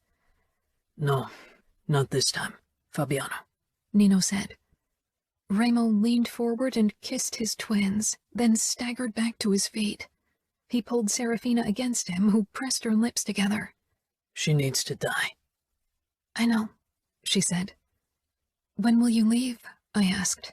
Nino glanced at his brother. "Right away." Remo sighed. "She could still be close. I don't want to give her time to leave our territory or refresh old contacts." Serafina looked at Remo. "Old contacts?" "When we took over, we killed most of our father's men and the men who deemed themselves worthy of ruling over the Camorra. But we didn't get all of them. Some of those cowards ran off. We thought they were in Mexico or Europe, but they found refuge in outfit territory. We should head out to the mental hospital first, look through her things," Nino said. He sounded cold, effective, and his eyes were emotionless. "Do you want me to come?" Savio asked quietly. "You and Fabiano stay here and keep watch," Remo said. Serafina shook her head. "Remo—" "No," he growled. "This ends now. We will end it once and for all." "I'll grab a few things," Nino said. Taking Alessio, I followed him up to the bedroom.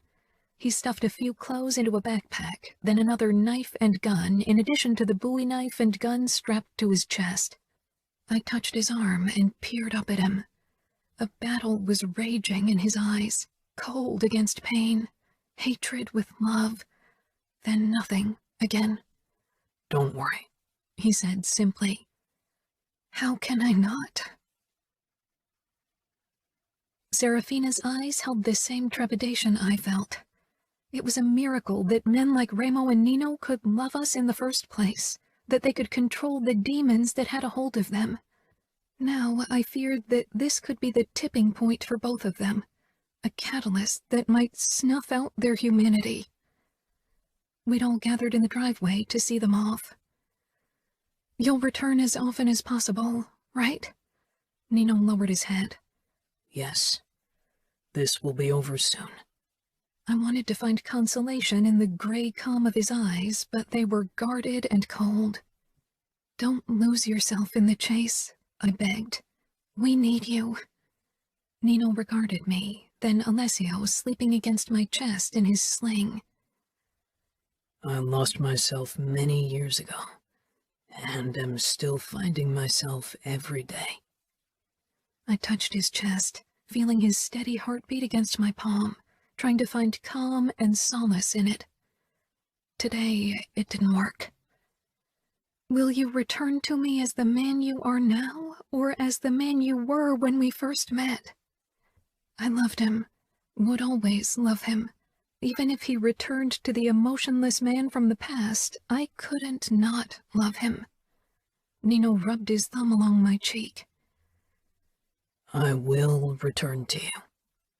I swallowed, grateful that he kept his promise not to lie to me, and at the same time wishing he had. "And we'll wait for you. Please return quickly. I love you so much." "And I love you, no matter how I return." Nino kissed my mouth, then pressed a kiss to Alessio's forehead before he turned and headed for the car.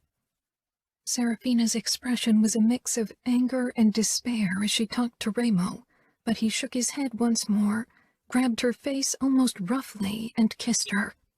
Then he got down to one knee and bowed down so he was on eye level with Nevio and kissed his forehead.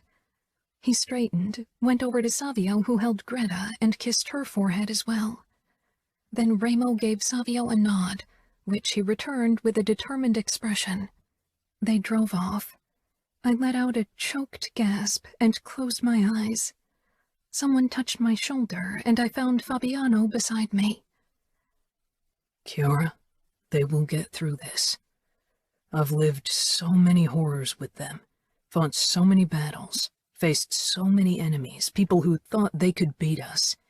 But Remo and Nino are still standing, and those people aren't. I know they'll come out of this as the victors, I said firmly. But I'm worried what it'll take to get there. Nothing worth having comes easy or without a fight, Fabiano murmured. I nodded, then glanced at Serafina and saw the same determination. We were willing to fight because what we had was worth everything. Chapter 26. Kiara. In the first few days, Remo and Nino returned every night and left before sunrise again. As they extended their search radius, they stayed away longer. It seemed impossible that they would find their mother. She could be anywhere, maybe in Mexico, maybe in outfit territory, maybe somewhere else. She was a ghost, had been haunting them in one way or another for so long. They've been searching for 3 weeks. We should tell them to give up, Serafina said one night at the dining table. They won't listen, Savio said, looking up from his cell briefly. Fabiano nodded. He's right. It's the one thing where Nino doesn't listen to logic. They both can't. Remo and Nino weren't just looking for their mother. Adamo had disappeared as well. Nothing would make them give up their endeavor. Leona came in with a big bowl of spaghetti with tomato sauce. She'd cooked, for once. Fabiano and her spent most of the time in the mansion now that Remo and Nino were hunting. She said, I don't get it. Why do they have to catch her? They should be glad she's gone. What does it matter if she starts a new life somewhere else? I get crazy mother problems, but maybe they should let it drop. Savio took the ladle from her and filled several plates. Did your crazy-ass mother try to kill you? Burn you? Leona gave a small shake of her head, a blush taking over her throat and cheeks, blotting out her freckles. Then you don't know shit. Savio, don't talk to Leona like that. Fabiano snapped. They held gazes, both not willing to back down. Men and their dominance battles were something I'd never comprehend. It didn't help that the tension had been mounting because of recent events. Leona held up her hand. No, it's okay. It's none of my business. I have no right to put my nose in your family matters. You are family too, Serafina said, trying to wrangle a bib around Nevio's neck. Savio sighed and nodded. Fabiano is, so you are too. Fabiano inclined his head, then touched his fiancée's hip. Leona blushed an even darker red and filled Fabiano's plate than her own. Greta and Nevio had already started stuffing their cute little faces with their food, the former wearing her bib without protest, the latter getting smashed avocado all over his clothes. I ate a bite of the pasta, but I couldn't really focus on food or anything but the thought that my period had been overdue for more than 2 weeks. Alessio was asleep in his crib upstairs. Pushing my chair back, I stood. What's the matter? Serafina asked worriedly. Nothing, I just need to go to the bathroom. Can you keep an eye on the baby monitor for me? All heads nodded, and I handed the monitor over to Serafina, who tried to catch my eyes, obviously concerned. Avoiding Fabiano's suspicious gaze, I quickly moved into the guest bathroom and locked myself in. I stared at the drawer with the pregnancy tests. Slowly, I sank down on the toilet lid, considering if it was worth it. Should I take the test and risk having my hopes crushed, or just wait it out? Taking a deep breath, I opened the drawer and took a test out. I wasn't even sure how many of them I had used since Nino and I had started trying to get me pregnant. But this time was different. I had Alessio, and in the few weeks since he'd become part of our family, I'd grown to love him so much. He was my son. Blood was completely irrelevant. Even if the test was negative, it wouldn't be like the last times, because I already had a child to love. 20 minutes later, I closed my eyes, dropping the second test to the floor, and began to laugh softly. The same result as the first. A knock sounded. "Kiara, are you all right?" Leona asked. I took another deep breath, washed my hands, and opened the door. She scanned my face, then took in the 2 tests on the floor. "I'm pregnant," I whispered, and hearing those words, the reality of the situation really sank in. For the first time, a test was positive, 2 of them, even. After all this time, all the tears and obsessing, I was finally pregnant. As if having Alessio had set me free, had removed some sort of blockade. "Oh, Kiara," Leona said, and hugged me tightly. "Will you call Nino?" I shook my head. "I need to see a doctor first. Make sure it's really true. I don't want to crush his hopes if it's a false alarm. He and Remo have enough to carry because of their mother." Leona gave me an understanding smile. "I have courses tomorrow, but I could skip if you need support." I squeezed her hand. "Thank you, but you shouldn't skip. Savio's taking me and Alessio to a pediatrician for a checkup tomorrow. There's a gynecologist in the same building." Leona smiled. "Will you come back to the table?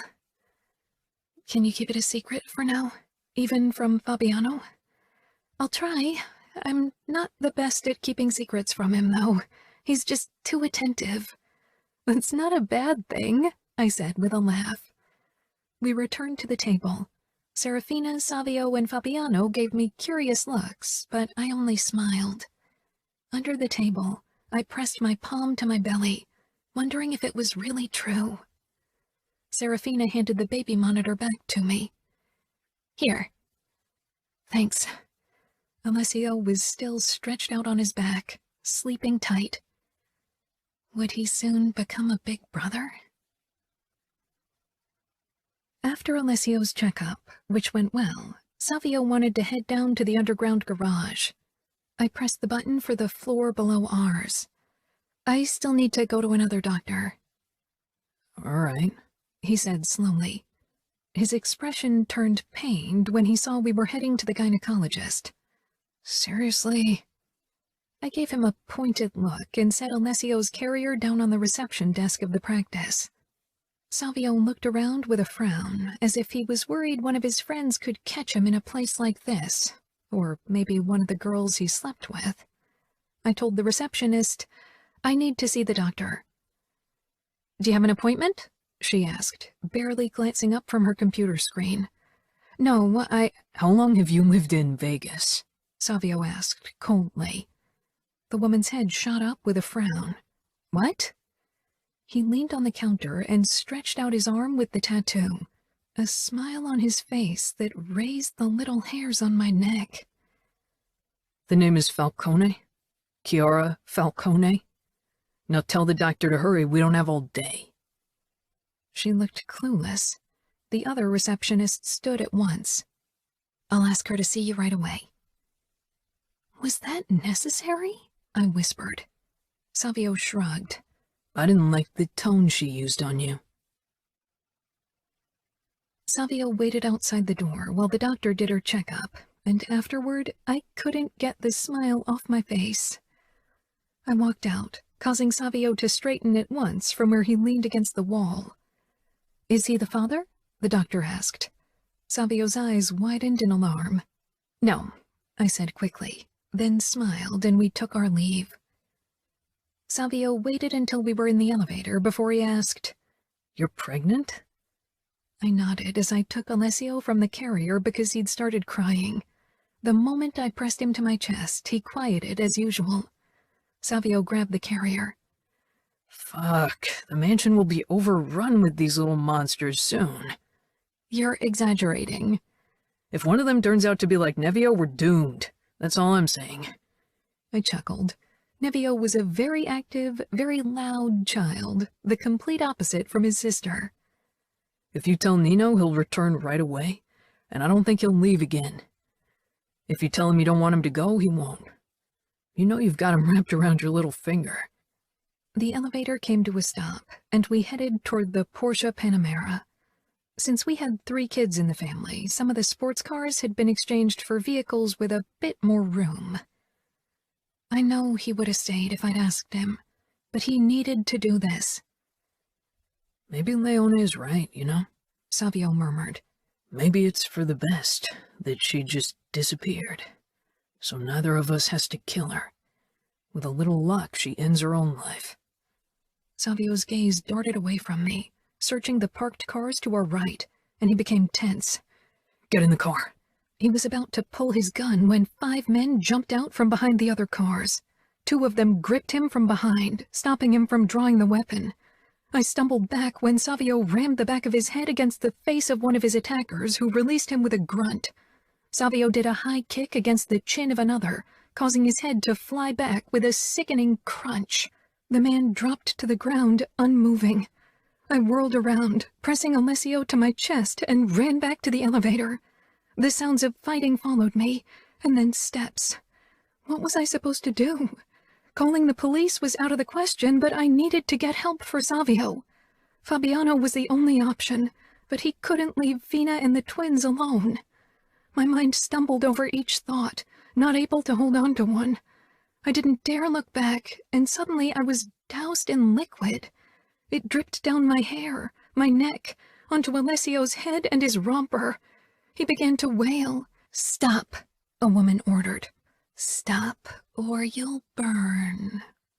It was a melodic, soft voice, one meant for soothing words and lullabies. I sucked in a sharp breath, and then the stench of gasoline clogged my nose and I froze, staring down at Alessio in horror. He, too, was covered in gas. Slowly, I turned around to stare into gray eyes.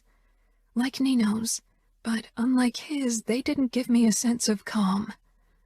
Mrs. Falcone had a half-empty bottle in one hand and a lighter in the other. "Stop the shit or the baby and the girl will burn," one of the attackers snarled. Savio was holding another man by the collar. His eyes darted to me, then his mother, and slowly he released the man, sliding his knife out of his chest. The man dropped to the ground, eyes wide and lifeless, and soon blood spread around him. Only 3 men were still standing, 2 of them bleeding, the third now pointing a gun at Savio. The man with the gun hit Savio over the head, causing him to fold into himself and fall to the ground. Alessio started crying once more, and my rocking did nothing to soothe him. Mrs. Falcone smiled at me. "You are Chiara Vitiello? And this must be your son?" I clutched Alessio protectively against me, taking a step back. Images of what she had done to her sons formed in my head, stirred terror in my insides. "What do you want?" She pointed toward a black limousine. "Head over there." Her mouth twisted into a too-wide smile. "Please." Quaking from fear, I moved toward the car and then got into the back seat. Savio was shoved into a second car. Mrs. Falcone got into the passenger seat of the car I was in, and one of the men took the steering wheel. Alessio's cry rang out harshly in this small space. I tried to wipe the gasoline from Alessio's head, but it clung to him. Rubbing his back, I began humming, yet Alessio kept wailing, his little face turning red. Mrs. Falcone pursed her mouth. "Get him to stop." "Shh," I cooed against my son's temple. "Stop him. I'm trying. Stop him, or I will," she screeched, whirling around in her seat and staring at us with a wide-eyed expression. I froze, my hold on Alessio tightening, but he too had become completely quiet, as if he could sense the danger we were in. I kissed his forehead despite the gasoline, never taking my eyes off Mrs. Falcone. She nodded once, then turned back to the windshield. "I've been waiting for a long time for this moment." "Please," I whispered, "don't do this. You can start a new life." She peered over her shoulder. "I don't want a new life. All I want is to finish what I've begun. Don't you understand? The feverish determination in her eyes made me shudder. I pressed my cheek against Alessio's head. You don't have to be scared. I won't hurt you or him if my sons do what I say. He's not Nino's, right? I swallowed. We adopted him. Good. Then you two can live. All I could think about was the baby in my belly, Nino's baby. What would she do if she found out I was pregnant with her son's child? I tried not to panic. It would only transfer to Alessio and make him cry again. Remo and Nino would figure out a way to save us. Nino. We were on our way back home after 4 days on the road and without a trace of our mother. Our wives and children need us, I said again, because Remo was dangerously silent since I'd convinced him to return to the mansion for a few days. I added, we don't have a lead, Remo. I want her gone as much as you do, but we can't spend every second chasing her. Not anymore. Not like in the past. Every moment that she's out there is a moment where she can ruin everything. You know her. The ringing of my phone stopped me from saying more. It was Kiara's number. I picked up at once. Did something happen? Hello, Nino, a woman said, and it took my brain a moment to recognize the voice, and my insides froze over. I know we haven't spoken in a while, but I'm only calling you to tell you we have your Kiara and her baby. I don't know if you care, but I think maybe you do. So if you want to see her alive, you and Remo, come home now. Remo slowed the car, taking in my expression. Nino? My mother's voice went on calmly.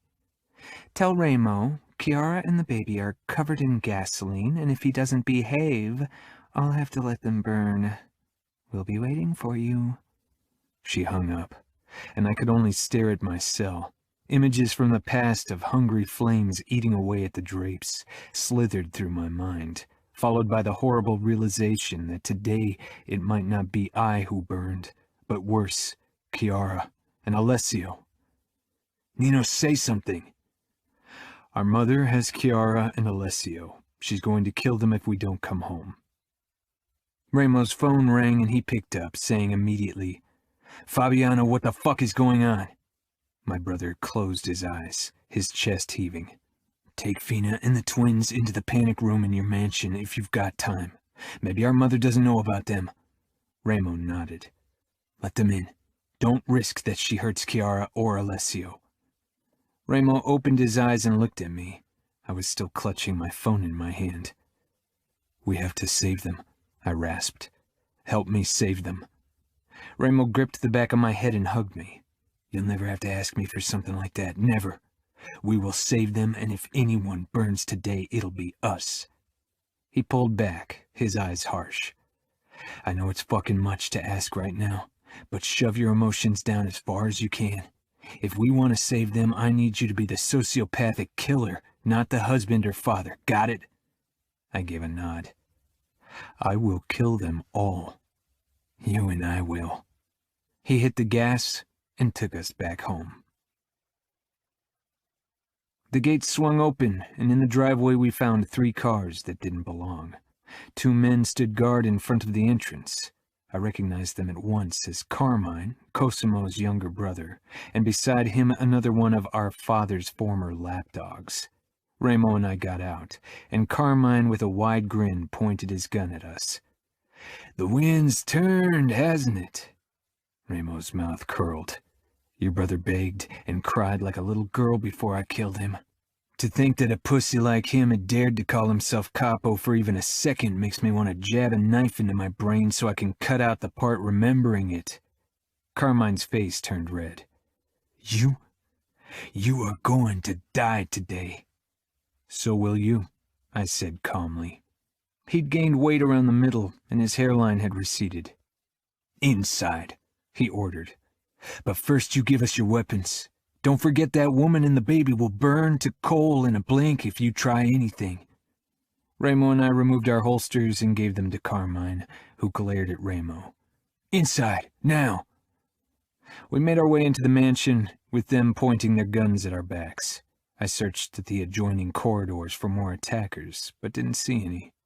Ramo alone could have taken the men who held us at gunpoint, and together we wouldn't have had any trouble. But we couldn't risk it, as long as Kiara and Alessio were in our mother's hands. The torturous images from the past kept licking at my consciousness like hungry flames, waiting to banish the here and now. With sheer force of will, I shoved them down. My heart picked up when we arrived in the gaming room. Kiara sat on the sofa and cradled Alessio against her chest. Her hair was sticky, and the stench of gasoline hung in the air. My insides constricted. I only gave her a small nod, remembering Ramo's words. Savio lay on the floor, bleeding from a head wound, and looking up at me dazedly. I didn't discover any other wounds. If things went down, he'd still manage to put up a decent fight despite his injury.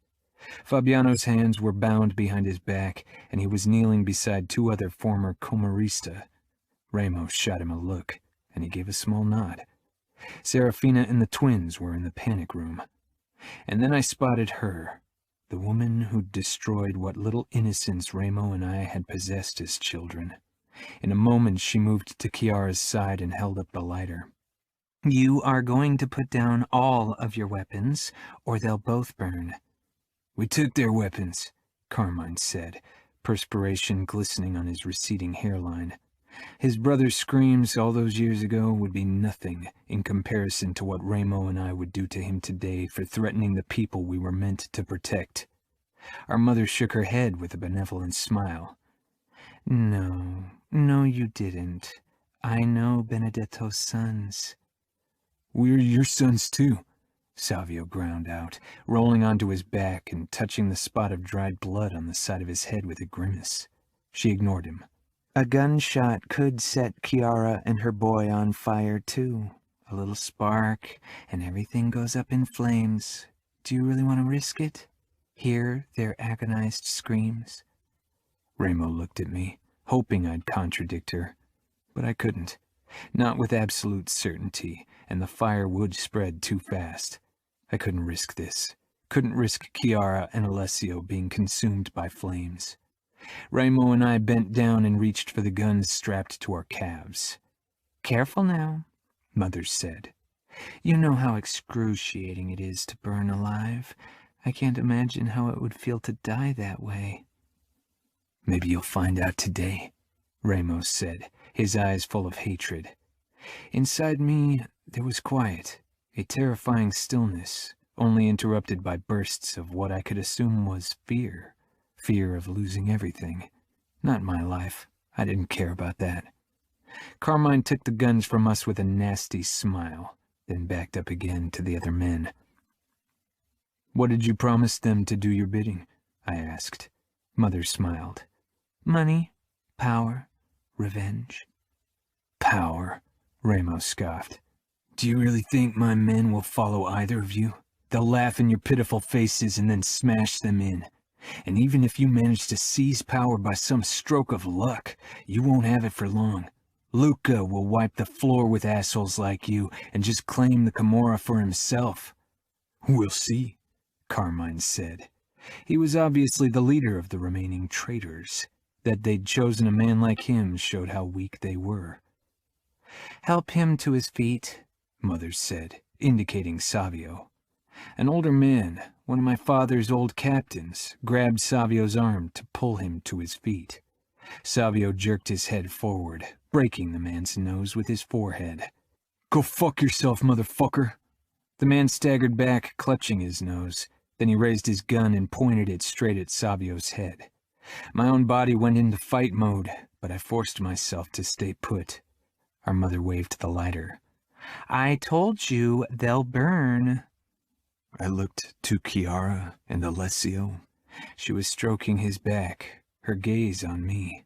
She wasn't crying, only looking at me with absolute certainty that I could save them, and no matter the price, I would. Those kind eyes had helped me tear down parts of the walls from the past and today. I'd smash the rest of them. Maybe I wouldn't survive. It didn't matter. as long as I took my mother and those traitors with me so Kiara and Alessio could live in peace.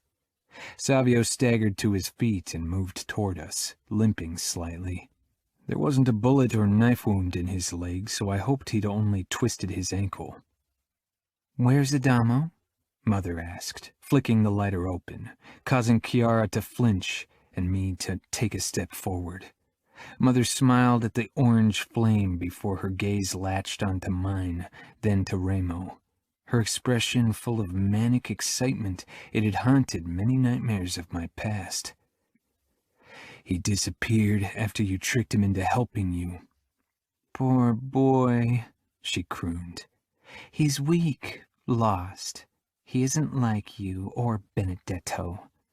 She regarded the flickering flame of the lighter again, and every fiber in my body tensed.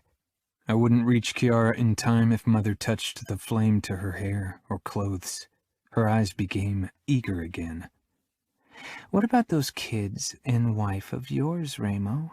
Where are they?" Remo's nostrils flared.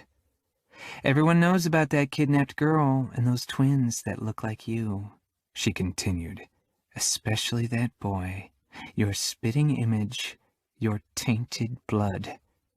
Remo gave her a wide grin full of maniac darkness. "You know me, don't you? You really think I could ever have a woman in my life without killing her?"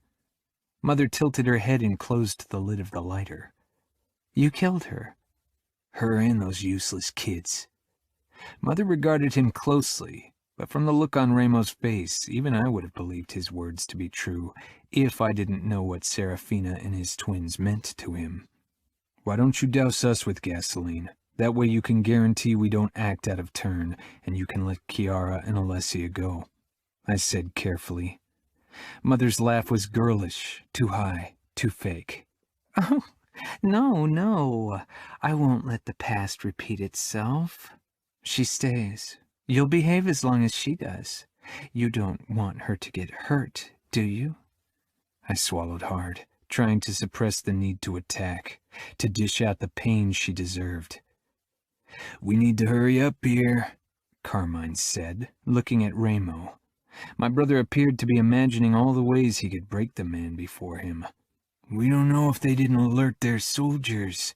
As long as they still live, every fucking made man in the city will follow their command." Mother gave him an indignant look, then sighed before smiling at us. "Okay, this is how it goes, boys. I want you to cut your wrists, all right?" Savio scoffed. Remo's face transformed into a mask of absolute fury. "I should have killed you right after they cut Adamo out of you. Father wouldn't have stopped me. He would have found a new woman to terrorize." I held Kiara's shocked gaze, and she shook her head, asking me not to act on my mother's demands. But that was a promise I couldn't give, because my life wouldn't matter without her in it. Mother smiled. "And I should have killed you first in your sleep, but I didn't know how strong you were. I do now, my son." "Don't call me that," he snarled. She glanced from Savio to me, then to Remo at last. "This could have been over many years ago. It must end this way, don't you see?" I could only stare at Kiara, who was clutching our son with tears in her eyes, and the love in her face grounded me, gave me peace and certainty. She'd live no matter the price. Mother opened the flap of the lighter and I took a step forward. "No!" she screamed. "All three of you will cut your wrists now. I'll wait until you've passed out before I burn down the mansion and your bodies in it. If you don't, I'll burn her and the baby right in front of you and have my men shoot you anyway." Carmine and the men exchanged looks, obviously not in on the plan until now. Hadn't they realized how crazy our mother was? "You'll burn them anyway. The moment we've passed out, you'll kill them," I said tonelessly. Our mother shook her head with a soft smile. No. She's a victim like I was, and the boy isn't yours, so he can live as well. We have to go, but not them, boys. Don't you see?" Savio stared at her in disgust. "Fuck. If I'd known how batshit crazy you are, I would have killed you myself." "See? she said. "It's in you like it is in them, like it was in your father." She regarded us. She motioned at Carmine, who gave her an incredulous look. Then he handed me my knife back. "Either you'll cut your wrists now, or I'll burn them. I'll count to 3. Kiara began crying softly, rocking Alessio. I brought the blade to my forearm, then slashed horizontally, never taking my eyes off Kiara. "No," she gasped, but it was the only way, and she knew. "Good," Mother crooned. "Now the other." I slashed my other wrist, feeling the warm liquid slithering down my palms, then my fingers before it dripped to the floor. There was no pain, no fear, nothing. Only the determination to save my wife and son. 2, Mother counted. "Savio, Remo." I glanced at my brothers and held out my knife for them to take, feeling empty inside, and at the same time filled with a terror like never before. Not for myself, but for Kiara and Alessio. Remo grasped the knife with a growl, and holding my gaze, he cut his wrists open, and my shoulders sagged. "Fuck," Savio breathed, closing his eyes. Fabiano's eyes glistened as he pressed his lips together. I could see him working on his bindings, but from his look of despair, he wasn't making progress. 1, Mother warned. Savio opened his eyes, snatched the knife from Remo, and slashed his wrists. I gave him a grateful look before he lowered his gaze to the blood running down his hands. I wished he didn't have to share this experience with us. Chapter 27. Kiara. This wasn't happening. It couldn't be. I sucked in air, but it didn't reach my lungs. I took in the growing pool of blood on the floor, dripping from the veins of the men who'd become my family. All of them putting down their life so I and Alessio could live. But I couldn't let them, couldn't allow it. Remo had Serafina and the twins who needed a father and husband, and Savio was too young. He needed to get the chance to find what we had, someone he loved and who loved him back. I wouldn't take that from him. Mrs. Falcone pointed at one of the men. "Now get me that knife." "We want the rest of our money. We aren't your soldiers. Remember that." Mrs. Falcone only smiled. "There's plenty of money in the glove compartment of the car. It's yours. Now give me that knife." She'd closed the lighter, but it wouldn't take long to open it again. Remo laughed darkly and wiped sweat off his forehead, spreading blood all over his face. "She tricked you. She doesn't have more money. Or did she show you?" The men exchanged looks. "Not another word," Mrs. Falcone warned, raising the lighter once more. "I've had enough time to hide money before you arrived in Vegas." A shadow in the corner of my eye caught my attention, and from the brief flicker of recognition on Nino's face, he'd seen it too. Someone was crossing the garden from Fabiano's mansion. "We want our money. We need it to establish control. You said you could hide several millions." "She's a lying bitch," Remo growled. "Don't call me that," she shrieked. Remo's mouth curled. "Do my eyes remind you of father?" He smiled. "Oh, they do, don't they? He didn't turn out to be the prince you hoped for, right?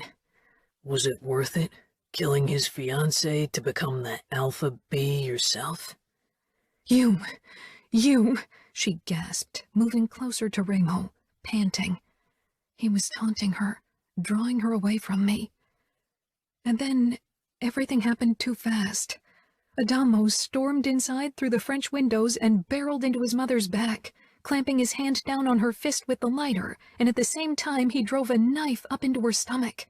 Her eyes grew wide, and they both tumbled to the floor. For a moment, the whooshing in my ears was the only sound. Then the screams crashed through the blissful cacophony. Nino stormed toward me. One of the men stepped in his way with a raised gun. I jumped up and kicked his shin at the same time as he fired. The bullet tore through Nino's upper arm, but then he was upon the man, broke his leg with a kick to the knee before gripping him by the back of the head and jerking his face down on his knee.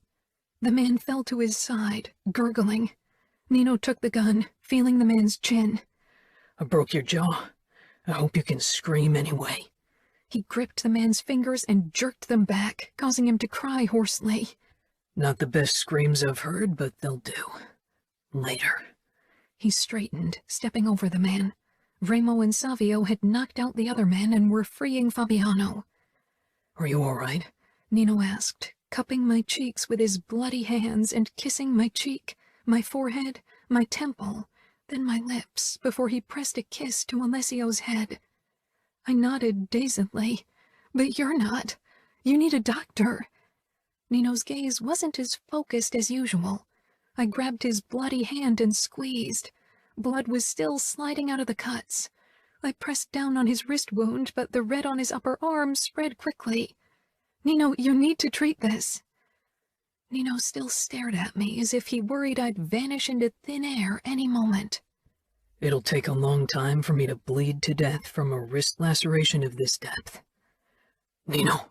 Remo rasped, kneeling beside their mother, who was sprawled out on the ground in a pool of blood, Adamo's knife still stuck in her belly. She was gasping for air. Adamo sat in her blood, chest heaving. Savio hunched next to him. He was pale. The hit to his head and the blood loss were taking their toll. Go, I whispered to Nino. Go to Remo. Nino released my hand and slowly made his way over to his brothers. They were all covered in blood, still losing it from the cuts on their wrists. Fabiano staggered toward me, bleeding from a cut on his forehead that hadn't been there before. We need to get you out of those clothes and wash the gasoline off. I nodded, but couldn't take my eyes from the 4 brothers gathered around their mother. Remo curled his hand around the handle of the knife. Then Nino closed his own fingers around it. Remo looked at Adamo, who gave a shaky nod, then at Savio, who tilted his head in agreement.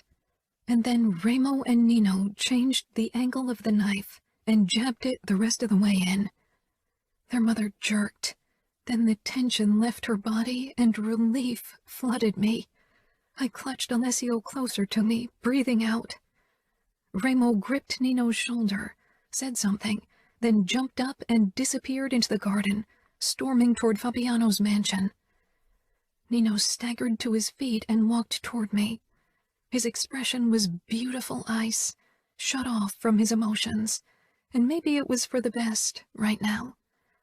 Adamo closed his mother's eyes and let his head fall back, staring up at the ceiling.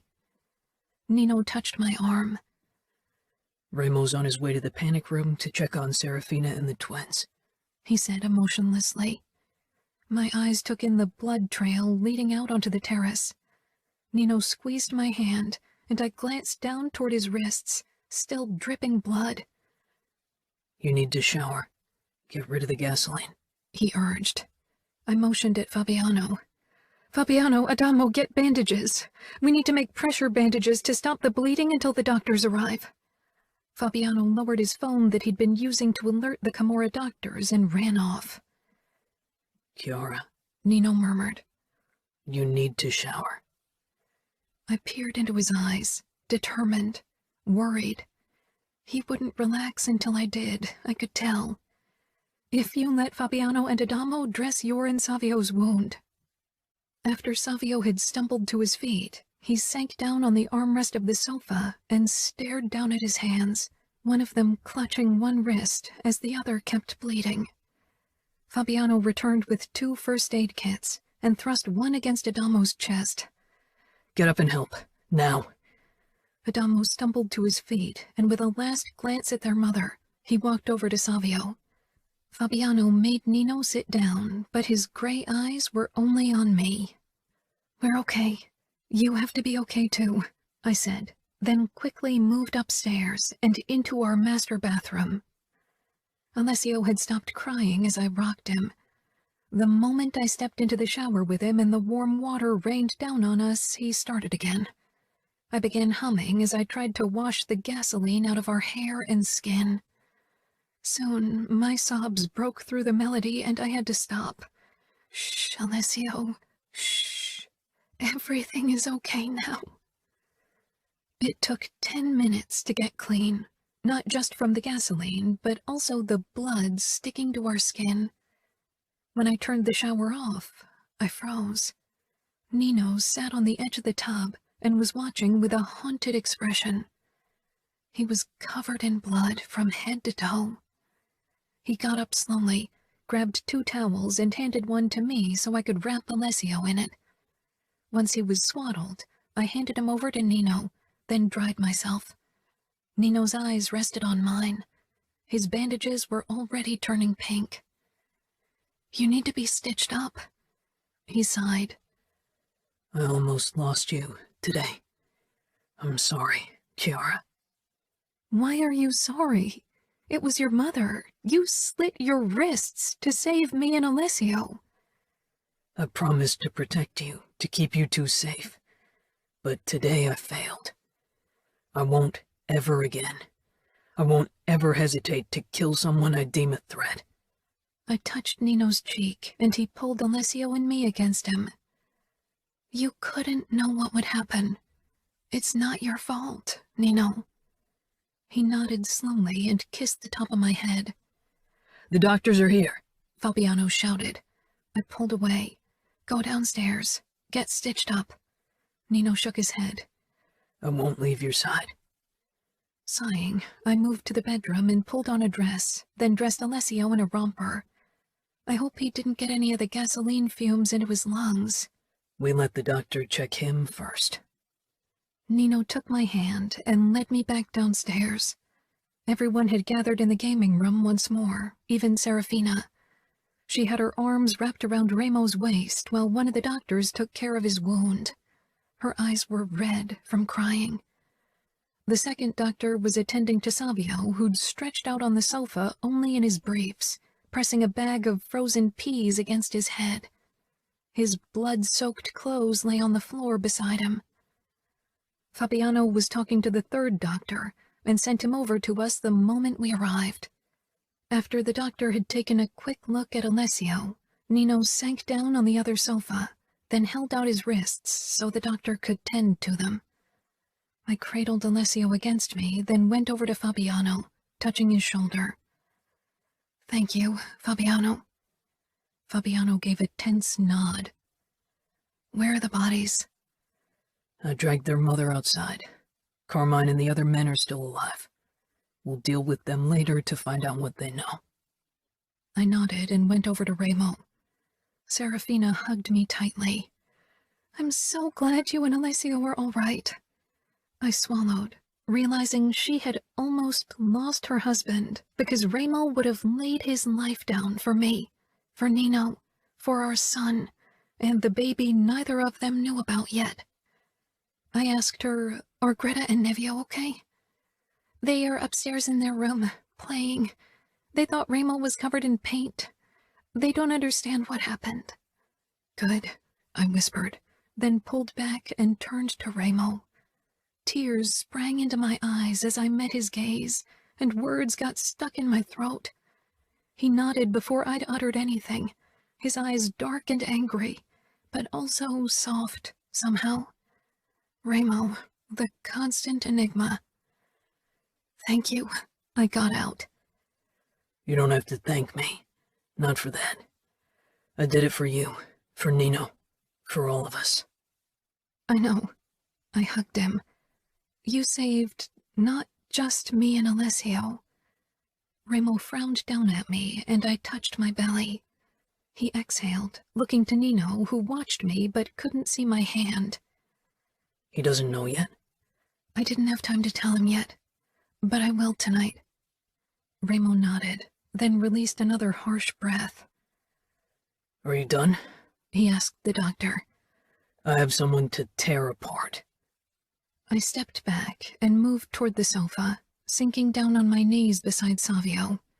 The doctor was stitching him up, and Savio's eyes were closed. They opened when I touched his shoulder.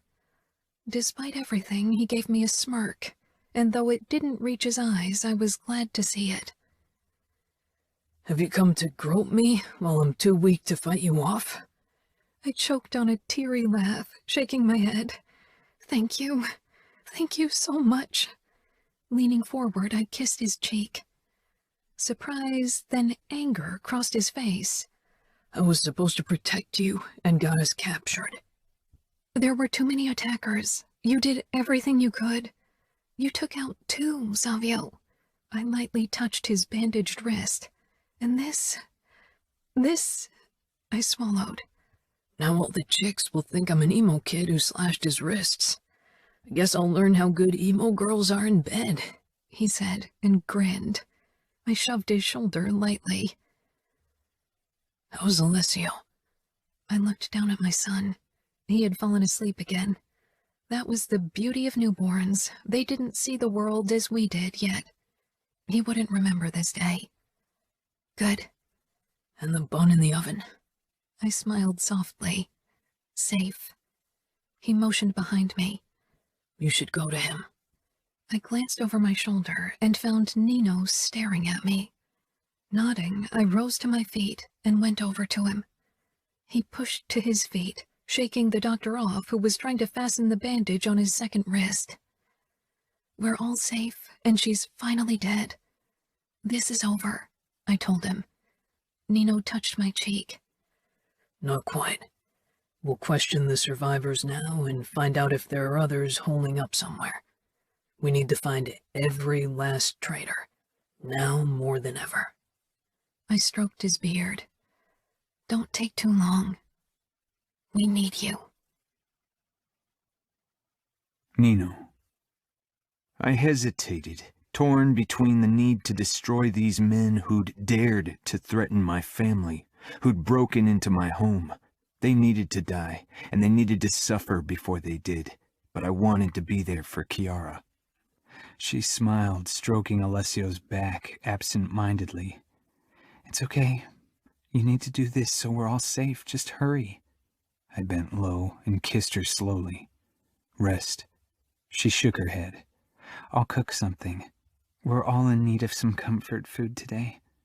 She drew back and her fresh clothes were smeared with my blood again, and so were her cheeks and hands. Serafina came over and wrapped an arm around Kiara. I'll stay with her and Alessio. Help Remo end them. I turned and went down into the basement where the traitors had been taken. My body wasn't as strong as usual. Blood loss had left its mark, but not enough to stop me from doing this. Remo waited in the corridor of the basement. You joining me? Of course. Remo searched my face, but I wasn't sure what he was looking for. Fabiano's picking up Leona from campus in case there are others out there waiting for their chance to hit us again. And Savio needs to lie down because of his concussions, so it's only us. No. A raspy voice sounded from the stairs. Both Remo and I looked to see Adamo coming down the steps, still covered in blood like we were. Slowly he walked toward us, his eyes bloodshot and full of guilt. I want to help you. I want to make up for what I did. Somehow, He swallowed. I'm sorry. I'm so fucking sorry. Remo's mouth pulled into a tight line and he nodded. Can you ever forgive me? I regarded my little brother and grabbed his arm, shoving up his shirt, revealing punctures. Are you drugged? Adamo looked away. Not really. I had the last shot yesterday. Remo let out a low growl. Fuck it, Adamo. Fuck it all. I should kill you now. Adamo nodded, then met my gaze. If anything had happened to Kiara or Alessio, I would have never forgiven myself. I probably won't either way. Regret is wasted time, so is guilt, so stop wasting your time. Spend it on something useful, like getting clean and deciding who you want to be instead of wallowing in self-pity and wishing to be someone you're obviously not, I said sharply. Today I didn't have any patience to spare for him, not after what I almost had to witness. I'm trying, Adamo said. Let's get this started. I want to tear the fuckers apart, Remo snarled. We stepped into the soundproof room where the 4 surviving men had been locked in. One of them stared wide-eyed up at the ceiling. The other 3 huddled against the walls, legs and hands bound. I went over to the unmoving asshole and nudged him with my toe. "He got lucky," I said. "His end was moderately painless." "Must have kicked his throat too hard," Ramos said with a twisted smile. Then he faced the traitors. "Now who wants to go first? Any takers?" He grasped Carmine by the collar and dragged him to the center of the room. "How about you, Carmine? We want to tend to you when we're still pumped with adrenaline and anger, right?" "Please," Carmine said. I chuckled, shaking my head as I drew my knife. "You don't get to say please today. If you try again, I'll cut your tongue out." "Ready?" Ramo asked. I edged the tip of my knife under Carmine's thumbnail.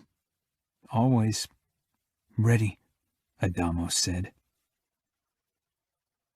2 hours later, we knew that the men in this room didn't know of any other surviving traitors, and that they'd indeed found a home on outfit territory in exchange for information.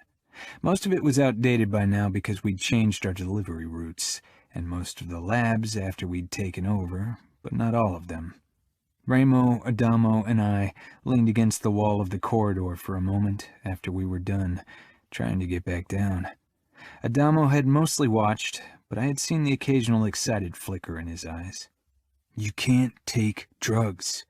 Not just because it looks bad in front of our soldiers, but also because the shit messes with your head. It'll turn you into a danger for yourself and others. I won't allow that to happen," Ramos said. Adamo nodded.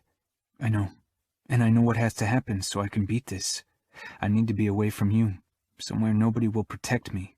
Here, I always know that you'll come to save me, that I'm safe no matter what I do."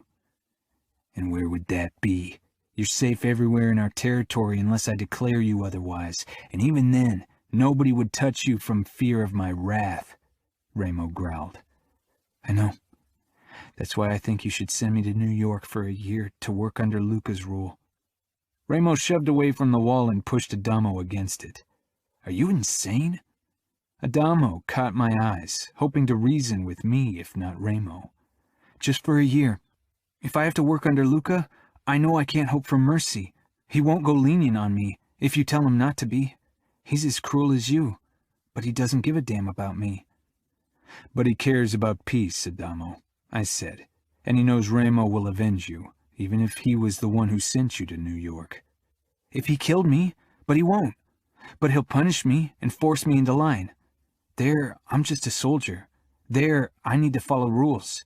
Here, I'll always be your younger brother." "If Luca catches you taking drugs, he'll torture you," Ramos said with a harsh smile. "And this time Serafina won't be there to interfere. You'll be subject to his rule, and Luca doesn't tolerate objections." "I know, but here I won't change, because I don't have to." "I'm thinking that maybe I should just stop being so lenient on you." Ramo grasped Adamo's throat and brought his face very close to our brother's. "You could, but you won't. And you have your kids, and so does Nino. I'm 16. I'm old enough to decide. Send me to New York." "Adamo's right," I said firmly. "We can't punish him. We won't. Luca will. He'll treat him like any soldier. He'll be one made man among many. For 1 year at least. Maybe it's enough." Ramos stepped back slowly. "You don't know what you're agreeing to, being under Luca's rule. Not to mention that I doubt he'll agree." "Why not? There's peace between us, and I've been tortured by Dante. Luca hates Dante. Maybe he hopes for more info on him. If war breaks out, you'll be the first he'll kill." "I'll be the first to know if war breaks out. And you said it yourself, Luca's got too much to lose, right?" "He does," I said quietly. "Like we do. I needed to go to Kiara. This had taken too long already. Ask Luca, Ramo." Ramo stared at me for a long time, then grimaced. "Fuck. This is fucking batshit crazy, and I should know." He shoved a finger into Adamo's shoulder. "But I'll ask Luca, and let's hope you get your shit together while he's your capo." You'll always be my capo. I'll only work under him for a year." Ramo laughed harshly. "Yeah, better not tell him that to his face either. Luke is going to beat the shit out of you." I turned around and left them to it. Adamo was right. He needed to be away from our protection, from Las Vegas. The name Falcone protected him here. And maybe that was the root of the problem. Chapter 28. Nino. Alessio was asleep in his crib when I entered the bedroom, his arms stretched out to both sides, little fingers curled into a loose fist. I bent over him, marveling at how peaceful he appeared, untouched by the events of the day. I stroked his cheek, then quickly pulled back, seeing the blood coating my fingers, hands, everything. I went into the bathroom where I found Kiara, soaking in the bathtub, looking exhausted and pale. Yet she smiled, seeing me. I started to get out of my bloody clothes and dropped them on the floor. "You have to be careful with your bandages," Kiara said. I searched the drawer for plastic wrap I kept handy for that occasion and wrapped it around my wrists. It wouldn't hold long, but it was better than nothing. The stitches would hold even if wet. A myriad of things to say crossed my mind, seeing my wife watching me in concern, but it seemed impossible to put them into words. "Can I join you?" Kiara shook her head with a laugh. "Please." I glanced down my blood-covered body, then stepped into the tub and sank into the warm water. It turned pink at once, but Kiara didn't seem bothered by it. She moved toward me with a sponge and started cleaning my face gently, then my throat and my shoulders. I regarded this woman, so full of kindness and love, cleaning me after my past almost killed her, after I came to her covered in the blood of men I'd tortured and killed to lay the past to rest. "What is it?" she whispered, as she ran the sponge along my abs. "I love you more than my life." Kiara touched my chest and kissed me. "The past is the past. We don't linger, right?" "Kiara," I murmured. "What happened today, you must tell me if you have trouble dealing with it. I'm used to the darkness. I can deal. But if you need additional help, let me know. Don't let this be your burden." Kiara smiled sadly. "It won't be. I know you can deal with darkness, but so can I. I've lived through darkness. I've lived through it without anyone there to save me. I was alone with my fear, with everything, but today I wasn't, because I have you, and you'll always save me, and because I have this family who protects each other till death. I can deal, Nino, because the good outweighs the dark. Today even more than yesterday." I released a breath. Kiara leaned close, her lips almost touching mine. "I want to focus on the future, not the past. That's what you taught me, and we have so many reasons to look forward to the future. I'm pregnant. I found out today before it happened." I froze, staring at Kiara, at the joy in her eyes. "You know for sure?" "I was at the doctor's today. I'm 6 weeks along. Alessio will be a big brother soon." I pulled her against me, not caring about my bandages, not caring about the burn in my arm where the bullet had grazed me. I kissed her fiercely and pressed my palm against her belly. "Are you happy?" she whispered. My heart sped up, trying to put a finger on the sensations in my body, but falling short. "I'm so many things right now, but seeing the joy in your eyes, yes, I'm happy." Kiara leaned her forehead against mine, and we stayed like that until our skin wrinkled. After we'd dried each other, we headed into the bedroom and laid down, wrapped in each other's arms. "Do you have a name?" I asked after a while. Kiara shook her head. "We don't know if it's a boy or a girl, but I'd like you to choose the name this time. I got to choose Alessio's name." "I'll find a beautiful name for our baby." I listened to Kiara's breathing, then gripped her wrist, needing to feel her pulse. "Are you okay with her being gone?" Kiara asked softly after a few minutes of silence. "You and Ramo had hesitated so long to kill her, and now she's dead." I don't regret that she's dead, only that Ramo and I didn't do it sooner. As long as she was alive, she always remained that nagging ache at the back of our heads. Now she's gone, once and for all. The past can finally rest. When I entered the gaming room around 7 the next morning, any trace of yesterday's attack was gone. I took in the clean floors and sofas. The smell of leather cleaner and disinfectant hung in the air. Gone the blood and gasoline. The French windows were open. Adamo was sitting on the terrace, arms wrapped around his knees. I went over to him and sank down on the ground. Shadows spread out under his eyes, and his hands were red. "Did you clean everything?" He nodded, not looking my way. "I had to. It was the least I could do." "You should have slept. Yesterday was hard for all of us." He finally turned to me. I searched his eyes for a sign of drugs, but they were clear. I didn't need rest. I wasn't the one who had to cut his wrists. He looked at my bandages, then at the wound on my bicep where a bullet had grazed me. "Or got shot." "It'll heal," I said. These wounds were nothing I couldn't deal with. The memories would stay with me and haunt me, but they too would fade with time. "I'm so fucking sorry for everything," Adamo whispered. I touched his shoulder. "Learn from your mistakes, Adamo. That's all I ask." "I can't even look at Fina and Kiara. Because of me, they almost lost everything." "It's the past," Adamo sighed. "Will you be okay with what you did, stabbing our mother?" I asked. "I would have killed her. Right then, I wanted to. I didn't because I knew you and Ramo needed to do it." He paused. "Right?" Killing our mother had always hung like a sword of Damocles over Ramo's and my head. Now that she was dead, I realized the deed itself had been easier than I thought. Maybe because of what our mother had almost done to Kiara and Alessio. It was the last straw. We needed to do it, and now she's gone. Ramo stepped outside and sat down beside us.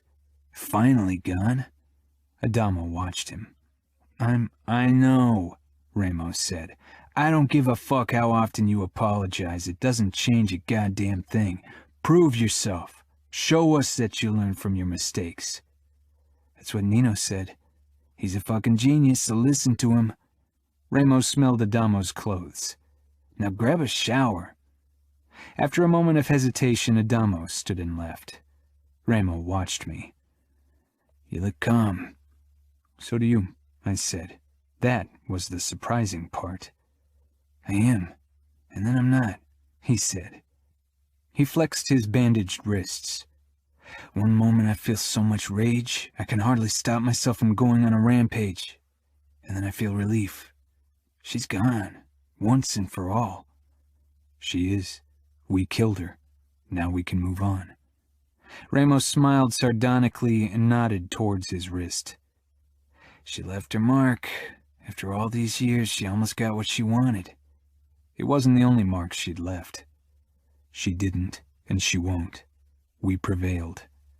"It's what we do," Ramos said. He searched my face. "How's Kiara?" "Good. Better than I thought she'd be." "Because she's got a future she's looking forward to." I nodded. "So do we." Kiara. I hugged Adamo tightly. "I'll miss you. Behave in New York, all right? Luca's strict." Adamo nodded, then pulled back. "I'll come to visit in summer for Fabiano's wedding. And when you give birth to him..." "Him?" I said curiously. "You're a boy, Mom. I can't see you with a daughter. You whipped us into shape." I laughed at his assessment.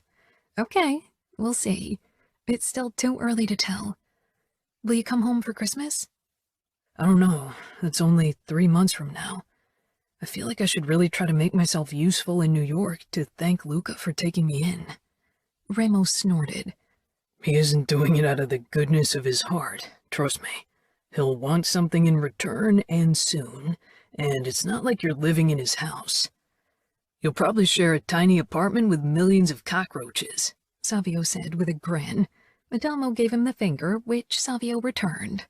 Adamo got into a car with Ramo, who would take him to the airport, but not accompany him to New York. Adamo didn't want to arrive with a capo, and I got it. He wanted to prove himself. Nino wrapped his arm around my shoulders as we watched them drive off, and then we returned inside. "It'll be strange without him," I said. Nino sighed. Ramo still doesn't like it. It's hard for him to let go like this, but I think it's the best for Adamo. We stopped at Alessio's crib. Luca doesn't punish unjustly. We have to trust in that. "I think Adamo will learn to handle himself," I said. Alessio opened his eyes, and I leaned down and took him out, pressing him to my chest. Maybe it's good for peace as well. It could tighten our bond with the Familia. Nino nodded thoughtfully. I really hoped the truce would hold, not just because it allowed me to talk to Julia and occasionally visit her. It meant we were safer. "I'm starving," Savio said as he sauntered over to the sofa and plopped down. "How about an afternoon pizza?" I scoffed. "Is there something like that?" "There used to be," Savio said, cocking an eyebrow. Like Ramo and Nino, he'd stopped wearing bandages over his wrists a couple of days ago. The slashes glared an angry red on his wrists. Nino would cover them with tattoos once the wounds were healed. Savio's eyes caught mine, and he gave me a sardonic smile. "Then order pizza. I'm sure Ramo will be starving once he's back," Serafina said as she walked in carrying Greta. Nevio staggered toward Savio, who got up from the sofa and picked up the pizza menu. Nevio followed after him like a shadow. Savio glanced over his shoulder. "He's a bit like those creepy little killer dolls from horror movies, the way he stalks me and grins his little maniac Ramo grin." Serafina looked indignant. "Don't say that!" Watching Nevio, who clung to his leg, Savio took out his phone and ordered pizzas. When he hung up, he shook his head at Nevio, then picked him up anyway. "You peed on me. I haven't forgotten, and I won't forgive." I went over to him. "And have you had any luck with emo girls yet?" Savio tried to stop Nevio from touching the scars. "Nah, haven't tried yet. I need a few more days to recuperate to give it my all. I don't like to disappoint the ladies." I wondered if what happened got to him more than he let on. He cast his eyes up and shook his head with a smirk. "Don't give me that look, Kiara. Take care of Nino, Alessio, and the bun in your oven. I'm more resilient than bad weeds. I'll fuck the memories straight out of my brain. That always works." "Fuck," Nevio said in delight. Savio's eyes grew wide, then he started laughing. Serafina came over and pinched his arm. "I can't believe one of his first words is fuck." "It's not only Savio's fault," Nino reasoned with a smile. "Ramo has a penchant for the word, too." Serafina nodded reluctantly, then released an exasperated sigh. Savio held Nevio out to Serafina. "Here, take your little killer doll." "Fuck!" Nevio screamed, causing Greta to grin where she sat on the floor. She opened her mouth. Savio went over to her and squatted down. "Oh no, dollface, that word isn't for you." I huffed and began rocking Alessio once more, then handed him to Nino. Fabiano and Leona joined us like they'd done almost every evening in the last 2 weeks since the attack. We'd grown closer than before, if that was possible, and I relished in the realization that a horrible day had brought something good for us. Alessio slept in his crib while the rest of us settled on the sofas in the gaming room. Despite what had happened in these walls, the good of many other evenings still outweighed everything. Nino wrapped his arm around me as we ate our pizza, listening to Fabiano and Leona as they deliberated if they wanted a big feast or a small affair in the garden. I smiled to myself, surrounded by family. I pressed my palm against my belly, and after a moment, Nino covered my hand with his. This was worth fighting for. Every day, every hour, every minute. Epilogue. Nino. Greta and Nevio ran through the garden hand in hand. Nevio was in the lead as usual, tugging his sister along. Their laughter carried over to the pool where Kiara, Alessio, and I were enjoying a warm April afternoon. Kiara smiled and said to Alessio, "Soon you can run with them." Alessio was sitting in his shark floaty that looked as if the thing was going to swallow him whole. He gave Kiara a toothless grin. I pushed him through the water because 2 weeks from her due date, Kiara wasn't as mobile. She leaned against the edge and watched everything with a happy expression. Remo and Serafina lounged on the sun chairs, keeping an eye on their children. Sometimes I wondered how things would have been if my brothers and I were alone. Would we have moved on just as easily? With the children and Kiara's pregnancy, the future beckoned stronger than the past ever could. We still worked our asses off to guarantee the Camorra's success, but we tried to spend as much time as possible with our family. Savio had taken over more responsibilities, which allowed Remo and me additional free time. Kiara released a sharp breath and cradled her belly under the water's surface. "What is it?" She shook her head. "False labor." I pushed the floaty toward her and touched her shoulder. "Are you sure?" "Yes," she said with a small laugh. "The pain hasn't changed. It's still that strange pressure." "Water birth might be less painful, but you'll have to clean the pool when you're done," Remo said. Serafina slapped his shoulder. "You're impossible." Remo gave her a twisted smile. "Cleaning the pool will be my top priority after giving birth, trust me," Kiara said, rolling her eyes. "Come on, let's get you out of the water," I said, lifting Alessio out of his floaty and pressing him to my chest. Holding Kiara's hand, I led her out of the pool. She pressed a palm to her belly as she took one step after the other. "I'm being so slow.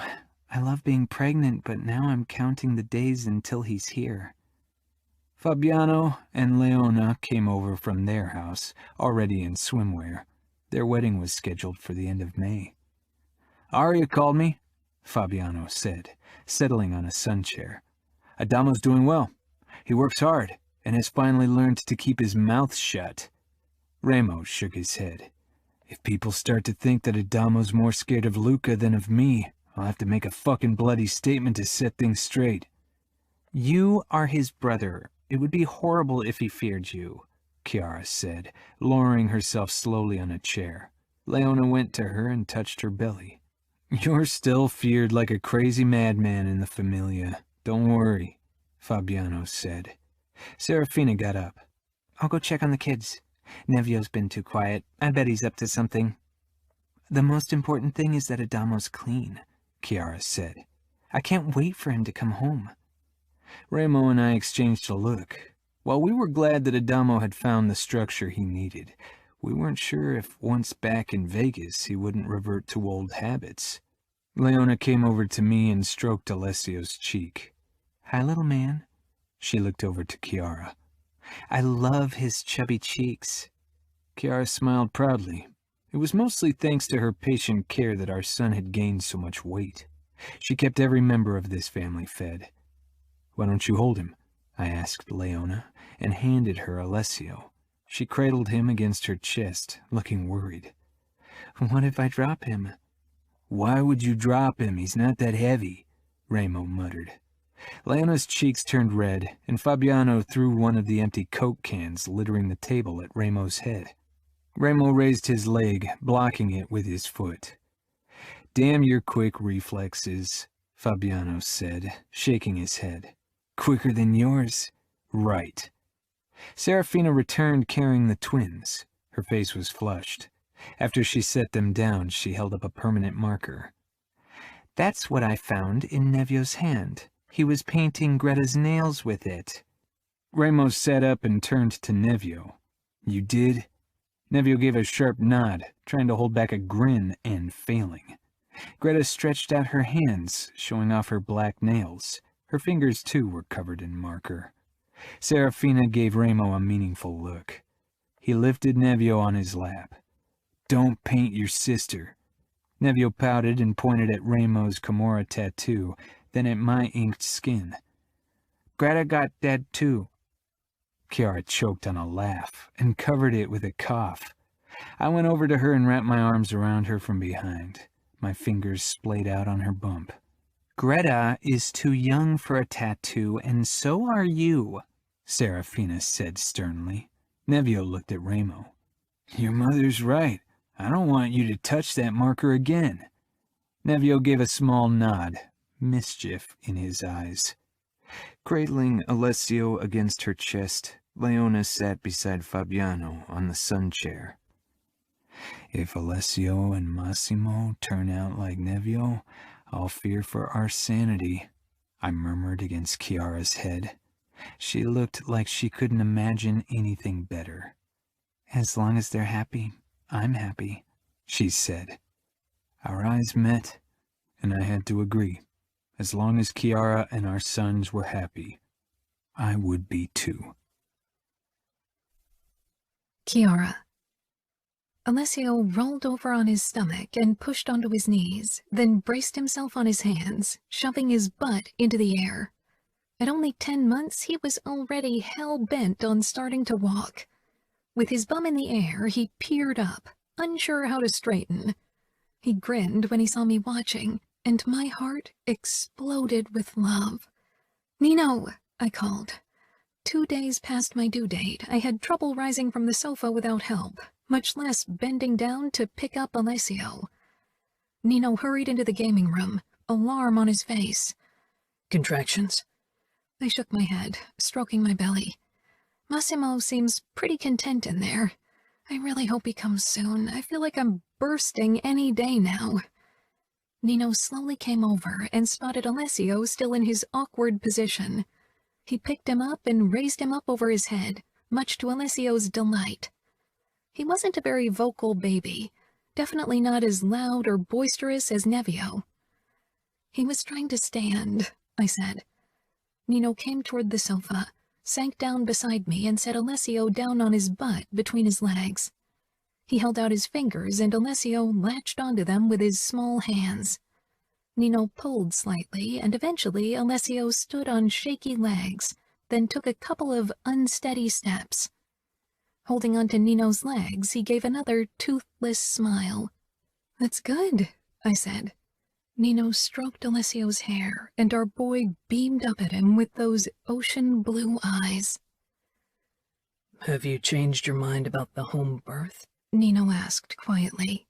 I leaned over and kissed his cheek. No, and I won't. I want a natural birth. I just don't see why we shouldn't use the options modern medicine can offer us. We've evolved from the Middle Ages. I laughed. I know you don't like it, but I don't want to give birth in a hospital.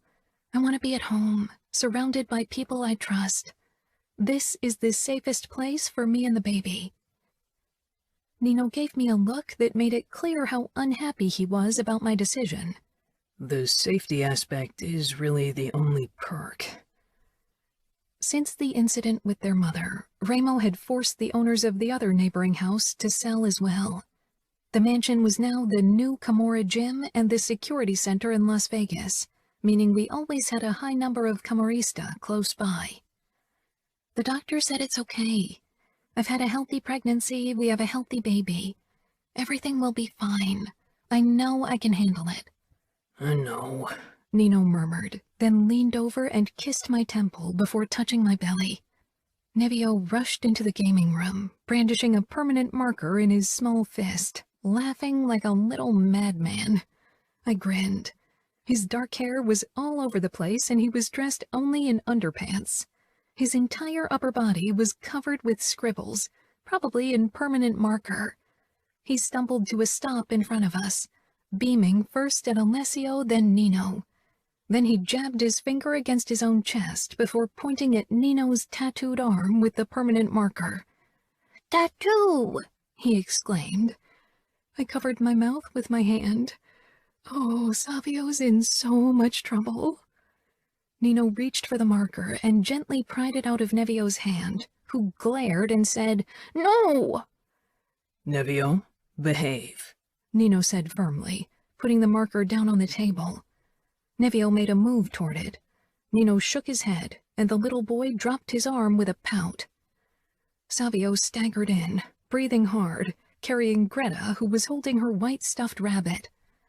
"Where's the little devil?" One of Greta's arms was covered in permanent marker as well. Nino shook his head.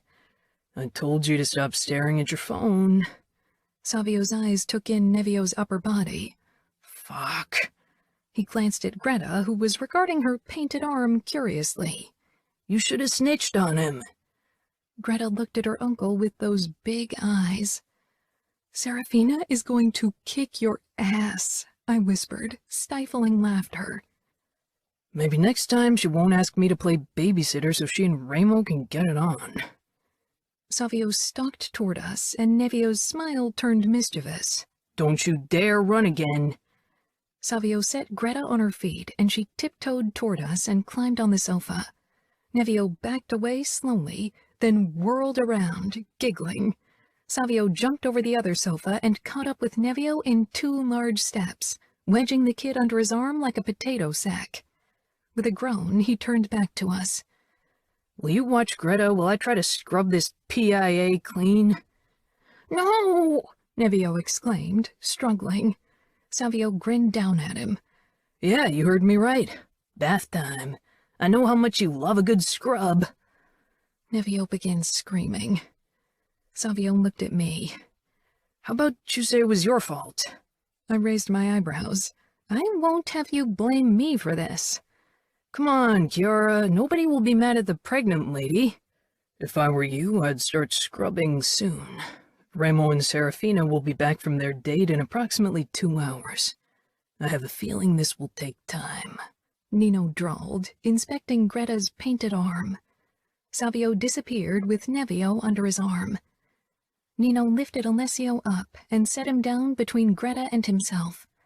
She held out her stuffed toy to Alessio, who grabbed it and clutched it to his chest, then lifted it to his mouth and gnawed on the bunny's ear. Nino caressed Greta's head. "I can't believe there'll be 4 children in this house soon, that will have 2 boys. A year ago, I didn't think we'd have a baby anytime soon." Nino's eyes met mine. "You deserve happiness, and that's what you'll get." "So do you." 3 days later, I gave birth to Massimo in a guest room of our mansion with Serafina's and Nino's help, the home birth I'd always dreamed of. All pain was forgotten as I marveled at the little boy on my chest, at his crumpled face. He was a big baby with brown eyes and dark brown hair. Serafina kissed my cheek. "He's beautiful, Kiara." She was covered in sweat and blood, but was smiling. Nino stood beside the bed, watching the doula who'd supported us, only every so often glancing my and Massimo's way. "Why don't you try if he latches on?" Serafina asked. Massimo was already squirming toward my breast and making small sucking motions. Serafina helped me, and after a few tries, he finally latched on. The doula left 15 minutes later, and shortly after, Serafina did too. Nino bent over me, kissing my forehead. "You are so strong, Kiara." I raised my gaze from Massimo and smiled at Nino. He gently covered Massimo's back with his palm. "I'd always condemned people who accepted their fear, who didn't fight it. I'd never understood the concept of fear, not its full potential. It had been an abstract concept for me for most of my life. And in the beginning, when I started to feel things because of you, I hoped fear wouldn't be among them. But then last year and today again, I felt it. Fear of losing you." "You didn't and you won't," I said. "Alessio, Massimo, and I will never leave you." Nino stroked my hair away from my sweaty forehead. "I know. I've come to appreciate the fear because it showed me what's at stake, what I won't lose, won't allow anyone to destroy." His eyes were full of cold determination and the promise of violence. "Ramo and I have more to lose now than in the past, and nothing worth having comes without a price, without a fight. And we're willing to fight, to give our blood and spill that of our enemies. For a while, we became content in what we've accomplished, and came to think we're invincible, but we're not. Not yet, but we will be. You and our sons will always be safe, no matter the price. "Kiss me," I whispered, and he did, softly but full of intention. "I'll get Alessio so he can meet his brother," Nino murmured after a moment. He straightened, and with a last lingering look at Massimo and me, he left. I caressed my son's back as he tried to drink. Nino returned with Alessio propped up in the crook of one arm and perched on the edge of the bed. "This is your brother, Alessio," Nino said, pointing at Massimo as he lowered Alessio to the bed. Alessio watched with big, curious eyes. I lifted my arm and ran a finger over his cheek. "You're a big brother now." My eyes caught the rose tattoo on my wrist. "You'll have to add their names." I touched Nino's forearm, where our sons' names were already inked into his skin. "Your faith gave me strength." When I tried to talk him out of getting a tattoo of Massimo's name before I gave birth, he'd insisted that nothing would happen to either of us, that he wouldn't allow it.